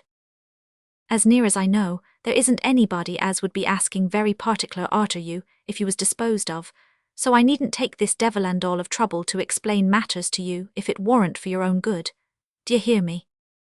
"The short and the long of what you mean," said Nancy, speaking very emphatically and slightly frowning at Oliver as if to bespeak his serious attention to her words, "is that if you're crossed by him in this job you have on hand, you'll prevent his ever telling tales afterwards by shooting him through the head, and will take your chance of swinging for it, as you do for a great many other things in the way of business, every month of your life." "That's it," observed Mr. Sykes approvingly. "Women can always put things in fewest words, except when it's blowing up, and then they lengthens it out, and now that he's thoroughly up to it, let's have some supper and get a snooze before starting." In pursuance of this request, Nancy quickly laid the cloth. Disappearing for a few minutes, she presently returned with a pot of porter and a dish of sheep's heads, which gave occasion to several pleasant witticisms on the part of Mr. Sykes, founded upon the singular coincidence of Jimmy's being a can name common to them, and also to an ingenious implement much used in his profession. Indeed, the worthy gentleman, stimulated perhaps by the immediate prospect of being on active service, was in great spirits and good humour, in proof whereof it may be here remarked that he humorously drank all the beer at a draught, and did not utter, on a rough calculation, more than 80 oaths during the whole progress of the meal. Supper being ended, it may be easily conceived that Oliver had no great appetite for it. Mr. Sykes disposed of a couple of glasses of spirits and water, and threw himself on the bed, ordering Nancy, with many imprecations in case of failure, to call him at 5 precisely. Oliver stretched himself in his clothes, by command of the same authority, on a mattress upon the floor, and the girl, mending the fire, sat before it, in readiness to rouse them at the appointed time.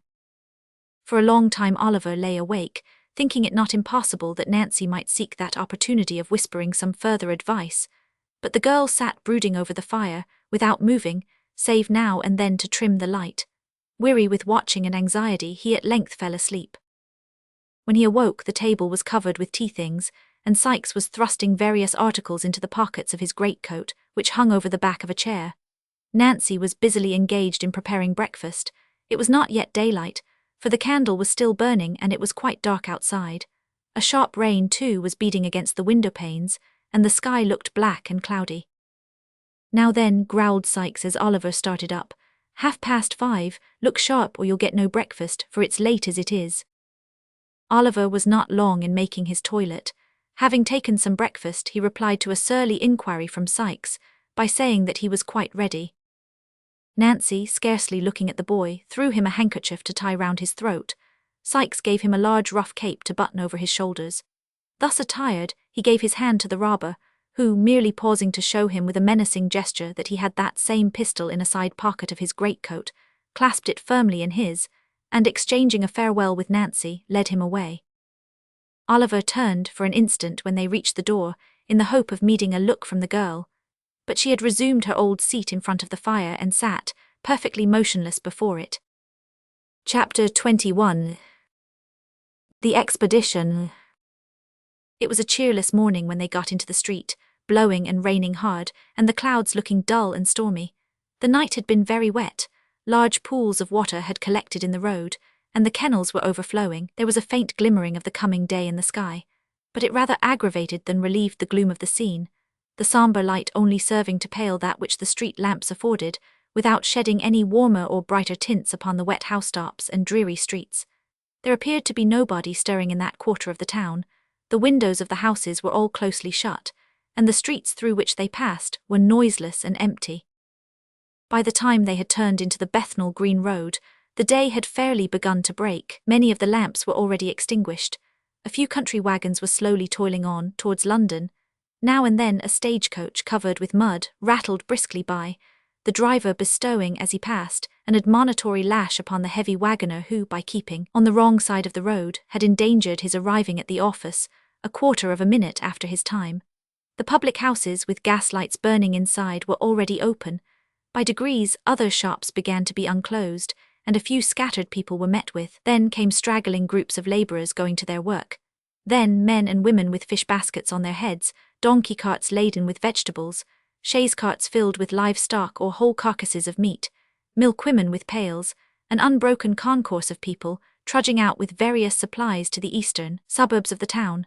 As they approached the city, the noise and traffic gradually increased. When they threaded the streets between Shoreditch and Smithfield, it had swelled into a roar of sound and bustle. It was as light as it was likely to be, till night came on again, and the busy morning of half the London population had begun. Turning down Sun Street and Crown Street, and crossing Finsbury Square, Mr. Sikes struck, by way of Kiswell Street, into Barbican, thence into Long Lane and so into Smithfield, from which latter place arose a tumult of discordant sounds that filled Oliver Twist with amazement. It was market morning. The ground was covered nearly ankle-deep with filth and mire, a thick steam, perpetually rising from the reeking bodies of the cattle, and mingling with the fog which seemed to rest upon the chimney-tops, hung heavily above. All the pens in the centre of the large area, and as many temporary pens as could be crowded into the vacant space, were filled with sheep. Tied up to posts by the gutter side were long lines of beasts and oxen, 3 or 4 deep. Countrymen, butchers, drovers, hawkers, boys, thieves, idlers, and vagabonds of every low grade were mingled together in a mass. The whistling of drovers, the barking dogs, the bellowing and plunging of the oxen, the bleating of sheep, the grunting and squeaking of pigs, the cries of hawkers, the shouts, oaths, and quarrelling on all sides, the ringing of bells and roar of voices that issued from every public house, the crowding, pushing, driving, beating, whooping, and yelling, the hideous and discordant din that resounded from every corner of the market, and the unwashed, unshaven, squalid, and dirty figures constantly running to and fro, and bursting in and out of the throng, rendered it a stunning and bewildering scene, which quite confounded the senses. Mr. Sikes, dragging Oliver after him, elbowed his way through the thickest of the crowd, and bestowed very little attention on the numerous sights and sounds which so astonished the boy. He nodded twice or thrice to a passing friend, and resisting as many invitations to take a morning dram, pressed steadily onward, until they were clear of the turmoil, and had made their way through Hosier Lane into Holborn. "Now, young un," said Sikes, looking up at the clock of St. Andrew's Church, "hard upon 7, you must step out. Come, don't lag behind already, lazy legs." Mr. Sikes accompanied this speech with a jerk at his little companion's wrist. Oliver, quickening his pace into a kind of trot between a fast walk and a run, kept up with the rapid strides of the housebreaker as well as he could. They held their course at this rate until they had passed Hyde Park Corner and were on their way to Kensington, when Sikes relaxed his pace until an empty cart which was at some little distance behind came up. Seeing Hounslow written on it, he asked the driver with as much civility as he could assume if he would give them a lift as far as Isleworth. "Jump up," said the man. "Is that your boy?" "Yes, he's my boy," replied Sikes, looking hard at Oliver, and putting his hand abstractedly into the pocket where the pistol was. "Your father walks rather too quick for you, don't he, my man?" inquired the driver, seeing that Oliver was out of breath. "Not a bit of it," replied Sikes, interposing. "He's used to it. Here, take hold of my hand, Ned, in with you." Thus addressing Oliver, he helped him into the cart, and the driver, pointing to a heap of sacks, told him to lie down there and rest himself. As they passed the different milestones, Oliver wondered more and more where his companion meant to take him. Kensington, Hammersmith, Chiswick, Kew Bridge, Brentford were all passed, and yet they went on as steadily as if they had only just begun their journey. At length they came to a public house called the Coach and Horses, a little way beyond which another road appeared to run off, and here the cart stopped. Sikes dismounted with great precipitation, holding Oliver by the hand all the while, and lifting him down directly, bestowed a furious look upon him, and rapped the side pocket with his fist in a significant manner. "Goodbye, boy," said the man. "He's sulky," replied Sikes, giving him a shake. "He's sulky, a young dog, don't mind him." "Not I," rejoined the other, getting into his cart. "It's a fine day after all," and he drove away. Sikes waited until he had fairly gone, and then, telling Oliver he might look about him if he wanted, once again led him onward on his journey. They turned round to the left, a short way past the public house, and then, taking a right-hand road, walked on for a long time, passing many large gardens and gentlemen's houses on both sides of the way, and stopping for nothing but a little beer, until they reached a town. Here against the wall of a house Oliver saw written up in pretty large letters, "Hampton." They lingered about in the fields for some hours. At length they came back into the town, and turning into an old public house with a defaced signboard, ordered some dinner by the kitchen fire. The kitchen was an old, low-roofed room, with a great beam across the middle of the ceiling and benches with high backs to them by the fire, on which were seated several rough men in smock frocks, drinking and smoking. They took no notice of Oliver, and very little of Sikes, and as Sikes took very little notice of them, he and his young comrade sat in a corner by themselves, without being much troubled by their company. They had some cold meat for dinner and sat so long after it, while Mr. Sikes indulged himself with 3 or 4 pipes, that Oliver began to feel quite certain they were not going any further. Being much tired with the walk, and getting up so early, he dozed a little at first, then, quite overpowered by fatigue and the fumes of the tobacco, fell asleep. It was quite dark when he was awakened by a push from Sikes. Rousing himself sufficiently to sit up and look about him, he found that worthy in close fellowship and communication with a labouring man, over a pint of ale. "So you're going on to Lower Halliford, are you?" inquired Sikes. "Yes, I am," replied the man, who seemed a little the worse or better as the case might be for drinking, and not slow about it neither. "My horse hasn't got a load behind him going back as he had coming up in the morning, and he won't be long a-doing of it. Here's luck to him. Echoed, he's a good un." "Could you give my boy and me a lift as far as there?" demanded Sikes, pushing the ale towards his new friend. "If you're going directly, I can," replied the man, looking out of the pot. "Are you going to Halliford?" "Going on to Shepperton," replied Sikes. "I'm your man as far as I go," replied the other. "Is all paid, Becky?" "Yes, the other gentleman's paid," replied the girl. "I say," said the man with tipsy gravity, "that won't do, you know." "Why not?" rejoined Sikes. "You're a-going to accommodate us, and what-'s to prevent my standing treat for a pint or so in return?" The stranger reflected upon this argument with a very profound face. Having done so, he seized Sikes by the hand, and declared he was a real good fellow, to which Mr. Sikes replied he was joking, as if he had been sober there would have been strong reason to suppose he was. After the exchange of a few more compliments, they bade the company good night and went out, the girl gathering up the pots and glasses as they did so, and lounging out to the door with her hands full to see the party start. The horse, whose health had been drunk in his absence, was standing outside, ready harnessed to the cart. Oliver and Sikes got in without any further ceremony, and the man to whom he belonged, having lingered for a minute or two to bear him up, and to defy the hostler and the world to produce his equal, mounted also. Then the hostler was told to give the horse his head, and his head being given him, he made a very unpleasant use of it, tossing it into the air with great disdain, and running into the parlour windows over the way. After performing those feats and supporting himself for a short time on his hind legs, he started off at great speed, and rattled out of the town right gallantly. The night was very dark, A damp mist rose from the river and the marshy ground about, and spread itself over the dreary fields. It was piercing cold, too. All was gloomy and black. Not a word was spoken, for the driver had grown sleepy, and Sikes was in no mood to lead him into conversation. Oliver sat huddled together in a corner of the cart, bewildered with alarm and apprehension, and figuring strange objects in the gaunt trees, whose branches waved grimly to and fro, as if in some fantastic joy at the desolation of the scene. As they passed Sunbury Church, the clock struck 7. There was a light in the ferry house window opposite, which streamed across the road and threw into more sombre shadow a dark yew tree with graves beneath it. There was a dull sound of falling water not far off, and the leaves of the old tree stirred gently in the night wind. It seemed like quiet music for the repose of the dead. Sunbury was passed through and they came again into the lonely road. 2 or 3 miles more and the cart stopped. Sikes alighted, took Oliver by the hand, and they once again walked on. They turned into no house at Shepperton, as the weary boy had expected, but still kept walking on in mud and darkness, through gloomy lanes and over cold open wastes, until they came within sight of the lights of a town at no great distance. On looking intently forward, Oliver saw that the water was just below them, and that they were coming to the foot of a bridge. Sikes kept straight on, until they were close upon the bridge, then turned suddenly down a bank upon the left. The water, thought Oliver, turning sick with fear.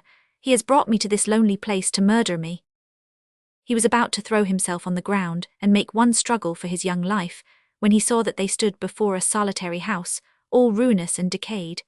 There was a window on each side of the dilapidated entrance, and 1 story above, but no light was visible. The house was dark, dismantled, and to all appearance uninhabited. Sikes, with Oliver's hand still in his, softly approached the low porch and raised the latch. The door yielded to the pressure, and they passed in together. Chapter 22. The burglary. "Hallo," cried a loud, hoarse voice, as soon as they set foot in the passage. "Don't make such a row," said Sikes, bolting the door. "Show a glim, Toby." "Aha, my pal," cried the same voice. "A glim, Barney, a glim. Show the gentleman in, Barney. Wake up first if convenient." The speaker appeared to throw a boot jack, or some such article at the person he addressed, to rouse him from his slumbers, for the noise of a wooden body falling violently was heard, and then an indistinct muttering, as of a man between sleep and awake. "Do you hear?" cried the same voice. "There's Bill Sikes in the passage with nobody to do the civil to him, and you sleeping there as if you took laudanum with your meals and nothing stronger. Are you any fresher now, or do you want the iron candlestick to wake you thoroughly?" A pair of slipshod feet shuffled, hastily, across the bare floor of the room, as this interrogatory was put, and there issued, from a door on the right hand, first a feeble candle, and next the form of the same individual who has been heretofore described as labouring under the infirmity of speaking through his nose, and officiating as waiter at the public-house on Saffron Hill. "Mr. Sikes," exclaimed Barney with real or counterfeit joy. "Cub id, sir, cub id." "Here, you get on first," said Sikes, putting Oliver in front of him. "Quicker, or I shall tread upon your heels."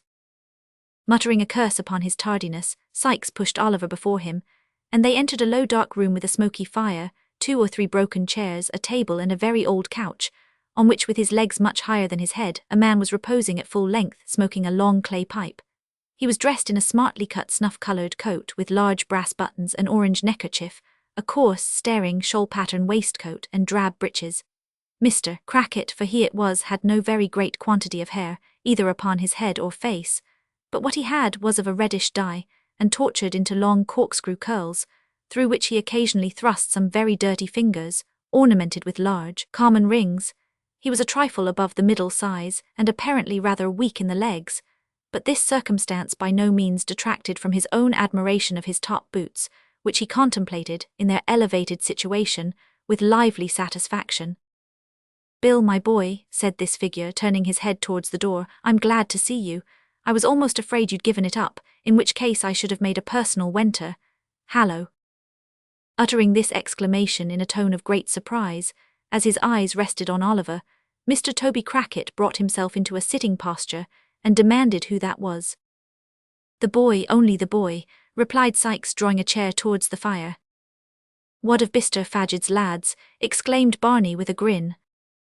"Fagin's, eh?" exclaimed Toby, looking at Oliver. What an inwillable boy that'll make for the old lady's pockets in chapels. His mug is a fortin to him. There's enough of that, interposed Sikes impatiently, and stooping over his recumbent friend, he whispered a few words in his ear, at which Mr. Crackit laughed immensely and honoured Oliver with a long stare of astonishment. Now, said Sikes as he resumed his seat, if you'll give us something to eat and drink while we're waiting, you'll put some heart in us, or in me at all events. Sit down by the fire, younker, and rest yourself, for you'll have to go out with us again tonight, though not very far off. Oliver looked at Sikes in mute and timid wonder, and drawing a stool to the fire, sat with his aching head upon his hands, scarcely knowing where he was or what was passing around him. Here, said Toby, as the young Jew placed some fragments of food and a bottle upon the table, success to the crack. He rose to honour the toast, and carefully depositing his empty pipe in a corner, advanced to the table, filled a glass with spirits and drank off its contents. Mr. Sikes did the same. A drain for the boy, said Toby, half filling a wine glass. Down with it, innocence. Indeed, said Oliver, looking piteously up into the man's face. Indeed I. Down with it, echoed Toby. Do you think I don't know what's good for you? Tell him to drink it, Bill. He had better, said Sikes, clapping his hand upon his pocket. Burn my body if he isn't more trouble than a whole family of dodgers. Drink it, you perverse imp, drink it. Frightened by the menacing gestures of the two men, Oliver hastily swallowed the contents of the glass, and immediately fell into a violent fit of coughing, which delighted Toby Crackit and Barney, and even drew a smile from the surly Mr. Sikes. This done, and Sikes having satisfied his appetite, Oliver could eat nothing but a small crust of bread which they made him swallow. The two men laid themselves down on chairs for a short nap. Oliver retained his stool by the fire. Barney, wrapped in a blanket, stretched himself on the floor, close outside the fender. They slept or appeared to sleep for some time, nobody stirring but Barney, who rose once or twice to throw coals on the fire. Oliver fell into a heavy doze, imagining himself straying along the gloomy lanes, or wandering about the dark churchyard, or retracing some one or other of the scenes of the past day, when he was roused by Toby Crackit jumping up and declaring it was 1:30. In an instant the other two were on their legs, and all were actively engaged in busy preparation. Sikes and his companion enveloped their necks and chins in large dark shawls, and drew on their greatcoats. Barney, opening a cupboard, brought forth several articles, which he hastily crammed into the pockets. "Barkers for me, Barney," said Toby Crackit. "Here they are," replied Barney, producing a pair of pistols. "You loaded them yourself." "All right," replied Toby, stowing them away. "The persuaders." "I've got 'em," replied Sikes. "Crape keys, centrebits, darkies, nothing forgotten?" inquired Toby, fastening a small crowbar to a loop inside the skirt of his coat. "All right," rejoined his companion. "Bring them bits of timber, Barney, that's the time of day." With these words he took a thick stick from Barney's hands, who, having delivered another to Toby, busied himself in fastening on Oliver's cape. "Now then," said Sikes, holding out his hand. Oliver, who was completely stupefied by the unwonted exercise, and the air, and the drink which had been forced upon him, put his hand mechanically into that which Sikes extended for the purpose. "Take his other hand, Toby," said Sikes. "Look out, Barney." The man went to the door and returned to announce that all was quiet. The two robbers issued forth with Oliver between them. Barney, having made all fast, rolled himself up as before and was soon asleep again. It was now intensely dark. The fog was much heavier than it had been in the early part of the night, and the atmosphere was so damp that although no rain fell, Oliver's hair and eyebrows within a few minutes after leaving the house had become stiff with the half-frozen moisture that was floating about. They crossed the bridge and kept on towards the lights which he had seen before. They were at no great distance off, and as they walked pretty briskly, they soon arrived at Chertsey. "Slap through the town," whispered Sikes. "There'll be nobody in the way tonight to see us." Toby acquiesced, and they hurried through the main street of the little town, which at that late hour was wholly deserted. A dim light shone at intervals from some bedroom window, and the hoarse barking of dogs occasionally broke the silence of the night, but there was nobody abroad. They had cleared the town as the church bell struck 2. Quickening their pace, they turned up a road upon the left hand. After walking about a quarter of a mile, they stopped before a detached house surrounded by a wall, to the top of which Toby Crackit, scarcely pausing to take breath, climbed in a twinkling. "The boy next," said Toby. "Hoist him up, I'll catch hold of him." Before Oliver had time to look round, Sikes had caught him under the arms, and in 3 or 4 seconds he and Toby were lying on the grass on the other side. Sikes followed directly, and they stole cautiously towards the house. And now, for the first time, Oliver, well nigh mad with grief and terror, saw that housebreaking and robbery, if not murder, were the objects of the expedition. He clasped his hands together and involuntarily uttered a subdued exclamation of horror. A mist came before his eyes, the cold sweat stood upon his ashy face, his limbs failed him, and he sank upon his knees. "Get up," murmured Sikes, trembling with rage and drawing the pistol from his pocket. "Get up, or I'll strew your brains upon the grass." "Oh, for God's sake, let me go," cried Oliver. "Let me run away and die in the fields. I will never come near London, never, never. Oh, pray have mercy on me, and do not make me steal. For the love of all the bright angels that rest in heaven, have mercy upon me." The man to whom this appeal was made swore a dreadful oath and had cocked the pistol, when Toby, striking it from his grasp, placed his hand upon the boy's mouth and dragged him to the house. "Hush," cried the man. "It won't answer here. Say another word and I'll do your business myself with a crack on the head. That makes no noise and is quite as certain and more genteel. Here, Bill, wrench the shutter open. He's game enough now, I'll engage.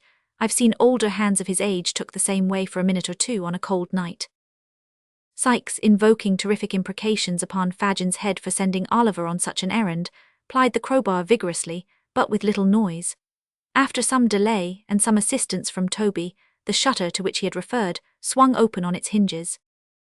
It was a little lattice window, about 5.5 feet above the ground at the back of the house, which belonged to a scullery or small brewing place at the end of the passage. The aperture was so small that the inmates had probably not thought it worth while to defend it more securely, but it was large enough to admit a boy of Oliver's size nevertheless. A very brief exercise of Mr. Sikes' art sufficed to overcome the fastening of the lattice, and it soon stood wide open also. "Now listen, you young limb," whispered Sikes, drawing a dark lantern from his pocket and throwing the glare full on Oliver's face. "I'm a-going to put you through there. Take this light, go softly up the steps straight afore you and along the little hall to the street door, unfasten it and let us in." "There's a bolt at the top you won't be able to reach," interposed Toby. "Stand upon one of the hall chairs. There are 3 there, Bill, with a jolly large blue unicorn and gold pitchfork on 'em. Which is the old lady's arms?" "Keep quiet, can't you?" replied Sikes with a threatening look. "The room door is open, is it?" "Wide," replied Toby after peeping in to satisfy himself. "The game of that is that they always leave it open with a catch, so that the dog who's got a bed in here may walk up and down the passage when he feels wakeful. Ha, ha, Barney ticed him away tonight. So neat." Although Mr. Crackit spoke in a scarcely audible whisper and laughed without noise, Sikes imperiously commanded him to be silent and to get to work. Toby complied by first producing his lantern and placing it on the ground, then by planting himself firmly with his head against the wall beneath the window and his hands upon his knees so as to make a step of his back. This was no sooner done than Sikes, mounting upon him, put Oliver gently through the window with his feet first, and without leaving hold of his collar, planted him safely on the floor inside. "Take this lantern," said Sikes, looking into the room. "You see the stairs afore you." Oliver, more dead than alive, gasped out, "Yes." Sikes, pointing to the street door with the pistol barrel, briefly advised him to take notice that he was within shot all the way, and that if he faltered he would fall dead that instant. "It's done in a minute," said Sikes in the same low whisper. "Directly I leave go of you, do your work. Hark!" "What's that?" whispered the other man. They listened intently. "Nothing," said Sikes, releasing his hold of Oliver. "Now." In the short time he had had to collect his senses, the boy had firmly resolved that, whether he died in the attempt or not, he would make one effort to dart upstairs from the hall and alarm the family. Filled with this idea, he advanced at once but stealthily. "Come back," suddenly cried Sikes aloud. "Back, back." Scared by the sudden breaking of the dead stillness of the place, and by a loud cry which followed it, Oliver let his lantern fall and knew not whether to advance or fly. The cry was repeated, a light appeared, a vision of 2 terrified half-dressed men at the top of the stairs swam before his eyes. A flash, a loud noise, a smoke, a crash somewhere but where he knew not, and he staggered back. Sikes had disappeared for an instant, but he was up again and had him by the collar before the smoke had cleared away. He fired his own pistol after the men who were already retreating and dragged the boy up. "Clasp your arm tighter," said Sykes as he drew him through the window. "Give me a shawl here, they've hit him, quick, how the boy bleeds." Then came the loud ringing of a bell, mingled with the noise of firearms and the shouts of men, and the sensation of being carried over uneven ground at a rapid pace. And then the noises grew confused in the distance, and a cold, deadly feeling crept over the boy's heart, and he saw or heard no more. Chapter 23, which contains the substance of a pleasant conversation between Mr. Bumble and a lady, and shows that even a beadle may be susceptible on some points. The night was bitter cold. The snow lay on the ground, frozen into a hard, thick crust, so that only the heaps that had drifted into byways and corners were affected by the sharp wind that howled abroad, which, as if expending increased fury on such prey as it found, caught it savagely up in clouds, and whirling it into 1,000 misty eddies, scattered it in air. Bleak, dark, and piercing cold, it was a night for the well-housed and fed to draw round the bright fire and thank God they were at home, and for the homeless, starving wretch to lay him down and die. Many hunger-worn outcasts close their eyes in our bare streets at such times, who, let their crimes have been what they may, can hardly open them in a more bitter world. Such was the aspect of out-of-doors affairs when Mrs. Corney, the matron of the workhouse to which our readers have been already introduced as the birthplace of Oliver Twist, sat herself down before a cheerful fire in her own little room, and glanced with no small degree of complacency at a small round table, on which stood a tray of corresponding size, furnished with all necessary materials for the most grateful meal that matrons enjoy.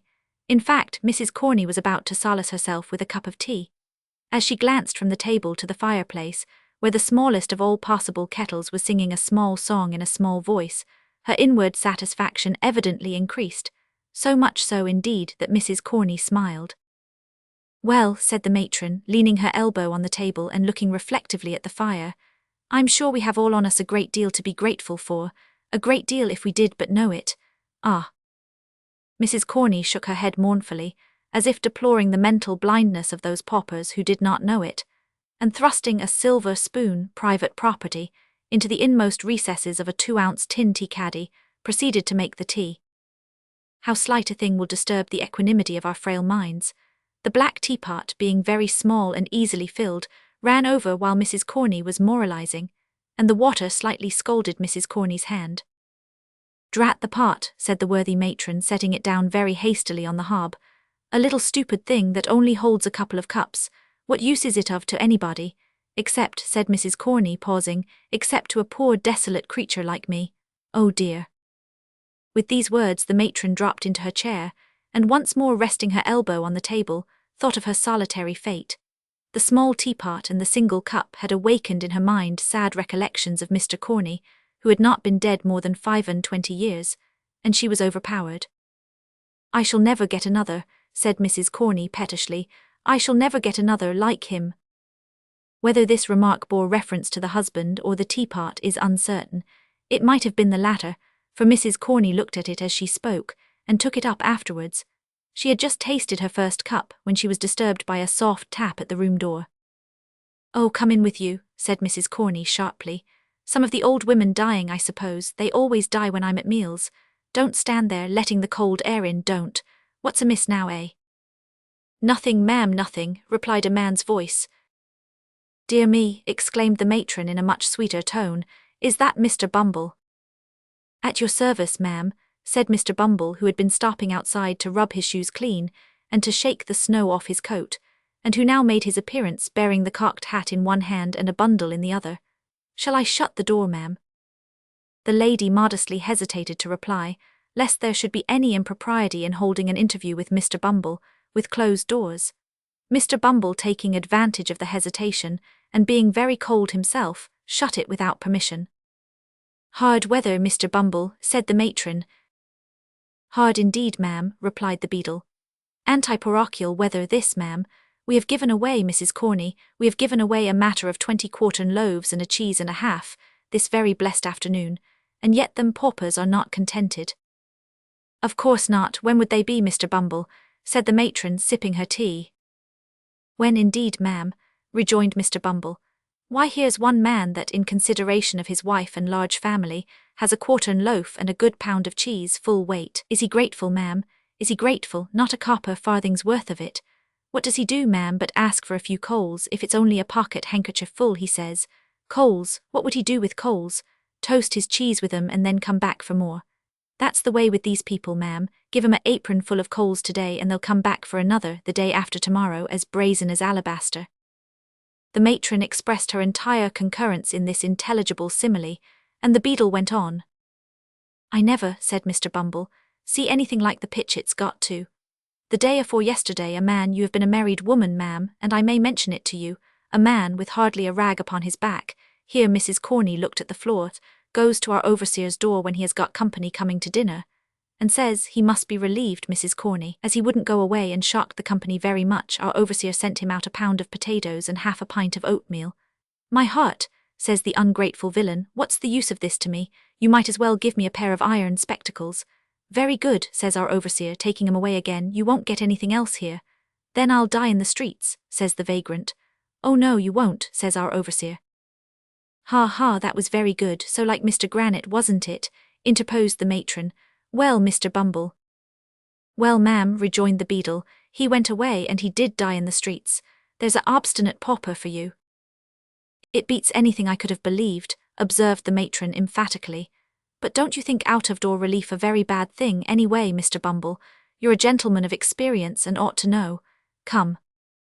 Mrs. Corney, said the beadle, smiling as men smile who are conscious of superior information, out-of-door relief properly managed, ma'am, is the parochial safeguard. The great principle of out-of-door relief is to give the paupers exactly what they don't want, and then they get tired of coming. Dear me, exclaimed Mrs. Corney, well, that is a good one too. Yes, betwixt you and me, ma'am, returned Mr. Bumble, that's the great principle, and that's the reason why, if you look at any cases that get into them audacious newspapers, you'll always observe that sick families have been relieved with slices of cheese. That's the rule now, Mrs. Corney, all over the country. But however, said the beadle, stopping to unpack his bundle, these are official secrets, ma'am, not to be spoken of, except, as I may say, among the parochial officers such as ourselves. This is the port wine, ma'am, that the board ordered for the infirmary, real, fresh, genuine port wine, only out of the cask this forenoon, clear as a bell and no sediment. Having held the first bottle up to the light and shaken it well to test its excellence, Mr. Bumble placed them both on top of a chest of drawers, folded the handkerchief in which they had been wrapped, put it carefully in his pocket, and took up his hat as if to go. You'll have a very cold walk, Mr. Bumble, said the matron. It blows, ma'am, replied Mr. Bumble, turning up his coat collar, enough to cut one's ears off. The matron looked from the little kettle to the beadle, who was moving towards the door, and as the beadle coughed preparatory to bidding her good night, bashfully inquired whether he wouldn't take a cup of tea. Mr. Bumble instantaneously turned back his collar again, laid his hat and stick upon a chair, and drew another chair up to the table. As he slowly seated himself, he looked at the lady. She fixed her eyes upon the little teapot. Mr. Bumble coughed again and slightly smiled. Mrs. Corney rose to get another cup and saucer from the closet. As she sat down, her eyes once again encountered those of the gallant beadle. She coloured and applied herself to the task of making his tea. Again Mr. Bumble coughed, louder this time than he had coughed yet. Sweet, Mr. Bumble? Inquired the matron, taking up the sugar basin. Very sweet indeed, ma'am, replied Mr. Bumble. He fixed his eyes on Mrs. Corney as he said this, and if ever a beadle looked tender, Mr. Bumble was that beadle at that moment. The tea was made, and handed in silence. Mr. Bumble, having spread a handkerchief over his knees to prevent the crumbs from sullying the splendour of his shorts, began to eat and drink, varying these amusements occasionally by fetching a deep sigh, which, however, had no injurious effect upon his appetite, but, on the contrary, rather seemed to facilitate his operations in the tea and toast department. You have a cat, ma'am, I see, said Mr. Bumble, glancing at one who, in the centre of her family, was basking before the fire. And kittens too, I declare. I am so fond of them, Mr. Bumble, you can't think, replied the matron. They're so happy, so frolicsome and so cheerful, that they are quite companions for me. Very nice animals, ma'am, replied Mr. Bumble approvingly, so very domestic. Oh yes, rejoined the matron with enthusiasm, So fond of their home too that it's quite a pleasure, I'm sure. Mrs. Corney, ma'am, said Mr. Bumble slowly and marking the time with his teaspoon, I mean to say this, ma'am, that any cat or kitten that could live with you, ma'am, and not be fond of its home, must be a ass, ma'am. Oh, Mr. Bumble, remonstrated Mrs. Corney. It's of no use disguising facts, ma'am, said Mr. Bumble, slowly flourishing the teaspoon with a kind of amorous dignity which made him doubly impressive. I would drown it myself with pleasure. Then you're a cruel man, said the matron vivaciously, as she held out her hand for the beadle's cup, and a very hard-hearted man besides. Hard-hearted, ma'am, said Mr. Bumble. Hard. Mr. Bumble resigned his cup without another word, squeezed Mrs. Corney's little finger as she took it, and inflicting 2 open-handed slaps upon his laced waistcoat, gave a mighty sigh, and hitched his chair a very little morsel farther from the fire. It was a round table, and as Mrs. Corney and Mr. Bumble had been sitting opposite each other, with no great space between them, and fronting the fire, it will be seen that Mr. Bumble, in receding from the fire, and still keeping at the table, increased the distance between himself and Mrs. Corney, which proceeding, some prudent readers will doubtless be disposed to admire, and to consider an act of great heroism on Mr. Bumble's part, he being in some sort tempted by time, place, and opportunity to give utterance to certain soft nothings, which, however well they may become the lips of the light and thoughtless, do seem immeasurably beneath the dignity of judges of the land, members of Parliament, ministers of state, Lord Mayors, and other great public functionaries, but more particularly beneath the stateliness and gravity of a beadle, who, as is well known, should be the sternest and most inflexible among them all. Whatever were Mr. Bumble's intentions, however, and no doubt they were of the best, it unfortunately happened, as has been twice before remarked, that the table was a round one. Consequently, Mr. Bumble, moving his chair by little and little, soon began to diminish the distance between himself and the matron, and continuing to travel round the outer edge of the circle, brought his chair in time, close to that in which the matron was seated. Indeed, the 2 chairs touched, and when they did so, Mr. Bumble stopped. Now, if the matron had moved her chair to the right, she would have been scorched by the fire, and if to the left, she must have fallen into Mr. Bumble's arms, so, being a discreet matron, and no doubt foreseeing these consequences at a glance, she remained where she was, and handed Mr. Bumble another cup of tea. Hard-hearted Mrs. Corney, said Mr. Bumble, stirring his tea and looking up into the matron's face, are you hard-hearted, Mrs. Corney?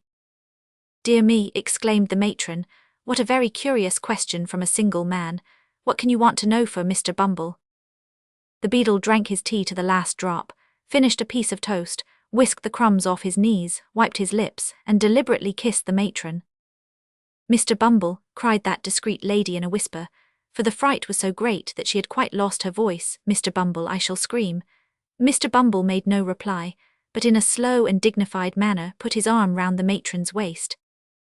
As the lady had stated her intention of screaming, of course she would have screamed at this additional boldness, but that the exertion was rendered unnecessary by a hasty knocking at the door, which was no sooner heard than Mr. Bumble darted with much agility to the wine bottles and began dusting them with great violence, while the matron sharply demanded who was there.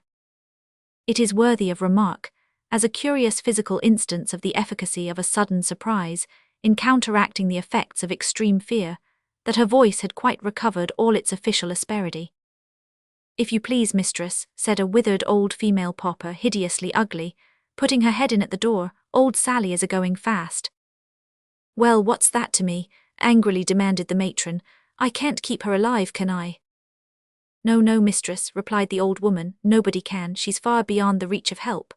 I've seen a many people die, little babes and great strong men, and I know when death's a-coming well enough.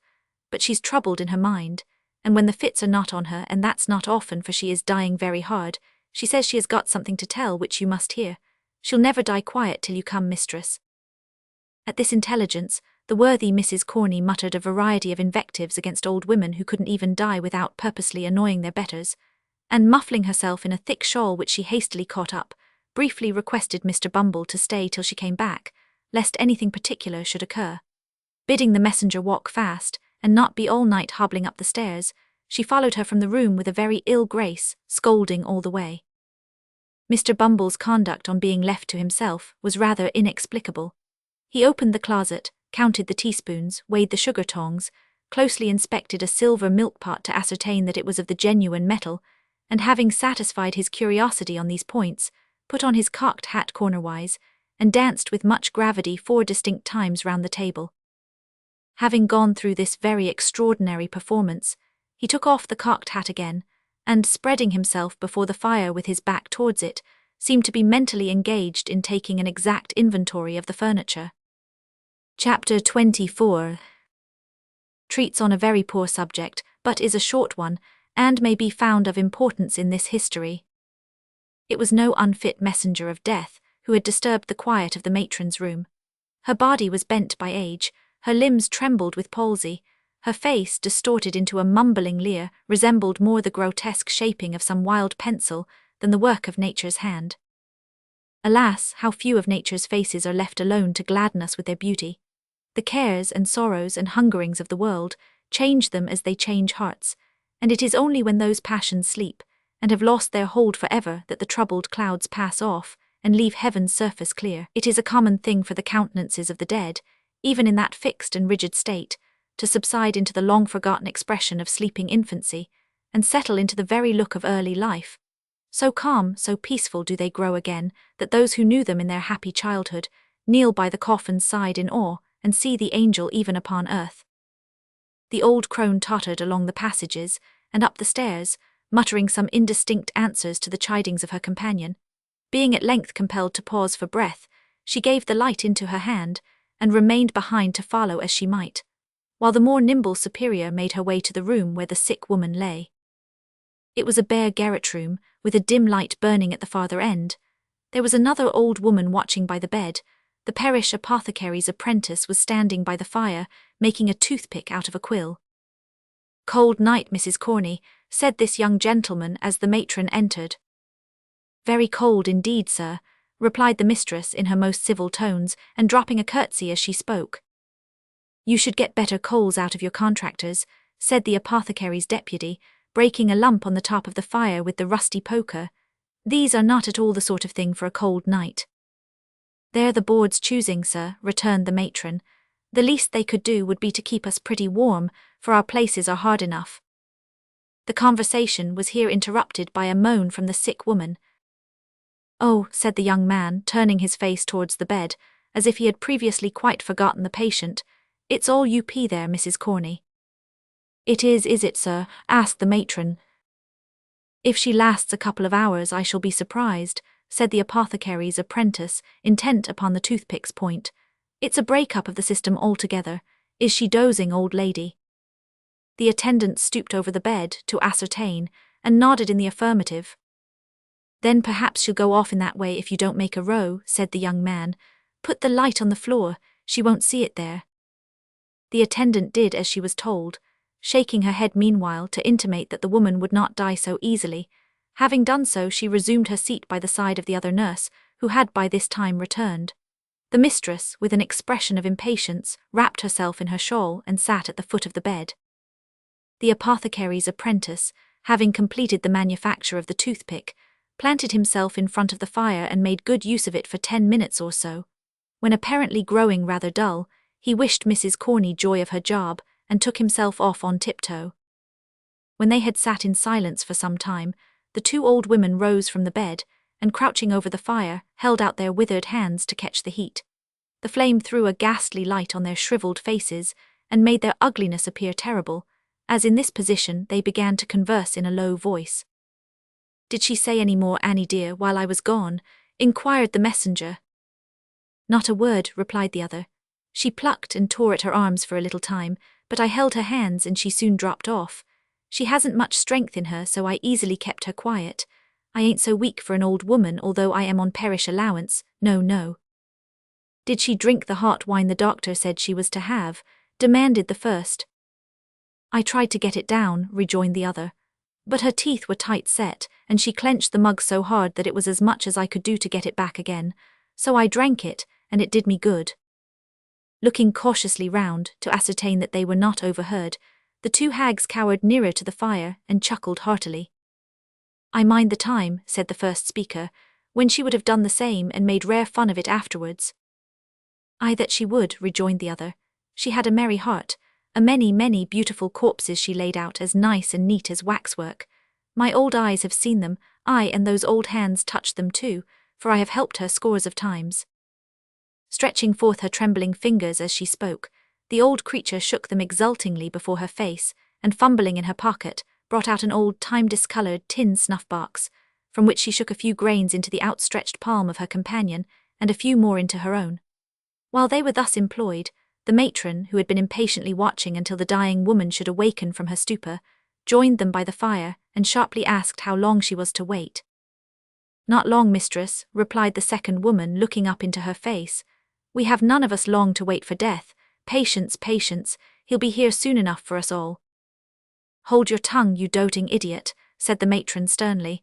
"You, Martha, tell me, has she been in this way before?" "Often," answered the first woman. "But will never be again," added the second one. "That is, she'll never wake again but once, and mind, mistress, that won't be for long." "Long or short," said the matron snappishly, "she won't find me here when she does wake. Take care, both of you, how you worry me again for nothing. It's no part of my duty to see all the old women in the house die, and I won't, that's more. Mind that, you impudent old harridans. If you make a fool of me again, I'll soon cure you, I warrant you." She was bouncing away, when a cry from the two women who had turned towards the bed caused her to look round. The patient had raised herself upright, and was stretching her arms towards them. "Who's that?" she cried in a hollow voice. "Hush, hush," said one of the women, stooping over her. "Lie down, lie down." "I'll never lie down again alive," said the woman, struggling. "I will tell her, come here, nearer, let me whisper in your ear." She clutched the matron by the arm, and forcing her into a chair by the bedside, was about to speak, when looking round, she caught sight of the two old women bending forward in the attitude of eager listeners. "Turn them away," said the woman drowsily. Make haste, make haste." The two old crones, chiming in together, began pouring out many piteous lamentations that the poor dear was too far gone to know her best friends, and were uttering sundry protestations that they would never leave her, when the superior pushed them from the room, closed the door, and returned to the bedside. On being excluded, the old ladies changed their tone, and cried through the keyhole that old Sally was drunk, which indeed was not unlikely, since, in addition to a moderate dose of opium prescribed by the apothecary, she was labouring under the effects of a final taste of gin and water which had been privily administered, in the openness of their hearts, by the worthy old ladies themselves. "Now listen to me," said the dying woman aloud, as if making a great effort to revive one latent spark of energy. "In this very room, in this very bed, I once nursed a pretty young creature that was brought into the house with her feet cut and bruised with walking, and all soiled with dust and blood. She gave birth to a boy and died. Let me think, what was the year again?" "Never mind the year," said the impatient auditor. "What about her?" "I," murmured the sick woman, relapsing into her former drowsy state. "What about her? What about, I know," she cried, jumping fiercely up, her face flushed and her eyes starting from her head. "I robbed her, so I did. She wasn't cold, I tell you she wasn't cold when I stole it." "Stole what, for God's sake?" cried the matron with a gesture as if she would call for help. "It," replied the woman, laying her hand over the other's mouth. "The only thing she had. She wanted clothes to keep her warm and food to eat, but she had kept it safe and had it in her bosom. It was gold, I tell you, rich gold that might have saved her life." "Gold," echoed the matron, bending eagerly over the woman as she fell back. Go on, yes, what of it? Who was the mother? When was it?" "She charged me to keep it safe," replied the woman with a groan, "and trusted me as the only woman about her. I stole it in my heart when she first showed it me hanging round her neck, and the child's death, perhaps, is on me besides. They would have treated him better if they had known it all." "Known what?" asked the other. "Speak." "The boy grew so like his mother," said the woman, rambling on and not heeding the question, "that I could never forget it when I saw his face. Poor girl, she was so young too, such a gentle lamb. Wait, there's more to tell. I have not told you all, have I?" No, replied the matron, inclining her head to catch the words, as they came more faintly from the dying woman. "Be quick, or it may be too late." "Mother," said the woman, making a more violent effort than before. The mother, when the pains of death first came upon her, whispered in my ear that if her baby was born alive and thrived, the day might come when it would not feel so much disgrace to hear its poor young mother named.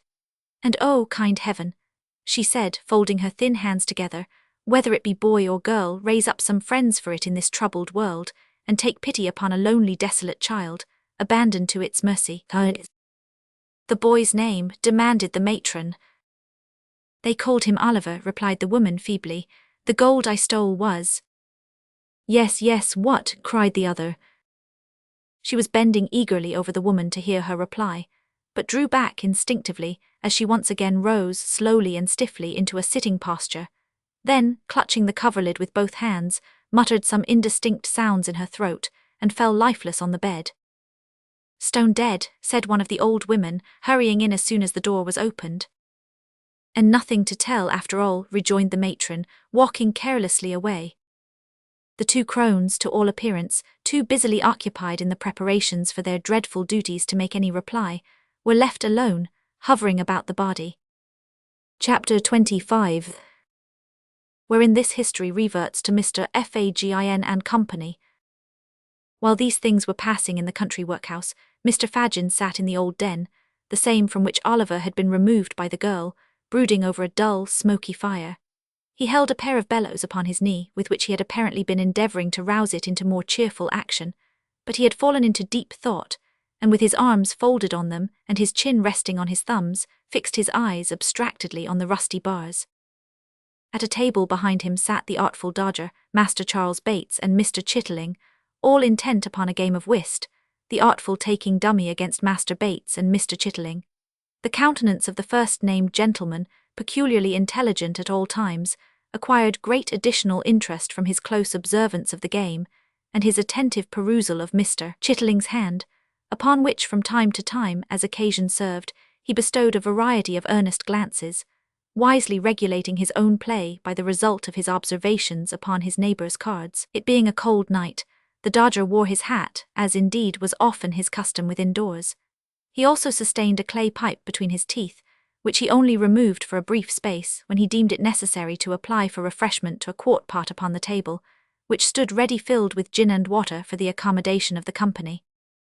Master Bates was also attentive to the play, but being of a more excitable nature than his accomplished friend, it was observable that he more frequently applied himself to the gin and water, and moreover indulged in many jests and irrelevant remarks, all highly unbecoming a scientific rubber. Indeed, the artful, presuming upon their close attachment, more than once took occasion to reason gravely with his companion upon these improprieties, all of which remonstrances Master Bates received in extremely good part, merely requesting his friend to be blowed, or to insert his head in a sack, or replying with some other neatly turned witticism of a similar kind, the happy application of which excited considerable admiration in the mind of Mr. Chitterling. It was remarkable that the latter gentleman and his partner invariably lost, and that the circumstance, so far from angering Master Bates, appeared to afford him the highest amusement, inasmuch as he laughed most uproariously at the end of every deal, and protested that he had never seen such a jolly game in all his born days. "That's 2 doubles and the rub," said Mr. Chitterling, with a very long face as he drew half a crown from his waistcoat pocket. "I never see such a feller as you, Jack. You win everything. Even when we've good cards, Charlie and I can't make nothing of 'em." Either the matter or the manner of this remark, which was made very ruefully, delighted Charlie Bates so much, that his consequent shout of laughter roused the Jew from his reverie, and induced him to inquire what was the matter. "Matter, Fagin," cried Charlie. "I wish you had watched the play. Tommy Chitterling hasn't won a point, and I went partners with him against the artful and dumb." "Aye, aye," said the Jew with a grin, which sufficiently demonstrated that he was at no loss to understand the reason. "Try 'em again, Tom, try 'em again." "No more of it for me, thank 'ee, Fagin," replied Mr. Chitterling. "I've had enough.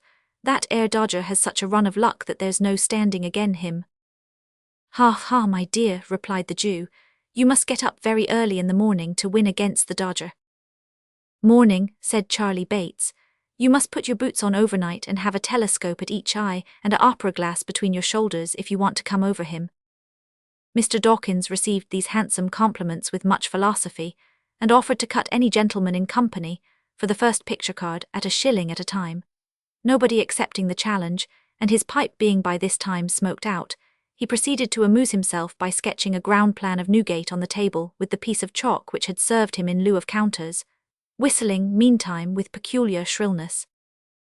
"How precious dull you are, Tommy," said the Dodger, stopping short when there had been a long silence, and addressing Mr. Chitterling. "What do you think he's thinking of, Fagin?" "How should I know, my dear?" replied the Jew, looking round as he plied the bellows. "About his losses, maybe, or the little retirement in the country that he's just left, eh? Ha ha, is that it, my dear?" "Not a bit of it," replied the Dodger, stopping the subject of discourse as Mr. Chitterling was about to reply. "What do you say, Charlie?" "I should say," replied Master Bates with a grin, "that he was uncommon sweet upon Betsy. See how he's a-blushing. Oh my eye, here's a merry-go-rounder, Tommy Chitterling s in love. Oh Fagin, Fagin, what a spree."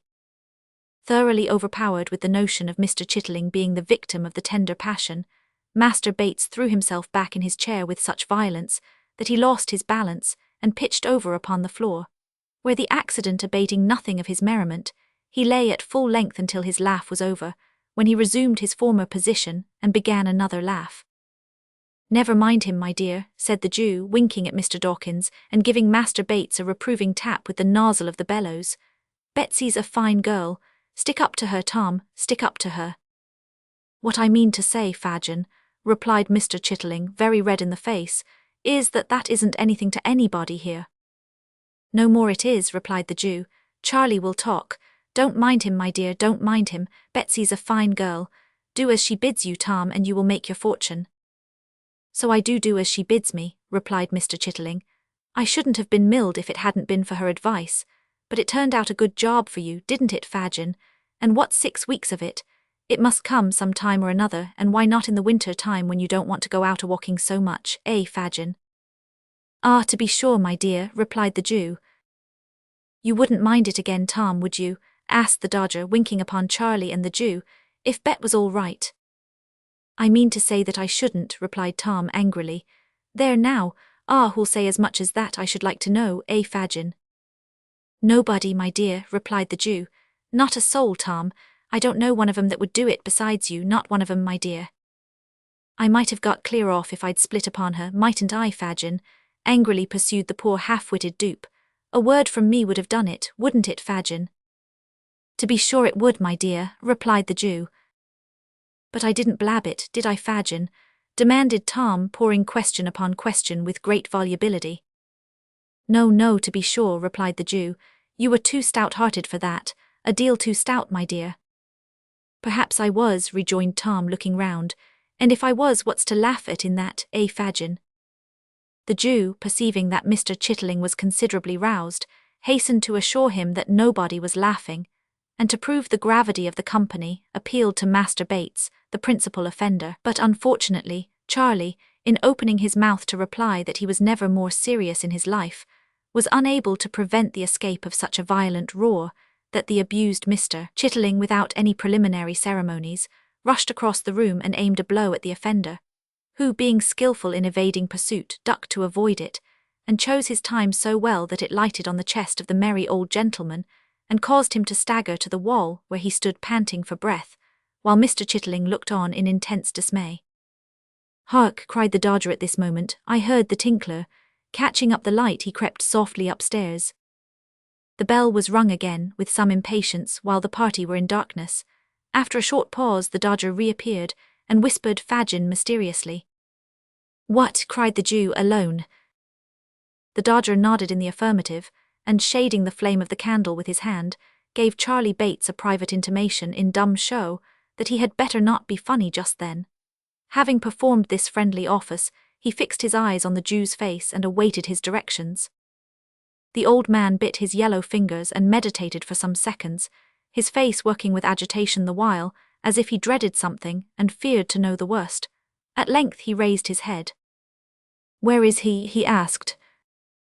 The Dodger pointed to the floor above, and made a gesture as if to leave the room. "Yes," said the Jew, answering the mute inquiry. "Bring him down. Hush, quiet, Charlie, gently, Tom, scarce." This brief direction to Charlie Bates and his recent antagonist was softly and immediately obeyed. There was no sound of their whereabout when the Dodger descended the stairs, bearing the light in his hand, and followed by a man in a coarse smock frock, who, after casting a hurried glance round the room, pulled off a large wrapper which had concealed the lower portion of his face and disclosed, all haggard, unwashed, and unshorn, the features of Flash Toby Crackit. "How are you, Fagin?" said this worthy, nodding to the Jew. "Pop that shawl away in my castor, Dodger, so that I may know where to find it when I cut.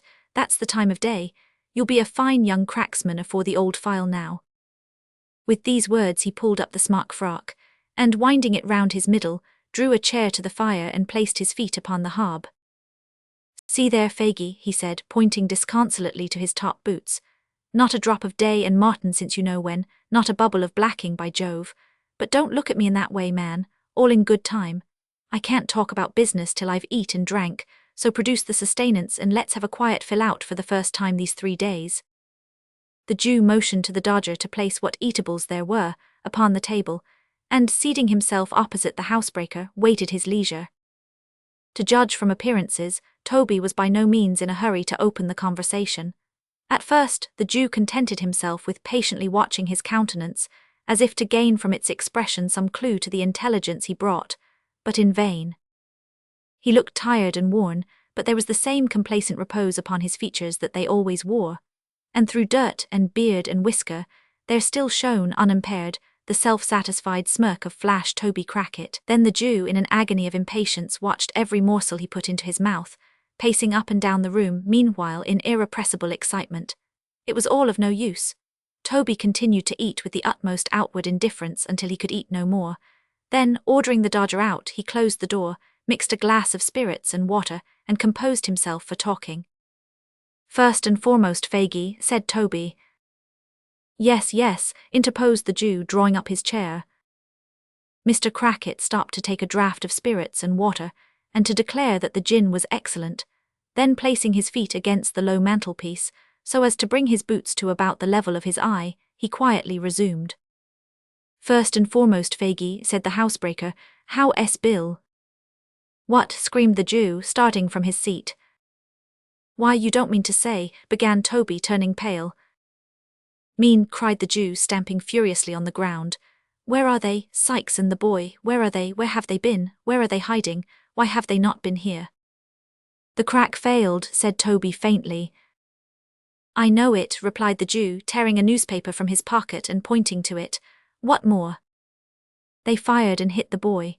We cut over the fields at the back with him between us, straight as the crow flies, through hedge and ditch. They gave chase. Damn, the whole country was awake and the dogs upon us. The boys. Bill had him on his back and scudded like the wind. We stopped to take him between us, his head hung down and he was cold. They were close upon our heels, every man for himself and each from the gallows. We parted company and left the youngster lying in a ditch. Alive or dead, that's all I know about him." The Jew stopped to hear no more, but uttering a loud yell and twining his hands in his hair, rushed from the room and from the house. Chapter 26, in which a mysterious character appears upon the scene, and many things inseparable from this history are done and performed. The old man had gained the street corner before he began to recover the effect of Toby Crackit's intelligence. He had relaxed nothing of his unusual speed, but was still pressing onward in the same wild and disordered manner when the sudden dashing past of a carriage, and a boisterous cry from the foot passengers, who saw his danger, drove him back upon the pavement, avoiding as much as was possible all the main streets and skulking only through the byways and alleys. He at length emerged on Snow Hill. Here he walked even faster than before, nor did he linger until he had again turned into a court, when, as if conscious that he was now in his proper element, he fell into his usual shuffling pace and seemed to breathe more freely. Near to the spot on which Snow Hill and Holborn Hill meet, opens, upon the right hand as you come out of the city, a narrow and dismal alley leading to Saffron Hill. In its filthy shops are exposed for sale huge bunches of second-hand silk handkerchiefs, of all sizes and patterns, for here reside the traders who purchase them from pickpockets. Hundreds of these handkerchiefs hang dangling from pegs outside the windows or flaunting from the doorposts, and the shelves within are piled with them. Confined as the limits of Field Lane are, it has its barber, its coffee shop, its beer shop, and its fried fish warehouse. It is a commercial colony of itself, the emporium of petty larceny, visited at early morning and setting in of dusk by silent merchants who traffic in dark back parlours and who go as strangely as they come. Here the clothesman, the shoevamper, and the rag merchant display their goods as signboards to the petty thief. Here stores of old iron and bones, and heaps of mildewy fragments of woolen stuff and linen, rust and rot in the grimy cellars. It was into this place that the Jew turned. He was well known to the sallow denizens of the lane, for such of them as were on the lookout to buy or sell, nodded familiarly as he passed along. He replied to their salutations in the same way, but bestowed no closer recognition until he reached the further end of the alley, when he stopped to address a salesman of small stature, who had squeezed as much of his person into a child's chair as the chair would hold, and was smoking a pipe at his warehouse door. "Why, the sight of you, Mr. Fagin, would cure the hop, tell me," said this respectable trader, in acknowledgment of the Jew's inquiry after his health. "The neighbourhood was a little too hot lively," said Fagin, elevating his eyebrows and crossing his hands upon his shoulders. "Well, I've heard that complaint of it once or twice before," replied the trader, "but it soon cools down again, don't you find it so?" Fagin nodded in the affirmative. Pointing in the direction of Saffron Hill, he inquired whether anyone was up yonder tonight. "At the Cripples?" inquired the man. The Jew nodded. "Let me see," pursued the merchant, reflecting. "Yes, there's some half-dozen of 'em gone in that I knows. I don't think your friend's there." "Sykes is not, I suppose?" inquired the Jew with a disappointed countenance. "Non estuentus, as the lawyers say," replied the little man, shaking his head and looking amazingly sly. "Have you got anything in my line tonight?" "Nothing tonight," said the Jew, turning away. "Are you going up to the Cripples, Fagin?" cried the little man, calling after him. "Stop, I don't mind if I have a drop there with you." But as the Jew, looking back, waved his hand to intimate that he preferred being alone, and moreover, as the little man could not very easily disengage himself from the chair, the sign of the Cripples was, for a time, bereft of the advantage of Mr. Lively's presence. By the time he had got upon his legs, the Jew had disappeared.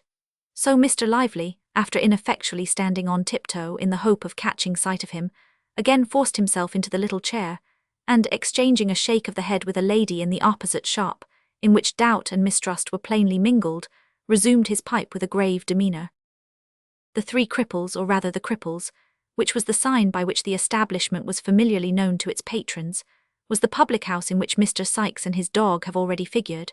Merely making a sign to a man at the bar, Fagin walked straight upstairs, and opening the door of a room and softly insinuating himself into the chamber, looked anxiously about, shading his eyes with his hand, as if in search of some particular person.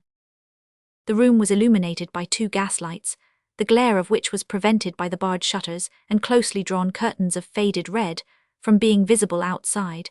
The ceiling was blackened to prevent its colour from being injured by the flaring of the lamps, and the place was so full of dense tobacco smoke that at first it was scarcely possible to discern anything more. By degrees, however, as some of it cleared away through the open door, an assemblage of heads as confused as the noises that greeted the ear might be made out, and as the eye grew more accustomed to the scene, the spectator gradually became aware of the presence of a numerous company, male and female, crowded round a long table, at the upper end of which sat a chairman with a hammer of office in his hand, while a professional gentleman with a bluish nose, and his face tied up for the benefit of a toothache, presided at a jingling piano in a remote corner.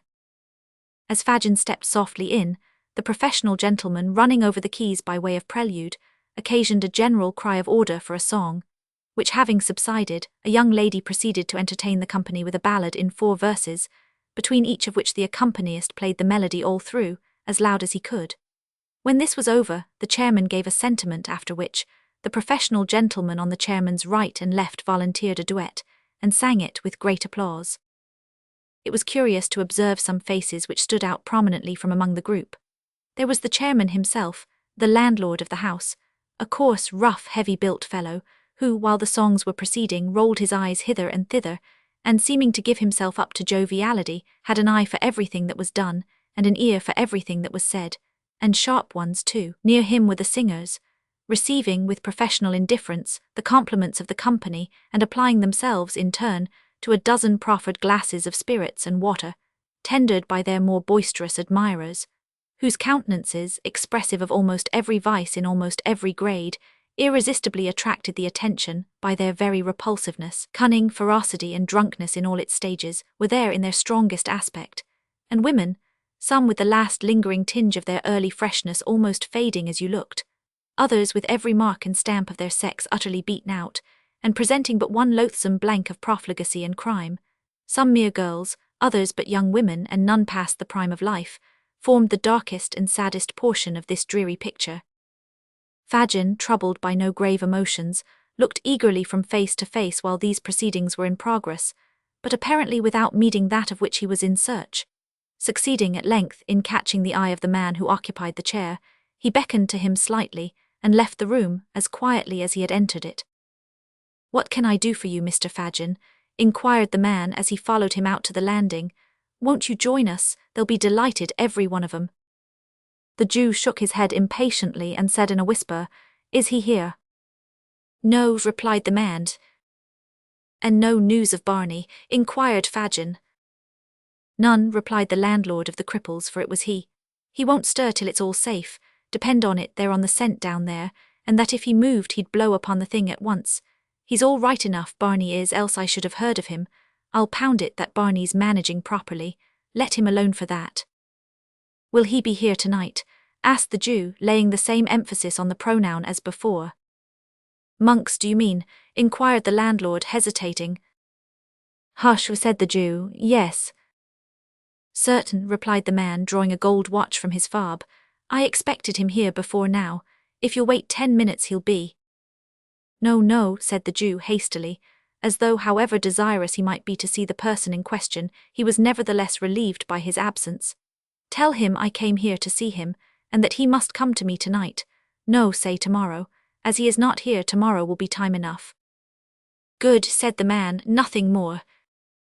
"Not a word now," said the Jew, descending the stairs. "I say," said the other, looking over the rails and speaking in a hoarse whisper, "what a time this would be for a cell. I've got Phil Barker here, so drunk that a boy might take him." "Ah, but it's not Phil Barker's time," said the Jew, looking up. "Phil has something more to do before we can afford to part with him, so go back to the company, my dear, and tell them to lead merry lives while they last. Ha, ha, ha." The landlord reciprocated the old man's laugh, and returned to his guests. The Jew was no sooner alone than his countenance resumed its former expression of anxiety and thought. After a brief reflection, he called a hack cabriolet, and bade the man drive towards Bethnal Green. He dismissed him within some quarter of a mile of Mr. Sykes's residence, and performed the short remainder of the distance on foot. "Now," muttered the Jew as he knocked at the door, "if there is any deep play here, I shall have it out of you, my girl, cunning as you are." She was in her room, the woman said. Fagin crept softly upstairs and entered it without any previous ceremony. The girl was alone, lying with her head upon the table and her hair straggling over it. "She has been drinking," thought the Jew coolly, "or perhaps she is only miserable." The old man turned to close the door as he made this reflection. The noise thus occasioned roused the girl. She eyed his crafty face narrowly as she inquired to his recital of Toby Crackett's story. When it was concluded, she sank into her former attitude but spoke not a word. She pushed the candle impatiently away, and once or twice as she feverishly changed her position, shuffled her feet upon the ground, but this was all. During the silence, the Jew looked restlessly about the room, as if to assure himself that there were no appearances of Sykes having covertly returned. Apparently satisfied with his inspection, he coughed twice or thrice, and made as many efforts to open a conversation, but the girl heeded him no more than if he had been made of stone. At length he made another attempt, and rubbing his hands together, said, in his most conciliatory tone, "And where should you think Bill was now, my dear?" The girl moaned out some half-intelligible reply that she could not tell, and seemed from the smothered noise that escaped her to be crying. "And the boy too," said the Jew, straining his eyes to catch a glimpse of her face. "Poor leetle child, left in a ditch, Nance, only think." "The child," said the girl, suddenly looking up, "is better where he is than among us, and if no harm comes to Bill from it, I hope he lies dead in the ditch and that his young bones may rot there." "What?" cried the Jew in amazement. I do," returned the girl, meeting his gaze. "I shall be glad to have him away from my eyes, and to know that the worst is over. I can't bear to have him about me. The sight of him turns me against myself and all of you." "Pooh," said the Jew scornfully, "you're drunk." "Am I?" cried the girl bitterly. "It's no fault of yours if I am not. You'd never have me anything else if you had your will except now. The humour doesn't suit you, doesn't it?" "No," rejoined the Jew furiously, "it does not." "Change it then," responded the girl with a laugh. "Change it," exclaimed the Jew, exasperated beyond all bounds by his companion's unexpected obstinacy, and the vexation of the night, I will change it. Listen to me, you drab, listen to me, who with 6 words can strangle Sykes as surely as if I had his bull's throat between my fingers now. If he comes back and leaves the boy behind him, if he gets off free and dead or alive, fails to restore him to me, murder him yourself if you would have him escape Jack Ketch. And do it the moment he sets foot in this room, or mind me, it will be too late. What is all this? Cried the girl involuntarily. What is it? Pursued Fagin, mad with rage. When the boy's worth hundreds of pounds to me, am I to lose what chance threw me in the way of getting safely, through the whims of a drunken gang that I could whistle away the lives of? And me bound, too, to a born devil that only wants the will, and has the power to. Panting for breath, the old man stammered for a word, and in that instant checked the torrent of his wrath and changed his whole demeanour. A moment before his clenched hands had grasped the air, his eyes had dilated, and his face grown livid with passion, but now he shrunk into a chair and, cowering together, trembled with the apprehension of having himself disclosed some hidden villainy. After a short silence, he ventured to look round at his companion. He appeared somewhat reassured, on beholding her in the same listless attitude from which he had first roused her. "Nancy, dear," croaked the Jew in his usual voice, "did you mind me, dear?" "Don't worry me now, Fagin," replied the girl, raising her head languidly. "If Bill has not done it this time, he will another. He has done many a good job for you and will do many more when he can, and when he can't he won't, so no more about that." "Regarding this boy, my dear," said the Jew, rubbing the palms of his hands nervously together. "The boy must take his chance with the rest," interrupted Nancy hastily. "And I say again, I hope he is dead and out of harm's way and out of yours. That is, if Bill comes to no harm. And if Toby got clear off, Bill's pretty sure to be safe, for Bill's worth 2 of Toby any time." "And about what I was saying, my dear," observed the Jew, keeping his glistening eye steadily upon her. "You must say it all over again if it's anything you want me to do," rejoined Nancy. "And if it is, you had better wait till tomorrow. You put me up for a minute, but now I'm stupid again." Fagin put several other questions, all with the same drift of ascertaining whether the girl had profited by his unguarded hints, but she answered them so readily, and was withal so utterly unmoved by his searching looks, that his original impression of her being more than a trifle in liquor was confirmed. Nancy, indeed, was not exempt from a failing which was very common among the Jew's female pupils, and in which in their tenderer years they were rather encouraged than checked. Her disordered appearance, and a wholesale perfume of Geneva which pervaded the apartment, afforded strong confirmatory evidence of the justice of the Jew's supposition, and when, after indulging in the temporary display of violence above described, she subsided, first into dullness, and afterwards into a compound of feelings, under the influence of which she shed tears one minute, and in the next gave utterance to various exclamations of never say die, and divers calculations as to what might be the amount of the odds so long as a lady or gentleman was happy. Mr. Fagin, who had had considerable experience of such matters in his time, saw with great satisfaction that she was very far gone indeed. Having eased his mind by this discovery, and having accomplished his twofold object of imparting to the girl what he had, that night, heard, and of ascertaining with his own eyes that Sykes had not returned, Mr. Fagin again turned his face homeward, leaving his young friend asleep with her head upon the table. It was within an hour of midnight. The weather being dark and piercing cold, he had no great temptation to loiter. The sharp wind that scoured the streets seemed to have cleared them of passengers as of dust and mud, for few people were abroad, and they were to all appearance hastening fast home. It blew from the right quarter for the Jew, however, and straight before it he went, trembling and shivering as every fresh gust drove him rudely on his way. He had reached the corner of his own street, and was already fumbling in his pocket for the door-key, when a dark figure emerged from a projecting entrance which lay in deep shadow, and, crossing the road, glided up to him unperceived. "Fagin," whispered a voice close to his ear. "Ah," said the Jew, turning quickly round, "is that—" "Yes," interrupted the stranger, "I have been lingering here these 2 hours. Where the devil have you been?" "On your business, my dear," replied the Jew, glancing uneasily at his companion and slackening his pace as he spoke. "On your business all night." "Oh, of course," said the stranger with a sneer. "Well, and what's come of it?" "Nothing good," said the Jew. "Nothing bad, I hope," said the stranger, stopping short and turning a startled look on his companion.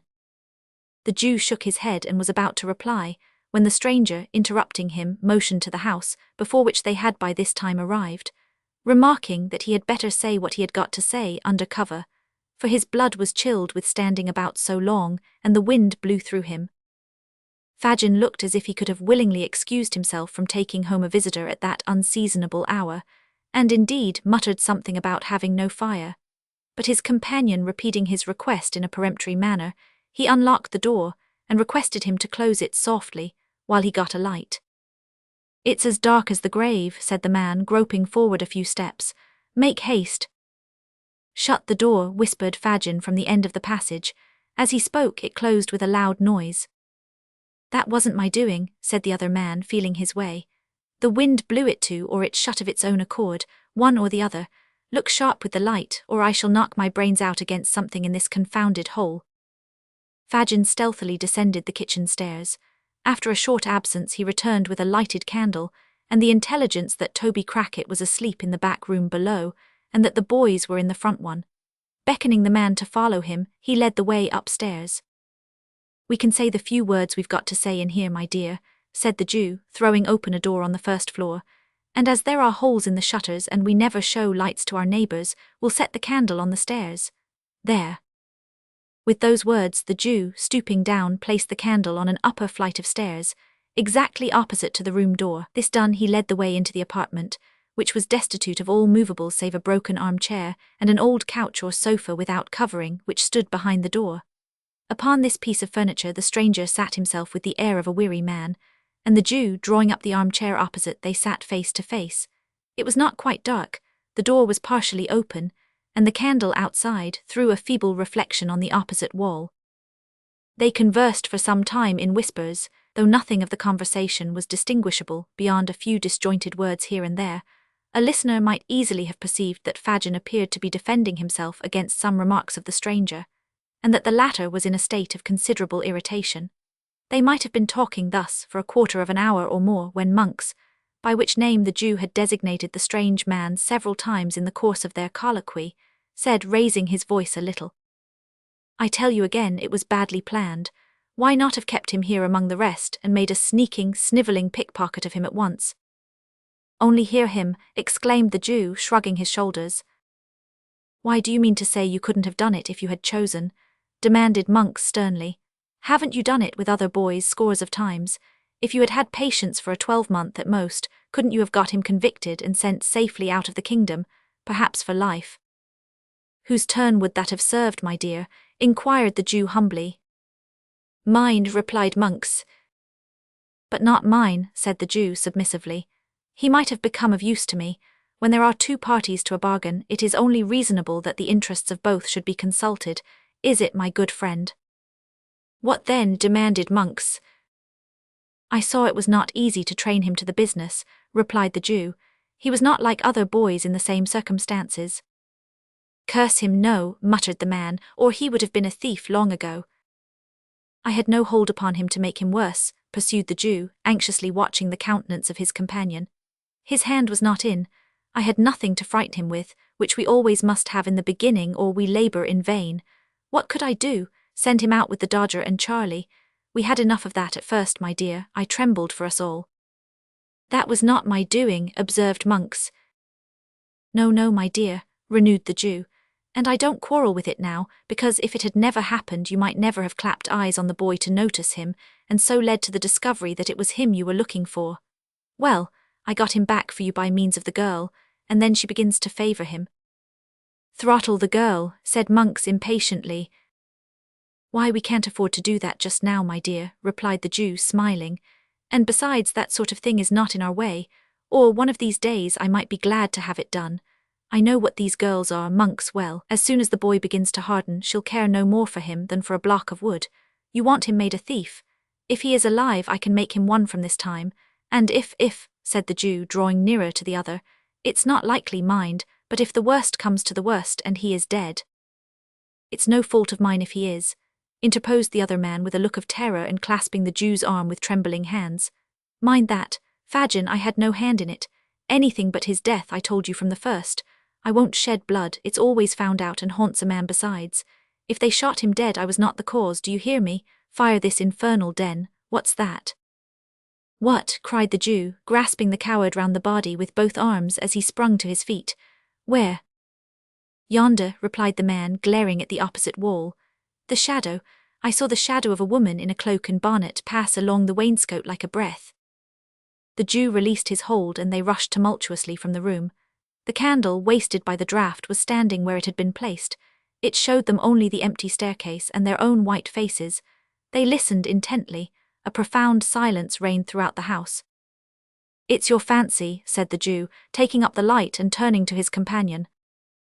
"I'll swear I saw it," replied Monks, trembling. "It was bending forward when I saw it first, and when I spoke it darted away." The Jew glanced contemptuously at the pale face of his associate, and telling him he could follow if he pleased, ascended the stairs. They looked into all the rooms. They were cold, bare, and empty. They descended into the passage and thence into the cellars below. The green damp hung upon the low walls, the tracks of the snail and slug glistened in the light of the candle, but all was still as death. "What do you think now?" said the Jew when they had regained the passage. "Besides ourselves, there's not a creature in the house except Toby and the boys, and they're safe enough. See here." As a proof of the fact, the Jew drew forth 2 keys from his pocket, and explained that when he first went downstairs, he had locked them in to prevent any intrusion on the conference. This accumulated testimony effectually staggered Mr. Monks. His protestations had gradually become less and less vehement as they proceeded in their search without making any discovery, and now he gave vent to several very grim laughs, and confessed it could only have been his excited imagination. He declined any renewal of the conversation, however, for that night, suddenly remembering that it was past 1 o'clock, and so the amiable couple parted. Chapter 27. Atones for the unpoliteness of a former chapter, which deserted a lady most unceremoniously. As it would be, by no means, seemly in a humble author to keep so mighty a personage as a beadle waiting, with his back to the fire, and the skirts of his coat gathered up under his arms, until such time as it might suit his pleasure to relieve him, and as it would still less become his station, or his gallantry to involve in the same neglect a lady on whom that beadle had looked with an eye of tenderness and affection, and in whose ear he had whispered sweet words, which, coming from such a quarter, might well thrill the bosom of maid or matron of whatsoever degree. The historian whose pen traces these words, trusting that he knows his place, and that he entertains a becoming reverence for those upon earth to whom high and important authority is delegated, hastens to pay them that respect which their position demands, and to treat them with all that duteous ceremony which their exalted rank, and, by consequence, great virtues, imperatively claim at his hands. Towards this end, indeed, he had purposed to introduce in this place a dissertation touching the divine right of beadles, and elucidative of the position that a beadle can do no wrong, which could not fail to have been both pleasurable and profitable to the right-minded reader, but which he is unfortunately compelled, by want of time and space, to postpone to some more convenient and fitting opportunity, on the arrival of which he will be prepared to show that a beadle properly constituted, that is to say, a parochial beadle attached to a parochial workhouse, and attending in his official capacity the parochial church, is, in right and virtue of his office, possessed of all the excellences and best qualities of humanity, and that to none of those excellences can mere company's beadles, or court-of-law beadles, or even chapel-of-ease beadles, save the last, and they in a very lowly and inferior degree, lay the remotest sustainable claim. Mr. Bumble had recounted the teaspoons, reweighed the sugar tongs, made a closer inspection of the milk pot, and ascertained to a nicety the exact condition of the furniture, down to the very horsehair seats of the chairs, and had repeated each process full 6 times, before he began to think that it was time for Mrs. Corney to return. Thinking begets thinking. As there were no sounds of Mrs. Corney's approach, it occurred to Mr. Bumble that it would be an innocent and virtuous way of spending the time, if he were further to allay his curiosity by a cursory glance at the interior of Mrs. Corney's chest of drawers. Having listened at the keyhole to assure himself that nobody was approaching the chamber, Mr. Bumble, beginning at the bottom, proceeded to make himself acquainted with the contents of the 3 long drawers, which, being filled with various garments of good fashion and texture, carefully preserved between 2 layers of old newspapers, speckled with dried lavender, seemed to yield him exceeding satisfaction, arriving in course of time at the right-hand corner drawer in which was the key, and beholding therein a small padlocked box, which, being shaken, gave forth a pleasant sound, as of the chinking of coin. Mr. Bumble returned with a stately walk to the fireplace, and resuming his old attitude said, with a grave and determined air, "I'll do it." He followed up this remarkable declaration by shaking his head in a waggish manner for 10 minutes, as though he were remonstrating with himself for being such a pleasant dog. And then he took a view of his legs in profile, with much seeming pleasure and interest. He was still placidly engaged in this latter survey, when Mrs. Corney, hurrying into the room, threw herself in a breathless state on a chair by the fireside, and covering her eyes with one hand, placed the other over her heart and gasped for breath. "Mrs. Corney," said Mr. Bumble, stooping over the matron, "what is this, ma'am? Has anything happened, ma'am? Pray answer me, I'm on." Mr. Bumble, in his alarm, could not immediately think of the word tenterhooks, so he said broken bottles. "Oh, Mr. Bumble," cried the lady, "I have been so dreadfully put out." "Put out, ma'am," exclaimed Mr. Bumble. "Who has dared to, I know," said Mr. Bumble, checking himself with native majesty, "this is them wicious paupers." "It's dreadful to think of," said the lady, shuddering. "Then don't think of it, ma'am," rejoined Mr. Bumble. "I can't help it," whimpered the lady. "Then take something, ma'am," said Mr. Bumble soothingly, "a little of the wine." "Not for the world," replied Mrs. Corney. "I couldn't. Oh, the top shelf in the right-hand corner. Oh." Uttering these words, the good lady pointed distractedly to the cupboard and underwent a convulsion from internal spasms. Mr. Bumble rushed to the closet, and snatching a pint green glass bottle from the shelf thus incoherently indicated, filled a teacup with its contents and held it to the lady's lips. "I'm better now," said Mrs. Corney, falling back after drinking half of it. Mr. Bumble raised his eyes piously to the ceiling in thankfulness, and, bringing them down again to the brim of the cup, lifted it to his nose. "Peppermint," exclaimed Mrs. Corney in a faint voice, smiling gently on the beadle as she spoke. "Try it, there's a little something else in it." Mr. Bumble tasted the medicine with a doubtful look, smacked his lips, took another taste and put the cup down empty. "It's very comforting," said Mrs. Corney. "Very much so indeed, ma'am," said the beadle. As he spoke, he drew a chair beside the matron and tenderly inquired what had happened to distress her. "Nothing," replied Mrs. Corney.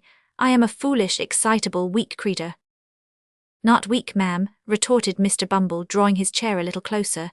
"Are you a weak creature, Mrs. Corney?" "We are all weak creatures," said Mrs. Corney, laying down a general principle. "So we are," said the beadle. Nothing was said on either side, for a minute or two afterwards. By the expiration of that time, Mr. Bumble had illustrated the position by removing his left arm from the back of Mrs. Corney's chair, where it had previously rested, to Mrs. Corney's apron string, round which it gradually became entwined. "We are all weak creatures," said Mr. Bumble. Mrs. Corney sighed. "Don't sigh, Mrs. Corney," said Mr. Bumble. "I can't help it," said Mrs. Corney, and she sighed again. "This is a very comfortable room, ma'am," said Mr. Bumble, looking round. "Another room and this, ma'am, would be a complete thing." "It would be too much for one," murmured the lady. "But not for two, ma'am," rejoined Mr. Bumble in soft accents. Mrs. Corney?" Mrs. Corney drooped her head when the beadle said this. The beadle drooped his to get a view of Mrs. Corney's face. Mrs. Corney, with great propriety, turned her head away and released her hand to get at her pocket handkerchief, but insensibly replaced it in that of Mr. Bumble. "The board allows you coals, don't they, Mrs. Corney?" inquired the beadle, affectionately pressing her hand. "And candles," replied Mrs. Corney, slightly returning the pressure. "Coals, candles, and house rent free," said Mr. Bumble. "Oh, Mrs. Corney, what an angel you are!" The lady was not proof against this burst of feeling. She sank into Mr. Bumble's arms, and that gentleman in his agitation imprinted a passionate kiss upon her chaste nose. "Such parochial perfection," exclaimed Mr. Bumble rapturously. "You know that Mr. Slout is worse tonight, my fascinator." "Yes," replied Mrs. Corney bashfully. "He can't live a week, the doctor says," pursued Mr. Bumble. "He is the master of this establishment. His death will cause a vacancy. That vacancy must be filled up. Oh, Mrs. Corney, what a prospect this opens! What an opportunity for a ginning of hearts and housekeepings!" Mrs. Corney sobbed. "The little word," said Mr. Bumble, bending over the bashful beauty. "The one little word, my blessed Corney." Yes," sighed out the matron. One more, pursued the beadle. Compose your darling feelings for only one more. When is it to come off? Mrs. Corney twice essayed to speak, and twice failed.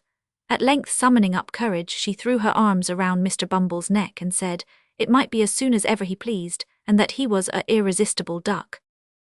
Matters being thus amicably and satisfactorily arranged, the contract was solemnly ratified in another teacupful of the peppermint mixture, which was rendered the more necessary by the flutter and agitation of the lady's spirits. While it was being disposed of, she acquainted Mr. Bumble with the old woman's decease. Very good, said that gentleman, sipping his peppermint. I'll call at Sowerberry's as I go home and tell him to send tomorrow morning. Was it that has frightened you, love? It wasn't anything particular, dear, said the lady evasively. It must have been something, love, urged Mr. Bumble. Won't you tell your own bee? Not now, rejoined the lady, one of these days, after we're married, dear. After we're married, exclaimed Mr. Bumble. It wasn't any impudence from any of them male paupers as— No, no, love, interposed the lady hastily. If I thought it was, continued Mr. Bumble, if I thought as any one of 'em had dared to lift his vulgar eyes to that lovely countenance. They wouldn't have dared to do it, love, responded the lady. They had better not, said Mr. Bumble, clenching his fist. Let me see any man, parochial or extra-parochial, as would presume to do it, and I can tell him that he wouldn't do it a second time. Unembellished by any violence of gesticulation, this might have seemed no very high compliment to the lady's charms. But, as Mr. Bumble accompanied the threat with many warlike gestures, she was much touched with this proof of his devotion, and protested with great admiration that he was indeed a dove. The dove then turned up his coat collar and put on his cocked hat, and having exchanged a long and affectionate embrace with his future partner, once again braved the cold wind of the night, merely pausing for a few minutes in the male pauper's ward to abuse them a little with the view of satisfying himself that he could fill the office of workhouse master with needful acerbity. Assured of his qualifications, Mr. Bumble left the building with a light heart and bright visions of his future promotion, which served to occupy his mind until he reached the shop of the undertaker. Now Mr. and Mrs. Sowerberry having gone out to tea and supper, and Noah Claypole not being at any time disposed to take upon himself a greater amount of physical exertion than is necessary to a convenient performance of the two functions of eating and drinking, the shop was not closed, although it was past the usual hour of shutting up. Mr. Bumble tapped with his cane on the counter several times, but attracting no attention, and beholding a light shining through the glass window of the little parlour at the back of the shop, he made bold to peep in and see what was going forward. And when he saw what was going forward, he was not a little surprised. The cloth was laid for supper, the table was covered with bread and butter, plates and glasses, a porter pot and a wine bottle.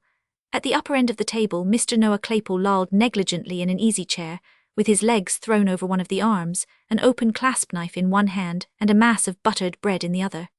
Close beside him stood Charlotte, opening oysters from a barrel, which Mr. Claypole condescended to swallow, with remarkable avidity. A more than ordinary redness in the region of the young gentleman's nose, and a kind of fixed wink in his right eye, denoted that he was in a slight degree intoxicated. These symptoms were confirmed by the intense relish with which he took his oysters, for which nothing but a strong appreciation of their cooling properties, in cases of internal fever, could have sufficiently accounted. "Here's a delicious fat one, Noah dear," said Charlotte. "Try him, do only this one." "What a delicious thing is a oyster," remarked Mr. Claypole after he had swallowed it. "What a pity it is a number of 'em should ever make you feel uncomfortable, isn't it, Charlotte?" "It's quite a cruelty," said Charlotte. "So it is," acquiesced Mr. Claypole. "Aren't you fond of oysters?" "Not overmuch," replied Charlotte. "I like to see you eat 'em, Noah dear, better than eating 'em myself." "Lor," said Noah reflectively, "how queer." "Have another," said Charlotte. "Here's one with such a beautiful, delicate beard."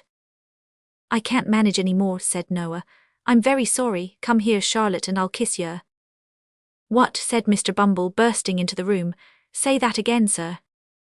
Charlotte uttered a scream and hid her face in her apron. Mr. Claypole, without making any further change in his position than suffering his legs to reach the ground, gazed at the beadle in drunken terror. "Say it again, you vile, audacious fellow," said Mr. Bumble. "How dare you mention such a thing, sir? And how dare you encourage him, you insolent minx? Kiss her, exclaimed Mr. Bumble in strong indignation. For I didn't mean to do it, said Noah, blubbering. She's always a-kissing of me whether I like it or not. Oh, Noah, cried Charlotte reproachfully. Yer are, retorted Noah. She's always a-doing of it, Mr. Bumble, sir. She chucks me under the chin, please, sir, and makes all manner of love. Silence, cried Mr. Bumble sternly. Take yourself downstairs, ma'am. Noah, you shut up the shop, say another word till your master comes home at your peril, and when he does come home tell him that Mr. Bumble said he was to send a old woman's shell after breakfast tomorrow morning. Do you hear, sir? Kissing, cried Mr. Bumble, holding up his hands. The sin and wickedness of the lower orders in this parochial district is frightful. If Parliament don't take their abominable courses under consideration, this country's ruined, and the character of the peasantry gone forever. With these words, the beadle strode, with a lofty and gloomy air, from the undertaker's premises. And now that we have accompanied him so far on his road home, and have made all necessary preparations for the old woman's funeral, let us set on foot a few inquires after young Oliver Twist, and ascertain whether he be still lying in the ditch where Toby Crackit left him. Chapter 28 Looks after Oliver and proceeds with his adventures. Wolves tear your throats, muttered Sikes, grinding his teeth. I wish I was among some of you, you'd howl the hoarser for it. As Sikes growled forth this imprecation, with the most desperate ferocity that his desperate nature was capable of, he rested the body of the wounded boy across his bended knee, and turned his head, for an instant, to look back at his pursuers. There was little to be made out in the mist and darkness, but the loud shouting of men vibrated through the air, and the barking of the neighbouring dogs, roused by the sound of the alarm bell, resounded in every direction. Stop, you white-livered hound, cried the robber, shouting after Toby Crackit, who, making the best use of his long legs, was already ahead. Stop. The repetition of the word brought Toby to a dead standstill, for he was not quite satisfied that he was beyond the range of pistol shot, and Sikes was in no mood to be played with. Bear a hand with the boy, cried Sikes, beckoning furiously to his confederate. Come back. Toby made a show of returning, but ventured, in a low voice broken for want of breath, to intimate considerable reluctance as he came slowly along. Quicker, cried Sikes, laying the boy in a dry ditch at his feet and drawing a pistol from his pocket. Don't play booty with me. At this moment the noise grew louder. Sikes, again looking round, could discern that the men who had given chase were already climbing the gate of the field in which he stood, and that a couple of dogs were some paces in advance of them. It's all up, Bill, cried Toby. Drop the kid and show him your heels. With this parting advice, Mr. Crackit, preferring the chance of being shot by his friend to the certainty of being taken by his enemies, fairly turned tail and darted off at full speed. Sikes clenched his teeth, took one look around, threw over the prostrate form of Oliver the cape in which he had been hurriedly muffled, ran along the front of the hedge as if to distract the attention of those behind from the spot where the boy lay, paused for a second before another hedge which met it at right angles, and whirling his pistol high into the air, cleared it at a bound and was gone. Ho, ho, there, cried a tremulous voice in the rear. Pincher, Neptune, come here, come here. The dogs, who, in common with their masters, seemed to have no particular relish for the sport in which they were engaged, readily answered to the command. 3 men, who had by this time advanced some distance into the field, stopped to take counsel together. My advice, or leastways, I should say my orders, is, said the fattest man of the party, that we immediately go home again. I am agreeable to anything which is agreeable to Mr. Giles, said a shorter man, who was by no means of a slim figure, and who was very pale in the face and very polite, as frightened men frequently are. I shouldn't wish to appear ill-mannered, gentlemen, said the third, who had called the dogs back. Mr. Giles ought to know. Certainly, replied the shorter man, and whatever Mr. Giles says, it isn't our place to contradict him. No, I know my situation. Thank my stars, I know my situation. To tell the truth, the little man did seem to know his situation, and to know perfectly well that it was by no means a desirable one, for his teeth chattered in his head as he spoke. You are afraid, Brittles, said Mr. Giles. I ain't, said Brittles. You are, said Giles. You're a falsehood, Mr. Giles, said Brittles. You're a lie, Brittles, said Mr. Giles. Now these 4 retorts arose from Mr. Giles's taunt, and Mr. Giles's taunt had arisen from his indignation at having the responsibility of going home again imposed upon himself under cover of a compliment. The third man brought the dispute to a close, most philosophically. "I'll tell you what it is, gentlemen," said he, "we're all afraid." "Speak for yourself, sir," said Mr. Giles, who was the palest of the party. "So I do," replied the man. "It's natural and proper to be afraid under such circumstances. I am." "So am I," said Brittles, "only there's no call to tell a man he is so bounceably." These frank admissions softened Mr. Giles, who at once owned that he was afraid, upon which they all 3 faced about and ran back again with the completest unanimity, until Mr. Giles, who had the shortest wind of the party, as was encumbered with a pitchfork, most handsomely insisted on stopping, to make an apology for his hastiness of speech. "But it's wonderful," said Mr. Giles when he had explained, "what a man will do when his blood is up. I should have committed murder, I know I should, if we caught one of them rascals." As the other 2 were impressed with a similar presentiment, and as their blood, like his, had all gone down again, some speculation ensued upon the cause of this sudden change in their temperament. "I know what it was," said Mr. Giles. "It was the gate." "I shouldn't wonder if it was," exclaimed Brittles, catching at the idea. "You may depend upon it," said Giles, that gate stopped the flow of the excitement. "I felt all mine suddenly going away as I was climbing over it." By a remarkable coincidence, the other 2 had been visited with the same unpleasant sensation at that precise moment. It was quite obvious, therefore, that it was the gate, especially as there was no doubt regarding the time at which the change had taken place, because all 3 remembered that they had come in sight of the robbers at the instant of its occurrence. This dialogue was held between the 2 men who had surprised the burglars, and a travelling tinker who had been sleeping in an outhouse, and who had been roused, together with his 2 mongrel curs, to join in the pursuit. Mr. Giles acted in the double capacity of butler and steward to the old lady of the mansion. Brittles was a lad of all work, who, having entered her service a mere child, was treated as a promising young boy still, though he was something past 30. Encouraging each other with such converse as this, but keeping very close together notwithstanding and looking apprehensively round, whenever a fresh gust rattled through the boughs, the 3 men hurried back to a tree, behind which they had left their lantern, lest its light should inform the thieves in what direction to fire.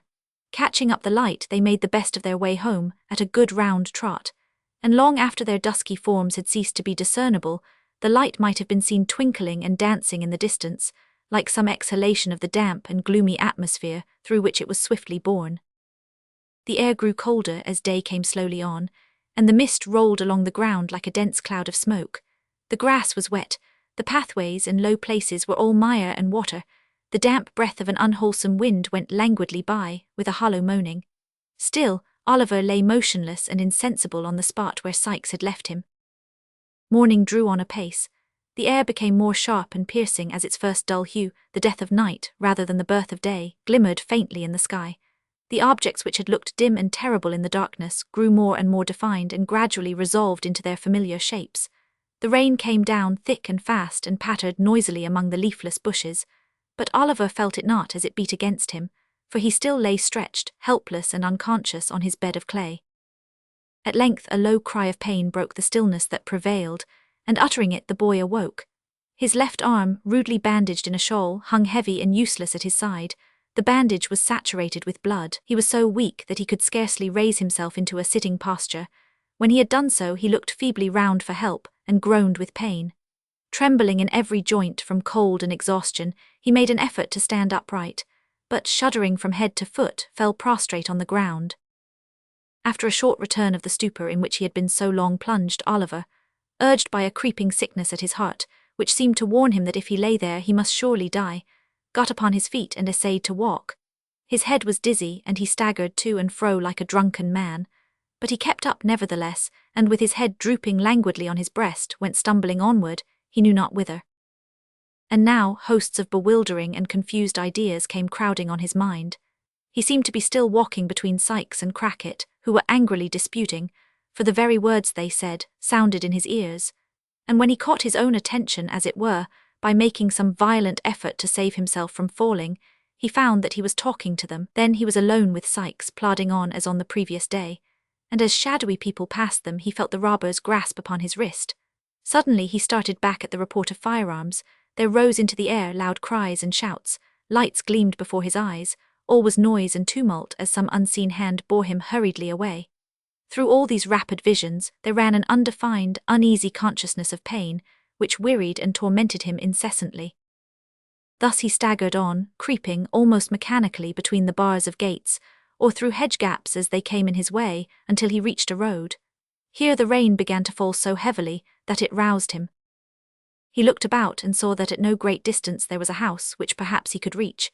Pitying his condition, they might have compassion on him, and if they did not, it would be better, he thought, to die near human beings than in the lonely open fields. He summoned up all his strength for one last trial, and bent his faltering steps towards it. As he drew nearer to this house, a feeling come over him that he had seen it before. He remembered nothing of its details, but the shape and aspect of the building seemed familiar to him. That garden wall, on the grass inside, he had fallen on his knees last night and prayed the two men's mercy. It was the very house they had attempted to rob.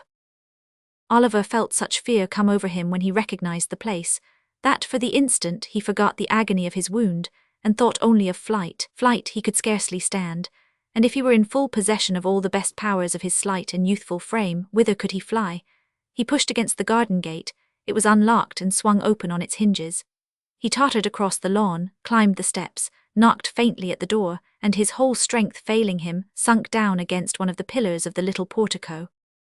It happened that about this time, Mr. Giles, Brittles and the tinker were recruiting themselves, after the fatigues and terrors of the night, with tea and sundries in the kitchen.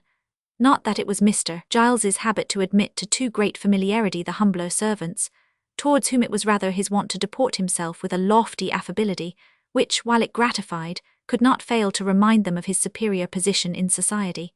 But death, fires, and burglary make all men equals. So Mr. Giles sat with his legs stretched out before the kitchen fender, leaning his left arm on the table, while with his right he illustrated a circumstantial and minute account of the robbery, to which his hearers, but especially the cook and housemaid who were of the party, listened with breathless interest. "It was about 2:30, said Mr. Giles, "or I wouldn't swear that it mightn't have been a little nearer 3 when I woke up, and turning round in my bed as it might be so." Here Mr. Giles turned round in his chair, and pulled the corner of the tablecloth over him to imitate bedclothes. "I fancied I heard a noise." At this point of the narrative the cook turned pale, and asked the housemaid to shut the door, who asked Brittles, who asked the tinker, who pretended not to hear. "Heard a noise," continued Mr. Giles. "I says at first, this is illusion, and was composing myself off to sleep when I heard the noise again distinct." "What sort of a noise?" asked the cook.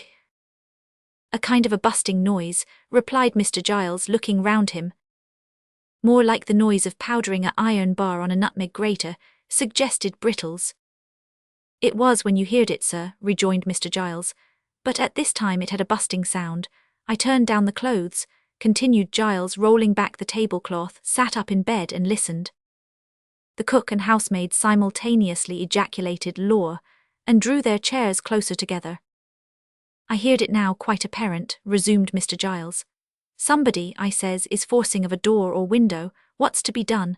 I'll call up that poor lad, Brittles, and save him from being murdered in his bed, or his throat, I says, may be cut from his right ear to his left without his ever knowing it."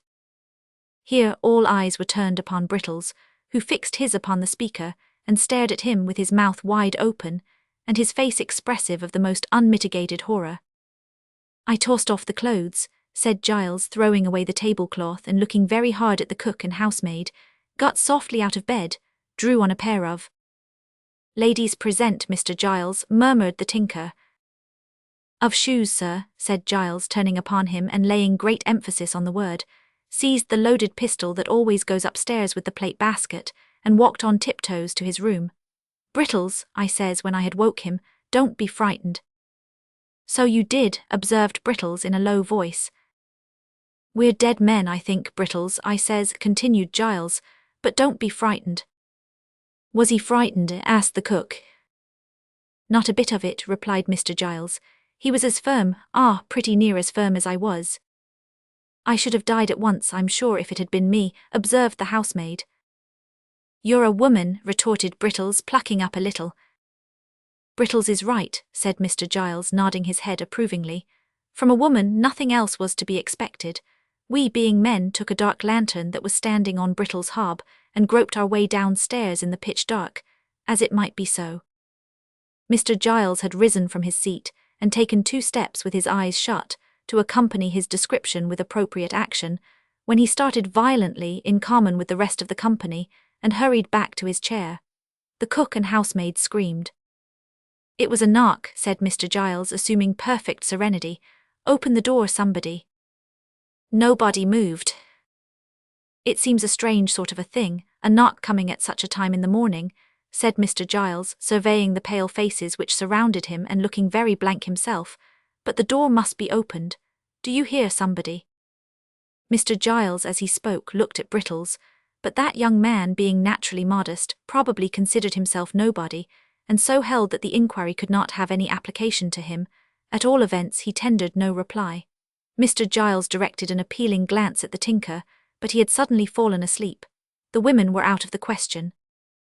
If Brittles would rather open the door in the presence of witnesses, said Mr. Giles after a short silence, I am ready to make one. So am I, said the tinker, waking up as suddenly as he had fallen asleep. Brittles capitulated on these terms, and the party, being somewhat reassured by the discovery, made on throwing open the shutters that it was now broad day, took their way upstairs, with the dogs in front.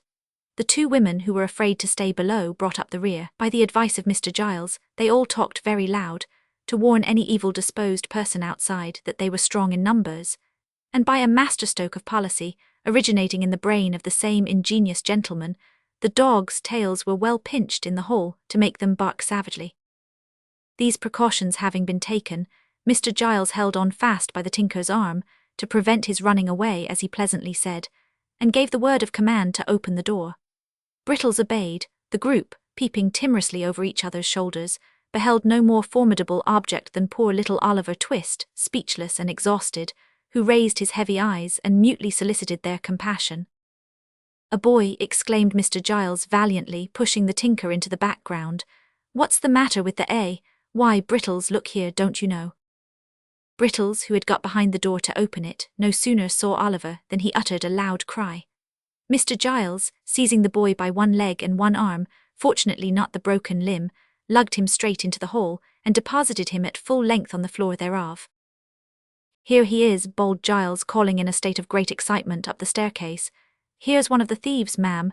Here's a thief, miss. Wounded, miss. I shot him, miss. And Brittles held the light. In a lantern, miss, cried Brittles, applying one hand to the side of his mouth, so that his voice might travel the better.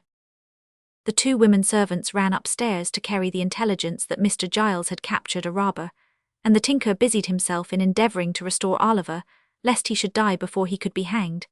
In the midst of all this noise and commotion, there was heard a sweet female voice, which quelled it in an instant. Giles, whispered the voice from the stairhead. I'm here, miss, replied Mr. Giles. Don't be frightened, miss, I ain't much injured. He didn't make a very desperate resistance, miss, I was soon too many for him. Hush, replied the young lady, you frighten my aunt as much as the thieves did. Is the poor creature much hurt? Wounded desperate, miss, replied Giles with indescribable complacency. He looks as if he was a-going, miss, bawled Brittles in the same manner as before. Wouldn't you like to come and look at him, miss, in case he should? Hush, pray, there's a good man, rejoined the lady. Wait quietly only one instant while I speak to aunt. With a footstep as soft and gentle as the voice, the speaker tripped away. She soon returned, with the direction that the wounded person was to be carried carefully upstairs to Mr. Giles's room, and that Brittles was to saddle the pony and betake himself instantly to Chertsey, from which place he was to dispatch with all speed a constable and doctor. But won't you take one look at him first, miss? Asked Mr. Giles, with as much pride as if Oliver were some bird of rare plumage that he had skilfully brought down. Not one little peep, miss. Not now for the world, replied the young lady. Poor fellow, oh, treat him kindly, Giles, for my sake. The old servant looked up at the speaker, as she turned away, with a glance as proud and admiring as if she had been his own child. Then, bending over Oliver, he helped to carry him upstairs, with the care and solicitude of a woman. Chapter 29 has an introductory account of the inmates of the house, to which Oliver resorted. In a handsome room, though its furniture had rather the air of old-fashioned comfort than of modern elegance, there sat two ladies at a well-spread breakfast table. Mr. Giles, dressed with scrupulous care in a full suit of black, was in attendance upon them. He had taken his station some halfway between the sideboard and the breakfast table, and with his body drawn up to its full height, his head thrown back, and inclined the merest trifle on one side, his left leg advanced, and his right hand thrust into his waistcoat, while his left hung down by his side, grasping a waiter, looked like one who laboured under a very agreeable sense of his own merits and importance. Of the two ladies, one was well advanced in years, but the high-backed oaken chair in which she sat was not more upright than she, dressed with the utmost nicety and precision, in a quaint mixture of bygone costume, with some slight concessions to the prevailing taste, which rather served to point the old style pleasantly than to impair its effect. She sat, in a stately manner, with her hands folded on the table before her. Her eyes, and age had dimmed but little of their brightness, were attentively upon her young companion. The younger lady was in the lovely bloom and springtime of womanhood, at that age when, if ever angels be for God's good purposes enthroned in mortal forms, they may be, without impiety, supposed to abide in such as hers. She was not past 17, cast in so slight and exquisite a mould, so mild and gentle, so pure and beautiful, that earth seemed not her element, nor its rough creatures her fit companions. The very intelligence that shone in her deep blue eye and was stamped upon her noble head seemed scarcely of her age or of the world, and yet the changing expression of sweetness and good humour, the thousand lights that played about the face and left no shadow there. Above all, the smile, the cheerful, happy smile, were made for home, and fireside peace and happiness. She was busily engaged in the little offices of the table. Chancing to raise her eyes as the elder lady was regarding her, she playfully put back her hair, which was simply braided on her forehead, and threw into her beaming look such an expression of affection and artless loveliness that blessed spirits might have smiled to look upon her. "And Brittles has been gone upwards of an hour, has he?" asked the old lady after a pause. "An hour and 12 minutes, ma'am," replied Mr. Giles, referring to a silver watch which he drew forth by a black ribbon. "He is always slow," remarked the old lady.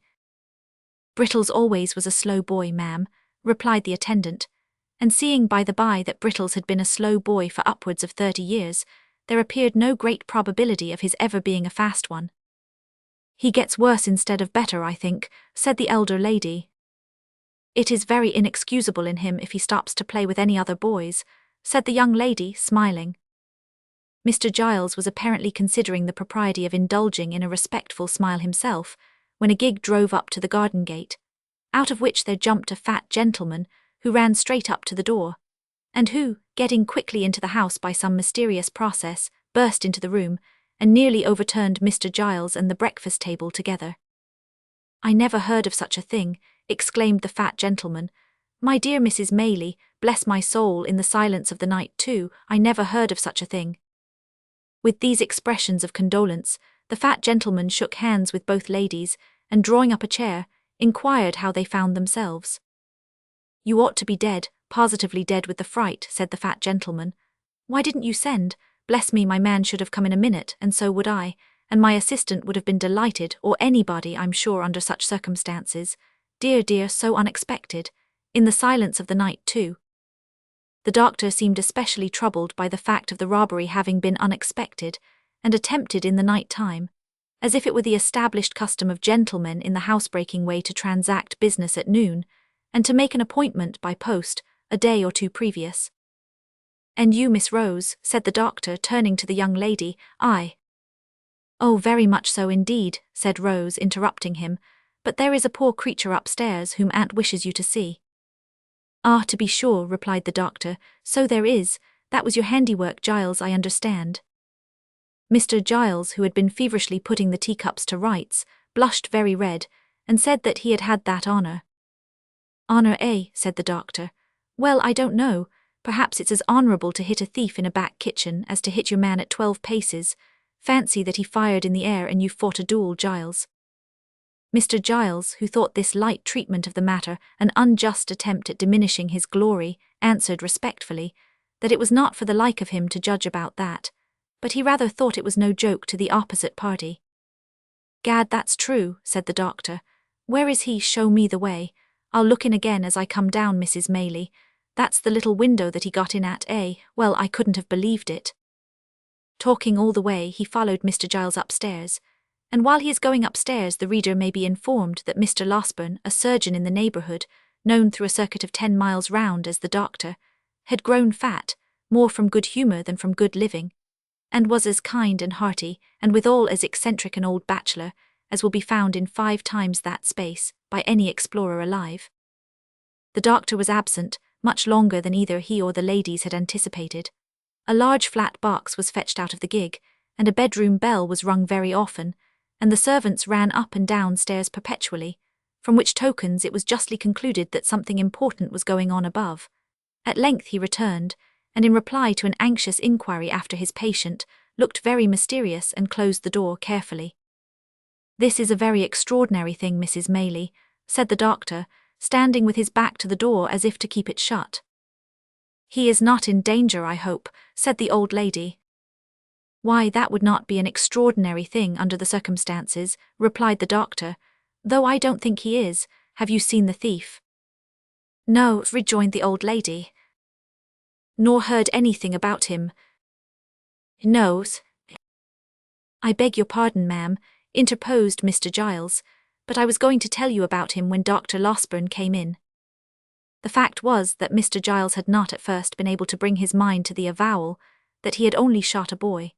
Such commendations had been bestowed upon his bravery that he could not, for the life of him, help postponing the explanation for a few delicious minutes, during which he had flourished in the very zenith of a brief reputation for undaunted courage. "Rose wished to see the man," said Mrs. Maylie, "but I wouldn't hear of it." "Humph," rejoined the doctor, "there is nothing very alarming in his appearance. Have you any objection to see him in my presence?" "If it be necessary," replied the old lady, "certainly not."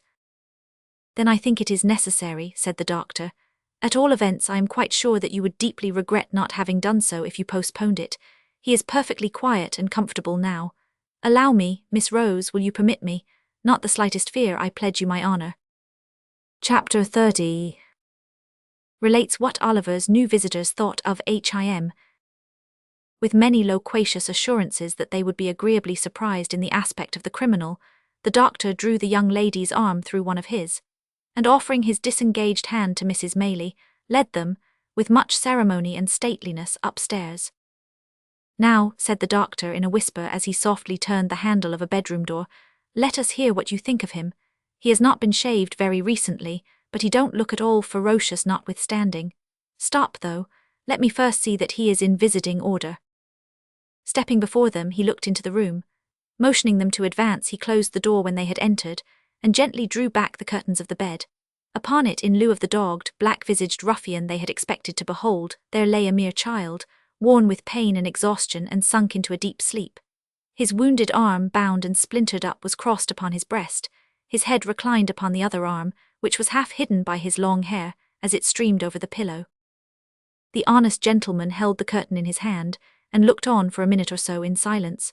Whilst he was watching the patient thus, the younger lady glided softly past, and seating herself in a chair by the bedside, gathered Oliver's hair from his face. As she stooped over him, her tears fell upon his forehead. The boy stirred, and smiled in his sleep, as though these marks of pity and compassion had awakened some pleasant dream of a love and affection he had never known. Thus, a strain of gentle music, or the rippling of water in a silent place, or the odour of a flower, or the mention of a familiar word, will sometimes call up sudden dim remembrances of scenes that never were in this life, which vanish like a breath, which some brief memory of a happier existence, long gone by, would seem to have awakened, which no voluntary exertion of the mind can ever recall. "What can this mean?" exclaimed the elder lady. "This poor child can never have been the pupil of robbers." "Vice," said the surgeon, replacing the curtain, "takes up her abode in many temples, and who can say that a fair outside shall not enshrine her?" "But at so early an age," urged Rose. "My dear young lady," rejoined the surgeon, mournfully shaking his head, Crime, like death, is not confined to the old and withered alone. The youngest and fairest are too often its chosen victims. But can you really believe that this delicate boy has been the voluntary associate of the worst outcasts of society? Said Rose. The surgeon shook his head, in a manner which intimated that he feared it was very possible, and observing that they might disturb the patient, led the way into an adjoining apartment. But even if he has been wicked, pursued Rose, think how young he is. Think that he may never have known a mother's love or the comfort of a home, that ill usage and blows or the want of bread may have driven him to herd with men who have forced him to guilt. Aunt, dear aunt, for mercy's sake, think of this, before you let them drag this sick child to a prison, which in any case must be the grave of all his chances of amendment. Oh, as you love me, and know that I have never felt the want of parents in your goodness and affection, but that I might have done so, and might have been equally helpless and unprotected with this poor child, have pity upon him before it is too late. My dear love, said the elder lady, as she folded the weeping girl to her bosom, do you think I would harm a hair of his head? Oh no, replied Rose eagerly. No, surely, said the old lady. My days are drawing to their close, and may mercy be shown to me as I show it to others. What can I do to save him, sir? Let me think, ma'am, said the doctor, let me think. Mr. Losberne thrust his hands into his pockets, and took several turns up and down the room, often stopping and balancing himself on his toes and frowning frightfully. After various exclamations of I've got it now, and no, I haven't, and as many renewals of the walking and frowning, he at length made a dead halt and spoke as follows. I think if you give me a full and unlimited commission to bully Giles, and that little boy Brittles, I can manage it. Giles is a faithful fellow and an old servant, I know, but you can make it up to him in 1,000 ways, and reward him for being such a good shot besides. You don't object to that? Unless there is some other way of preserving the child, replied Mrs. Maylie. There is no other, said the doctor, no other, take my word for it. Then my aunt invests you with full power, said Rose, smiling through her tears, but pray don't be harder upon the poor fellows than is indispensably necessary. You seem to think, retorted the doctor, that everybody is disposed to be hard-hearted today, except yourself, Miss Rose. I only hope, for the sake of the rising male sex generally, that you may be found in as vulnerable and soft-hearted a mood by the first eligible young fellow who appeals to your compassion, and I wish I were a young fellow, that I might avail myself, on the spot, of such a favourable opportunity for doing so as the present. You are as great a boy as poor Brittles himself, returned Rose, blushing. Well, said the doctor, laughing heartily, that is no very difficult matter, but to return to this boy, the great point of our agreement is yet to come. He will wake in an hour or so, I dare say, and although I have told that thick-headed constable fellow downstairs that he mustn't be moved or spoken to, on peril of his life, I think we may converse with him without danger. Now I make this stipulation, that I shall examine him in your presence, and that if from what he says we judge, and I can show to the satisfaction of your cool reason, that he is a real and thorough bad one, which is more than possible, he shall be left to his fate, without any farther interference on my part at all events. Oh no, aunt, entreated Rose. Oh yes, aunt, said the doctor, is it a bargain? He cannot be hardened in vice, said Rose, it is impossible. Very good, retorted the doctor, then so much the more reason for acceding to my proposition. Finally the treaty was entered into, and the parties thereunto sat down to wait with some impatience until Oliver should awake.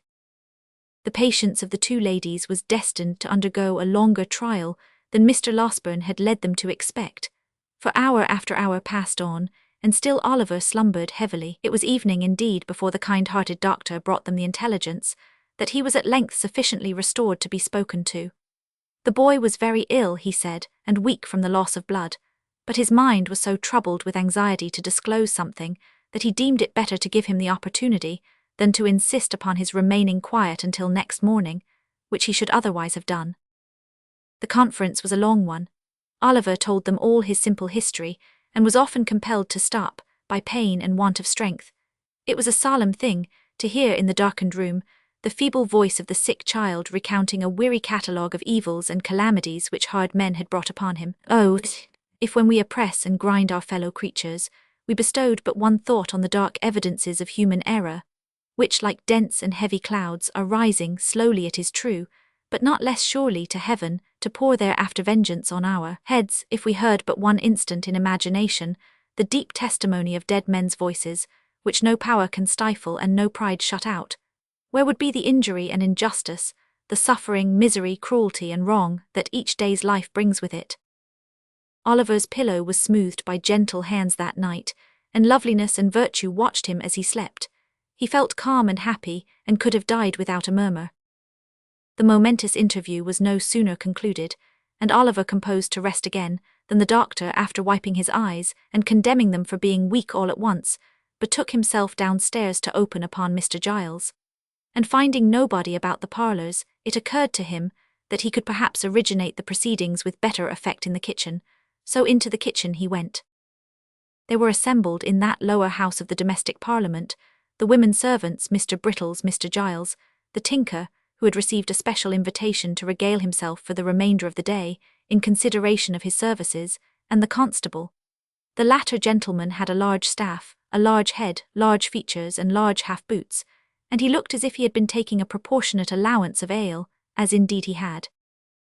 The adventures of the previous night were still under discussion, for Mr. Giles was expatiating upon his presence of mind when the doctor entered. Mr. Brittles, with a mug of ale in his hand, was corroborating everything before his superior said it. "Sit still," said the doctor, waving his hand. "Thank you, sir," said Mr. Giles. "Mrs. wished some ale to be given out, sir, and as I felt no ways inclined for my own little room, sir, and was disposed for company, I am taking mine among 'em here." Brittles headed a low murmur, by which the ladies and gentlemen generally were understood to express the gratification they derived from Mr. Giles's condescension. Mr. Giles looked round with a patronizing air, as much as to say that so long as they behaved properly, he would never desert them. "How is the patient tonight, sir?" asked Giles. "So," returned the doctor. "I am afraid you have got yourself into a scrape there, Mr. Giles." "I hope you don't mean to say, sir," said Mr. Giles, trembling, "that he's going to die. If I thought it, I should never be happy again. I wouldn't cut a boy off, no, not even Brittles here, not for all the plate in the county, sir." "That's not the point," said the doctor mysteriously. "Mr. Giles, are you a Protestant?" "Yes, sir, I hope so," faltered Mr. Giles, who had turned very pale. "And what are you, boy?" said the doctor, turning sharply upon Brittles. "Lord bless me, sir," replied Brittles, starting violently, "I'm the same as Mr. Giles, sir." "Then tell me this," said the doctor, both of you. "Are you going to take upon yourselves to swear that that boy upstairs is the boy that was put through the little window last night? Out with it. Come, we are prepared for you." The doctor, who was universally considered one of the best-tempered creatures on earth, made this demand in such a dreadful tone of anger, that Giles and Brittles, who were considerably muddled by ale and excitement, stared at each other in a state of stupefaction. "Pay attention to the reply, constable, will you?" said the doctor, shaking his forefinger with great solemnity of manner, and tapping the bridge of his nose with it to bespeak the exercise of that worthy's utmost acuteness. "Something may come of this before long." The constable looked as wise as he could, and took up his staff of office, which had been reclining indolently in the chimney corner. "It's a simple question of identity, you will observe," said the doctor.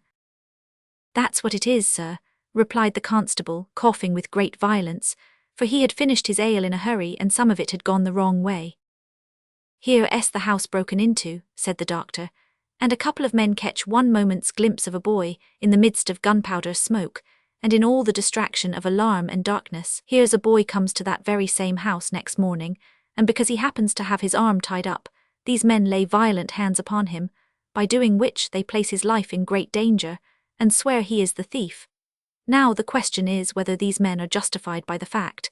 If not, in what situation do they place themselves?" The constable nodded profoundly. He said if that wasn't law, he would be glad to know what was.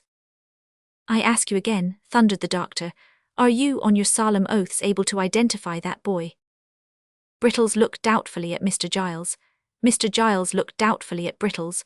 The constable put his hand behind his ear to catch the reply. The two women and the tinker leaned forward to listen. The doctor glanced keenly round, when a ring was heard at the gate, and at the same moment the sound of wheels. "It's the runners," cried Brittles, to all appearance much relieved. "The what?" exclaimed the doctor, aghast in his turn. "The Bow Street officers, sir," replied Brittles, taking up a candle. "Me and Mr. Giles sent for 'em this morning." "What?" cried the doctor. "Yes," replied Brittles. "I sent a message up by the coachman, and I only wonder they weren't here before, sir." "You did you? Then confound your slow coaches down here. That's all," said the doctor, walking away. Chapter 31 involves a critical position. "Who's that?" inquired Brittles, opening the door a little way with the chain up, and peeping out, shading the candle with his hand. "Open the door," replied a man outside. "It's the officers from Bow Street, as was sent to today." Much comforted by this assurance, Brittles opened the door to its full width, and confronted a portly man in a greatcoat, who walked in without saying anything more and wiped his shoes on the mat, as coolly as if he lived there.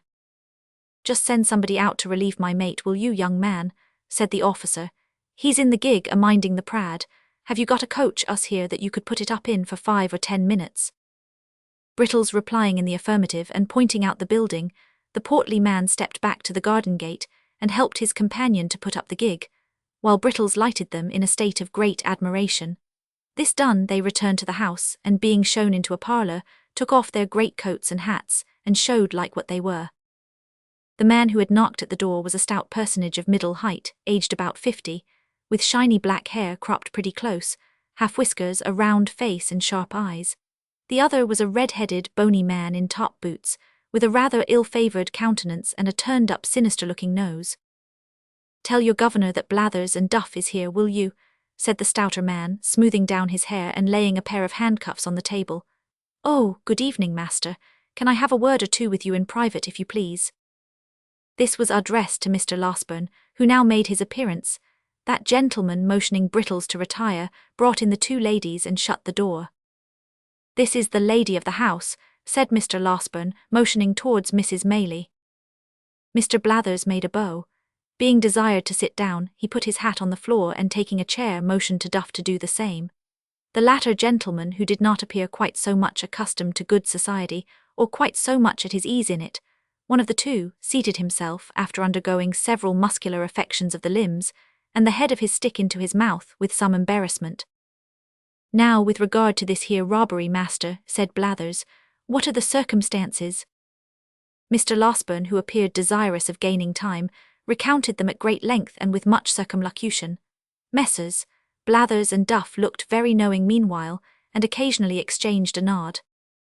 "I can't say for certain till I see the work, of course," said Blathers, "but my opinion at once is, I don't mind committing myself to that extent, that this wasn't done by a yokel, Duff?" "Certainly not," replied Duff. "And translating the word yokel for the benefit of the ladies, I apprehend your meaning to be, that this attempt was not made by a countryman," said Mr. Losberne with a smile. "That's it, master," replied Blathers. "This is all about the robbery, is it?" "Alls," replied the doctor. "Now what is this about this here boy that the servants are a-talking on?" said Blathers. "Nothing at all," replied the doctor. "One of the frightened servants chose to take it into his head that he had something to do with this attempt to break into the house, but it's nonsense, sheer absurdity." "Worry easy disposed of if it is," remarked Duff. "What he says is quite correct," observed Blathers, nodding his head in a confirmatory way and playing carelessly with the handcuffs as if they were a pair of castanets. "Who is the boy? What account does he give of himself? Where did he come from? He didn't drop out of the clouds, did he, master?" "Of course not," replied the doctor, with a nervous glance at the 2 ladies. "I know his whole history, but we can talk about that presently. You would like first to see the place where the thieves made their attempt, I suppose?" "Certainly," rejoined Mr. Blathers. "We had better inspect the premises first and examine the servants afterwards. That's the usual way of doing business." Lights were then procured, and Messrs. Blathers and Duff, attended by the native constable, Brittles, Giles, and everybody else in short, went into the little room at the end of the passage and looked out at the window, and afterwards went round by way of the lawn and looked in at the window, and after that had a candle handed out to inspect the shutter with, and after that a lantern to trace the footsteps with, and after that a pitchfork to poke the bushes with. This done amidst the breathless interest of all beholders, they came in again, and Mr. Giles and Brittles were put through a melodramatic representation of their share in the previous night's adventures, which they performed some 6 times over, contradicting each other in not more than one important respect, the first time, and in not more than a dozen the last.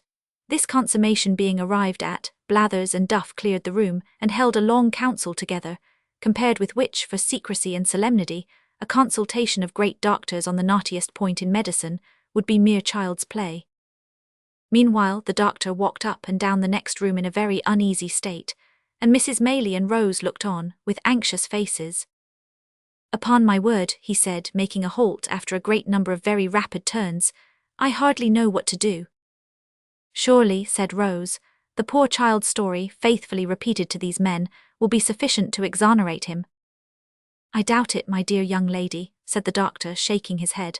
"I don't think it would exonerate him either with them or with legal functionaries of a higher grade. What is he, after all, they would say? A runaway? Judged by mere worldly considerations and probabilities, his story is a very doubtful one." "You believe it, surely," interrupted Rose. "I believe it, strange as it is, and perhaps I may be an old fool for doing so," rejoined the doctor, "but I don't think it is exactly the tale for a practical police officer, nevertheless." "Why not?" demanded Rose. "Because, my pretty cross-examiner," replied the doctor, "because viewed with their eyes there are many ugly points about it. He can only prove the parts that look ill and none of those that look well. Confound the fellows, they will have the why and the wherefore, and will take nothing for granted. On his own showing, you see, he has been the companion of thieves for some time past. He has been carried to a police officer, on a charge of picking a gentleman's pocket. He has been taken away forcibly from that gentleman's house to a place which he cannot describe or point out, and of the situation of which he has not the remotest idea. He is brought down to Chertsey by men who seem to have taken a violent fancy to him, whether he will or no, and is put through a window to rob a house, and then just at the very moment when he is going to alarm the inmates, and so do the very thing that would set him all to rights, there rushes into the way a blundering dog of a half-bred butler and shoots him, as if on purpose to prevent his doing any good for himself. Don't you see all this?" "I see it, of course," replied Rose, smiling at the doctor's impetuosity, "but still I do not see anything in it to criminate the poor child." "No," replied the doctor, "of course not. Bless the bright eyes of your sex, they never see, whether for good or bad, more than one side of any question, and that is always the one which first presents itself to them." Having given vent to this result of experience, the doctor put his hands into his pockets and walked up and down the room with even greater rapidity than before. "The more I think of it," said the doctor, "the more I see that it will occasion endless trouble and difficulty if we put these men in possession of the boy's real story. I am certain it will not be believed, and even if they can do nothing to him in the end, still the dragging it forward and giving publicity to all the doubts that will be cast upon it must interfere materially with your benevolent plan of rescuing him from misery." "Oh, what is to be done?" cried Rose. "Dear, dear, why did they send for these people?" "Why, indeed," exclaimed Mrs. Maylie, "I would not have had them here for the world." "All I know is," said Mr. Losberne at last, sitting down with a kind of desperate calmness, "that we must try and carry it off with a bold face. The object is a good one, and that must be our excuse. The boy has strong symptoms of fever upon him, and is in no condition to be talked to any more, that's one comfort. We must make the best of it, and if bad be the best, it is no fault of ours. Come in." "Well, master," said Blathers, entering the room followed by his colleague, and making the door fast before he said any more, "this warrant a put-up thing." "And what the devil's a put-up thing?" demanded the doctor impatiently. "We call it a put-up robbery, ladies," said Blathers, turning to them, as if he pitied their ignorance but had a contempt for the doctor's, "when the servants is in it." "Nobody suspected them in this case," said Mrs. Maylie. "Very likely not, ma'am," replied Blathers, "but they might have been in it for all that." "More likely on that very account," said Duff. "We find it was a town hand," said Blathers, continuing his report, "for the style of work is first-rate." "Very pretty indeed it is," remarked Duff in an undertone. "There was 2 of 'em in it," continued Blathers, "and they had a boy with 'em, that's plain from the size of the window. That's all to be said at present. We'll see this lad that you've got upstairs at once, if you please." Perhaps they will take something to drink first, Mrs. Maylie, said the doctor, his face brightening as if some new thought had occurred to him. Oh, to be sure, exclaimed Rose eagerly. You shall have it immediately if you will. Why, thank you, miss, said Blathers, drawing his coat sleeve across his mouth. It's dry work, this sort of duty. Anything that's handy, miss, don't put yourself out of the way on our accounts.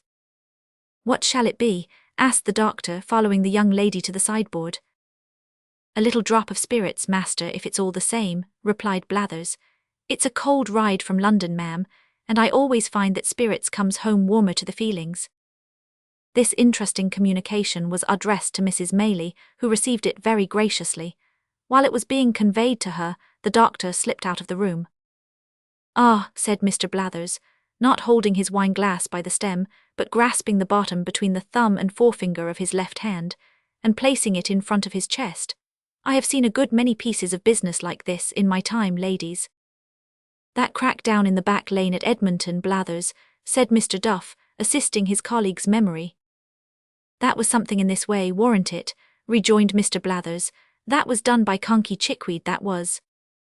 You always gave that to him, replied Duff. It was the family pet, I tell you. Conky hadn't any more to do with it than I had. Get out, retorted Mr. Blathers.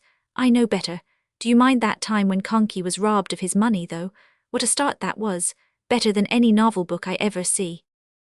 What was that? Inquired Rose, anxious to encourage any symptoms of good humour in the unwelcome visitors. It was a robbery, miss, that hardly anybody would have been down upon, said Blathers. This here Conky Chickweed. Conky means nosey, ma'am, interposed Duff. Of course the lady knows that, don't she? Demanded Mr. Blathers. Always interrupting, you are partner.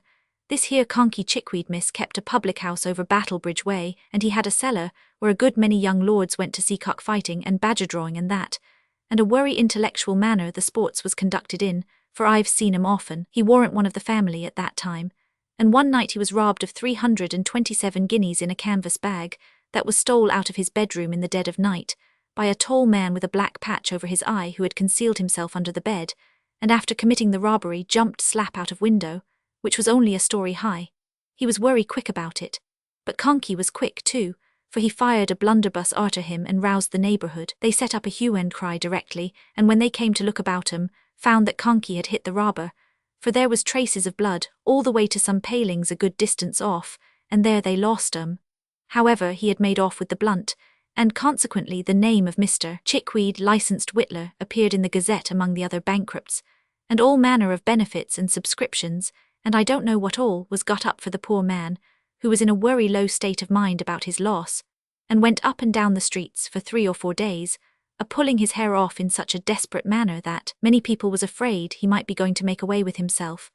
One day he came up to the office all in a hurry, and had a private interview with the magistrate, who, after a deal of talk, rings the bell, and orders Jem Spires in. Jem was an active officer, and tells him to go and assist Mr. Chickweed in apprehending the man as robbed his house. I see him, Spires, said Chickweed, pass my house yesterday morning. Why didn't you up and collar him? Says Spires. I was so struck all of a heap that you might have fractured my skull with a toothpick, says the poor man, but we're sure to have him, for between 10 and 11 o'clock at night he passed again. Spires no sooner heard this, than he put some clean linen and a comb in his pocket, in case he should have to stop a day or two. And away he goes, and sets himself down at one of the public-house windows behind the little red curtain, with his hat on, all ready to bolt out at a moment's notice. He was smoking his pipe here late at night when all of a sudden Chickweed roars out, "Here he is! Stop thief, murder!" Jem Spires dashes out, and there he sees Chickweed a-tearing down the street full cry. Away goes Spires, on goes Chickweed, round turns the people, everybody roars out, "Thieves!" and Chickweed himself keeps on shouting all the time like mad. Spires loses sight of him a minute as he turns a corner, shoots round, sees a little crowd, dives in. "Which is the man?" "Dee me," says Chickweed, "I've lost him again." It was a remarkable occurrence, but he warn't to be seen nowhere, so they went back to the public-house. Next morning, Spires took his old place, and looked out from behind the curtain for a tall man with a black patch over his eye, till his own 2 eyes ached again. At last he couldn't help shutting 'em to ease 'em a minute, and the very moment he did so, he hears Chickweed a-roaring out, "Here he is." Off he starts once more with Chickweed halfway down the street ahead of him, and after twice as long a run as the yesterday's one, the man's lost again. This was done once or twice more, till one half the neighbours gave out that Mr. Chickweed had been robbed by the devil, who was playing tricks with him afterwards, and the other half that poor Mr. Chickweed had gone mad with grief. What did Jem Spires say? Inquired the doctor, who had returned to the room shortly after the commencement of the story. Jem Spires, resumed the officer, for a long time said nothing at all, and listened to everything without seeming to, which showed he understood his business. But one morning he walked into the bar and taking out his snuff-box, says Chickweed, "I found out who done this here robbery." "Have you?" said Chickweed. "Oh, my dear Spires, only let me have vengeance and I shall die contented. Oh, my dear Spires, where is the villain?" "Come," said Spires, offering him a pinch of snuff, "none of that gammon, you did it yourself." So he had, and a good bit of money he had made by it too, and nobody would never have found it out if he hadn't been so precious anxious to keep up appearances, said Mr. Blathers, putting down his wine-glass and clinking the handcuffs together. "Very curious indeed," observed the doctor. "Now, if you please, you can walk upstairs." "If you please, sir," returned Mr. Blathers. Closely following Mr. Losberne, the two officers ascended to Oliver's bedroom, Mr. Giles preceding the party with a lighted candle. Oliver had been dozing, but looked worse and was more feverish than he had appeared yet. Being assisted by the doctor, he managed to sit up in bed for a minute or so, and looked at the strangers without at all understanding what was going forward, in fact, without seeming to recollect where he was or what had been passing. "This," said Mr. Losberne, speaking softly but with great vehemence notwithstanding, "this is the lad who, being accidentally wounded by a spring gun in some boyish trespass on Mr. What-D, ye call him's grounds at the back here, comes to the house for assistance this morning, and is immediately laid hold of and maltreated by that ingenious gentleman with the candle in his hand, who has placed his life in considerable danger, as I can professionally certify." Messrs. Blathers and Duff looked at Mr. Giles, as he was thus recommended to their notice. The bewildered butler gazed from them towards Oliver, and from Oliver towards Mr. Losberne, with a most ludicrous mixture of fear and perplexity. "You don't mean to deny that, I suppose," said the doctor, laying Oliver gently down again. "It was all done for the best, sir," answered Giles. "I am sure I thought it was the boy, or I wouldn't have meddled with him. I am not of an inhuman disposition, sir." "Thought it was what boy?" inquired the senior officer. "The housebreaker's boy, sir," replied Giles. They certainly had a boy." "Well, do you think so now?" inquired Blathers. "Think what now?" replied Giles, looking vacantly at his questioner. "Think it's the same boy, stupid-head," rejoined Blathers impatiently. "I don't know, I really don't know," said Giles with a rueful countenance. "I couldn't swear to him." "What do you think?" asked Mr. Blathers. "I don't know what to think," replied poor Giles. "I don't think it is the boy, indeed I'm almost certain that it is. You know it can't be." "Has this man been a-drinking, sir?" inquired Blathers, turning to the doctor. "What a precious muddle-headed chap you are," said Duff, addressing Mr. Giles with supreme contempt. Mr. Losberne had been feeling the patient's pulse during this short dialogue, but he now rose from the chair by the bedside and remarked that if the officers had any doubts upon the subject, they would perhaps like to step into the next room and have Brittles before them. Acting upon this suggestion, they adjourned to a neighbouring apartment where Mr. Brittles, being called in, involved himself and his respected superior in such a wonderful maze of fresh contradictions and impossibilities, as tended to throw no particular light on anything but the fact of his own strong mystification, except, indeed, his declarations that he shouldn't know the real boy if he were put before him that instant, that he had only taken Oliver to be he, because Mr. Giles had said he was, and that Mr. Giles had, 5 minutes previously, admitted in the kitchen that he began to be very much afraid he had been a little too hasty. Among other ingenious surmises, the question was then raised whether Mr. Giles had really hit anybody, and upon examination of the fellow pistol to that which he had fired, it turned out to have no more destructive loading than gunpowder and brown paper, a discovery which made a considerable impression on everybody but the doctor, who had drawn the ball about 10 minutes before. Upon no one, however, did it make a greater impression than on Mr. Giles himself, who, after labouring for some hours under the fear of having mortally wounded a fellow creature, eagerly caught at this new idea and favoured it to the utmost. Finally, the officers, without troubling themselves very much about Oliver, left the Chertsey constable in the house, and took up their rest for that night in the town, promising to return the next morning. With the next morning there came a rumour that 2 men and a boy were in the cage at Kingston, who had been apprehended overnight under suspicious circumstances, and to Kingston Messrs. Blathers and Duff journeyed accordingly, the suspicious circumstances, however, resolving themselves, on investigation, into the one fact that they had been discovered sleeping under a haystack, which, although a great crime, is only punishable by imprisonment, and is, in the merciful eye of the English law, and its comprehensive love of all the king's subjects, held to be no satisfactory proof, in the absence of all other evidence, that the sleeper or sleepers have committed burglary accompanied with violence, and have therefore rendered themselves liable to the punishment of death. Messrs. Blathers and Duff came back again, as wise as they went. In short, after some more examination, and a great deal more conversation, a neighbouring magistrate was readily induced to take the joint bail of Mrs. Maylie and Mr. Losberne for Oliver's appearance if he should ever be called upon, and Blathers and Duff, being rewarded with a couple of guineas, returned to town with divided opinions on the subject of their expedition, the latter gentleman, on a mature consideration of all the circumstances, inclining to the belief that the burglarious attempt had originated with the family pet, and the former being equally disposed to concede the full merit of it to the great Mr. Conkey Chickweed. Meanwhile, Oliver gradually throve and prospered under the united care of Mrs. Maylie, Rose, and the kind-hearted Mr. Losberne. If fervent prayers, gushing from hearts overcharged with gratitude, be heard in heaven, and if they be not, what prayers are? The blessings which the orphan child called down upon them sunk into their souls, diffusing peace and happiness. Chapter 32. Of the happy life Oliver began to lead with his kind friends. Oliver's ailings were neither slight nor few.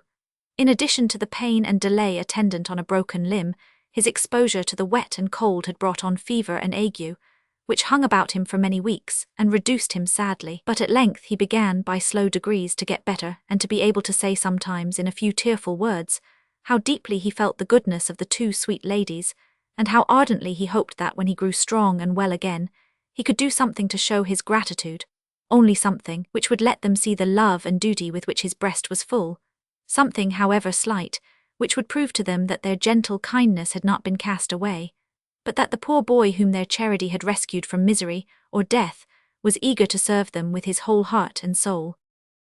"Poor fellow," said Rose, when Oliver had been one day feebly endeavouring to utter the words of thankfulness that rose to his pale lips, "you shall have many opportunities of serving us if you will.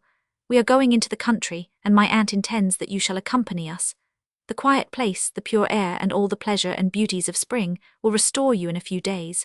We will employ you in 100 ways when you can bear the trouble." "The trouble," cried Oliver.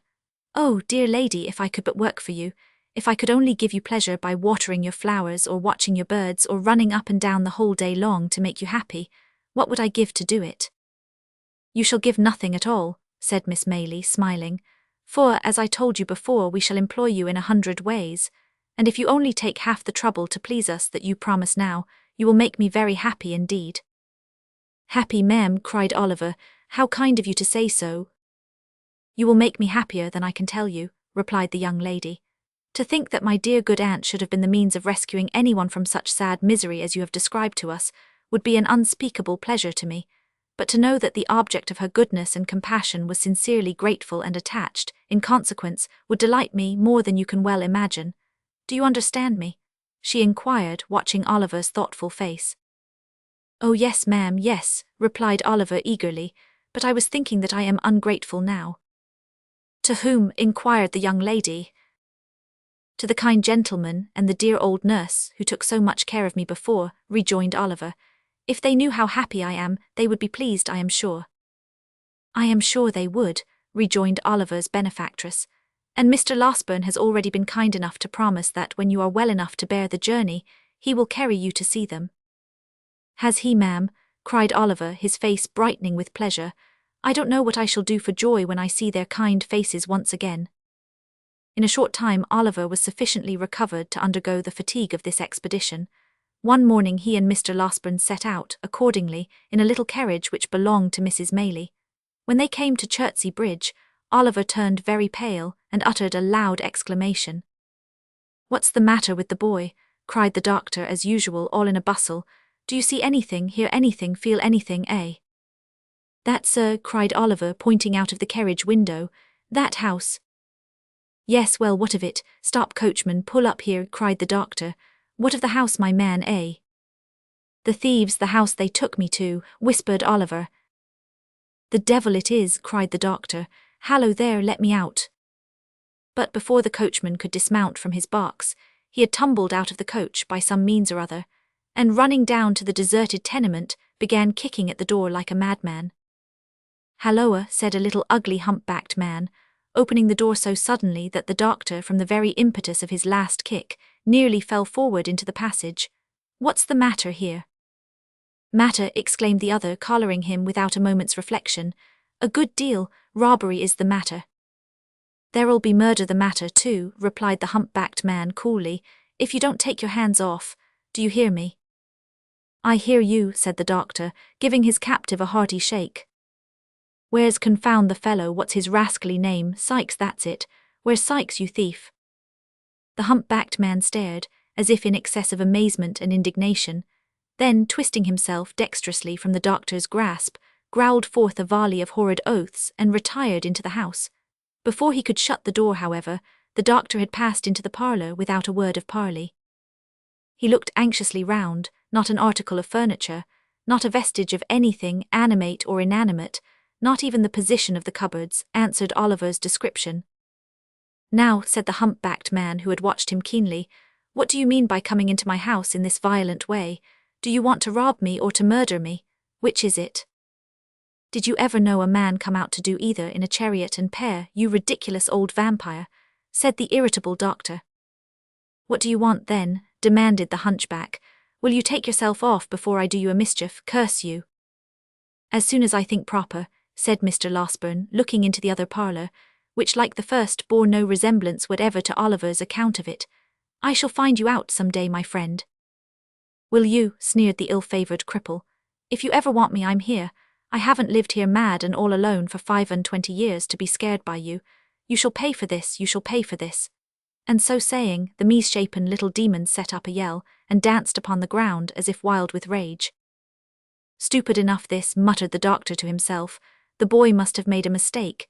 Here, put that in your pocket and shut yourself up again." With these words he flung the hunchback a piece of money and returned to the carriage.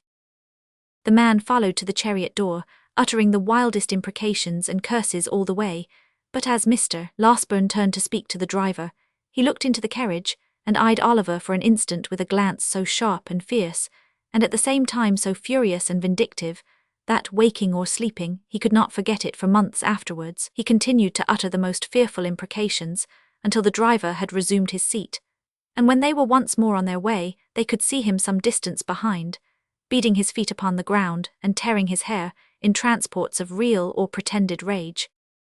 "I am an ass," said the doctor after a long silence. "Did you know that before, Oliver?"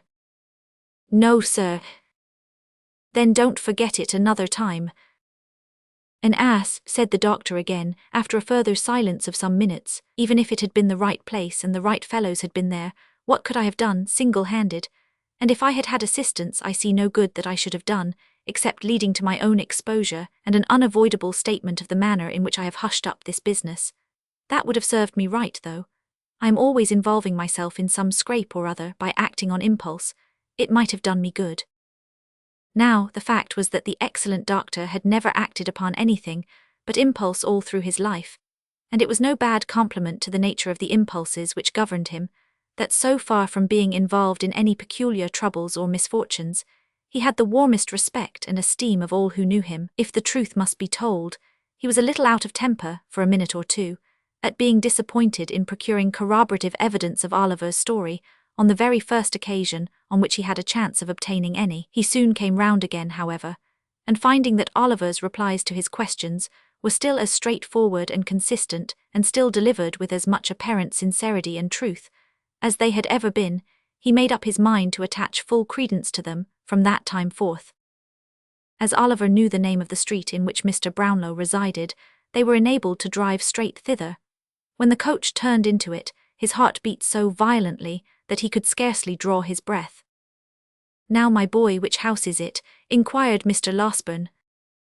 That, replied Oliver, pointing eagerly out of the window. The white house, oh, make haste, pray make haste, I feel as if I should die, it makes me tremble so. Come, come, said the good doctor, patting him on the shoulder. You will see them directly, and they will be overjoyed to find you safe and well. Oh, I hope so, cried Oliver. They were so good to me, so very, very good to me. The coach rolled on. It stopped. No, that was the wrong house, the next door. It went on a few paces and stopped again. Oliver looked up at the windows with tears of happy expectation coursing down his face. Alas, the white house was empty, and there was a bill in the window, to let. Knock at the next door, cried Mr. Losberne, taking Oliver's arm in his. What has become of Mr. Brownlow, who used to live in the adjoining house, do you know? The servant did not know, but would go and inquire. She presently returned and said that Mr. Brownlow had sold off his goods and gone to the West Indies 6 weeks before. Oliver clasped his hands and sank feebly backward. Has his housekeeper gone too? Inquired Mr. Losberne after a moment's pause. Yes, sir, replied the servant. The old gentleman, the housekeeper, and a gentleman who was a friend of Mr. Brownlow's all went together. Then turn towards home again, said Mr. Losberne to the driver, and don't stop to bait the horses till you get out of this confounded London. The bookstall keeper, sir, said Oliver. I know the way there, see him, pray, sir, do see him. My poor boy, this is disappointment enough for one day, said the doctor. Quite enough for both of us. If we go to the bookstall keeper's, we shall certainly find that he is dead, or has set his house on fire, or run away. No, home again straight. And in obedience to the doctor's impulse, home they went. This bitter disappointment caused Oliver much sorrow and grief, even in the midst of his happiness, for he had pleased himself many times during his illness with thinking of all that Mr. Brownlow and Mrs. Bedwin would say to him, and what delight it would be to tell them how many long days and nights he had passed in reflecting on what they had done for him, and in bewailing his cruel separation from them. The hope of eventually clearing himself with them, too, and explaining how he had been forced away, had buoyed him up, and sustained him under many of his recent trials. And now, the idea that they should have gone so far, and carried with them the belief that he was an impostor and a robber, a belief which might remain uncontradicted to his dying day, was almost more than he could bear. The circumstance occasioned no alteration, however, in the behaviour of his benefactors. After another fortnight, when the fine warm weather had fairly begun, and every tree and flower was putting forth its young leaves and rich blossoms, they made preparations for quitting the house at Chertsey for some months.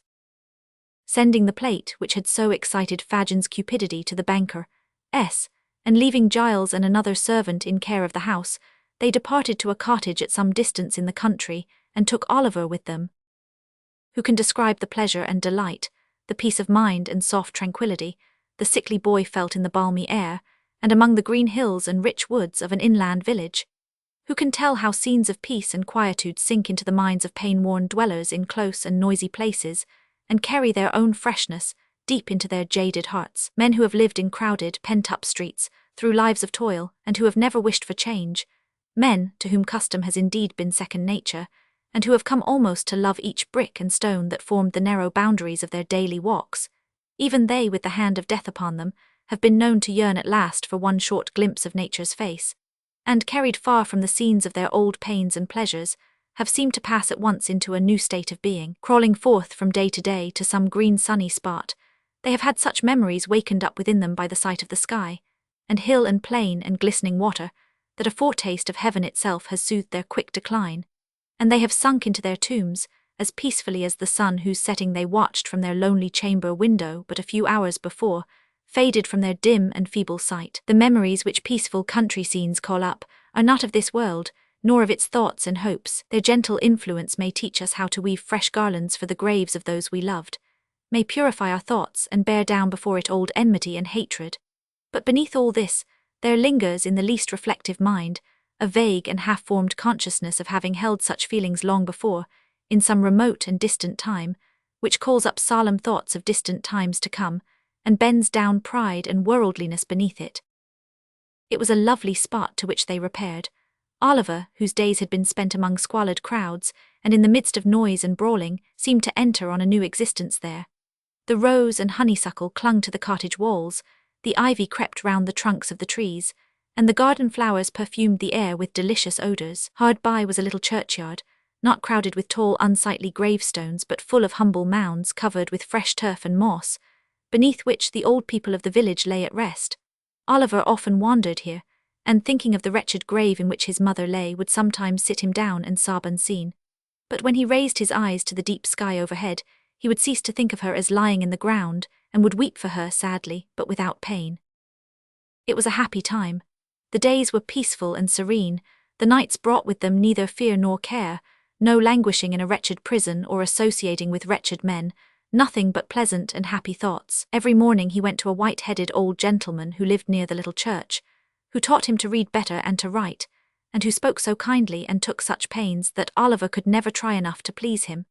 Then he would walk with Mrs. Maylie and Rose, and hear them talk of books, or perhaps sit near them in some shady place and listen whilst the young lady read, which he could have done until it grew too dark to see the letters. Then he had his own lesson for the next day to prepare, and at this he would work hard in a little room which looked into the garden, till evening came slowly on, when the ladies would walk out again and he with them, listening with such pleasure to all they said, and so happy if they wanted a flower that he could climb to reach, or had forgotten anything he could run to fetch, that he could never be quick enough about it. When it became quite dark and they returned home, the young lady would sit down to the piano and play some pleasant air, or sing in a low and gentle voice some old song which it pleased her aunt to hear. There would be no candles lighted at such times as these, and Oliver would sit by one of the windows, listening to the sweet music in a perfect rapture. And when Sunday came, how differently the day was spent from any way in which he had ever spent it yet, and how happily too, like all the other days in that most happy time. There was the little church in the morning with the green leaves fluttering at the windows, the birds singing without, and the sweet-smelling air stealing in at the low porch and filling the homely building with its fragrance. The poor people were so neat and clean, and knelt so reverently in prayer, that it seemed a pleasure, not a tedious duty, their assembling there together. And though the singing might be rude, it was real, and sounded more musical, to Oliver's ears at least, than any he had ever heard in church before. Then there were the walks as usual, and many calls at the clean houses of the labouring men. And at night Oliver read a chapter or two from the Bible, which he had been studying all the week, and in the performance of which duty he felt more proud and pleased than if he had been the clergyman himself. In the morning Oliver would be afoot by 6 o'clock, roaming the fields and plundering the hedges far and wide for nosegays of wild flowers, with which he would return laden home, and which it took great care and consideration to arrange to the best advantage for the embellishment of the breakfast table. There was fresh groundsel, too, for Miss Maylie's birds, with which Oliver, who had been studying the subject under the able tuition of the village clerk, would decorate the cages in the most approved taste. When the birds were made all spruce and smart for the day, there was usually some little commission of charity to execute in the village, or, failing that, there was rare cricket playing sometimes on the green, or, failing that, there was always something to do in the garden or about the plants, to which Oliver, who had studied this science also under the same master who was a gardener by trade, applied himself with hearty good will until Miss Rose made her appearance, when there were 1,000 commendations to be bestowed on all he had done. So 3 months glided away, 3 months which, in the life of the most blessed and favoured of mortals, might have been unmingled happiness, and which in Oliver's were true felicity, with the purest and most amiable generosity on one side, and the truest, warmest, soul-felt gratitude on the other. It is no wonder that, by the end of that short time, Oliver Twist had become completely domesticated with the old lady and her niece, and that the fervent attachment of his young and sensitive heart was repaid by their pride in, and attachment to himself. Chapter 33, wherein the happiness of Oliver and his friends experiences a sudden check. Spring flew swiftly by, and summer came. If the village had been beautiful at first, it was now in the full glow and luxuriance of its richness. The great trees, which had looked shrunken and bare in the earlier months, had now burst into strong life and health, and stretching forth their green arms over the thirsty ground, converted open and naked spots into choice nooks, where was a deep and pleasant shade from which to look upon the wide prospect, steeped in sunshine, which lay stretched beyond. The earth had donned her mantle of brightest green, and shed her richest perfumes abroad. It was the prime and vigour of the year, all things were glad and flourishing. Still, the same quiet life went on at the little cottage, and the same cheerful serenity prevailed among its inmates. Oliver had long since grown stout and healthy, but health or sickness made no difference in his warm feelings of a great many people. He was still the same gentle, attached, affectionate creature that he had been when pain and suffering had wasted his strength, and when he was dependent for every slight attention and comfort on those who tended him. One beautiful night, when they had taken a longer walk than was customary with them, for the day had been unusually warm and there was a brilliant moon, and a light wind had sprung up, which was unusually refreshing. Rose had been in high spirits too, and they had walked on in merry conversation until they had far exceeded their ordinary bounds. Mrs. Maylie being fatigued, they returned more slowly home. The young lady, merely throwing off her simple bonnet, sat down to the piano as usual. After running abstractedly over the keys for a few minutes, she fell into a low and very solemn air, and as she played it they heard a sound as if she were weeping. "Rose, my dear," said the elder lady. Rose made no reply, but played a little quicker, as though the words had roused her from some painful thoughts. "Rose, my love," cried Mrs. Maylie, rising hastily and bending over her. "What is this, in tears, my dear child, what distresses you?" "Nothing, aunt, nothing," replied the young lady. "I don't know what it is, I can't describe it, but I feel—" "Not ill, my love," interposed Mrs. Maylie. "No, oh, not ill," replied Rose, shuddering as though some deadly chillness were passing over her while she spoke. "I shall be better presently. Close the window, pray." Oliver hastened to comply with her request. The young lady, making an effort to recover her cheerfulness, strove to play some livelier tune, but her fingers dropped powerless over the keys. Covering her face with her hands, she sank upon a sofa and gave vent to the tears which she was now unable to repress. "My child," said the elderly lady, folding her arms about her, "I never saw you so before." "I would not alarm you if I could avoid it," rejoined Rose, "but indeed I have tried very hard and cannot help this. I fear I am ill, aunt." She was indeed, for when candles were brought, they saw that in the very short time which had elapsed since their return home, the hue of her countenance had changed to a marble whiteness. Its expression had lost nothing of its beauty, but it was changed, and there was an anxious, haggard look about the gentle face which it had never worn before. Another minute and it was suffused with a crimson flush, and a heavy wildness came over the soft blue eye. Again this disappeared, like the shadow thrown by a passing cloud, and she was once more deadly pale. Oliver, who watched the old lady anxiously, observed that she was alarmed by these appearances, and so in truth was he. But seeing that she affected to make light of them, he endeavoured to do the same, and they so far succeeded that when Rose was persuaded by her aunt to retire for the night, she was in better spirits, and appeared even in better health, assuring them that she felt certain she should rise in the morning quite well. "I hope," said Oliver when Mrs. Maylie returned, "that nothing is the matter. She don't look well tonight, but—" The old lady motioned to him not to speak, and sitting herself down in a dark corner of the room, remained silent for some time.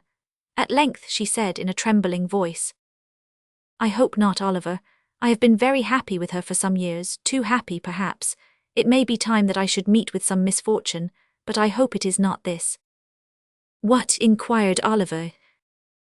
"The heavy blow," said the old lady, "of losing the dear girl who has so long been my comfort and happiness." "Oh, God forbid!" exclaimed Oliver hastily.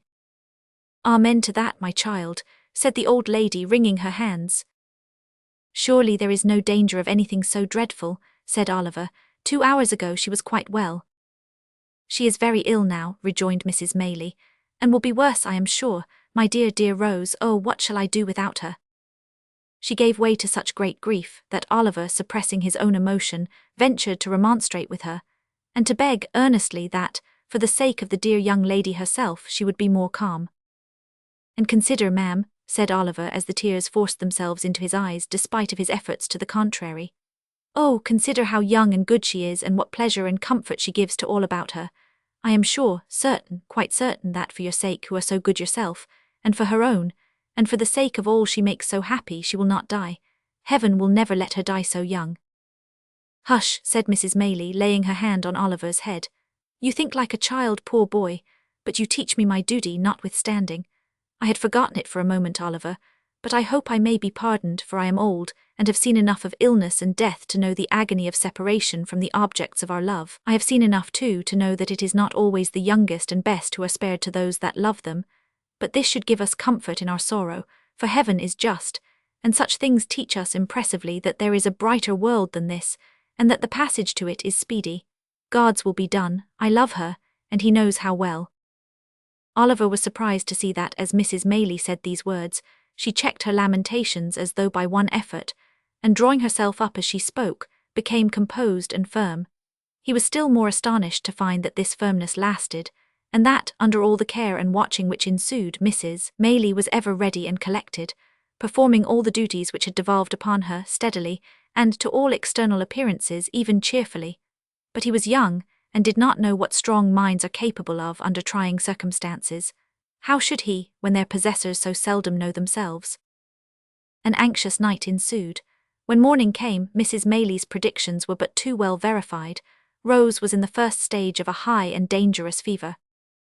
"We must be active, Oliver, and not give way to useless grief," said Mrs. Maylie, laying her finger on her lip as she looked steadily into his face.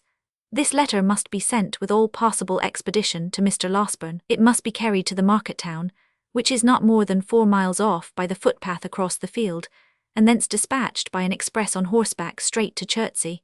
The people at the inn will undertake to do this, and I can trust to you to see it done, I know." Oliver could make no reply, but looked his anxiety to be gone at once. "Here is another letter," said Mrs. Maylie, pausing to reflect, "but whether to send it now or wait until I see how Rose goes on, I scarcely know. I would not forward it unless I feared the worst." "Is it for Chertsey too, ma'am?" inquired Oliver, impatient to execute his commission and holding out his trembling hand for the letter. "No," replied the old lady, giving it to him mechanically. Oliver glanced at it and saw that it was directed to Harry Maylie, Esquire, at some great lord's house in the country, where he could not make out. "Shall it go, ma'am?" asked Oliver, looking up impatiently. "I think not," replied Mrs. Maylie, taking it back. "I will wait until tomorrow." With these words she gave Oliver her purse, and he started off without more delay, at the greatest speed he could muster. Swiftly he ran across the fields, and down the little lanes which sometimes divided them, now almost hidden by the high corn on either side, and now emerging on an open field where the mowers and haymakers were busy at their work. Nor did he stop once, save now and then for a few seconds to recover breath, until he came in a great heat, and covered with dust, on the little market-place of the market town. Here he paused and looked about for the inn. There were a white bank and a red brewery and a yellow town hall, and in one corner there was a large house with all the wood about it painted green, before which was the sign of the George. To this he hastened as soon as it caught his eye.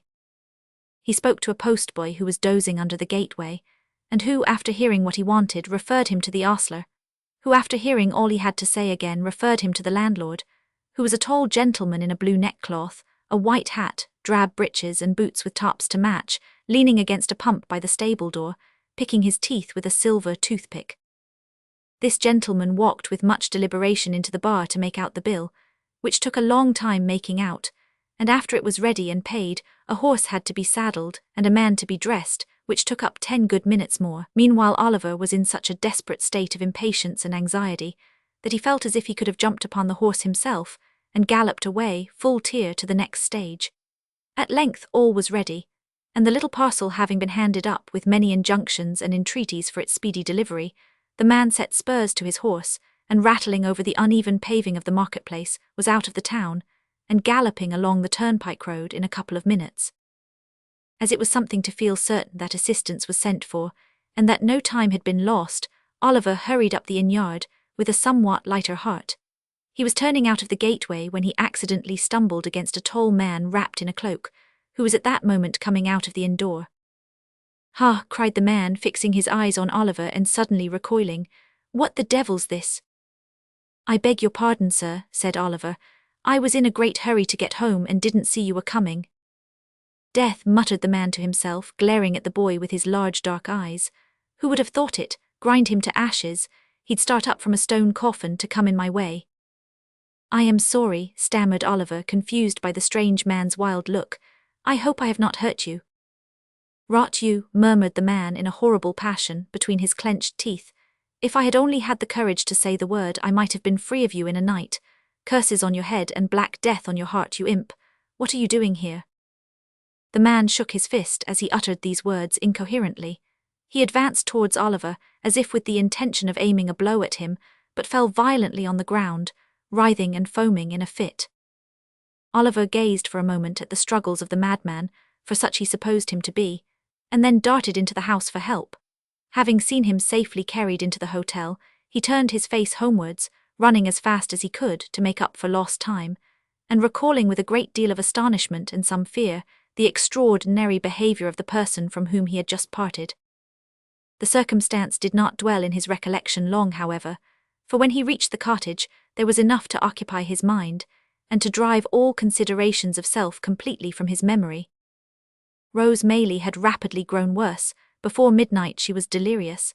A medical practitioner who resided on the spot was in constant attendance upon her, and after first seeing the patient, he had taken Mrs. Maylie aside and pronounced her disorder to be one of a most alarming nature. In fact, he said, it would be little short of a miracle if she recovered. How often did Oliver start from his bed that night, and stealing out with noiseless footstep to the staircase, listen for the slightest sound from the sick chamber. How often did a tremble shake his frame, and cold drops of terror start upon his brow, when a sudden trampling of feet caused him to fear that something too dreadful to think of had even then occurred. And what had been the fervency of all the prayers he had ever muttered, compared with those he poured forth, now, in the agony and passion of his supplication for the life and health of the gentle creature, who was tottering on the deep grave's verge? Oh, the suspense, the fearful, acute suspense, of standing idly by while the life of one we dearly love is trembling in the balance. Oh, the racking thoughts that crowd upon the mind and make the heart beat violently, and the breath come thick, by the force of the images they conjure up before it, the desperate anxiety to be doing something to relieve the pain, or lessen the danger which we have no power to alleviate, the sinking of soul and spirit which the sad remembrance of our helplessness produces. What tortures can equal these? What reflections or endeavours can, in the full tide and fever of the time, allay them? Morning came, and the little cottage was lonely and still. People spoke in whispers, anxious faces appeared at the gate from time to time, women and children went away in tears. All the livelong day, and for hours after it had grown dark, Oliver paced softly up and down the garden, raising his eyes every instant to the sick chamber, and shuddering to see the darkened window, looking as if death lay stretched inside. Late that night Mr. Losberne arrived. "It is hard," said the good doctor, turning away as he spoke. "So young, so much beloved, but there is very little hope." Another morning. The sun shone brightly as if it looked upon no misery or care, and with every leaf and flower in full bloom about her, with life and health and sounds and sights of joy surrounding her on every side, the fair young creature lay wasting fast. Oliver crept away to the old churchyard, and sitting down on one of the green mounds, wept and prayed for her in silence. There was such peace and beauty in the scene, so much of brightness and mirth in the sunny landscape, such blithesome music in the songs of the summer birds, such freedom in the rapid flight of the rook careering overhead, so much of life and joyousness in all, that when the boy raised his aching eyes and looked about, the thought instinctively occurred to him that this was not a time for death, that Rose could surely never die when humbler things were all so glad and gay, that graves were for cold and cheerless winter, not for sunlight and fragrance. He almost thought that shrouds were for the old and shrunken, and that they never wrapped the young and graceful form in their ghastly folds. A knell from the church bell broke harshly on these youthful thoughts. Another, again, it was tolling for the funeral service. A group of humble mourners entered the gate, wearing white favours, for the corpse was young. They stood uncovered by a grave, and there was a mother once among the weeping train, but the sun shone brightly and the birds sang on. Oliver turned homeward, thinking on the many kindnesses he had received from the young lady, and wishing that the time could come again, that he might never cease showing her how grateful and attached he was. He had no cause for self-reproach on the score of neglect or want of thought, for he had been devoted to her service, and yet 100 little occasions rose up before him, on which he fancied he might have been more zealous and more earnest, and wished he had been. We need be careful how we deal with those about us, when every death carries to some small circle of survivors thoughts of so much omitted and so little done, of so many things forgotten, and so many more which might have been repaired. There is no remorse so deep as that which is unavailing. If we would be spared its tortures, let us remember this in time. When he reached home, Mrs. Maylie was sitting in the little parlour. Oliver's heart sank at sight of her, for she had never left the bedside of her niece, and he trembled to think what change could have driven her away. He learnt that she had fallen into a deep sleep, from which she would waken, either to recovery and life, or to bid them farewell and die. They sat listening and afraid to speak for hours. The untasted meal was removed, with looks which showed that their thoughts were elsewhere. They watched the sun as he sank lower and lower, and at length cast over sky and earth those brilliant hues which herald his departure. Their quick ears caught the sound of an approaching footstep. They both involuntarily darted to the door as Mr. Losberne entered. "What of Rose?" cried the old lady. "Tell me at once, I can bear it, anything but suspense. Oh, tell me, in the name of heaven." "You must compose yourself," said the doctor, supporting her. "Be calm, my dear ma'am, pray." "Let me go, in God's name. My dear child, she is dead, she is dying." "No," cried the doctor passionately. "As he is good and merciful, she will live to bless us all for years to come." The lady fell upon her knees and tried to fold her hands together, but the energy which had supported her so long fled up to heaven with her first thanksgiving, and she sank into the friendly arms which were extended to receive her. Chapter 34 contains some introductory particulars relative to a young gentleman who now arrives upon the scene, and a new adventure which happened to Oliver. It was almost too much happiness to bear. Oliver felt stunned and stupefied by the unexpected intelligence. He could not weep or speak or rest. He had scarcely the power of understanding anything that had passed, until after a long ramble in the quiet evening air, a burst of tears came to his relief, and he seemed to awaken all at once to a full sense of the joyful change that had occurred, and the almost insupportable load of anguish which had been taken from his breast.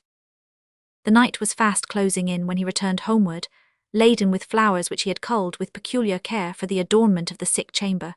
As he walked briskly along the road, he heard behind him the noise of some vehicle approaching at a furious pace.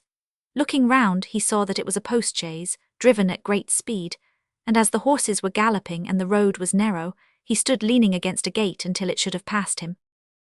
As it dashed on, Oliver caught a glimpse of a man in a white nightcap, whose face seemed familiar to him, although his view was so brief that he could not identify the person.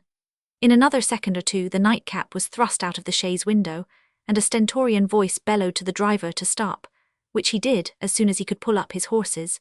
Then the nightcap once again appeared, and the same voice called Oliver by his name. "Here," cried the voice. "Oliver, what's the news? Miss Rose, Master Oliver." "Is it you, Giles?" cried Oliver, running up to the chaise door.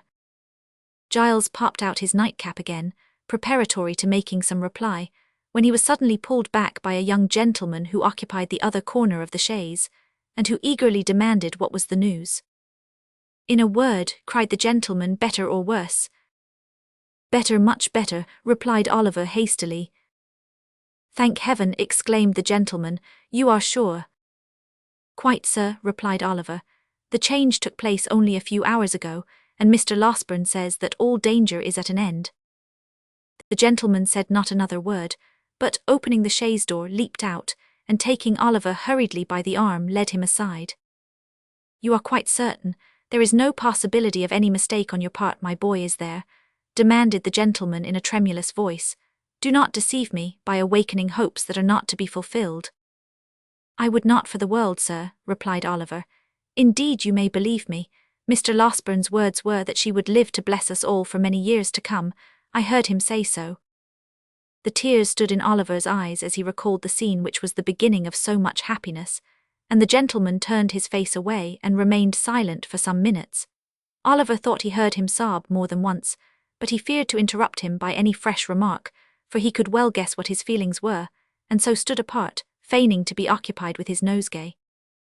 All this time, Mr. Giles, with the white nightcap on, had been sitting on the steps of the chaise, supporting an elbow on each knee, and wiping his eyes with a blue cotton pocket handkerchief dotted with white spots. That the honest fellow had not been feigning emotion was abundantly demonstrated by the very red eyes with which he regarded the young gentleman when he turned round and addressed him. "I think you had better go on to my mother, in the chaise, Giles," said he. "I would rather walk slowly on so as to gain a little time before I see her. You can say I am coming." "I beg your pardon, Mr. Harry," said Giles, giving a final polish to his ruffled countenance with the handkerchief, "but if you would leave the postboy to say that, I should be very much obliged to you. It wouldn't be proper for the maids to see me in this state, sir. I should never have any more authority with them if they did." "Well," rejoined Harry Maylie, smiling, "you can do as you like. Let him go on with the luggage if you wish it, and do you follow with us. Only first exchange that nightcap for some more appropriate covering, or we shall be taken for madmen." Mr. Giles, reminded of his unbecoming costume, snatched off and pocketed his nightcap, and substituted a hat of grave and sober shape which he took out of the chaise. This done, the postby drove off. Giles, Mr. Maylie, and Oliver followed at their leisure. As they walked along, Oliver glanced from time to time with much interest and curiosity at the newcomer. He seemed about 25 years of age and was of the middle height. His countenance was frank and handsome, and his demeanour easy and prepossessing. Notwithstanding the difference between youth and age, he bore so strong a likeness to the old lady that Oliver would have had no great difficulty in imagining their relationship if he had not already spoken of her as his mother. Mrs. Maylie was anxiously waiting to receive her son when he reached the cottage. The meeting did not take place without great emotion on both sides. "Mother," whispered the young man, "why did you not write before?" "I did," replied Mrs. Maylie, "but, on reflection, I determined to keep back the letter until I had heard Mr. Losburn's opinion." "But why," said the young man, "why run the chance of that occurring which so nearly happened? If Rose had, I cannot utter that word now, if this illness had terminated differently, how could you ever have forgiven yourself? How could I ever have no happiness again?" "If that had been the case, Harry," said Mrs. Maylie, "I fear your happiness would have been effectually blighted, and that your arrival here, a day sooner or a day later, would have been of very, very little import." "And who can wonder if it be so, mother?" rejoined the young man. "Or why should I say if it is, you know it, mother, you must know it." "I know that she deserves the best and purest love the heart of man can offer," said Mrs. Maylie. "I know that the devotion and affection of her nature require no ordinary return, but one that shall be deep and lasting.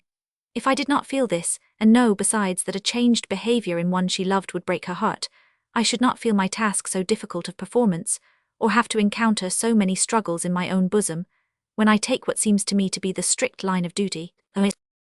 "This is unkind, mother," said Harry.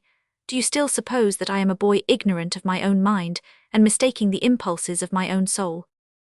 "I think, my dear son," returned Mrs. Maylie, laying her hand upon his shoulder, "that youth has many generous impulses which do not last, and that among them are some which, being gratified, become only the more fleeting. Above all, I think," said the lady, fixing her eyes on her son's face, "that if an enthusiastic, ardent, and ambitious man marry a wife on whose name there is a stain, which, though it originate in no fault of hers, may be visited by cold and sordid people upon her, and upon his children also, and in exact proportion to his success in the world, be cast in his teeth, and made the subject of sneers against him, he may, no matter how generous and good his nature, one day repent of the connection he formed in early life, and she may have the pain of knowing that he does so."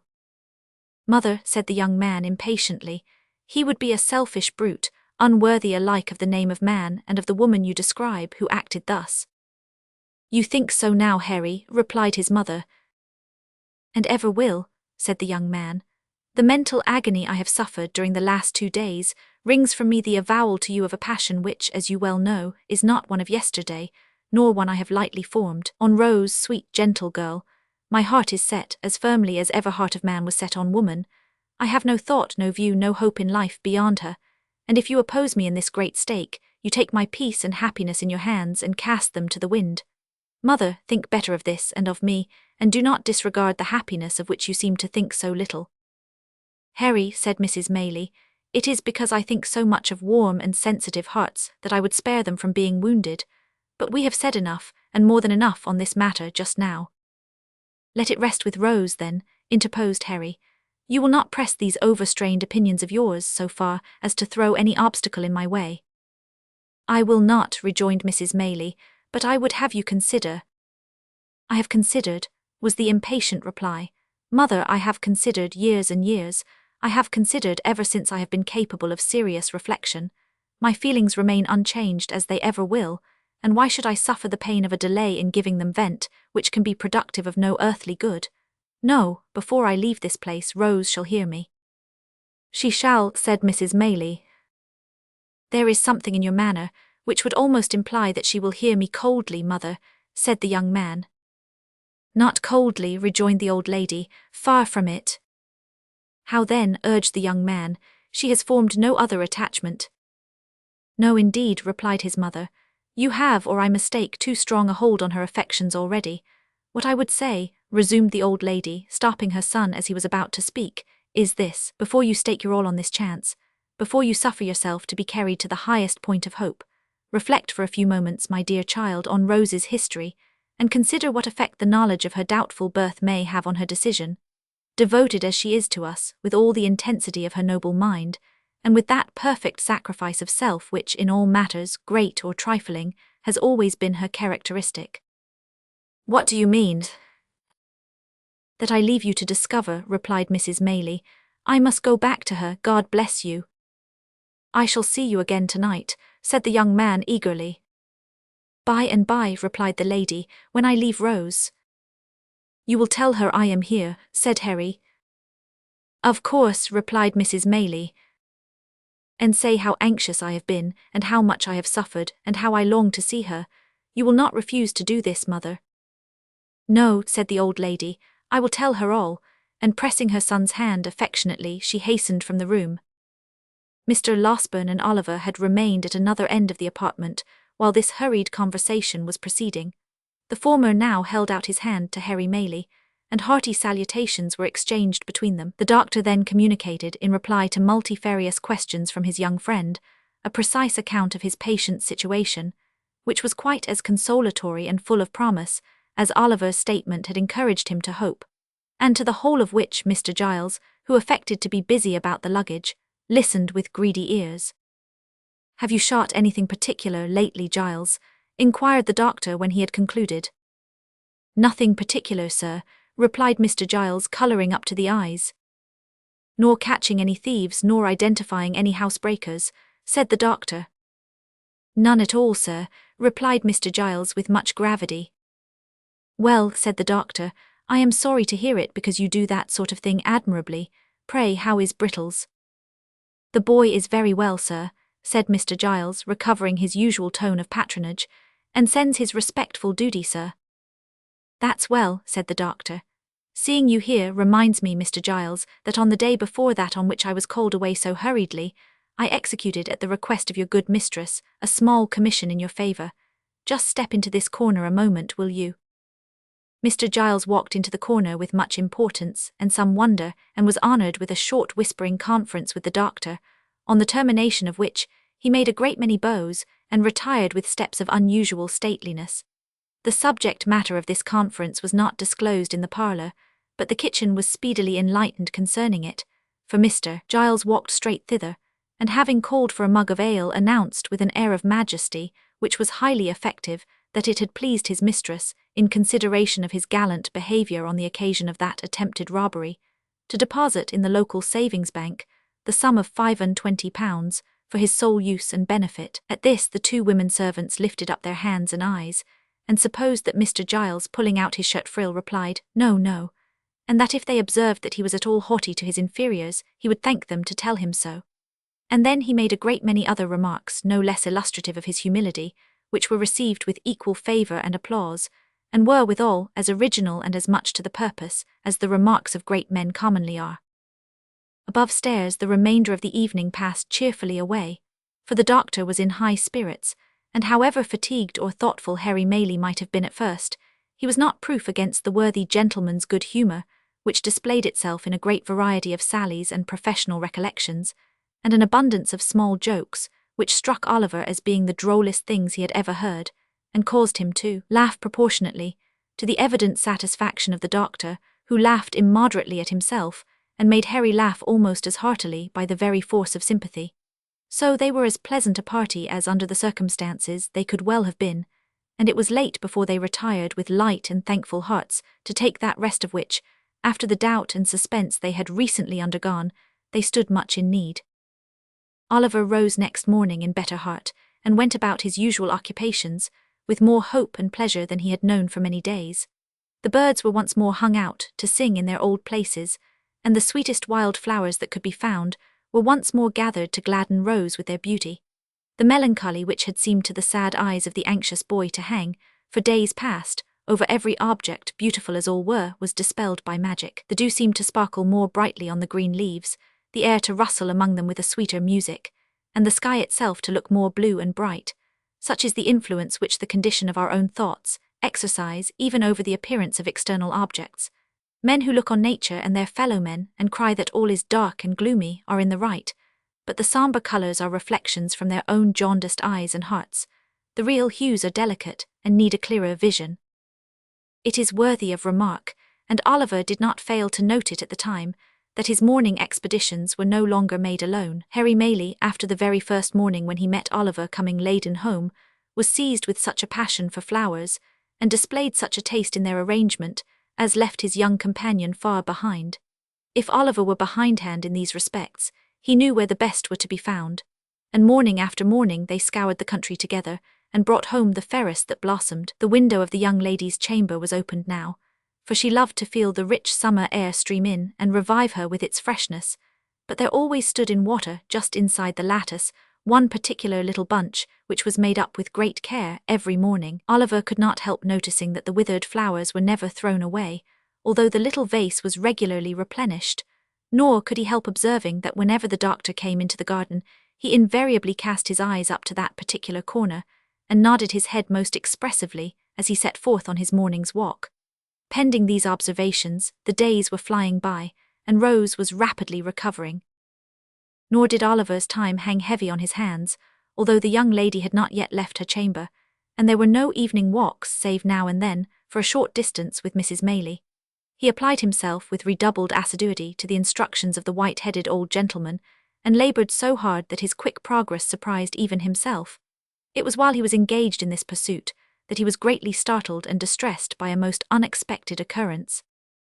The little room in which he was accustomed to sit, when busy at his books, was on the ground floor at the back of the house. It was quite a cottage room with a lattice window, around which were clusters of jessamine and honeysuckle that crept over the casement and filled the place with their delicious perfume. It looked into a garden, whence a wicket gate opened into a small paddock. All beyond was fine meadowland and wood. There was no other dwelling near in that direction, and the prospect it commanded was very extensive. One beautiful evening, when the first shades of twilight were beginning to settle upon the earth, Oliver sat at this window, intent upon his books. He had been poring over them for some time, and as the day had been uncommonly sultry, and he had exerted himself a great deal, it is no disparagement to the authors, whoever they may have been, to say that gradually and by slow degrees he fell asleep. There is a kind of sleep that steals upon us sometimes, which, while it holds the body prisoner, does not free the mind from a sense of things about it, and enable it to ramble at its pleasure, so far as an overpowering heaviness, a prostration of strength, and an utter inability to control our thoughts or power of motion, can be called sleep. This is it.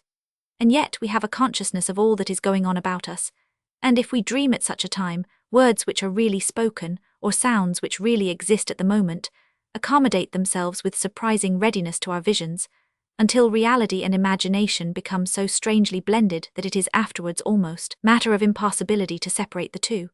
Nor is this the most striking phenomenon incidental to such a state.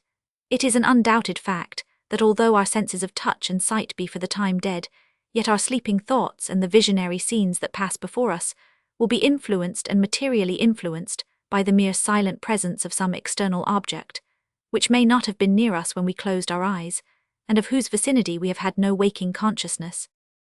Oliver knew perfectly well that he was in his own little room, that his books were lying on the table before him, that the sweet air was stirring among the creeping plants outside, and yet he was asleep.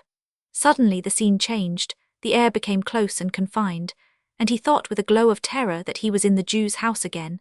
There sat the hideous old man in his accustomed corner, pointing at him, and whispering to another man with his face averted who sat beside him. "Hush, my dear," he thought he heard the Jew say, "it is he sure enough, come away." "He," the other man seemed to answer. "Could I mistake him, think you? If a crowd of ghosts were to put themselves into his exact shape and he stood amongst them, there is something that would tell me how to point him out. If you buried him 50 feet deep and took me across his grave, I fancy I should know, if there wasn't a mark above it, that he lay buried there." The man seemed to say this with such dreadful hatred that Oliver awoke with the fear and started up. Good heaven, what was that which sent the blood tingling to his heart, and deprived him of his voice and of power to move? There, at the window close before him, so close that he could have almost touched him before he started back, with his eyes peering into the room and meeting his, there stood the Jew. and beside him, white with rage or fear or both, were the scowling features of the man who had accosted him in the inn-yard. It was but an instant, a glance, a flash before his eyes, and they were gone, but they had recognized him and he them, and their look was as firmly impressed upon his memory as if it had been deeply carved in stone and set before him from his birth. He stood transfixed for a moment, then, leaping from the window into the garden, called loudly for help.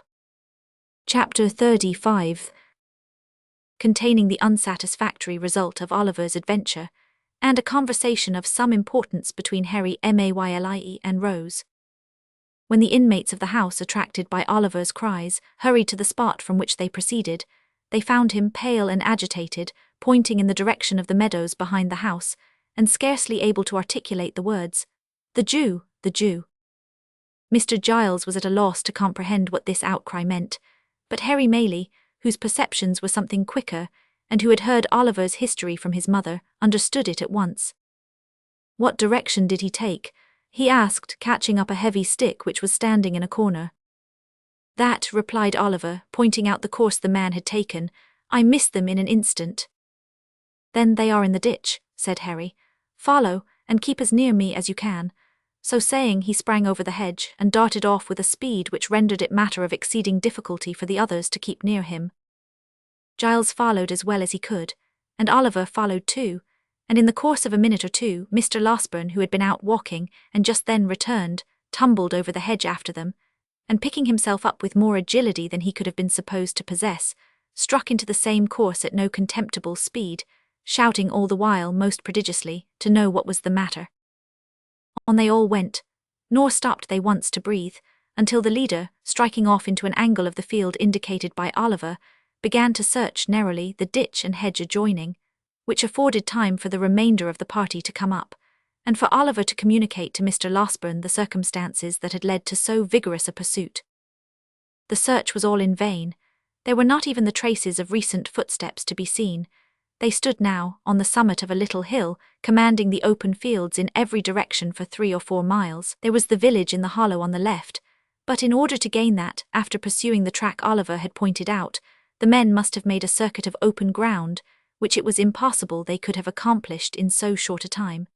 A thick wood skirted the meadowland in another direction, but they could not have gained that covert for the same reason. "It must have been a dream, Oliver," said Harry Mayle. "Oh no, indeed, sir," replied Oliver, shuddering at the very recollection of the old wretch's countenance. "I saw him too plainly for that.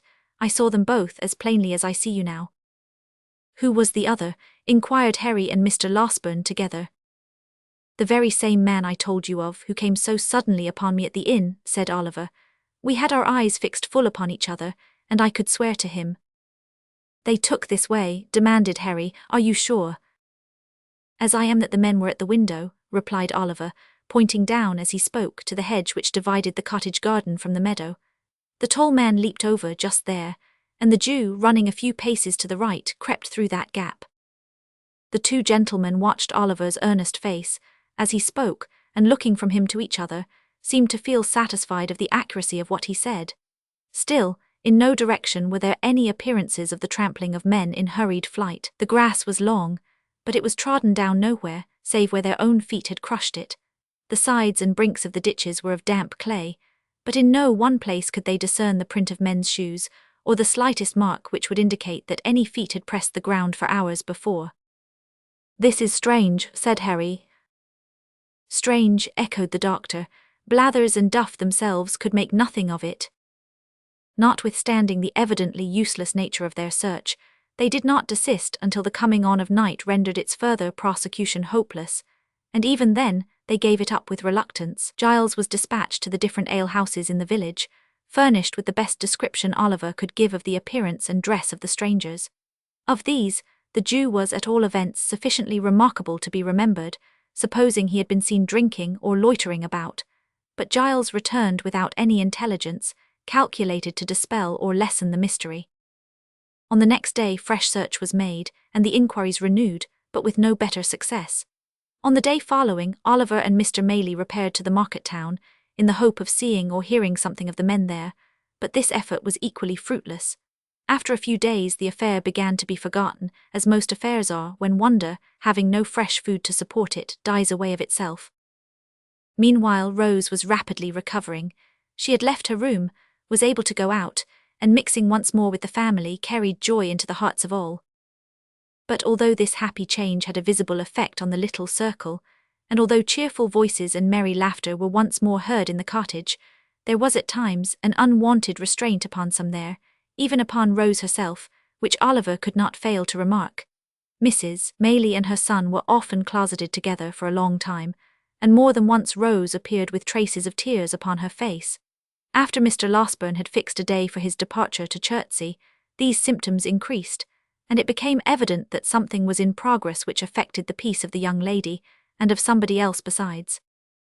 At length one morning, when Rose was alone in the breakfast parlour, Harry Maylie entered, and with some hesitation begged permission to speak with her for a few moments.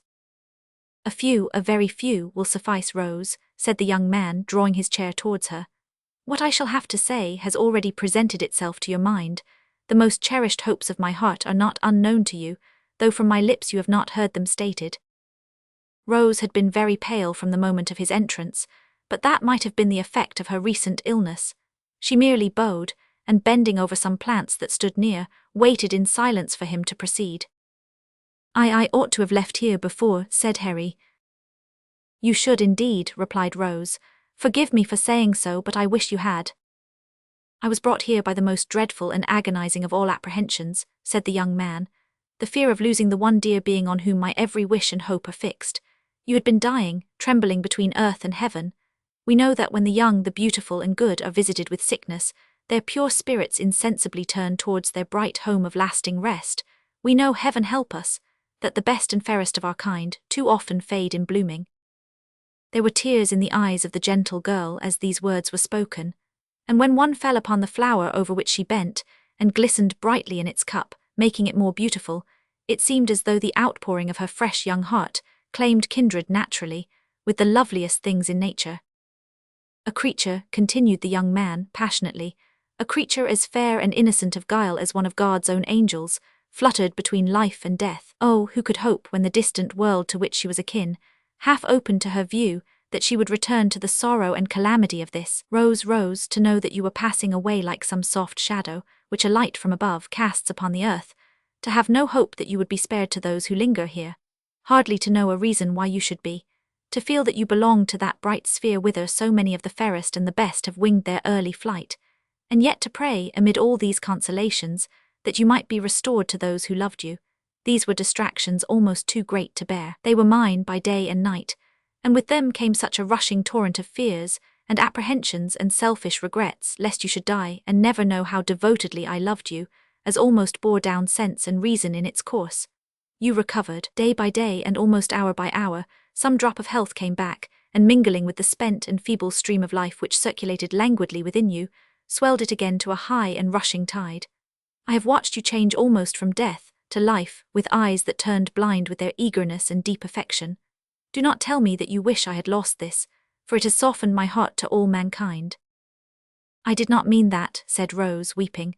"I only wish you had left here that you might have turned to high and noble pursuits again, to pursuits well worthy of you." "There is no pursuit more worthy of me, more worthy of the highest nature that exists, than the struggle to win such a heart as yours," said the young man, taking her hand. "Rose, my own dear Rose, for years, I have loved you, hoping to win my way to fame, and then come proudly home and tell you it had been pursued only for you to share. Thinking in my daydreams how I would remind you, in that happy moment, of the many silent tokens I had given of a boy's attachment, and claim your hand, as in redemption of some old mute contract that had been sealed between us. That time has not arrived, but here, with not fame won and no young vision realized, I offer you the heart so long your own, and stake my all upon the words with which you greet the offer." "Your behavior has ever been kind and noble," said Rose, mastering the emotions by which she was agitated.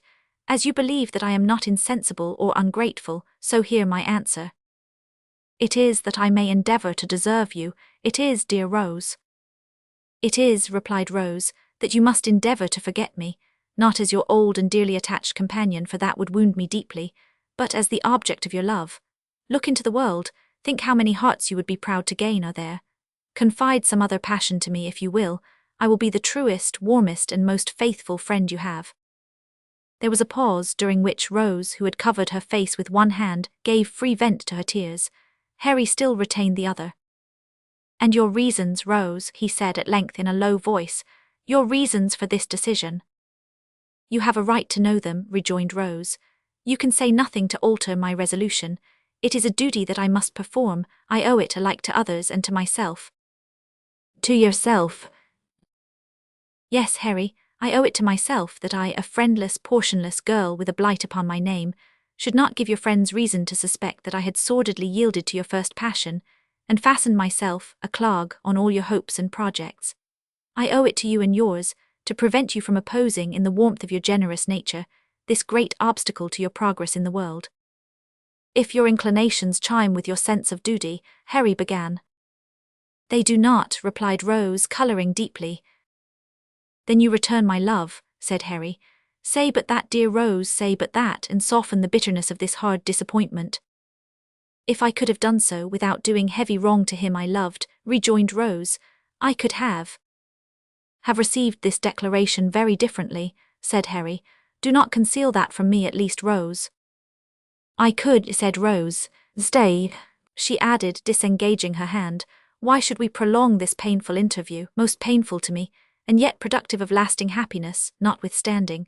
For it will be happiness to know that I once held the high place in your regard which I now occupy, and every triumph you achieve in life will animate me with new fortitude and firmness. Farewell, Harry.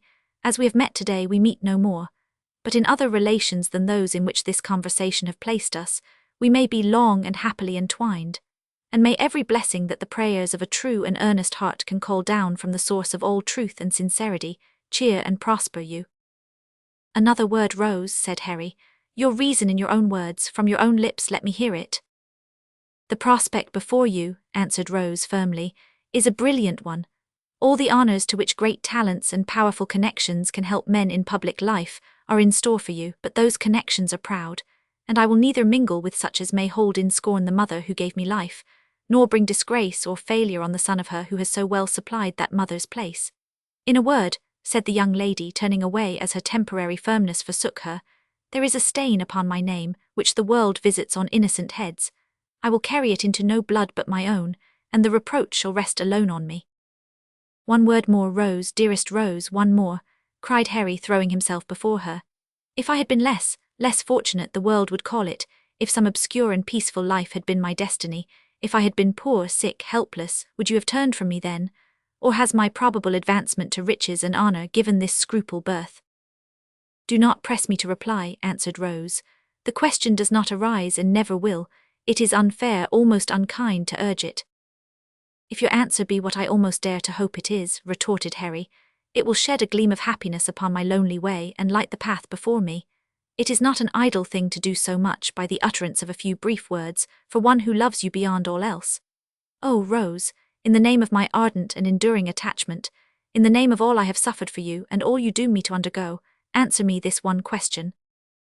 "Then if your lot had been differently cast," rejoined Rose, "if you had been even a little but not so far above me, if I could have been a help and comfort to you in any humble scene of peace and retirement, and not a blot and drawback in ambitious and distinguished crowds, I should have been spared this trial. I have every reason to be happy, very happy now, but then, Harry, I own I should have been happier." Busy recollections of old hopes, cherished as a girl long ago, crowded into the mind of Rose while making this avowal, but they brought tears with them, as old hopes will when they come back withered, and they relieved her. "I cannot help this weakness, and it makes my purpose stronger," said Rose, extending her hand. "I must leave you now indeed." "I ask one promise," said Harry. "Once and only once more, say within a year, but it may be much sooner, I may speak to you again on this subject for the last time." "Not to press me to alter my right determination," replied Rose with a melancholy smile. "It will be useless." "No," said Harry, "to hear you repeat it, if you will, finally repeat it, I will lay at your feet whatever of station of fortune I may possess, and if you still adhere to your present resolution, will not seek by word or act to change it." "Then let it be so," rejoined Rose. "It is but one pang the more, and by that time I may be enabled to bear it better." She extended her hand again, but the young man caught her to his bosom, and imprinting one kiss on her beautiful forehead, hurried from the room. Chapter 36 is a very short one, and may appear of no great importance in its place, but it should be read notwithstanding, as a sequel to the last, and a key to one that will follow when its time arrives. And so you are resolved to be my travelling companion this morning, eh? Said the doctor, as Harry Maylie joined him and Oliver at the breakfast table. Why, you are not in the same mind or intention 2 half hours together. You will tell me a different tale one of these days, said Harry, colouring without any perceptible reason. I hope I may have good cause to do so, replied Mr. Losberne, though I confess I don't think I shall. But yesterday morning you had made up your mind in a great hurry to stay here, and to accompany your mother like a dutiful son to the seaside. Before noon you announced that you are going to do me the honour of accompanying me as far as I go, on your road to London. And at night you urge me with great mystery to start before the ladies are stirring, the consequence of which is, that young Oliver here is pinned down to his breakfast when he ought to be ranging the meadows after botanical phenomena of all kinds. Too bad, isn't it, Oliver?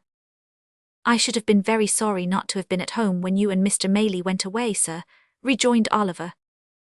That's a fine fellow, said the doctor. You shall come and see me when you return.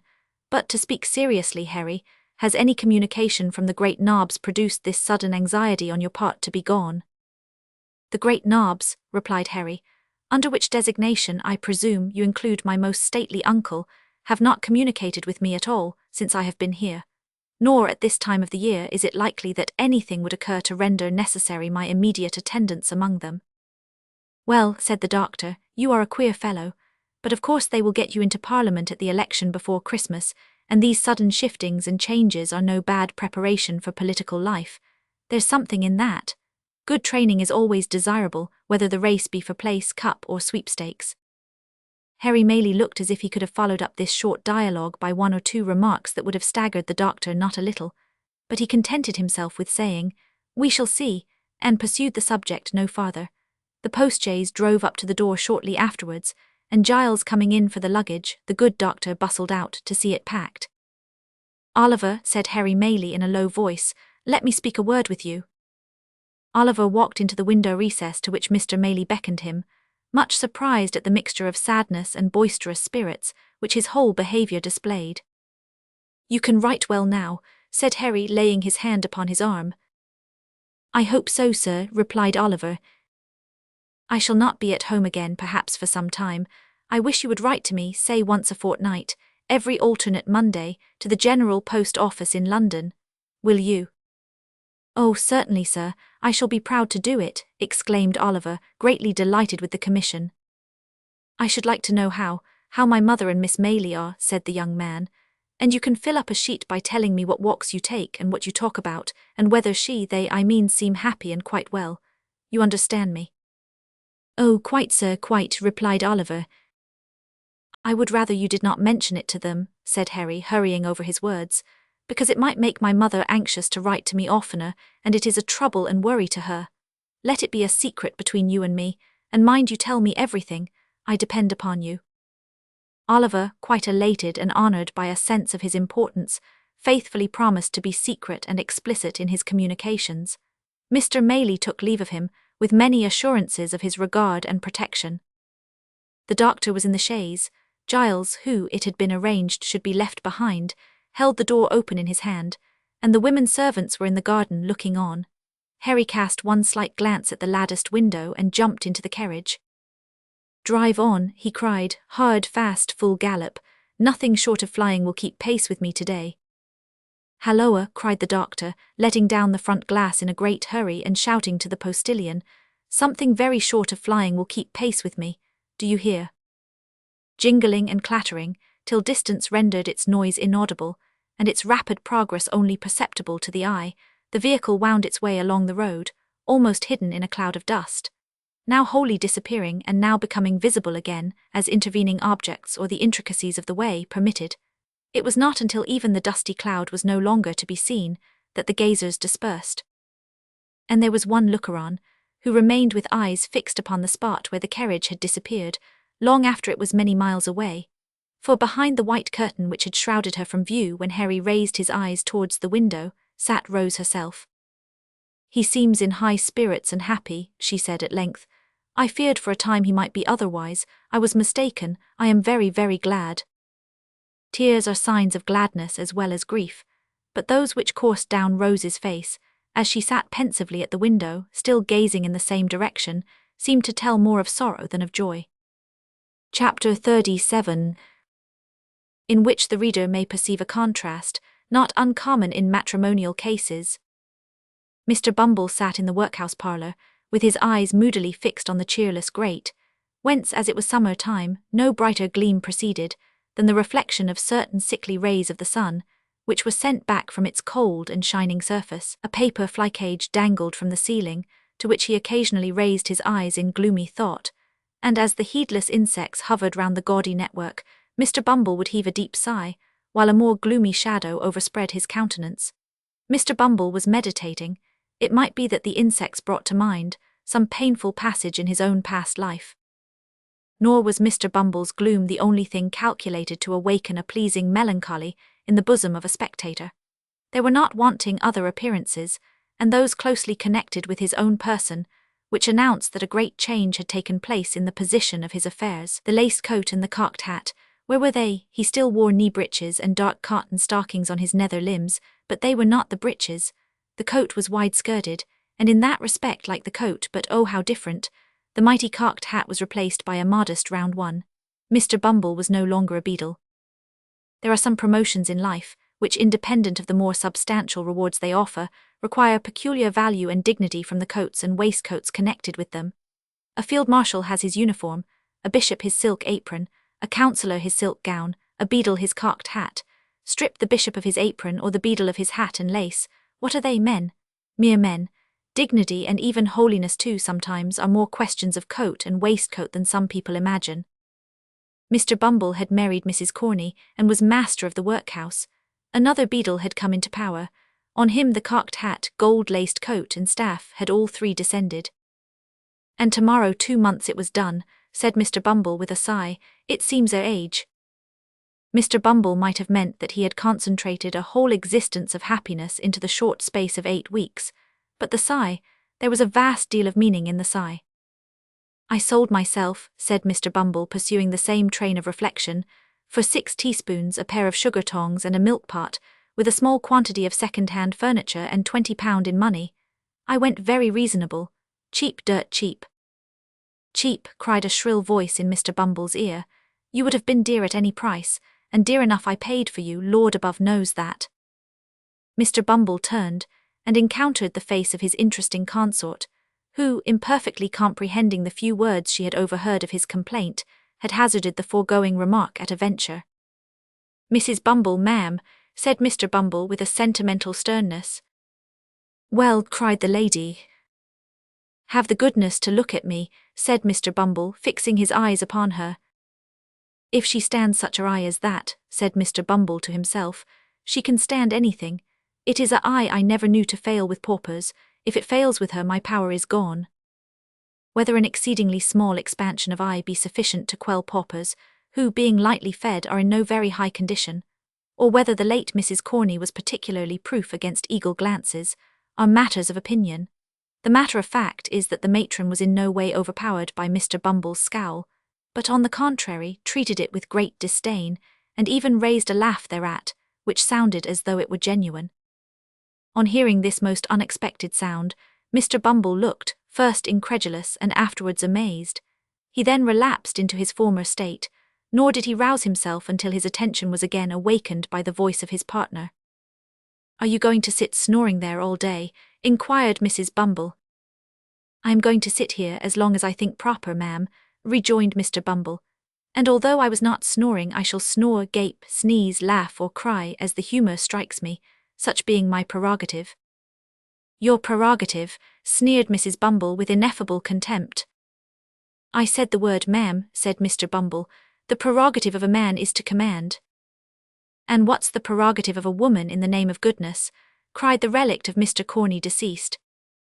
"To obey, ma'am," thundered Mr. Bumble. "Your late unfortunate husband should have taught it you, and then perhaps he might have been alive now. I wish he was, poor man." Mrs. Bumble, seeing at a glance that the decisive moment had now arrived, and that a blow struck for the mastership on one side or other must necessarily be final and conclusive, no sooner heard this allusion to the dead and gone than she dropped into a chair, and with a loud scream that Mr. Bumble was a hard-hearted brute, fell into a paroxysm of tears. But tears were not the things to find their way to Mr. Bumble's soul. His heart was waterproof, like washable beaver hats that improve with rain. His nerves were rendered stouter and more vigorous by showers of tears, which, being tokens of weakness and so far tacit admissions of his own power, pleased and exalted him. He eyed his good lady with looks of great satisfaction, and begged in an encouraging manner that she should cry her hardest, the exercise being looked upon by the faculty as strongly conducive to health. It opens the lungs, washes the countenance, exercises the eyes, and softens down the temper, said Mr. Bumble, so cry away. As he discharged himself of this pleasantry, Mr. Bumble took his hat from a peg, and putting it on rather rakishly on one side, as a man might, who felt he had asserted his superiority in a becoming manner, thrust his hands into his pockets, and sauntered towards the door, with much ease and waggishness depicted in his whole appearance. Now Mrs. Corney had tried the tears, because they were less troublesome than a manual assault, but she was quite prepared to make trial of the latter mode of proceeding, as Mr. Bumble was not long in discovering. The first proof he experienced of the fact was conveyed in a hollow sound, immediately succeeded by the sudden flying off of his hat to the opposite end of the room, this preliminary proceeding laying bare his head. The expert lady, clasping him tightly round the throat with one hand, inflicted a shower of blows, dealt with singular vigour and dexterity, upon it with the other. This done, she created a little variety by scratching his face and tearing his hair, and having by this time inflicted as much punishment as she deemed necessary for the offence, she pushed him over a chair, which was luckily well situated for the purpose, and defied him to talk about his prerogative again, if he dared. "Get up," said Mrs. Bumble in a voice of command, "and take yourself away from here, unless you want me to do something desperate." Mr. Bumble rose with a very rueful countenance, wondering much what something desperate might be. Picking up his hat, he looked towards the door. "Are you going?" demanded Mrs. Bumble. "Certainly, my dear, certainly," rejoined Mr. Bumble, making a quicker motion towards the door. "I didn't intend to. I'm going, my dear. You are so very violent that really I—" At this instant, Mrs. Bumble stepped hastily forward to replace the carpet, which had been kicked up in the scuffle. Mr. Bumble immediately darted out of the room, without bestowing another thought on his unfinished sentence, leaving the late Mrs. Corney in full possession of the field. Mr. Bumble was fairly taken by surprise and fairly beaten. He had a decided propensity for bullying, derived no inconsiderable pleasure from the exercise of petty cruelty, and consequently was, it is needless to say, a coward. This is by no means a disparagement to his character, for many official personages, who are held in high respect and admiration, are the victims of similar infirmities. The remark is made, indeed, rather in his favour than otherwise, and with a view of impressing the reader with a just sense of his qualifications for office. But the measure of his degradation was not yet full. After making a tour of the house, and thinking for the first time that the poor laws really were too hard on people, and that men who ran away from their wives, leaving them chargeable to the parish, ought, in justice, to be visited with no punishment at all, but rather rewarded as meritorious individuals who had suffered much, Mr. Bumble came to a room where some of the female paupers were usually employed in washing the parish linen, when the sound of voices in conversation now proceeded.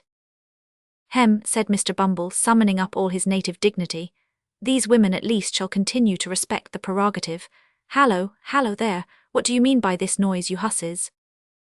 With these words, Mr. Bumble opened the door, and walked in with a very fierce and angry manner, which was at once exchanged for a most humiliated and cowering air, as his eyes unexpectedly rested on the form of his lady wife. "My dear," said Mr. Bumble, "I didn't know you were here."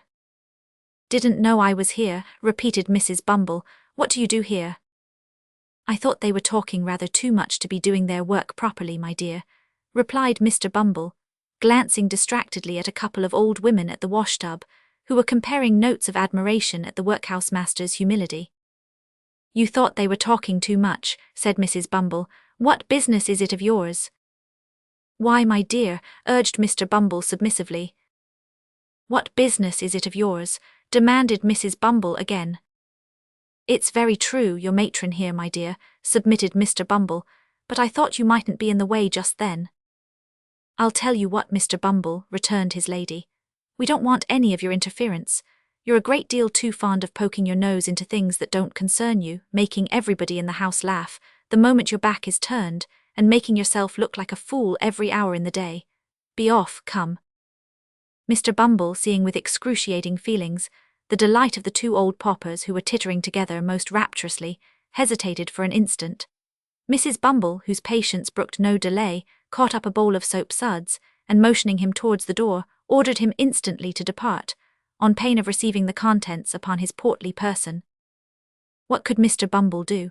He looked dejectedly round and slunk away, and as he reached the door the titterings of the paupers broke into a shrill chuckle of irrepressible delight. It wanted but this.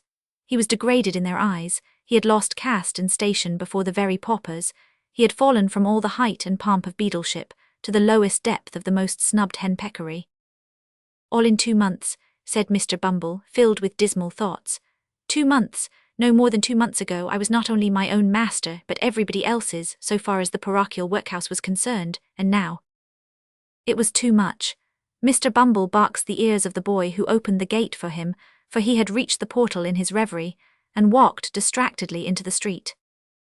He walked up one street, and down another, until exercise had abated the first passion of his grief, and then the revulsion of feeling made him thirsty. He passed a great many public houses, but at length paused before one in a byway, whose parlour, as he gathered from a hasty peep over the blinds, was deserted, save by one solitary customer. It began to rain heavily at the moment. This determined him. Mr. Bumble stepped in, and ordering something to drink as he passed the bar, entered the apartment into which he had looked from the street. The man who was seated there was tall and dark and wore a large cloak.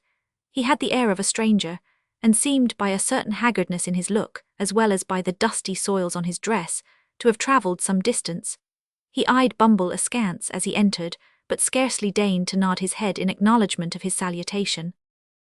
Mr. Bumble had quite dignity enough for two, supposing even that the stranger had been more familiar, so he drank his gin and water in silence, and read the paper with great show of pomp and circumstance. It so happened, however, as it will happen very often when men fall into company under such circumstances, that Mr. Bumble felt every now and then a powerful inducement which he could not resist to steal a look at the stranger, and that whenever he did so, he withdrew his eyes in some confusion, to find that the stranger was at that moment stealing a look at him. Mr. Bumble's awkwardness was enhanced by the very remarkable expression of the stranger's eye, which was keen and bright, but shadowed by a scowl of distrust and suspicion, unlike anything he had ever observed before, and repulsive to behold. When they had encountered each other's glance several times in this way, the stranger in a harsh, deep voice broke silence. "Were you looking for me," he said, "when you peered in at the window?" "Not that I am aware of, unless you're Mr." Here Mr. Bumble stopped short, for he was curious to know the stranger's name and thought in his impatience he might supply the blank. "I see you were not," said the stranger, an expression of quiet sarcasm playing about his mouth. "Or you have known my name, you don't know it. I would recommend you not to ask for it." "I meant no harm, young man," observed Mr. Bumble majestically. "And have done none," said the stranger. Another silence succeeded this short dialogue, which was again broken by the stranger. "I have seen you before, I think," said he. "You were differently dressed at that time, and I only passed you in the street, but I should know you again. You were beadle here once, were you not?" "I was," said Mr. Bumble in some surprise, "parochial beadle." "Just so," rejoined the other, nodding his head. "It was in that character I saw you. What are you now?" "Master of the workhouse," rejoined Mr. Bumble, slowly and impressively, to check any undue familiarity the stranger might otherwise assume. "Master of the workhouse, young man." "You have the same eye to your own interest that you always had, I doubt not," resumed the stranger, looking keenly into Mr. Bumble's eyes, as he raised them in astonishment at the question. "Don't scruple to answer freely, man. I know you pretty well, you see." "I suppose a married man," replied Mr. Bumble, shading his eyes with his hand, and surveying the stranger from head to foot in evident perplexity, "is not more averse to turning an honest penny when he can, than a single one. Parochial officers are not so well paid that they can afford to refuse any little extra fee, when it comes to them in a civil and proper manner." The stranger smiled and nodded his head again, as much to say he had not mistaken his man, then rang the bell. "Fill this glass again," he said, handing Mr. Bumble's empty tumbler to the landlord. "Let it be strong and hot, you like it so, I suppose." "Not too strong," replied Mr. Bumble with a delicate cough. "You understand what that means, landlord," said the stranger dryly. The host smiled, disappeared, and shortly afterwards returned with a steaming jorum, of which the first gulp brought the water into Mr. Bumble's eyes. "Now listen to me," said the stranger after closing the door and window. "I came down to this place today to find you out, and by one of those chances which the devil throws in the way of his friends sometimes, you walked into the very room I was sitting in while you were uppermost in my mind. I want some information from you. I don't ask you to give it for nothing, slight as it is. Put up that to begin with." As he spoke, he pushed a couple of sovereigns across the table to his companion carefully, as though unwilling that the chinking of money should be heard without. When Mr. Bumble had scrupulously examined the coins, to see that they were genuine, and had put them up, with much satisfaction, in his waistcoat pocket, he went on. "Carry your memory back, let me see, 12 years last winter." "It's a long time," said Mr. Bumble. "Very good, I've done it." "The scene, the workhouse." "Good." "And the time, night." "Yes." "And the place, the crazy hole, wherever it was, in which miserable drabs brought forth the life and health so often denied to themselves, gave birth to puling children for the perish to rear, and hid their shame, rot 'em in the grave." "The lying-in room, I suppose," said Mr. Bumble, not quite following the stranger's excited description. "Yes," said the stranger, "a boy was born there." "A many boys," observed Mr. Bumble, shaking his head despondingly. "A murrain on the young devils," cried the stranger. "I speak of one, a meek-looking, pale-faced boy who was apprenticed down here to a coffin-maker. I wish he had made his coffin and screwed his body in it, and who afterwards ran away to London as it was supposed." "Why, you mean Oliver, young Twist," said Mr. Bumble. "I remember him, of course, there wasn't a obstinater young rascal." "It's not of him I want to hear, I've heard enough of him," said the stranger, stopping Mr. Bumble in the outset of a tirade on the subject of poor Oliver's vices. "It's of a woman, the hag that nursed his mother. Where is she?" "Where is she?" said Mr. Bumble, whom the gin and water had rendered facetious. "It would be hard to tell. There's no midwifery there, whichever place she's gone to, so I suppose she's out of employment anyway." "What do you mean?" demanded the stranger sternly. "That she died last winter," rejoined Mr. Bumble. The man looked fixedly at him when he had given this information, and although he did not withdraw his eyes for some time afterwards, his gaze gradually became vacant and abstracted, and he seemed lost in thought. For some time he appeared doubtful whether he ought to be relieved or disappointed by the intelligence, but at length he breathed more freely, and withdrawing his eyes, observed that it was no great matter. With that he rose as if to depart. But Mr. Bumble was cunning enough, and he at once saw that an opportunity was opened for the lucrative disposal of some secret in the possession of his better half.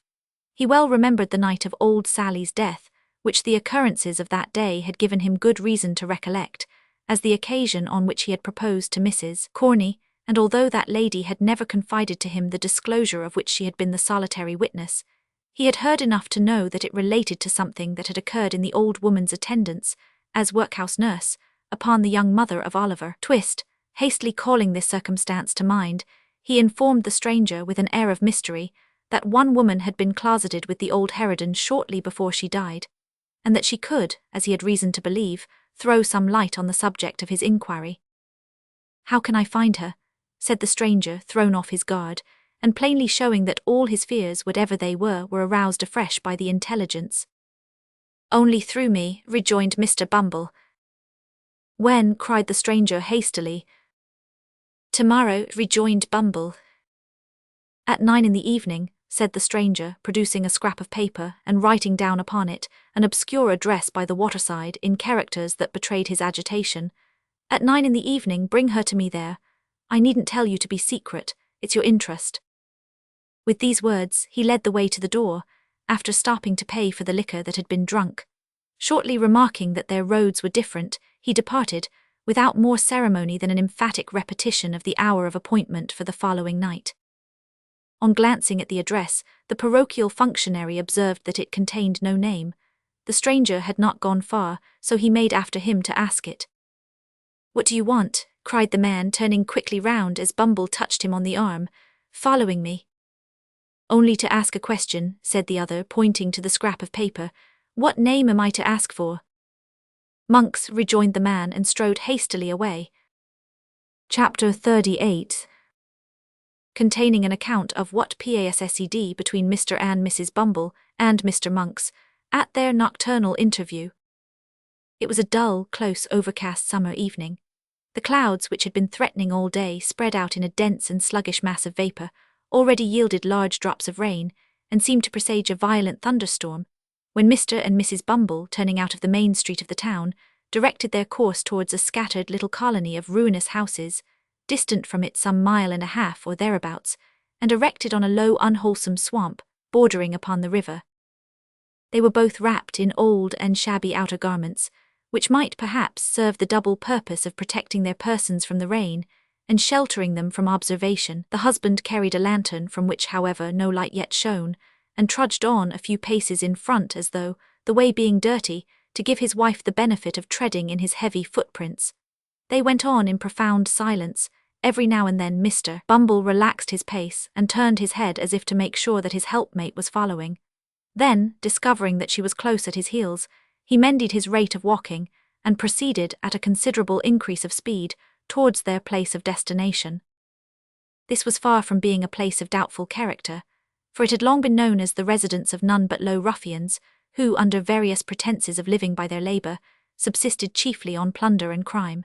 It was a collection of mere hovels, some hastily built with loose bricks, others of old worm-eaten ship timber, jumbled together without any attempt at order or arrangement, and planted for the most part within a few feet of the river's bank. A few leaky boats drawn up on the mud and made fast to the dwarf wall which skirted it, and here and there an oar or coil of rope, appeared at first to indicate that the inhabitants of these miserable cottages pursued some avocation on the river, but a glance at the shattered and useless condition of the articles thus displayed would have led a passer-by without much difficulty to the conjecture that they were disposed there, rather for the preservation of appearances than with any view to their being actually employed.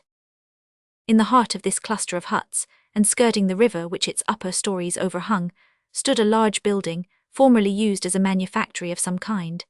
It had in its day probably furnished employment to the inhabitants of the surrounding tenements, but it had long since gone to ruin. The rat, the worm, and the action of the damp had weakened and rotted the piles on which it stood, and a considerable portion of the building had already sunk down into the water, while the remainder, tottering and bending over the dark stream, seemed to wait a favourable opportunity of following its old companion and involving itself in the same fate. It was before this ruinous building that the worthy couple paused, as the first peal of distant thunder reverberated in the air, and the rain commenced pouring violently down.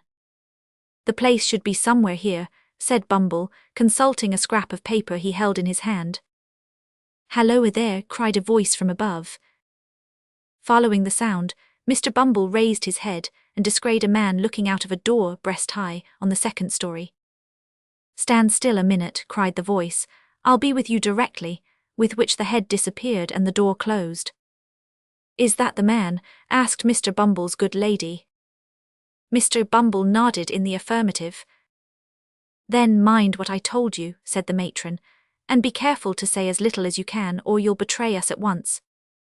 Mr. Bumble, who had eyed the building with very rueful looks, was apparently about to express some doubts relative to the advisability of proceeding any further with the enterprise just then, when he was prevented by the appearance of Monks, who opened a small door near which they stood, and beckoned them inwards. "Come in," he cried impatiently, stamping his foot upon the ground. "Don't keep me here." The woman, who had hesitated at first, walked boldly in, without any other invitation. Mr. Bumble, who was ashamed or afraid to lag behind, followed, obviously very ill at ease and with scarcely any of that remarkable dignity which was usually his chief characteristic. "What the devil made you stand lingering there in the wet?"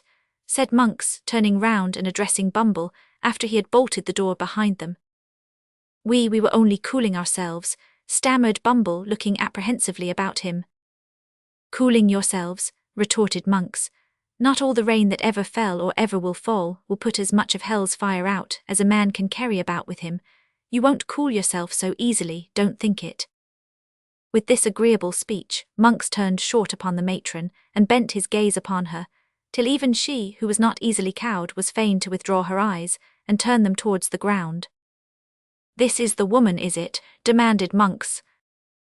That is the woman," replied Mr. Bumble, mindful of his wife's caution. "You think women never can keep secrets, I suppose," said the matron, interposing and returning as she spoke the searching look of Monks. "I know they will always keep one till it's found out," said Monks. "And what may that be?" asked the matron. "The loss of their own good name," replied Monks. "So, by the same rule, if a woman's a party to a secret that might hang or transport her, I'm not afraid of her telling it to anybody, not I. Do you understand, mistress?" "No," rejoined the matron, slightly colouring as she spoke. "Of course you don't," said Monks. "How should you?" Bestowing something halfway between a smile and a frown upon his two companions, and again beckoning them to follow him, the man hastened across the apartment, which was of considerable extent but low in the roof. He was preparing to ascend a steep staircase, or rather ladder, leading to another floor of warehouses above, when a bright flash of lightning streamed down the aperture, and a peal of thunder followed, which shook the crazy building to its centre.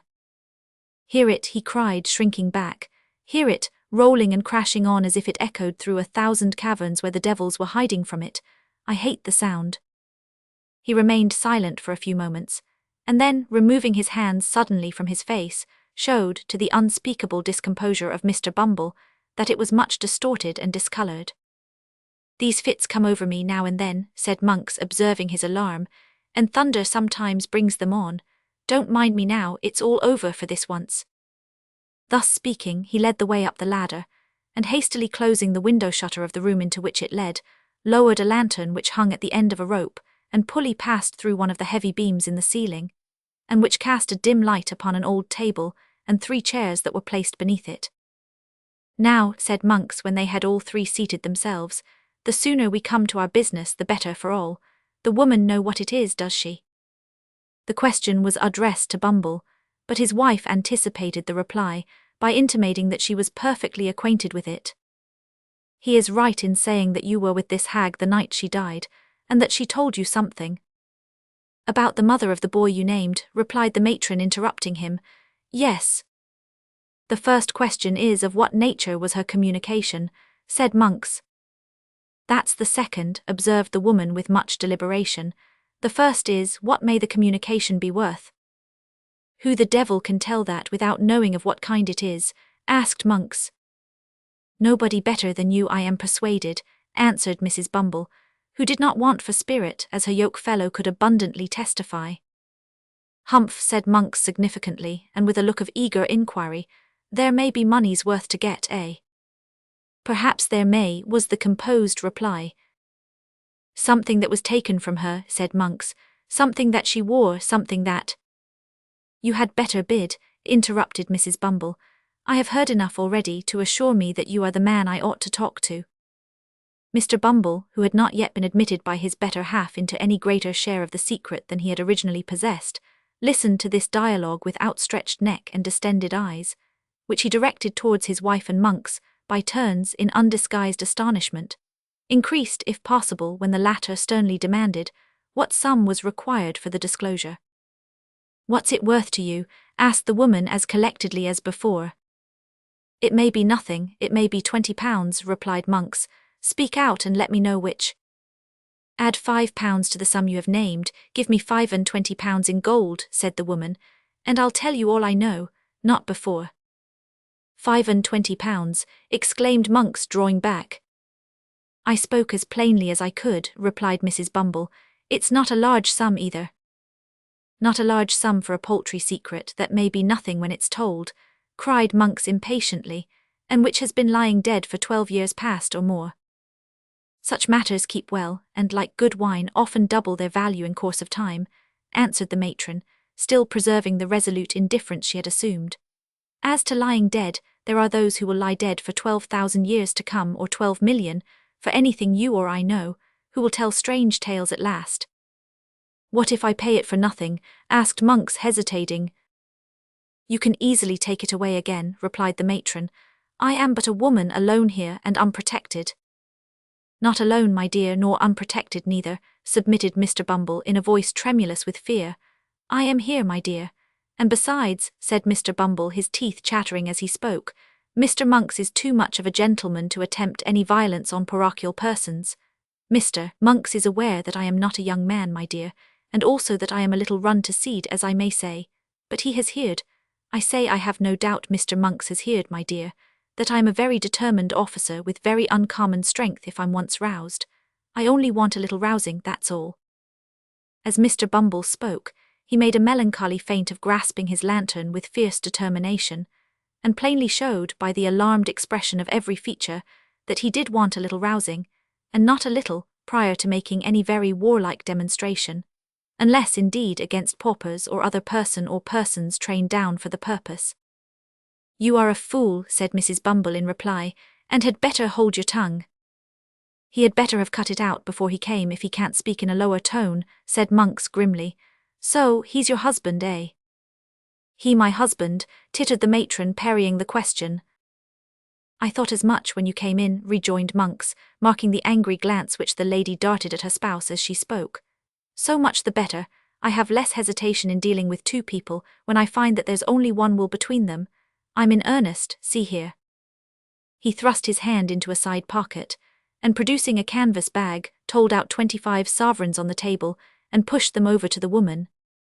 Now, he said, gather them up, and when this cursed peal of thunder, which I feel is coming up to break over the housetop, is gone, let's hear your story. The thunder, which seemed in fact much nearer, and to shiver and break almost over their heads, having subsided, Monks, raising his face from the table, bent forward to listen to what the woman should say. The faces of the three nearly touched, as the two men leant over the small table in their eagerness to hear, and the woman also leant forward to render her whisper audible. The sickly rays of the suspended lantern falling directly upon them aggravated the paleness and anxiety of their countenances, which, encircled by the deepest gloom and darkness, looked ghastly in the extreme. When this woman that we called Old Sally died, the matron began, she and I were alone. Was there no one by? Asked Monks in the same hollow whisper. No sick wretch or idiot in some other bed, no one who could hear and might by possibility understand. Not a soul, replied the woman. We were alone. I stood alone beside the body when death came over it. Good, said Monks, regarding her attentively. Go on. She spoke of a young creature, resumed the matron, who had brought a child into the world some years before, not merely in the same room but in the same bed in which she then lay dying. I, said Monks with quivering lip, and glancing over his shoulder, blood, how things come about. The child was the one you named to him last night, said the matron, nodding carelessly towards her husband. The mother this nurse had robbed. In life? Asked Monks. In death, replied the woman with something like a shudder. She stole from the corpse when it had hardly turned to one, that which the dead mother had prayed her with her last breath to keep for the infant's sake. She sold it, cried Monks with desperate eagerness. Did she sell it? Where, when, to whom, how long before? As she told me with great difficulty that she had done this, said the matron, she fell back and died. Without saying more, cried Monks in a voice which from its very suppression seemed only the more furious. It's a lie, I'll not be played with, she said more. I'll tear the life out of you both, but I'll know what it was. She didn't utter another word, said the woman, to all appearance unmoved, as Mr. Bumble was very far from being by the strange man's violence, but she clutched my gown violently with one hand which was partly closed, and when I saw that she was dead and so removed the hand by force, I found it clasped a scrap of dirty paper. Which contained, interposed Monks, stretching forward. Nothing, replied the woman, it was a pawnbroker's duplicate. For what? Demanded Monks. In good time I'll tell you, said the woman. I judged that she had kept the trinket for some time in the hope of turning it to better account, and then had pawned it, and had saved or scraped together money to pay the pawnbroker's interest year by year and prevent its running out, so that if anything came of it it could still be redeemed. Nothing had come of it, and as I tell you she died with the scrap of paper, all worn and tattered, in her hand. The time was out in 2 days. I thought something might one day come of it too, and so redeemed the pledge. "Where is it now?" asked Monks quickly.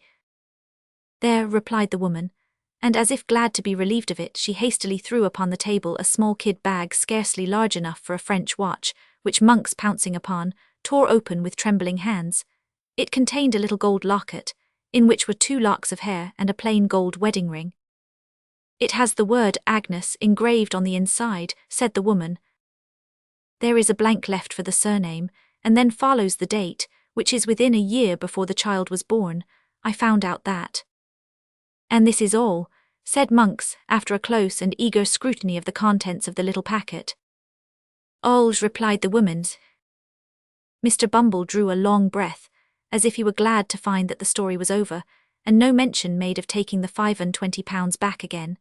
And now he took courage to wipe the perspiration which had been trickling over his nose, unchecked during the whole of the previous dialogue. "I know nothing of the story beyond what I can guess at," said his wife, addressing Monks after a short silence, "and I want to know nothing, for it's safer not. But I may ask you 2 questions, may I?" "You may ask," said Monks with some show of surprise, "but whether I answer or not is another question." "Which makes 3, observed Mr. Bumble, essaying a stroke of facetiousness. "Is that what you expected to get from me?" demanded the matron. "It is," replied Monks. "The other question." "What do you propose to do with it? Can it be used against me?" "Never," rejoined Monks, "nor against me either, see here. But don't move a step forward or your life is not worth a bulrush." With these words he suddenly wheeled the table aside, and pulling an iron ring in the boarding, threw back a large trapdoor which opened close at Mr. Bumble's feet, and caused that gentleman to retire several paces backward, with great precipitation. "Look down," said Monks, lowering the lantern into the gulf. "Don't fear me. I could have let you down quietly enough when you were seated over it if that had been my game." Thus encouraged, the matron drew near to the brink, and even Mr. Bumble himself, impelled by curiosity, ventured to do the same. The turbid water, swollen by the heavy rain, was rushing rapidly on below, and all other sounds were lost in the noise of its plashing and eddying against the green and slimy piles. There had once been a watermill beneath, the tide foaming and chafing round the few rotten stakes, and fragments of machinery that yet remained seemed to dart onward with a new impulse, when freed from the obstacles which had unavailingly attempted to stem its headlong course. "If you flung a man's body down there, where would it be tomorrow morning?" said Monks, swinging the lantern to and fro in the dark well. 12 miles down the river and cut to pieces besides," replied Bumble, recoiling at the thought. Monks drew the little packet from his breast where he had hurriedly thrust it, and tying it to a leaden weight which had formed a part of some pulley, and was lying on the floor, dropped it into the stream. It fell straight and true as a die, clove the water with a scarcely audible splash, and was gone. The 3, looking into each other's faces, seemed to breathe more freely. "There," said Monks, closing the trapdoor, which fell heavily back into its former position. "If the sea ever gives up its dead, as books say it will keep its gold and silver to itself, and that trash among it. We have nothing more to say, and may break up our pleasant party." "By all means," observed Mr. Bumble, with great alacrity. "You'll keep a quiet tongue in your head, will you?" said Monks with a threatening look. "I am not afraid of your wife." "You may depend upon me, young man," answered Mr. Bumble, bowing himself gradually towards the ladder with excessive politeness. "On everybody's account, young man. On my own, you know, Mr. Monks." "I am glad for your sake to hear it," remarked Monks. "Light your lantern, and get away from here as fast as you can." It was fortunate that the conversation terminated at this point, or Mr. Bumble, who had bowed himself to within 6 inches of the ladder, would infallibly have pitched headlong into the room below. He lighted his lantern from that which Monks had detached from the rope, and now carried in his hand, and making no effort to prolong the discourse, descended in silence, followed by his wife. Monks brought up the rear, after pausing on the steps to satisfy himself that there were no other sounds to be heard than the beating of the rain without, and the rushing of the water. They traversed the lower room slowly and with caution, for Monks started at every shadow, and Mr. Bumble, holding his lantern a foot above the ground, walked not only with remarkable care, but with a marvellously light step for a gentleman of his figure, looking nervously about him for hidden trapdoors. The gate at which they had entered was softly unfastened and opened by Monks. Merely exchanging a nod with their mysterious acquaintance, the married couple emerged into the wet and darkness outside. They were no sooner gone than Monks, who appeared to entertain an invincible repugnance to being left alone, called to a boy who had been hidden somewhere below. Bidding him go first and bear the light, he returned to the chamber he had just quitted. Chapter 39 introduces some respectable characters with whom the reader is already acquainted, and shows how Monks and the Jew laid their worthy heads together. On the evening following that upon which the three worthies mentioned in the last chapter disposed of their little matter of business as therein narrated, Mr. William Sikes, awakening from a nap, drowsily growled forth an inquiry what time of night it was. The room in which Mr. Sikes propounded this question was not one of those he had tenanted previous to the Chertsey expedition, although it was in the same quarter of the town, and was situated at no great distance from his former lodgings. It was not in appearance so desirable a habitation as his old quarters, being a mean and badly furnished apartment of very limited size, lighted only by one small window in the shelving roof, and abutting on a close and dirty lane, nor were there wanting other indications of the good gentleman's having gone down in the world of late, for a great scarcity of furniture and total absence of comfort, together with the disappearance of all such small movables as spare clothes and linen, bespoke a state of extreme poverty, while the meagre and attenuated condition of Mr. Sikes himself would have fully confirmed these symptoms if they had stood in any need of corroboration. The housebreaker was lying on the bed, wrapped in his white greatcoat by way of dressing-gown, and displaying a set of features in no degree improved by the cadaverous hue of illness, and the addition of a soiled nightcap and a stiff black beard of a week's growth. The dog sat at the bedside, now eyeing his master with a wistful look, and now pricking his ears, and uttering a low growl as some noise in the street, or in the lower part of the house, attracted his attention. Seated by the window, busily engaged in patching an old waistcoat which formed a portion of the robber's ordinary dress, was a female, so pale and reduced with watching and privation that there would have been considerable difficulty in recognizing her as the same Nancy who has already figured in this tale, but for the voice in which she replied to Mr. Sikes's question. "Not long gone 7, said the girl. "How do you feel tonight, Bill?" "As weak as water," replied Mr. Sikes with an imprecation on his eyes and limbs. "Here, lend us a hand and let me get off this thundering bed anyhow." Illness had not improved Mr. Sikes's temper, for, as the girl raised him up and led him to a chair, he muttered various curses on her awkwardness and struck her. "Whining are you?" said Sikes. "Come, don't stand snivelling there. If you can't do anything better than that, cut off altogether. D'ye hear me?" "I hear you," replied the girl, turning her face aside and forcing a laugh. "What fancy have you got in your head now?" "Oh, you've thought better of it, have you?" growled Sikes, marking the tear which trembled in her eye. "All the better for you have." "Why, you don't mean to say you'd be hard upon me tonight, Bill," said the girl, laying her hand upon his shoulder. "No," cried Mr. Sikes, "why not?" "Such a number of nights," said the girl with a touch of woman's tenderness which communicated something like sweetness of tone, even to her voice, "such a number of nights as I've been patient with you, nursing and caring for you as if you had been a child, and this the first that I've seen you like yourself. You wouldn't have served me as you did just now if you'd thought of that, would you? Come, say you wouldn't." "Well then," rejoined Mr. Sikes, "I wouldn't. Why damn now, the girls is whining again." "It's nothing," said the girl, throwing herself into a chair. "Don't you seem to mind me, it'll soon be over." "What'll be over?" demanded Mr. Sikes in a savage voice. "What foolery are you up to now again? Get up and bustle about and don't come over me with your woman's nonsense."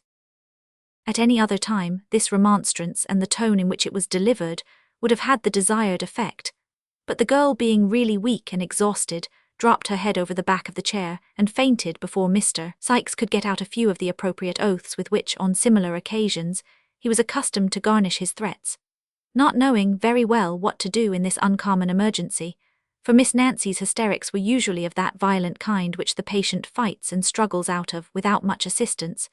Mr. Sikes tried a little blasphemy, and finding that mode of treatment wholly ineffectual, called for assistance. "What's the matter here, my dear?" said Fagin, looking in. "Lend a hand to the girl, can't you?" replied Sikes impatiently. "Don't stand chattering and grinning at me." With an exclamation of surprise, Fagin hastened to the girl's assistance, while Mr. John Dawkins, otherwise the Artful Dodger, who had followed his venerable friend into the room, hastily deposited on the floor a bundle with which he was laden. and snatching a bottle from the grasp of Master Charles Bates, who came close at his heels, uncorked it in a twinkling with his teeth, and poured a portion of its contents down the patient's throat, previously taking a taste himself to prevent mistakes. "Give her a whiff of fresh air with the bellows, Charlie," said Mr. Dawkins, "and you slap her hands, Fagin, while Bill undoes the petticoats."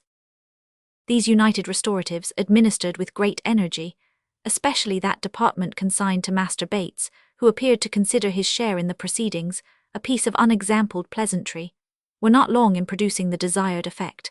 The girl gradually recovered her senses, and staggering to a chair by the bedside, hid her face upon the pillow, leaving Mr. Sikes to confront the newcomers in some astonishment at their unlooked-for appearance. "Why, what evil wind has blowed you here?" he asked Fagin. "No evil wind at all, my dear, for evil winds blow nobody any good, and I've brought something good with me that you'll be glad to see. Dodger, my dear, open the bundle, and give Bill the little trifles that we spent all our money on this morning." In compliance with Mr. Fagin's request, the artful untied this bundle, which was of large size, and formed of an old tablecloth, and handed the articles it contained, one by one, to Charlie Bates, who placed them on the table with various encomiums on their rarity and excellence. "Sich a rabbit pie, Bill," exclaimed that young gentleman, disclosing to view a huge pasty. "Sich delicate creeturs with sich tender limbs, Bill, that the worry bones melt in your mouth, and there's no occasion to pick 'em. Half a pound of 7 and 6 green, so precious strong that if you mix it with biling water it'll go nigh to blow the lid of the teapot off. 1.5 pounds of moist sugar that the niggers didn't work at all at, afore they got it up to sich a pitch of goodness. Oh no, 2 half-quartern brands, pound of best fresh, piece of double Gloucester, and to wind up all some of the richest sort you ever lushed." Uttering this last panegyric, Master Bates produced from one of his extensive pockets a full-sized wine bottle carefully corked, while Mr. Dawkins at the same instant poured out a wine-glassful of raw spirits from the bottle he carried, which the invalid tossed down his throat without a moment's hesitation. "Ah," said Fagin, rubbing his hands with great satisfaction, "you'll do, Bill, you'll do now." "Do," exclaimed Mr. Sikes. "I might have been done for 20 times over afore you'd have done anything to help me. What do you mean by leaving a man in this state, 3 weeks and more, you false-hearted vagabond?" "Only hear him, boys," said Fagin, shrugging his shoulders, "and us come to bring him all these boaty-full things." "The things is well enough in their way," observed Mr. Sikes, a little soothed as he glanced over the table, "but what have you got to say for yourself why you should leave me here, down in the mouth, health, blunt, and everything else, and take no more notice of me all this mortal time than if I was that 'ere dog? Drive him down, Charlie." "I never see such a jolly dog as that," cried Master Bates, doing as he was desired. "Smelling the grub like a old lady a-going to market. He'd make his fortune on the stage, that dog would, and rewive the drama besides." "Hold your din," cried Sikes as the dog retreated under the bed, still growling angrily. "What have you got to say for yourself, you withered old fence, eh?" "I was away from London a week and more, my dear, on a plant," replied the Jew. "And what about the other fortnight?" demanded Sikes. "What about the other fortnight that you've left me lying here like a sick rat in his hole?" "I couldn't help it, Bill. I can't go into a long explanation before company, but I couldn't help it, upon my honour." "Upon your what?" growled Sikes with excessive disgust. "Here, cut me off a piece of that pie, one of you boys, to take the taste of that out of my mouth, or it'll choke me dead." "Don't be out of temper, my dear," urged Fagin submissively. "I have never forgot you, Bill, never once." "No, I'll pound it that you han't," replied Sikes with a bitter grin. "You've been scheming and plotting away every hour that I have laid shivering and burning here, and Bill was to do this, and Bill was to do that, and Bill was to do it all dirt cheap as soon as he got well, and was quite poor enough for your work. If it hadn't been for the girl, I might have died." "There now, Bill," remonstrated Fagin, eagerly catching at the word. "If it hadn't been for the girl, who but poor old Fagin was the means of your having such a handy girl about you?" "He says true enough there," said Nancy, coming hastily forward. "Let him be, let him be." Nancy's appearance gave a new turn to the conversation, for the boys, receiving a sly wink from the wary old Jew, began to ply her with liquor, of which, however, she took very sparingly, while Fagin, assuming an unusual flow of spirits, gradually brought Mr. Sikes into a better temper by affecting to regard his threats as a little pleasant banter, and moreover by laughing very heartily at one or two rough jokes, which, after repeated applications to the spirit bottle, he condescended to make. "It's all very well," said Mr. Sikes, "but I must have some blunt from you tonight." "I haven't a piece of coin about me," replied the Jew. "Then you've got lots at home," retorted Sikes, "and I must have some from there." "Lots," cried Fagin, holding up his hands. "I haven't so much as wood." "I don't know how much you've got, and I dare say you hardly know yourself, as it would take a pretty long time to count it," said Sikes. "But I must have some tonight, and that's flat." "Well, well," said Fagin with a sigh, "I'll send the artful round presently." "You won't do nothing of the kind," rejoined Mr. Sikes. "The artful's a deal too artful, and would forget to come, or lose his way, or get dodged by traps and so be parented, or anything for an excuse if you put him up to it. Nancy shall go to the ken and fetch it to make all sure, and I'll lie down and have a snooze while she's gone." After a great deal of haggling and squabbling, Fagin beat down the amount of the required advance from £5 to £3 4 and sixpence, protesting with many solemn asseverations that would only leave him 18p to keep house with, Mr. Sikes sullenly remarking that if he couldn't get any more he must accompany him home, with the Dodger and Master Bates put the eatables in the cupboard. The Jew then, taking leave of his affectionate friend, returned homeward, attended by Nancy and the boys, Mr. Sikes meanwhile flinging himself on the bed and composing himself to sleep away the time until the young ladies' return. In due course they arrived at Fagin's abode, where they found Toby Crackit and Mr. Chitling intent upon their 15th game at cribbage, which it is scarcely necessary to say the latter gentleman lost, and with it his 15th and last sixpence, much to the amusement of his young friends. Mr. Crackit, apparently somewhat ashamed at being found relaxing himself with a gentleman so much his inferior in station and mental endowments, yawned, and inquiring after Sikes, took up his hat to go. "Has nobody been, Toby?" asked Fagin. "Not a living leg," answered Mr. Crackit, pulling up his collar. "It's been as dull as swipes. You ought to stand something handsome, Fagin, to recompense me for keeping house so long. Damn, I'm as flat as a juryman, and should have gone to sleep as fast as Newgate if I hadn't had the good nature to amuse this youngster. Horrid dull, I'm blessed if I an't." With these and other ejaculations of the same kind, Mr. Toby Crackit swept up his winnings, and crammed them into his waistcoat pocket with a haughty air, as though such small pieces of silver were wholly beneath the consideration of a man of his figure. This done, he swaggered out of the room, with so much elegance and gentility that Mr. Chitling, bestowing numerous admiring glances on his legs and boots till they were out of sight, assured the company that he considered his acquaintance cheap at 15 sixpences an interview, and that he didn't value his losses the snap of his little finger. "What a rum chap you are, Tom," said Master Bates, highly amused by this declaration. "Not a bit of it," replied Mr. Chitling. "Am I, Fagin?" "A very clever fellow, my dear," said Fagin, patting him on the shoulder and winking to his other pupils. "And Mr. Crackit is a heavy swell, ain't he, Fagin?" asked Tom. "No doubt at all of that, my dear. And it is a creditable thing to have his acquaintance, ain't it, Fagin?" pursued Tom. "Very much so indeed, my dear. They're only jealous, Tom, because he won't give it to them." "Ah," cried Tom triumphantly, "that's where it is. He has cleaned me out. But I can go and earn some more when I like, can't I, Fagin?" "To be sure you can, and the sooner you go the better, Tom, so make up your loss at once and don't lose any more time. Dodger, Charlie, it's time you were on the lay. Come, it's near 10 and nothing done yet."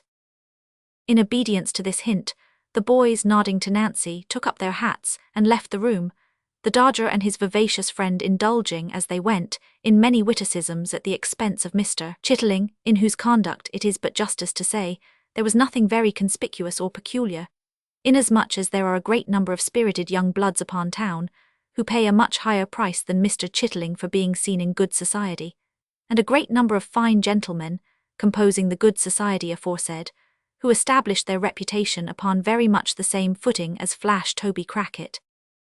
"Now," said Fagin when they had left the room, "I'll go and get you that cash, Nancy. This is only the key of a little cupboard where I keep a few odd things the boys get, my dear. I never lock up my money, for I've got none to lock up, my dear. Ha, ha, ha, none to lock up. It's a poor trade, Nancy, and no thanks, but I'm fond of seeing the young people about me, and I bear it all, I bear it all." "Hush," he said, hastily concealing the key in his breast. "Who's that? Listen." The girl, who was sitting at the table with her arms folded, appeared in no way interested in the arrival, or to care whether the person, whoever he was, came or went, until the murmur of a man's voice reached her ears. The instant she caught the sound, she tore off her bonnet and shawl with the rapidity of lightning and thrust them under the table. The Jew, turning round immediately afterwards, she muttered a complaint of the heat, in a tone of languor that contrasted very remarkably with the extreme haste and violence of this action, which, however, had been unobserved by Fagin, who had his back towards her at the time. "Bah," he whispered as though nettled by the interruption, "it's the man I expected before, he's coming downstairs. Not a word about the money while he's here, Nance.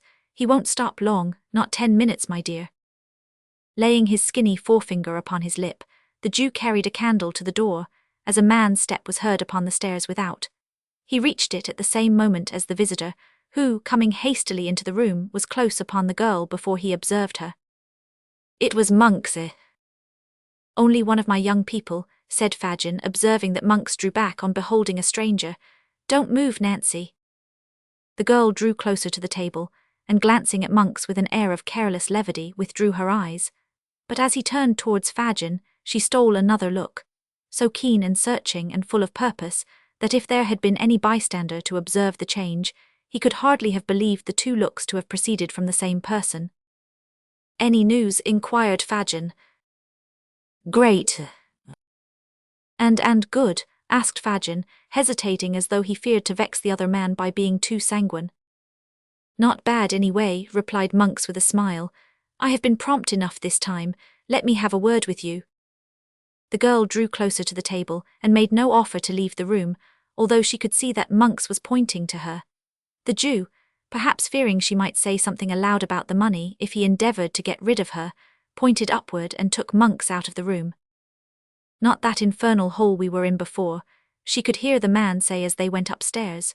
Fagin laughed, and making some reply which did not reach her, seemed by the creaking of the boards to lead his companion to the second story. Before the sound of their footsteps had ceased to echo through the house, the girl had slipped off her shoes, and drawing her gown loosely over her head and muffling her arms in it, stood at the door, listening with breathless interest. The moment the noise ceased, she glided from the room, ascended the stairs with incredible softness and silence, and was lost in the gloom above. The room remained deserted for a quarter of an hour or more. The girl glided back with the same unearthly tread, and immediately afterwards the two men were heard descending. Monks went at once into the street, and the Jew crawled upstairs again for the money. When he returned, the girl was adjusting her shawl and bonnet, as if preparing to be gone. "Why, Nance," exclaimed the Jew, starting back as he put down the candle, "how pale you are." "Pale," echoed the girl, shading her eyes with her hands, as if to look steadily at him. "Quite horrible. What have you been doing to yourself?" "Nothing that I know of, except sitting in this close place for I don't know how long and all," replied the girl carelessly. "Come, let me get back, that's a dear." With a sigh for every piece of money, Fagin told the amount into her hand. They parted without more conversation, merely interchanging a good night. When the girl got into the open street, she sat down upon a doorstep, and seemed for a few moments wholly bewildered and unable to pursue her way. Suddenly she arose, and hurrying on in a direction quite opposite to that in which Sikes was awaiting her return, quickened her pace, until it gradually resolved into a violent run. After completely exhausting herself, she stopped to take breath, and as if suddenly recollecting herself, and deploring her inability to do something she was bent upon, wrung her hands and burst into tears. It might be that her tears relieved her, or that she felt the full hopelessness of her condition, but she turned back, and hurrying with nearly as great rapidity in the contrary direction, partly to recover lost time, and partly to keep pace with the violent current of her own thoughts, soon reached the dwelling where she had left the housebreaker. If she betrayed any agitation when she presented herself to Mr. Sikes, he did not observe it, for merely inquiring if she had brought the money, and receiving a reply in the affirmative, he uttered a growl of satisfaction, and replacing his head upon the pillow, resumed the slumbers which her arrival had interrupted. It was fortunate for her that the possession of money occasioned him so much employment next day in the way of eating and drinking, and withal had so beneficial an effect in smoothing down the asperities of his temper, that he had neither time nor inclination to be very critical upon her behaviour and deportment, that she had all the abstracted and nervous manner of one who is on the eve of some bold and hazardous step, which it has required no common struggle to resolve upon, would have been obvious to the lynx-eyed Fagin, who would most probably have taken the alarm at once. But Mr. Sikes, lacking the niceties of discrimination, and being troubled with no more subtle misgivings than those which resolve themselves into a dogged roughness of behaviour towards everybody, and being, furthermore, in an unusually amiable condition, as has been already observed, saw nothing unusual in her demeanour, and indeed troubled himself so little about her, that, had her agitation been far more perceptible than it was, it would have been very unlikely to have awakened his suspicions. As that day closed in, the girl's excitement increased, and when night came on and she sat by, watching until the housebreaker should drink himself asleep, there was an unusual paleness in her cheek, and a fire in her eye that even Sikes observed with astonishment. Mr. Sikes, being weak from the fever, was lying in bed, taking hot water with his gin to render it less inflammatory, and had pushed his glass towards Nancy to be replenished for the third or fourth time, when these symptoms first struck him. "Why burn my body?" said the man, raising himself on his hands as he stared the girl in the face.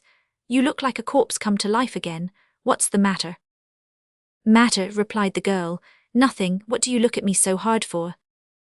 "What foolery is this?" demanded Sikes, grasping her by the arm and shaking her roughly. "What is it? What do you mean? What are you thinking of?" "Of many things, Bill," replied the girl, shivering, and as she did so pressing her hands upon her eyes. "But, Lord, what odds in that?" The tone of forced gaiety in which the last words were spoken seemed to produce a deeper impression on Sikes than the wild and rigid look which had preceded them. "I tell you what it is," said Sikes. "If you haven't caught the fever and got it comin' on now, there's something more than usual in the wind, and something dangerous too. You're not going to? No, damn, you wouldn't do that." "Do what?" asked the girl. "There ain't," said Sikes, fixing his eyes upon her and muttering the words to himself. "There ain't a stauncher-hearted gal going, or I'd have cut her throat 3 months ago. She's got the fever coming on, that's it." Fortifying himself with this assurance, Sikes drained the glass to the bottom, and then, with many grumbling oaths, called for his physic. The girl jumped up with great alacrity, poured it quickly out but with her back towards him, and held the vessel to his lips while he drank off the contents. "Now," said the robber, "come and sit aside of me and put on your own face, or I'll alter it so that you won't know it again when you do want it." The girl obeyed. Sikes, locking her hand in his, fell back upon the pillow, turning his eyes upon her face.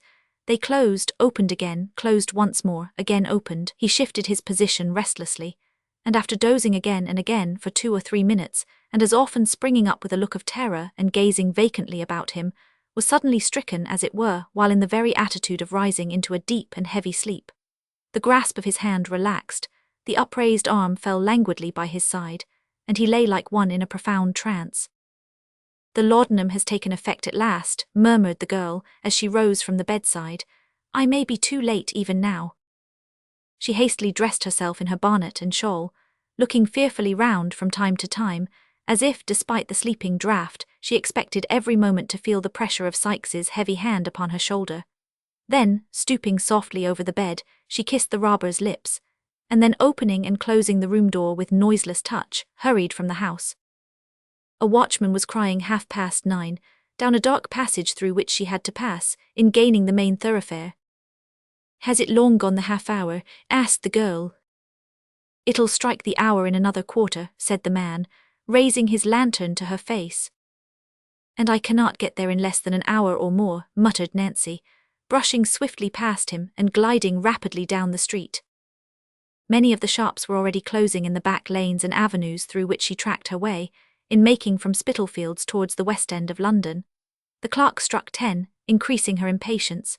She tore along the narrow pavement, elbowing the passengers from side to side, and darting almost under the horses' heads, crossed crowded streets, where clusters of persons were eagerly watching their opportunity to do the like. "The woman is mad," said the people, turning to look after her as she rushed away. When she reached the more wealthy quarter of the town, the streets were comparatively deserted, and here her headlong progress excited a still greater curiosity in the stragglers whom she hurried past. Some quickened their pace behind, as though to see whither she was hastening at such an unusual rate, and a few made head upon her and looked back, surprised at her undiminished speed, but they fell off one by one, and when she neared her place of destination she was alone. It was a family hotel in a quiet but handsome street near Hyde Park. As the brilliant light of the lamp which burnt before its door guided her to the spot, the clock struck 11. She had loitered for a few paces as though irresolute and making up her mind to advance, but the sound determined her and she stepped into the hall. The porter's seat was vacant. She looked round with an air of incertitude and advanced towards the stairs. "Now, young woman," said a smartly dressed female looking out from a door behind her, "who do you want here?" "A lady who is stopping in this house," answered the girl. "A lady," was the reply, accompanied with a scornful look. "What lady?" "Miss Maylie," said Nancy. The young woman, who had by this time noted her appearance, replied only by a look of virtuous disdain, and summoned a man to answer her. To him, Nancy repeated her request. "What name am I to say?" asked the waiter. "It's of no use saying any," replied Nancy. "Nor business," said the man. "No, nor that neither," rejoined the girl. "I must see the lady." "Come," said the man, pushing her towards the door. "None of this, take yourself off." "I shall be carried out if I go," said the girl violently, "and I can make that a job that two of you won't like to do. Isn't there anybody here," she said, looking round, "that will see a simple message carried for a poor wretch like me?" This appeal produced an effect on a good-tempered faced man-cook, who with some of the other servants was looking on, and who stepped forward to interfere. "Take it up for her, Joe, can't you?" said this person. "What's the good?" replied the man. "You don't suppose the young lady will see such as her, do you?" This allusion to Nancy's doubtful character raised a vast quantity of chaste wrath in the bosoms of 4 housemaids, who remarked with great fervour that the creature was a disgrace to her sex, and strongly advocated her being thrown, ruthlessly, into the kennel. "Do what you like with me," said the girl, turning to the men again, "but do what I ask you first, and I ask you to give this message for God Almighty's sake." The soft-hearted cook added his intercession, and the result was that the man who had first appeared undertook its delivery. "What's it to be?" said the man with one foot on the stairs. "That a young woman earnestly asks to speak to Miss Maylie alone," said Nancy, "and that if the lady will only hear the first word she has to say, she will know whether to hear her business, or to have her turned out of doors as an impostor." "I say," said the man, "you're coming it strong." "You give the message," said the girl firmly, "and let me hear the answer." The man ran upstairs. Nancy remained, pale and almost breathless, listening with quivering lip to the very audible expressions of scorn, of which the chaste housemaids were very prolific, and of which they became still more so when the man returned and said the young woman was to walk upstairs. "It's no good being proper in this world," said the first housemaid. "Brass can do better than the gold what has stood the fire," said the second. The third contented herself with wondering what ladies was made of, and the fourth took the first in a quartet of shameful, with which the Dianas concluded. Regardless of all this, for she had weightier matters at heart, Nancy followed the man with trembling limbs to a small antechamber, lighted by a lamp from the ceiling. Here he left her and retired. Chapter 40. A strange interview, which is a sequel to the last chamber. The girl's life had been squandered in the streets, and among the most noisome of the stews and dens of London, but there was something of the woman's original nature left in her still, and when she heard a light step approaching the door opposite to that by which she had entered, and thought of the wide contrast which the small room would in another moment contain, she felt burdened with the sense of her own deep shame, and shrunk as though she could scarcely bear the presence of her with whom she had sought this interview. But struggling with these better feelings was pride, the vice of the lowest and most debased creatures no less than of the high and self-assured, the miserable companion of thieves and ruffians, the fallen outcast of low haunts, the associate of the scourings of the jails and hulks, living within the shadow of the gallows itself. Even this degraded being felt too proud to betray a feeble gleam of the womanly feeling which she thought a weakness, but which alone connected her with that humanity, of which her wasting life had obliterated so many traces when a very child. She raised her eyes sufficiently to observe that the figure which presented itself was that of a slight and beautiful girl. Then, bending them on the ground, she tossed her head with affected carelessness as she said, "It's a hard matter to get to see you, lady. If I had taken offence and gone away, as many would have done, you'd have been sorry for it one day, and not without reason either." I am very sorry if anyone has behaved harshly to you, replied Rose. Do not think of that. Tell me why you wish to see me. I am the person you inquired for. The kind tone of this answer, the sweet voice, the gentle manner, the absence of any accent of haughtiness or displeasure, took the girl completely by surprise, and she burst into tears. "Oh, lady," she said, clasping her hands passionately before her face, "if there was more like you, there would be fewer like me. There would. Sit down," said Rose earnestly. "If you are in poverty or affliction, I shall be truly glad to relieve you if I can. I shall indeed. Sit down." "Let me stand, lady," said the girl, still weeping, "and do not speak to me so kindly till you know me better. It is growing late. Is that door shut?" "Yes," said Rose, recalling a few steps, as if to be nearer assistance in case she should require it. "Why?" "Because," said the girl, "I am about to put my life and the lives of others in your hands. I am the girl that dragged little Oliver back to old Fagin's on the night he went out from the house in Pentonville." "You," said Rose Maylie. "Aye, lady," replied the girl. "I am the infamous creature you have heard of that lives among the thieves, and that never from the first moment I can recollect my eyes and senses opening on London streets have known any better life or kinder words than they have given me, so help me God. Do not mind shrinking openly from me, lady. I am younger than you would think to look at me, but I am well used to it. The poorest women fall back as I make my way along the crowded pavement." "What dreadful things are these?" said Rose, involuntarily falling from her strange companion. "Thank heaven upon your knees, dear lady," cried the girl, "that you had friends to care for and keep you in your childhood, and that you were never in the midst of cold and hunger and riot and drunkenness, and something worse than all, as I have been from my cradle. I may use the word, for the alley and the gutter were mine, as they will be my deathbed." "I pity you," said Rose in a broken voice. "It wrings my heart to hear you." "Heaven bless you for your goodness," rejoined the girl. "If you knew what I am sometimes, you would pity me indeed. But I have stolen away from those who would surely murder me if they knew I had been here, to tell you what I have overheard. Do you know a man named Monks?" "No," said Rose. "He knows you," replied the girl, "and knew you were here, for it was by hearing him tell the place that I found you out." "I never heard the name," said Rose. "Then he goes by some other amongst us," rejoined the girl, "which I more than thought before. Some time ago, and soon after Oliver was put into your house on the night of the robbery, I, suspecting this man, listened to a conversation held between him and Fagin in the dark. I found out from what I heard that Monks, the man I asked you about, you know." "Yes," said Rose, "I understand." "That Monks," pursued the girl, "had seen him accidentally with two of our boys on the day we first lost him, and had known him directly to be the same child that he was watching for, though I couldn't make out why. A bargain was struck with Fagin that if Oliver was got back he should have a certain sum, and he was to have more for making him a thief, which this Monks wanted for some purpose of his own." "For what purpose?" asked Rose.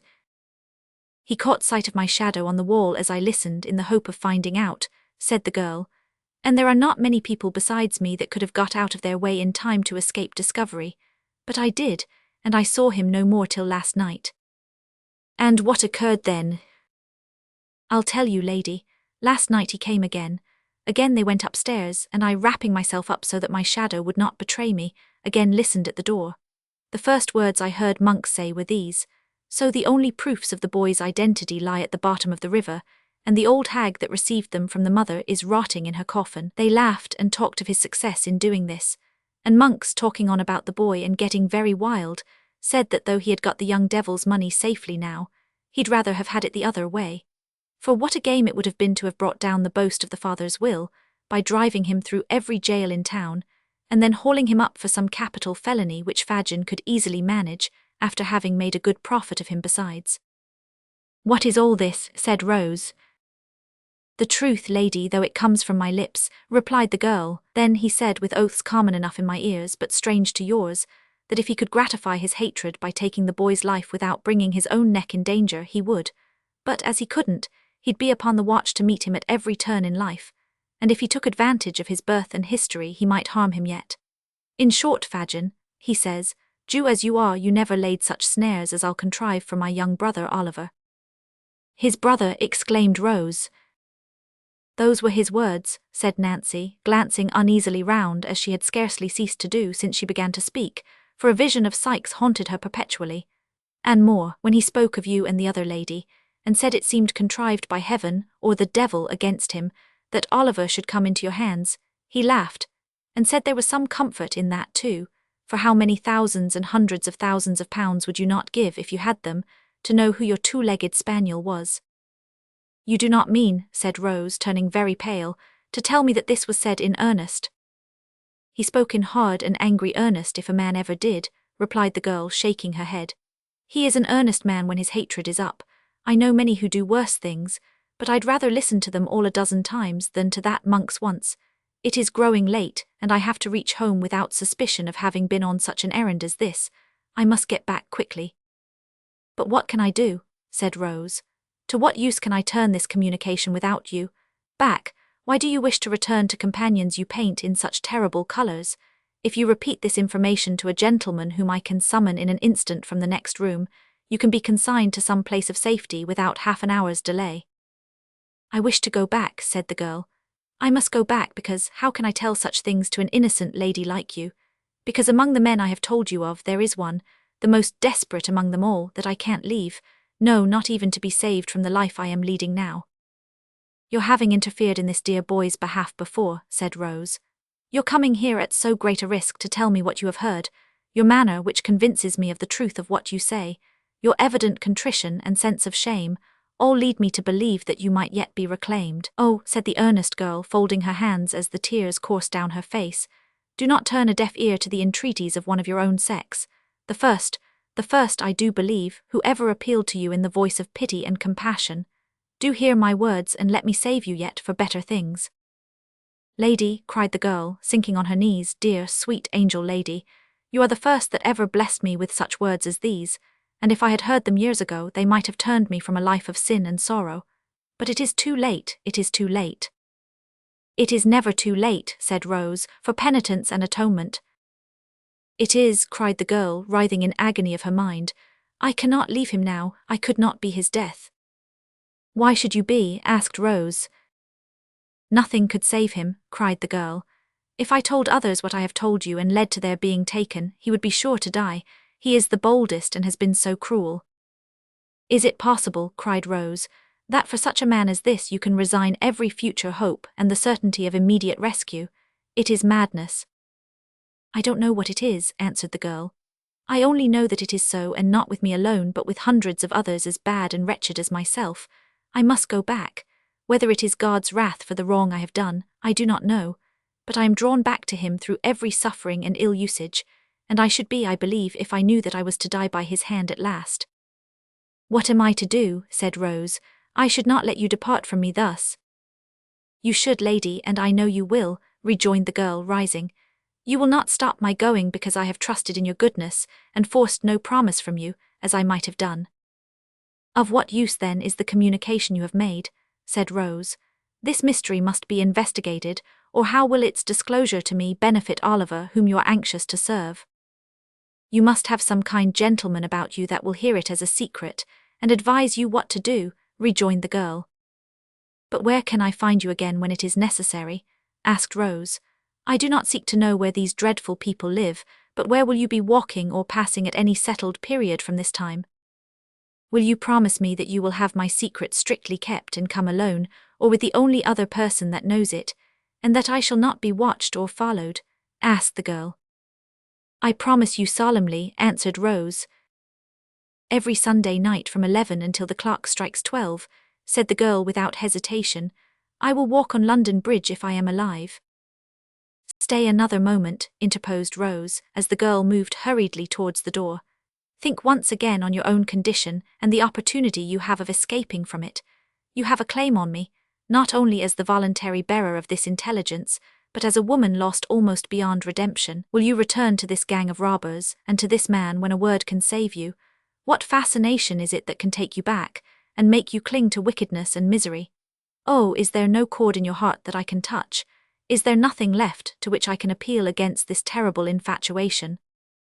When ladies as young and good and beautiful as you are, replied the girl steadily, give away your hearts, love will carry you all lengths, even such as you who have home, friends, other admirers, everything to fill them, when such as I, who have no certain roof but the coffin lid, and no friend in sickness or death but the hospital nurse, set our rotten hearts on any man, and let him fill the place that has been a blank through all our wretched lives, who can hope to cure us? Pity us, lady, pity us for having only one feeling of the woman left, and for having that turned by a heavy judgment from a comfort and a pride into a new means of violence and suffering. You will, said Rose after a pause, take some money from me, which may enable you to live without dishonesty, at all events until we meet again. Not a penny, replied the girl, waving her hand. Do not close your heart against all my efforts to help you, said Rose, stepping gently forward. I wish to serve you indeed.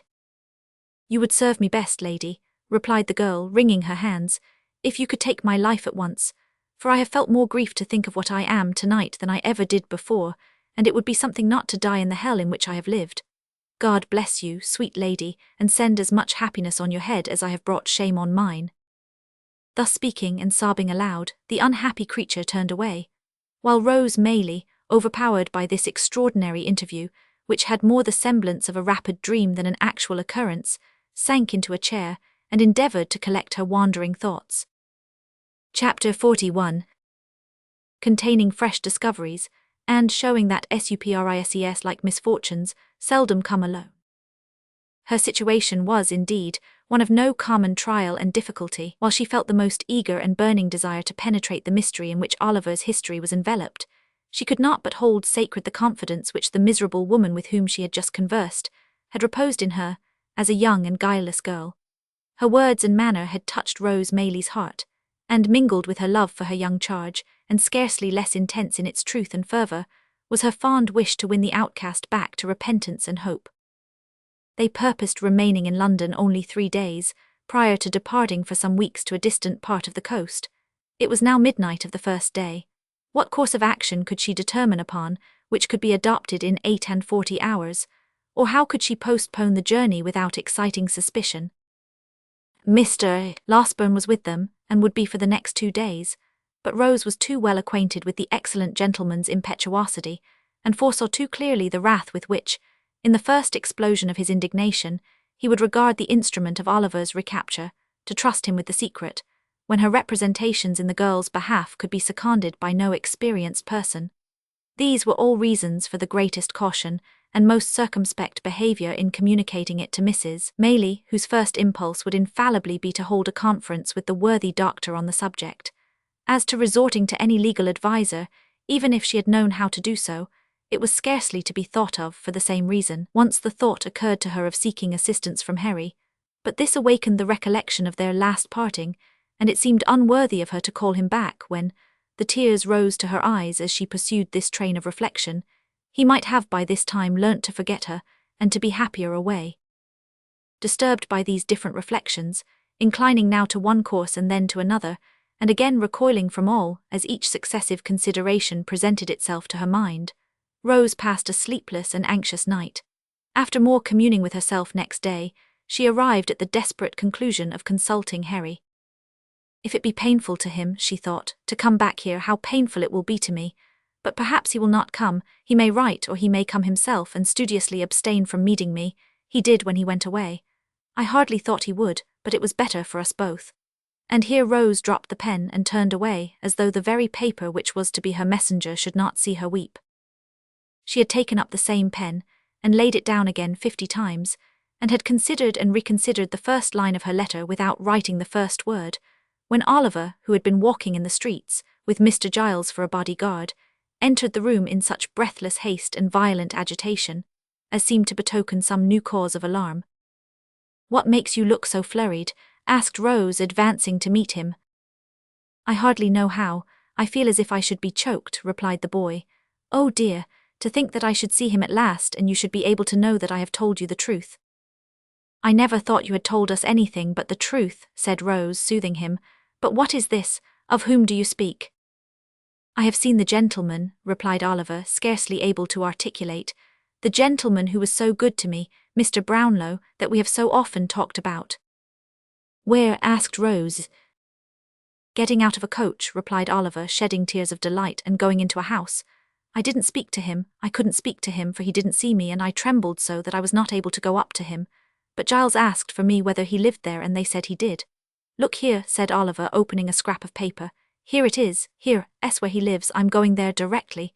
Oh, dear me, what shall I do when I come to see him and hear him speak again?" With her attention not a little distracted by these and a great many other incoherent exclamations of joy, Rose read the address, which was Craven Street, in the Strand. She very soon determined upon turning the discovery to account. "Quick," she said, "tell them to fetch a hackney coach and be ready to go with me. I will take you there directly without a minute's loss of time. I will only tell my aunt that we are going out for an hour and be ready as soon as you are." Oliver needed no prompting to dispatch, and in little more than 5 minutes they were on their way to Craven Street. When they arrived there, Rose left Oliver in the coach, under pretence of preparing the old gentleman to receive him, and sending up her card by the servant, requested to see Mr. Brownlow on very pressing business. The servant soon returned to beg that she would walk upstairs, and following him into an upper room, Miss Maylie was presented to an elderly gentleman of benevolent appearance, in a bottle green coat. At no great distance from whom was seated another old gentleman in nankeen breeches and gaiters, who did not look particularly benevolent, and who was sitting with his hands clasped on the top of a thick stick, and his chin propped thereupon. "Dear me," said the gentleman in the bottle green coat, hastily rising with great politeness, "I beg your pardon, young lady. I imagined it was some importunate person who, I beg you will excuse me. Be seated, pray." "Mr. Brownlow, I believe, sir," said Rose, glancing from the other gentleman to the one who had spoken. "That is my name," said the old gentleman. "This is my friend, Mr. Grimwig. Grimwig, will you leave us for a few minutes?" "I believe," interposed Miss Maylie, "that at this period of our interview I need not give that gentleman the trouble of going away.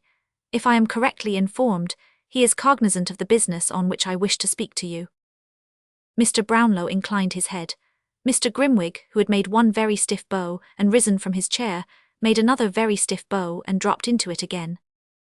"I shall surprise you very much, I have no doubt," said Rose, naturally embarrassed, "but you once showed great benevolence and goodness to a very dear young friend of mine, and I am sure you will take an interest in hearing of him again."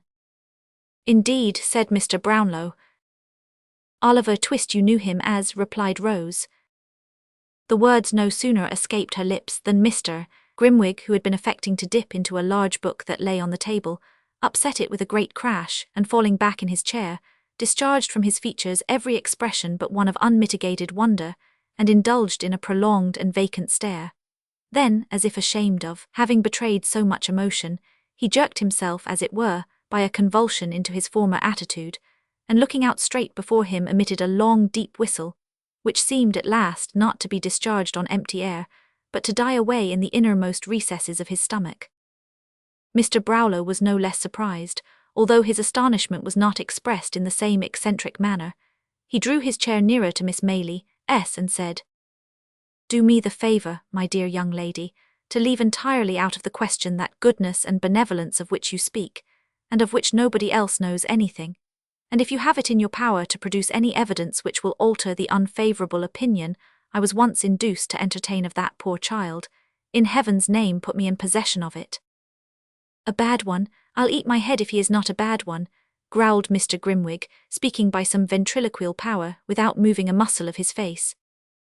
"He is a child of a noble nature and a warm heart," said Rose, colouring, "and that power which has thought fit to try him beyond his years has planted in his breast affections and feelings which would do honour to many who have numbered his days 6 times over." "I'm only 61, said Mr. Grimwig with the same rigid face, "and as the devil's in it if this Oliver is not 12 years old at least, I don't see the application of that remark." "Do not heed my friend, Miss Maylie," said Mr. Brownlow. "He does not mean what he says." "Yes, he does," growled Mr. Grimwig. "No, he does not," said Mr. Brownlow, obviously rising in wrath as he spoke. "He'll eat his head if he doesn't," growled Mr. Grimwig. "He would deserve to have it knocked off if he does," said Mr. Brownlow. "And he'd uncommonly like to see any man offer to do it," responded Mr. Grimwig, knocking his stick upon the floor. Having gone thus far, the 2 old gentlemen severally took snuff, and afterwards shook hands, according to their invariable custom. "Now, Miss Maylie," said Mr. Brownlow, "to return to the subject in which your humanity is so much interested. Will you let me know what intelligence you have of this poor child? allowing me to promise that I exhausted every means in my power of discovering him, and that since I have been absent from this country, my first impression that he had imposed upon me, and had been persuaded by his former associates to rob me, has been considerably shaken. Rose, who had had time to collect her thoughts, at once related in a few natural words all that had befallen Oliver since he left Mr. Brownlow's house, reserving Nancy's information for that gentleman's private ear, and concluding with the assurance that his only sorrow, for some months past, had been not being able to meet with his former benefactor and friend. "Thank God," said the old gentleman. "This is great happiness to me, great happiness, but you have not told me where he is now, Miss Maylie. You must pardon my finding fault with you, but why not have brought him?" "He is waiting in a coach at the door," replied Rose. "At this door," cried the old gentleman, with which he hurried out of the room, down the stairs, up the coach steps, and into the coach without another word. When the room door closed behind him, Mr. Grimwig lifted up his head, and converting one of the hind legs of his chair into a pivot, described 3 distinct circles with the assistance of his stick and the table, sitting in it all the time. After performing this evolution, he rose and limped as fast as he could up and down the room at least a dozen times, and then stopping suddenly before Rose, kissed her without the slightest preface. "Hush," he said as the young lady rose in some alarm at this unusual proceeding. "Don't be afraid. I'm old enough to be your grandfather. You're a sweet girl, I like you. Here they are." In fact, as he threw himself at one dexterous dive into his former seat, Mr. Brownlow returned, accompanied by Oliver, whom Mr. Grimwig received very graciously, and if the gratification of that moment had been the only reward for all her anxiety and care in Oliver's behalf, Rose Maylie would have been well repaid. "There is somebody else who should not be forgotten, by the by," said Mr. Brownlow, ringing the bell. "Send Mrs. Bedwin here, if you please." The old housekeeper answered the summons with all dispatch, and dropping a curtsy at the door, waited for orders. "Why, you get blinder every day, Bedwin," said Mr. Brownlow rather testily. "Well, that I do, sir," replied the old lady. "People's eyes at my time of life don't improve with age, sir." "I could have told you that," rejoined Mr. Brownlow, "but put on your glasses and see if you can't find out what you were wanted for, will you?" The old lady began to rummage in her pocket for her spectacles, but Oliver's patience was not proof against this new trial, and yielding to his first impulse, he sprang into her arms. "God be good to me," cried the old lady, embracing him. "It is my innocent boy." "My dear old nurse," cried Oliver. "He would come back, I knew he would," said the old lady, holding him in her arms. "How well he looks, and how like a gentleman's son he is dressed again. Where have you been this long, long while? Ah, the same sweet face, but not so pale, the same soft eye, but not so sad. I have never forgotten them or his quiet smile, but have seen them every day, side by side with those of my own dear children, dead and gone since I was a lightsome young creature." Running on thus, and now holding Oliver from her to mark how he had grown, now clasping him to her, and passing her fingers fondly through his hair, the good soul laughed and wept upon his neck by turns. Leaving her and Oliver to compare notes at leisure, Mr. Brownlow led the way into another room, and there heard from Rose a full narration of her interview with Nancy, which occasioned him no little surprise and perplexity. Rose also explained her reasons for not confiding in her friend Mr. Losberne in the first instance. The old gentleman considered that she had acted prudently, and readily undertook to hold solemn conference with the worthy doctor himself. To afford him an early opportunity for the execution of this design, it was arranged that he should call at the hotel at 8 o'clock that evening, and that in the meantime Mrs. Maylie should be cautiously informed of all that had occurred. These preliminaries adjusted, Rose and Oliver returned home. Rose had by no means overrated the measure of the good doctor's wrath.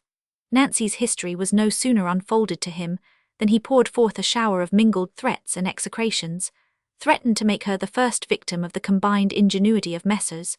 Blathers and Duff, and actually put on his hat preparatory to sallying forth to obtain the assistance of those worthies, and doubtless he would in this first outbreak have carried the intention into effect without a moment's consideration of the consequences, if he had not been restrained in part by corresponding violence on the side of Mr. Brownlow, who was himself of an irascible temperament, and partly by such arguments and representations as seemed best calculated to dissuade him from his hot-brained purpose. "Then what the devil is to be done?" said the impetuous doctor, when they had rejoined the two ladies. "Are we to pass a vote of thanks to all these vagabonds, male and female, and beg them to accept £100 or so apiece as a trifling mark of our esteem, and some slight acknowledgement of their kindness to Oliver. Not exactly that, rejoined Mr. Brownlow, laughing, but we must proceed gently and with great care. Gentleness and care, exclaimed the doctor. I'd send them one and all to. Never mind where, interposed Mr. Brownlow, but reflect whether sending them anywhere is likely to attain the object we have in view. What object? Asked the doctor.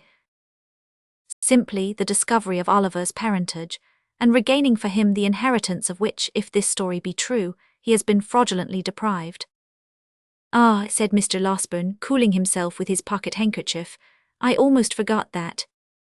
You see, pursued Mr. Brownlow, placing this poor girl entirely out of the question, and supposing it were possible to bring these scoundrels to justice without compromising her safety, what good should we bring about? Hanging a few of them at least in all probability, suggested the doctor, and transporting the rest. Very good, replied Mr. Brownlow, smiling, but no doubt they will bring that about for themselves in the fullness of time, and if we step in to forestall them, it seems to me that we shall be performing a very quixotic act, in direct opposition to our own interest, or at least to Oliver's, which is the same thing. How? Inquired the doctor. Thus, it is quite clear that we shall have extreme difficulty in getting to the bottom of this mystery, unless we can bring this man Monks upon his knees. That can only be done by stratagem, and by catching him when he is not surrounded by these people. For suppose he were apprehended, we have no proof against him. He is not even, so far as we know or as the facts appear to us, concerned with the gang in any of their robberies. If he were not discharged, it is very unlikely that he could receive any further punishment than being committed to prison as a rogue and vagabond, and of course ever afterwards his mouth would be so obstinately closed that he might as well, for our purposes, be deaf, dumb, blind, and an idiot. Then, said the doctor impetuously, I put it to you again, whether you think it reasonable that this promise to the girl should be considered binding, a promise made with the best and kindest intentions, but really. Do not discuss the point, my dear young lady, pray, said Mr. Brownlow, interrupting Rose as she was about to speak. The promise shall be kept.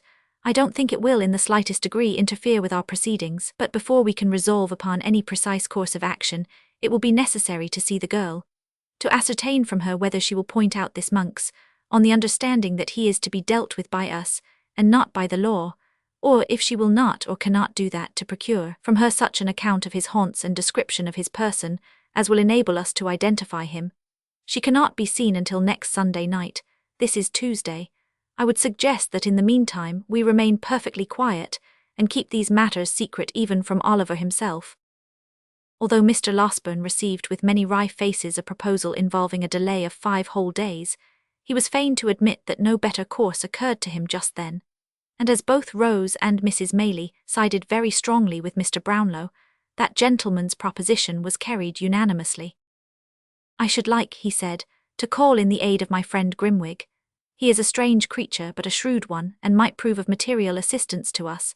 I should say that he was bred a lawyer and quitted the bar in disgust because he had only one brief and a motion of course in 20 years, though whether that is recommendation or not, you must determine for yourselves.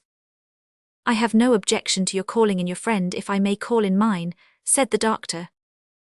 We must put it to the vote, replied Mr. Brownlow. Who may he be? That lady's son and this young lady's, very old friend, said the doctor, motioning towards Mrs. Maylie and concluding with an expressive glance at her niece. Rose blushed deeply, but she did not make any audible objection to this motion. Possibly she felt in a hopeless minority, and Harry Maylie and Mr. Grimwig were accordingly added to the committee. We stay in town, of course, said Mrs. Maylie, while there remains the slightest prospect of prosecuting this inquiry with a chance of success.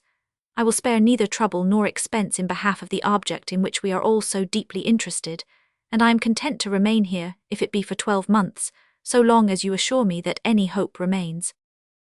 Good, rejoined Mr. Brownlow, and as I see on the faces about me, a disposition to inquire how it happened that I was not in the way to corroborate Oliver's tale, and had so suddenly left the kingdom, let me stipulate that I shall be asked no questions until such time as I may deem it expedient to forestall them by telling my own story. Believe me, I make this request with good reason, for I might otherwise excite hopes destined never to be realized, and only increase difficulties and disappointments already quite numerous enough.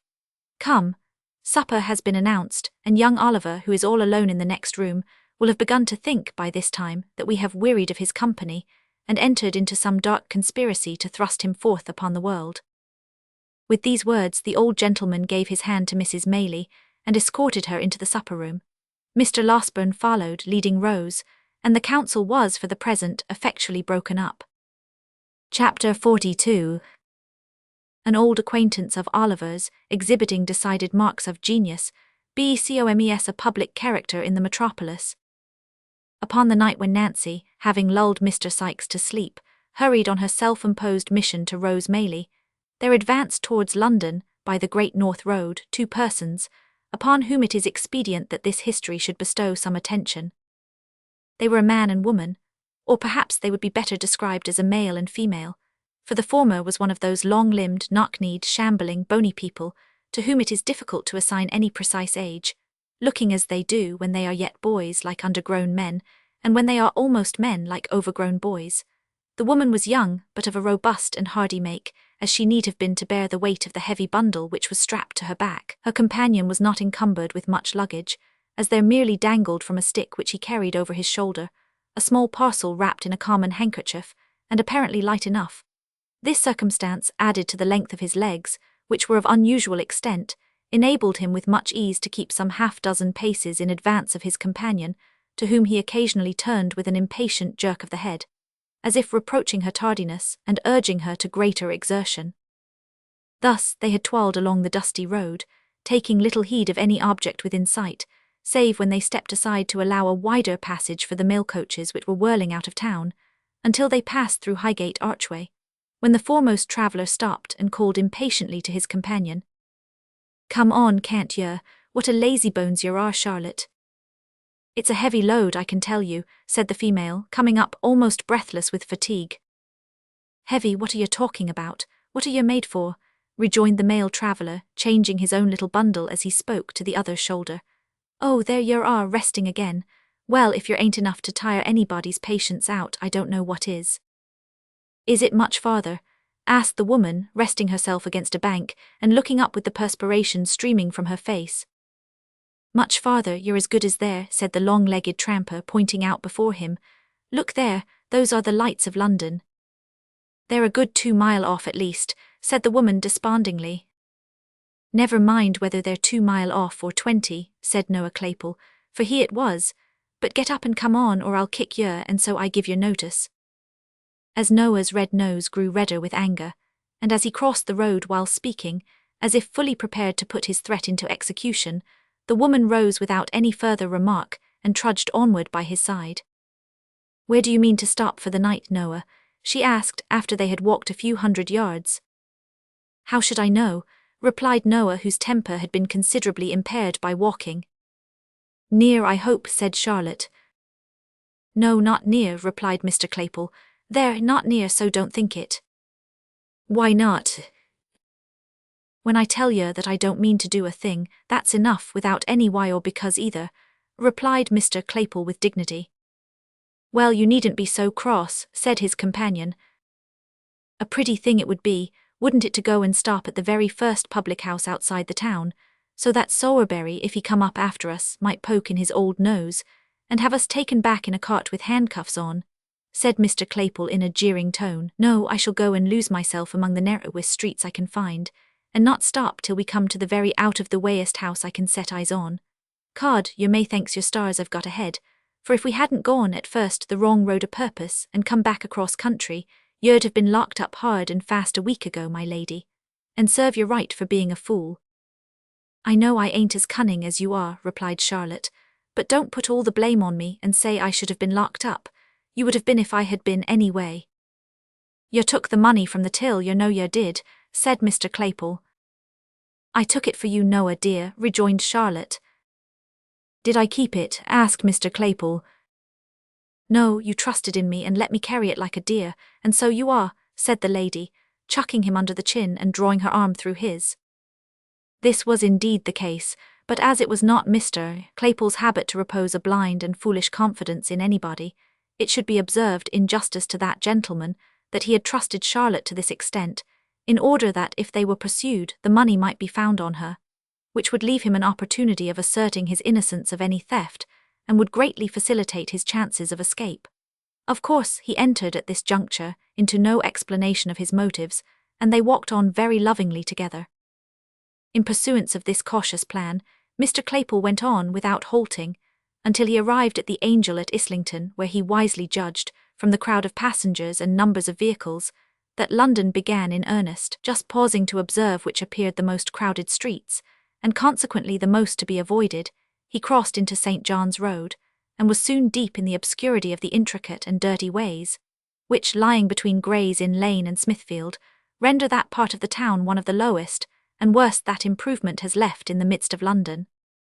Through these streets Noah Claypole walked, dragging Charlotte after him, now stepping into the kennel to embrace at a glance the whole external character of some small public-house, now jogging on again, as some fancied appearance induced him to believe it too public for his purpose. At length he stopped in front of one, more humble in appearance and more dirty than any he had yet seen, and having crossed over and surveyed it from the opposite pavement, graciously announced his intention of putting up there for the night. "So give us the bundle," said Noah, unstrapping it from the woman's shoulders and slinging it over his own, "and don't you speak except when you're spoke to. What's the name of the house, Thr. 3 what?" "Cripples," said Charlotte. "3 Cripples," repeated Noah, "and a very good sign too. Now then, keep close at my heels and come along." With these injunctions he pushed the rattling door with his shoulder and entered the house, followed by his companion. There was nobody in the bar but a young Jew, who, with his 2 elbows on the counter, was reading a dirty newspaper. He stared very hard at Noah, and Noah stared very hard at him. If Noah had been attired in his charity boy's dress, there might have been some reason for the Jew opening his eyes so wide. But as he had discarded the coat and badge, and wore a short smock frock over his leathers, there seemed no particular reason for his appearance exciting so much attention in a public-house. "Is this the 3 Cripples?" asked Noah. "That is the dabe of this ooze," replied the Jew.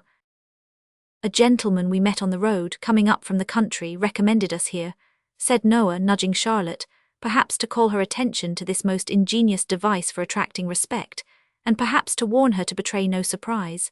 "We want to sleep here tonight." "I'b dot certed you cad," said Barney, who was the attendant sprite, "but I'll idquire." "Show us the tap and give us a bit of cold meat and a drop of beer while you're inquiring, will yer?" said Noah. Barney complied by ushering them into a small back room and setting the required viands before them, having done which, he informed the travellers that they could be lodged that night, and left the amiable couple to their refreshment. Now this back room was immediately behind the bar, and some steps lower, so that any person connected with the house, undrawing a small curtain which concealed a single pane of glass fixed in the wall of the last-named apartment, about 5 feet from its flooring, could not only look down upon any guests in the back room without any great hazard of being observed, the glass being in a dark angle of the wall, between which and a large upright beam the observer had to thrust himself, but could, by applying his ear to the partition, ascertain with tolerable distinctness their subject of conversation. The landlord of the house had not withdrawn his eye from this place of espial for 5 minutes, and Barney had only just returned from making the communication above related, when Fagin, in the course of his evening's business, came into the bar to inquire after some of his young pupils. "Hush," said Barney, "strangers id the next roob." "Strangers," repeated the old man in a whisper. "Ah, ad rub uds too," added Barney. "Frob the country but subthig in your way or I'd by staked." Fagin appeared to receive this communication with great interest. Mounting a stool, he cautiously applied his eye to the pane of glass, from which secret post he could see Mr. Claypole taking cold beef from the dish and porter from the pot, and administering homeopathic doses of both to Charlotte, who sat patiently by, eating and drinking at his pleasure. "Aha," he whispered, looking round to Barney, "I like that fellow's looks. He'd be of use to us, he knows how to train the girl already. Don't make as much noise as a mouse, my dear, and let me hear 'em talk, let me hear 'em." He again applied his eye to the glass, and turning his ear to the partition, listened attentively, with a subtle and eager look upon his face that might have appertained to some old goblin. "So I mean to be a gentleman," said Mr. Claypole, kicking out his legs and continuing a conversation, the commencement of which Fagin had arrived too late to hear. "No more jolly old coffins, Charlotte, but a gentleman's life for me, and if you're like you shall be a lady." "I should like that well enough, dear," replied Charlotte, "but tills ain't to be emptied every day and people to get clear off after it." "Tills be blowed," said Mr. Claypole, "there's more things besides tills to be emptied." "What do you mean?" asked his companion. "Pockets, women's ridicules, houses, mail coaches, banks," said Mr. Claypole, rising with the porter. "But you can't do all that, dear," said Charlotte. "I shall look out to get into company with them as can," replied Noah. "They'll be able to make us useful some way or another. Why, you yourself are worth 50 women. I never see such a precious sly and deceitful creetur as yer can be when I let yer." "Lor, how nice it is to hear yer say so," exclaimed Charlotte, imprinting a kiss upon his ugly face. "There, that'll do, don't you be too affectionate in case I'm cross with yer," said Noah, disengaging himself with great gravity. "I should like to be the captain of some band, and have the whopping of 'em and follering 'em about unbeknown to themselves. That would suit me, if there was good profit, and if we could only get in with some gentleman of this sort, I say it would be cheap at that £20 note you've got, especially as we don't very well know how to get rid of it ourselves." After expressing this opinion, Mr. Claypole looked into the porter-pot with an aspect of deep wisdom, and having well shaken its contents, nodded condescendingly to Charlotte, and took a draught, wherewith he appeared greatly refreshed. He was meditating another, when the sudden opening of the door and the appearance of a stranger interrupted him. The stranger was Mr. Fagin, and very amiable he looked, and a very low bow he made as he advanced, and setting himself down at the nearest table, ordered something to drink of the grinning Barney. "A pleasant night, sir, but cool for the time of year," said Fagin, rubbing his hands. "From the country, I see, sir." "How do you see that?" asked Noah Claypole. "We have not so much dust as that in London," replied Fagin, pointing from Noah's shoes to those of his companion, and from them to the 2 bundles. "You're a sharp feller," said Noah. "Ha ha, only hear that, Charlotte." "Why, one need be sharp in this town, my dear," replied the Jew, sinking his voice to a confidential whisper, "and that's the truth." Fagin followed up this remark by striking the side of his nose with his right forefinger, a gesture which Noah attempted to imitate, though not with complete success, in consequence of his own nose not being large enough for the purpose. However, Mr. Fagin seemed to interpret the endeavour as expressing a perfect coincidence with his opinion, and put about the liquor which Barney reappeared with, in a very friendly manner. "Good stuff that," observed Mr. Claypole, smacking his lips. "Dear," said Fagin, "a man need be always emptying a till, or a pocket, or a woman's reticule, or a house, or a mail coach, or a bank, if he drinks it regularly." Mr. Claypole no sooner heard this extract from his own remarks than he fell back in his chair, and looked from the Jew to Charlotte with a countenance of ashy paleness and excessive terror. "Don't mind me, my dear," said Fagin, drawing his chair closer. "Ha ha, it was lucky it was only me that heard you by chance. It was very lucky it was only me." "I didn't take it," stammered Noah, no longer stretching out his legs like an independent gentleman, but coiling them up as well as he could under his chair. "It was all her doing. You've got it now, Charlotte, you know you have." "No matter who's got it or who did it, my dear," replied Fagin, glancing nevertheless with a hawk's eye at the girl and the 2 bundles. "I'm in that way myself, and I like you for it." "In what way?" asked Mr. Claypole, a little recovering. "In that way of business," rejoined Fagin, "and so are the people of the house. You've hit the right nail upon the head and are as safe here as you could be. There is not a safer place in all this town than is the Cripples, that is when I like to make it so. And I have taken a fancy to you and the young woman, so I've said the word and you may make your minds easy." Noah Claypole's mind might have been at ease after this assurance, but his body certainly was not, for he shuffled and writhed about into various uncouth positions, eyeing his new friend meanwhile with mingled fear and suspicion. "I'll tell you more," said Fagin, after he had reassured the girl, by dint of friendly nods and muttered encouragements. "I have got a friend that I think can gratify your darling wish and put you in the right way, where you can take whatever department of the business you think will suit you best at first, and be taught all the others." "You speak as if you were in earnest," replied Noah. "What advantage would it be to me to be anything else?" inquired Fagin, shrugging his shoulders. "Here, let me have a word with you outside." There's no occasion to trouble ourselves to move, said Noah, getting his legs by gradual degrees abroad again. She'll take the luggage upstairs the while. Charlotte, see to them bundles. This mandate, which had been delivered with great majesty, was obeyed without the slightest demur, and Charlotte made the best of her way off with the packages, while Noah held the door open and watched her out. She's kept tolerably well under, ain't she? He asked as he resumed his seat, in the tone of a keeper who had tamed some wild animal. Quite perfect, rejoined Fagin, clapping him on the shoulder. You're a genius, my dear. Why, I suppose if I wasn't I shouldn't be here, replied Noah, but I say she'll be back if you lose time. Now what do you think, said Fagin. If you was to like my friend, could you do better than join him? Is he in a good way of business? That's where it is, responded Noah, winking one of his little eyes. The top of the tree, employs a power of hands, has the very best society in the profession. Regular town maiders? Asked Mr. Claypole. Not a countryman among 'em, and I don't think he'd take you, even on my recommendation, if he didn't run rather short of assistants just now, replied Fagin. Should I have to hand over? Said Noah, slapping his breeches pocket. It couldn't possibly be done without, replied Fagin in a most decided manner. £20 though, it's a lot of money. Not when it's in a note you can't get rid of, retorted Fagin. Number and date taken, I suppose. Payment stopped at the bank. It's not worth much to him. It'll have to go abroad and he couldn't sell it for a great deal in the market. When could I see him? Asked Noah doubtfully. Tomorrow morning. Where's? Here. Said Noah, what's the wages? Live like a gentleman, board and lodging, pipes and spirits free. Half of all you earn and half of all the young woman earns, replied Mr. Fagin.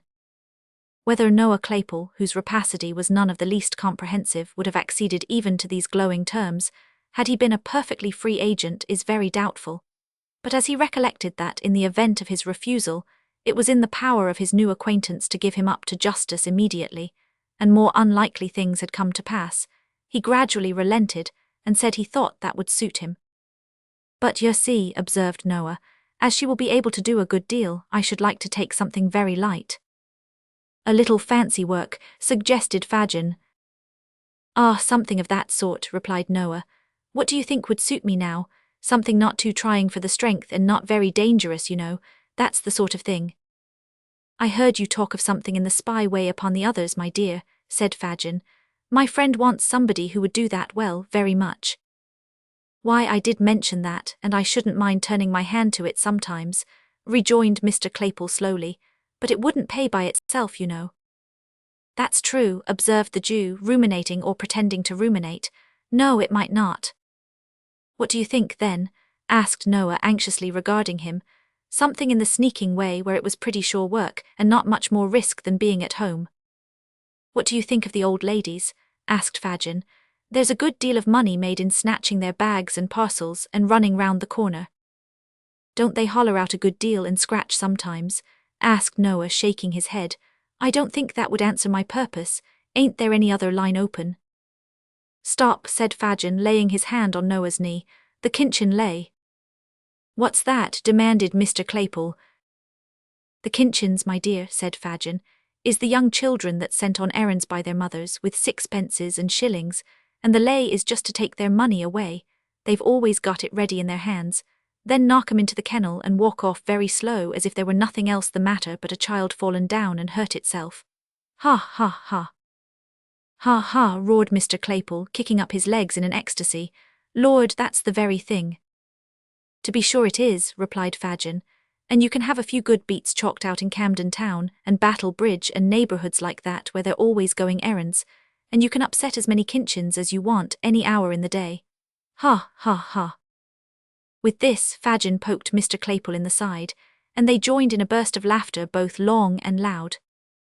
Well, that's all right, said Noah when he had recovered himself and Charlotte had returned. What time tomorrow shall we say? Will 10 do? Asked Fagin, adding, as Mr. Claypole nodded assent, what name shall I tell my good friend? Mr. Bolter, replied Noah, who had prepared himself for such emergency. Mr. Morris Bolter, this is Mrs. Bolter. Mrs. Bolter's humble servant, said Fagin, bowing with grotesque politeness. I hope I shall know her better very shortly. Do you hear the gentleman, Charlotte? Thundered Mr. Claypole. Yes, Noah, dear, replied Mrs. Bolter, extending her hand. She calls me Noah as a sort of fond way of talking, said Mr. Morris Bolter, late Claypole, turning to Fagin. You understand? Oh yes, I understand perfectly, replied Fagin, telling the truth for once. Good night, good night. With many adieus and good wishes, Mr. Fagin went his way.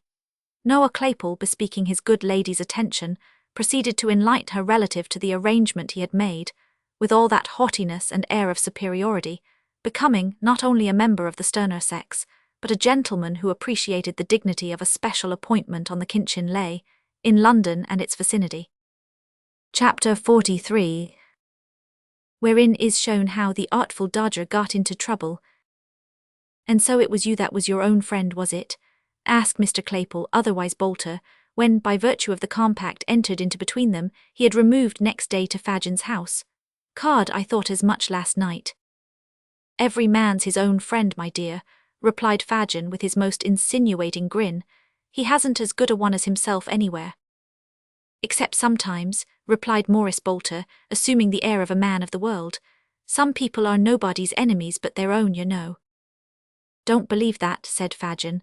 When a man's his own enemy, it's only because he's too much his own friend, not because he's careful for everybody but himself. Pooh, pooh, there ain't such a thing in nature.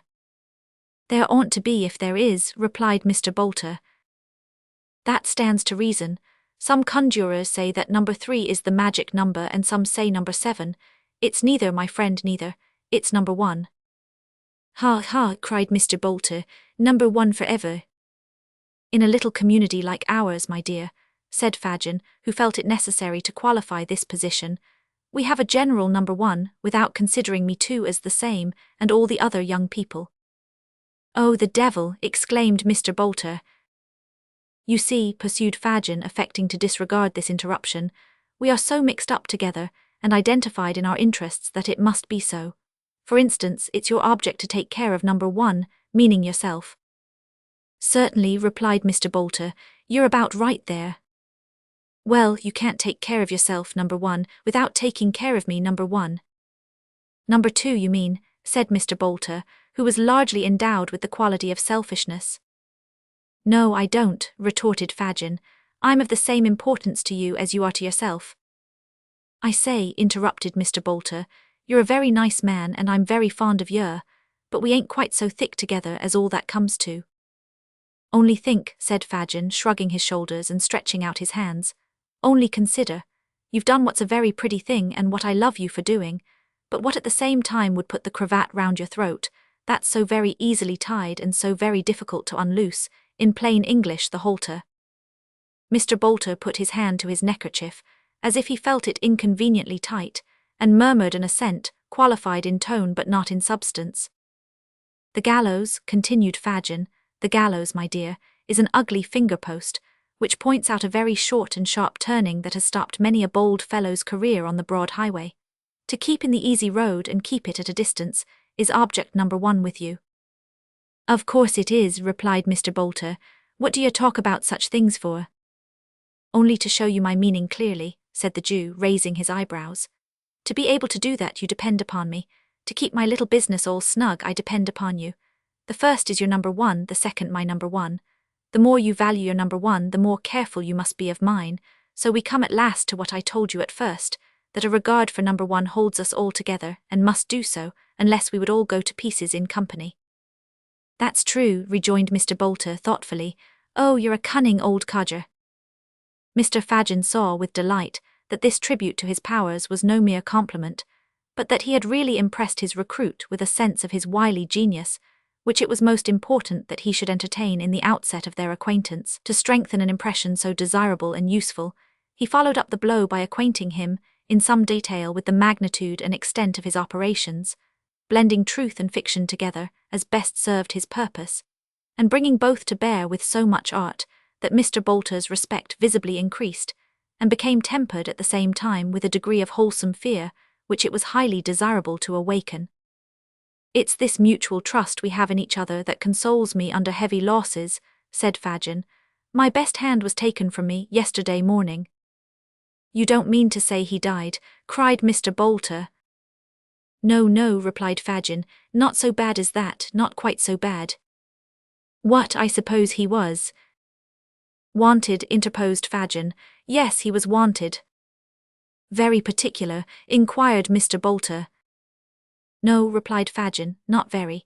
He was charged with attempting to pick a pocket and they found a silver snuff-box on him. His own, my dear, his own, for he took snuff himself and was very fond of it. They remanded him till today for they thought they knew the owner. Ah, he was worth 50 boxes and I'd give the price of as many to have him back. You should have known the dodger, my dear, you should have known the dodger. Well, but I shall know him, I hope, don't you think so? Said Mr. Bolter. I'm doubtful about it, replied Fagin with a sigh. If they don't get any fresh evidence, it'll only be a summary conviction, and we shall have him back again after 6 weeks or so. But if they do, it's a case of lagging. They know what a clever lad he is, he'll be a lifer. They'll make the artful nothing less than a lifer. What do you mean by lagging and a lifer? Demanded Mr. Bolter. What's the good of talking in that way to me? Why don't you speak so as I can understand yer? Fagin was about to translate these mysterious expressions into the vulgar tongue, and being interpreted, Mr. Bolter would have been informed that they represented that combination of words, transportation for life, when the dialogue was cut short by the entry of Master Bates, with his hands in his breeches pockets, and his face twisted into a look of semi-comical woe. It's all up, Fagin, said Charlie, when he and his new companion had been made known to each other. What do you mean? They've found the gentleman as owns the box, 2 or 3 more's a coming to identify him, and the artful S booked for a passage out, replied Master Bates. I must have a full suit of mourning, Fagin, and a hatband to whisset him in, afore he sets out upon his travels, to think of Jack Dawkins, Lummy Jack, the dodger, the artful dodger, going abroad for a common twopenny-halfpenny sneeze-box. I never thought he'd have done it under a gold watch, chain, and seals at the lowest. Oh, why didn't he rob some rich old gentleman of all his wailables, and go out as a gentleman, and not like a common prig without no honour nor glory?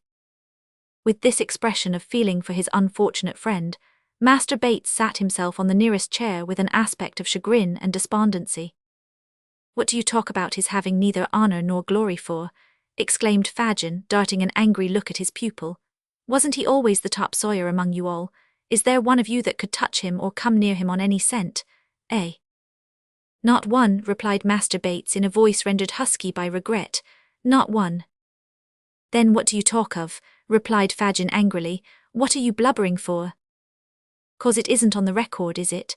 Said Charlie, chafed into perfect defiance of his venerable friend by the current of his regrets. 'Cause it can't come out in the dictment, 'cause nobody will never know half of what he was. How will he stand in the Newgate calendar? Perhaps not be there at all. Oh my eye, what a blow it is.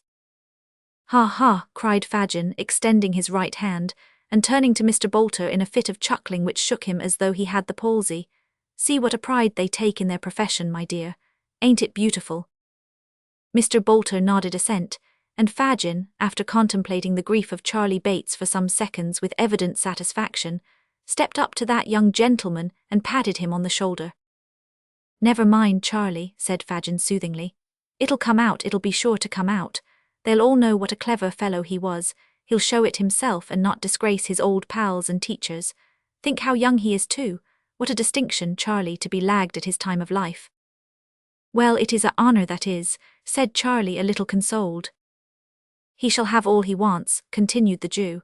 He shall be kept in the stone jug, Charlie, like a gentleman, with his beer every day and money in his pocket to pitch and toss with if he can't spend it. No, shall he though, cried Charlie Bates.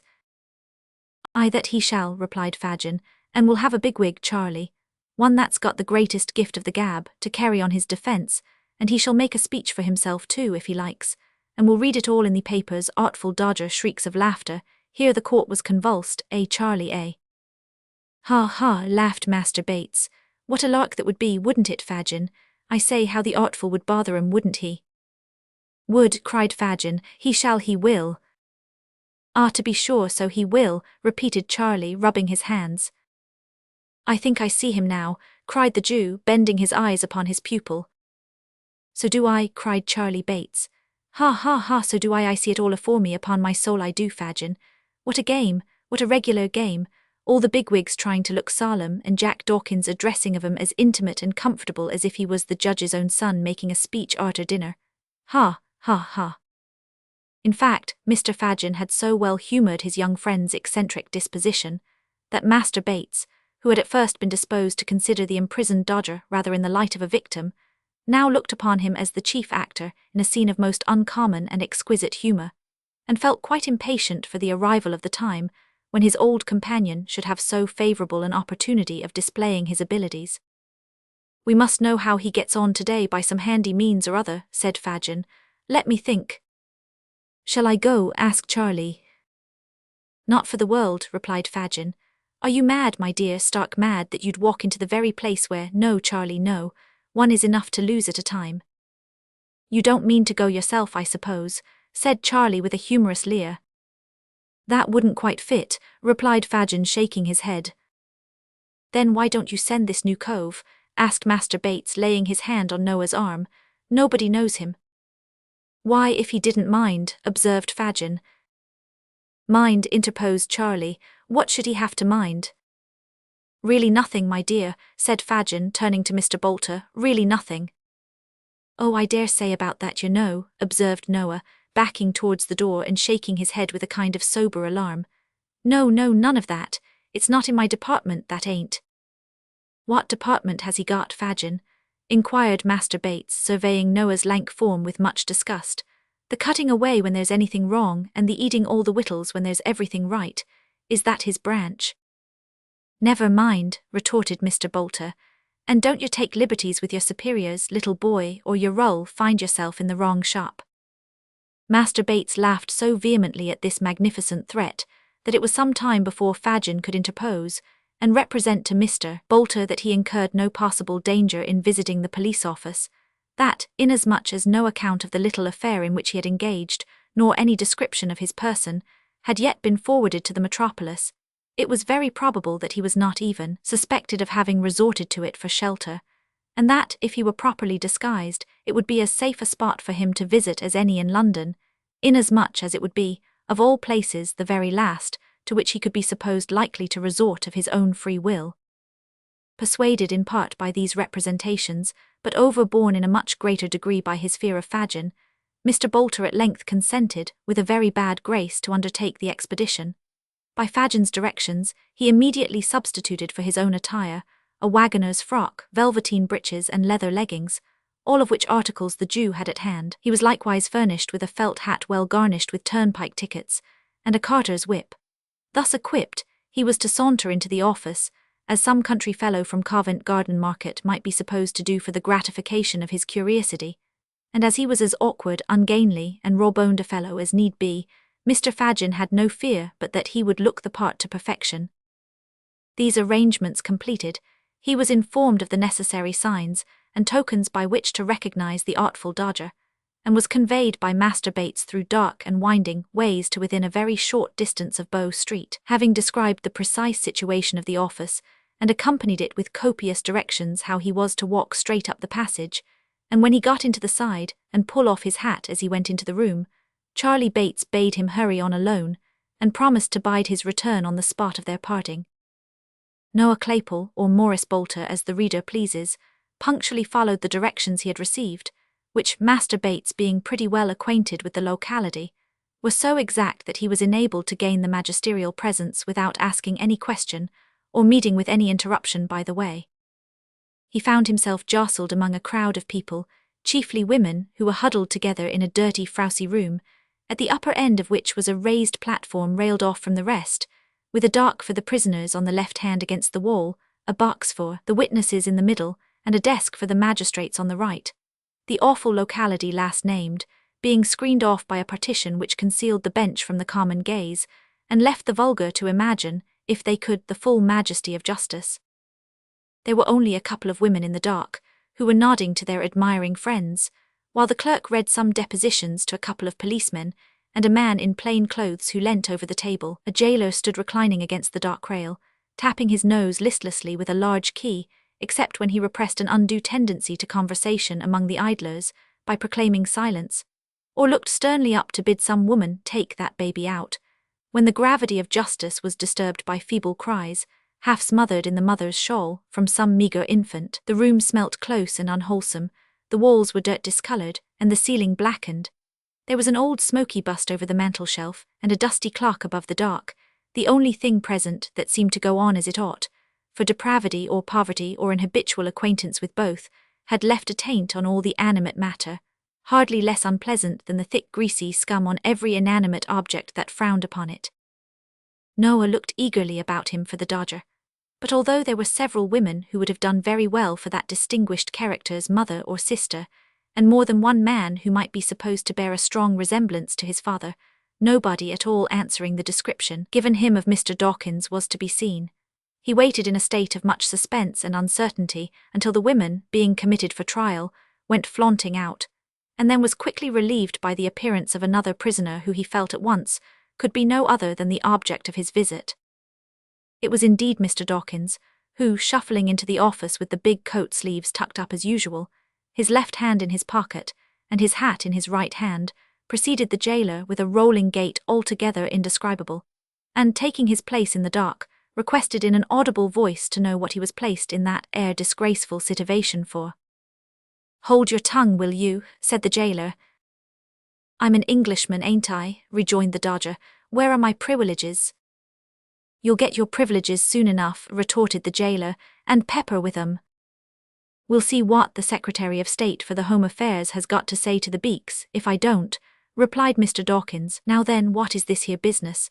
I shall thank the magistrates to dispose of this here little affair, and not to keep me while they read the paper, for I've got an appointment with a gentleman in the city, and as I am a man of my word and worry punctual in business matters, he'll go away if I ain't there to my time, and then PR-raps there won't be an action for damage against them as kept me away.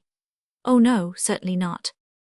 At this point, the Dodger, with a show of being very particular with a view to proceedings to be had thereafter, desired the jailer to communicate the names of them 2 files as was on the bench, which so tickled the spectators that they laughed almost as heartily as Master Bates could have done if he had heard the request. "Silence there," cried the jailer. "What is this?" inquired one of the magistrates. "A pickpocketing case, your worship." "Has the boy ever been here before?" "He ought to have been a many times," replied the jailer. "He has been pretty well everywhere else. I know him well, your worship." "Oh, you know me, do you?" cried the artful, making a note of the statement. "Worry good, that's a case of deformation of character anyway." Here there was another laugh and another cry of silence. "Now then, where are the witnesses?" said the clerk. "Ah, that's right," added the Dodger. "Where are they? I should like to see 'em." This wish was immediately gratified, for a policeman stepped forward who had seen the prisoner attempt the pocket of an unknown gentleman in a crowd, and indeed take a handkerchief therefrom, which being a very old one, he deliberately put back again, after trying it on his own countenance. For this reason, he took the Dodger into custody as soon as he could get near him, and the said Dodger, being searched, had upon his person a silver snuff-box, with the owner's name engraved upon the lid. This gentleman had been discovered on reference to the court guide, and being then and there present, swore that the snuff-box was his, and that he had missed it on the previous day, the moment he had disengaged himself from the crowd before referred to. He had also remarked a young gentleman in the throng, particularly active in making his way about, and that young gentleman was the prisoner before him. "Have you anything to ask this witness, boy?" said the magistrate. "I wouldn't abase myself by descending to hold no conversation with him," replied the Dodger. "Have you anything to say at all?" "Do you hear his worship ask if you've anything to say?" inquired the jailer, nudging the silent Dodger with his elbow. "I beg your pardon," said the Dodger, looking up with an air of abstraction. "Did you redress yourself to me, my man?" "I never see such an out-and-out young vagabond, your worship," observed the officer with a grin. "Do you mean to say anything, you young shaver?" "No," replied the Dodger, "not here, for this ain't the shop for justice. Besides which my attorney is a-breakfasting this morning with the vice-president of the House of Commons. But I shall have something to say elsewhere, and so will he, and so will a worry numerous and spectable circle of acquaintance as'll make them beaks wish they'd never been born, or that they'd got their footmen to hang 'em up to their own hat pegs, afore they let him come out this morning to try it on upon me. I'll—" "There, he's fully committed," interposed the clerk. "Take him away." "Come on," said the jailer. "Oh, I'll come on," replied the Dodger, brushing his hat with the palm of his hand. "Ah, to the bench, it's no use you're looking frightened. I won't show you no mercy, not a ha'porth of it. You'll pay for this, my fine fellers. I wouldn't be you for something. I wouldn't go free now if you was to fall down on your knees and ask me. Here, carry me off to prison, take me away." With these last words, the Dodger suffered himself to be led off by the collar, threatening till he got into the yard to make a parliamentary business of it, and then grinning in the officer's face with great glee and self-approval. Having seen him locked up by himself in a little cell, Noah made the best of his way back to where he had left Master Bates. After waiting here some time, he was joined by that young gentleman, who had prudently abstained from showing himself until he had looked carefully abroad from a snug retreat, and ascertained that his new friend had not been followed by any impertinent person. The two hastened back together, to bear to Mr. Fagin the animating news that the Dodger was doing full justice to his bringing up, and establishing for himself a glorious reputation. Chapter 44. The time arrives for Nancy to redeem her pledge to Rose Mayle. She fails. Adept as she was in all the arts of cunning and dissimulation, the girl Nancy could not wholly conceal the effect which the knowledge of the step she had taken wrought upon her mind. She remembered that both the crafty Jew and the brutal Sikes had confided to her schemes, which had been hidden from all others, in the full confidence that she was trustworthy and beyond the reach of their suspicion. Vile as those schemes were, desperate as were their originators, and bitter as were her feelings towards Fagin, who had led her, step by step, deeper and deeper down into an abyss of crime and misery, whence was no escape. Still, there were times when even towards him she felt some relenting, lest her disclosure should bring him within the iron grasp he had so long eluded, and he should fall at last, richly as he merited such a fate, by her hand. But these were the mere wanderings of a mind unable wholly to detach itself from old companions and associations, though enabled to fix itself steadily on one object, and resolved not to be turned aside by any consideration. Her fears for Sikes would have been more powerful inducements to recoil while there was yet time, but she had stipulated that her secret should be rigidly kept. She had dropped no clue which could lead to his discovery. She had refused, even for his sake, a refuge from all the guilt and wretchedness that encompasses her, and what more could she do? She was resolved. Though all her mental struggles terminated in this conclusion, they forced themselves upon her, again and again, and left their traces too. She grew pale and thin, even within a few days. At times she took no heed of what was passing before her, or no part in conversations where once she would have been the loudest. At other times she laughed without merriment, and was noisy without a moment afterwards. She sat silent and dejected, brooding with her head upon her hands, while the very effort by which she roused herself told, more forcibly than even these indications, that she was ill at ease, and that her thoughts were occupied with matters very different and distant from those in the course of discussion by her companions. It was Sunday night, and the bell of the nearest church struck the hour. Sikes and the Jew were talking, but they paused to listen. The girl looked up from the low seat on which she crouched and listened too. 11. "An hour this side of midnight," said Sikes, raising the blind to look out and returning to his seat. "Dark and heavy it is too, a good night for business this." "Ah," replied Fagin, "what a pity, Bill, my dear, that there's none quite ready to be done." "You're right for once," replied Sikes gruffly. "It is a pity, for I'm in the humour too." Fagin sighed and shook his head despondingly. "We must make up for lost time when we've got things into a good train. That's all I know," said Sikes. "That's the way to talk, my dear," replied Fagin, venturing to pat him on the shoulder.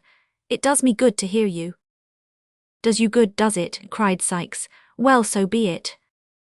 "Ha ha ha," laughed Fagin, as if he were relieved by even this concession. "You're like yourself tonight, Bill, quite like yourself." "I don't feel like myself when you lay that withered old claw on my shoulder, so take it away," said Sikes, casting off the Jew's hand. "It make you nervous, Bill, reminds you of being nabbed, does it?" said Fagin, determined not to be offended. "Reminds me of being nabbed by the devil," returned Sikes. "There never was another man with such a face as yours, unless it was your father, and I suppose he is singeing his grizzled red beard by this time, unless you came straight from the old without any father at all betwixt you, which I shouldn't wonder at a bit." Fagin offered no reply to this compliment, but pulling Sikes by the sleeve, pointed his finger towards Nancy, who had taken advantage of the foregoing conversation to put on her bonnet, and was now leaving the room. "Hallo," cried Sykes. "Nance, where's the gal going to at this time of night?" "Not far." "What answer is that?" retorted Sykes. "Do you hear me?" "I don't know where's," replied the girl. "Then I do," said Sykes, more in the spirit of obstinacy than because he had any real objection to the girl going where she listed. "Nowhere. Sit down." "I'm not well, I told you that before," rejoined the girl. "I want a breath of air." "Put your head out of the winder," replied Sykes.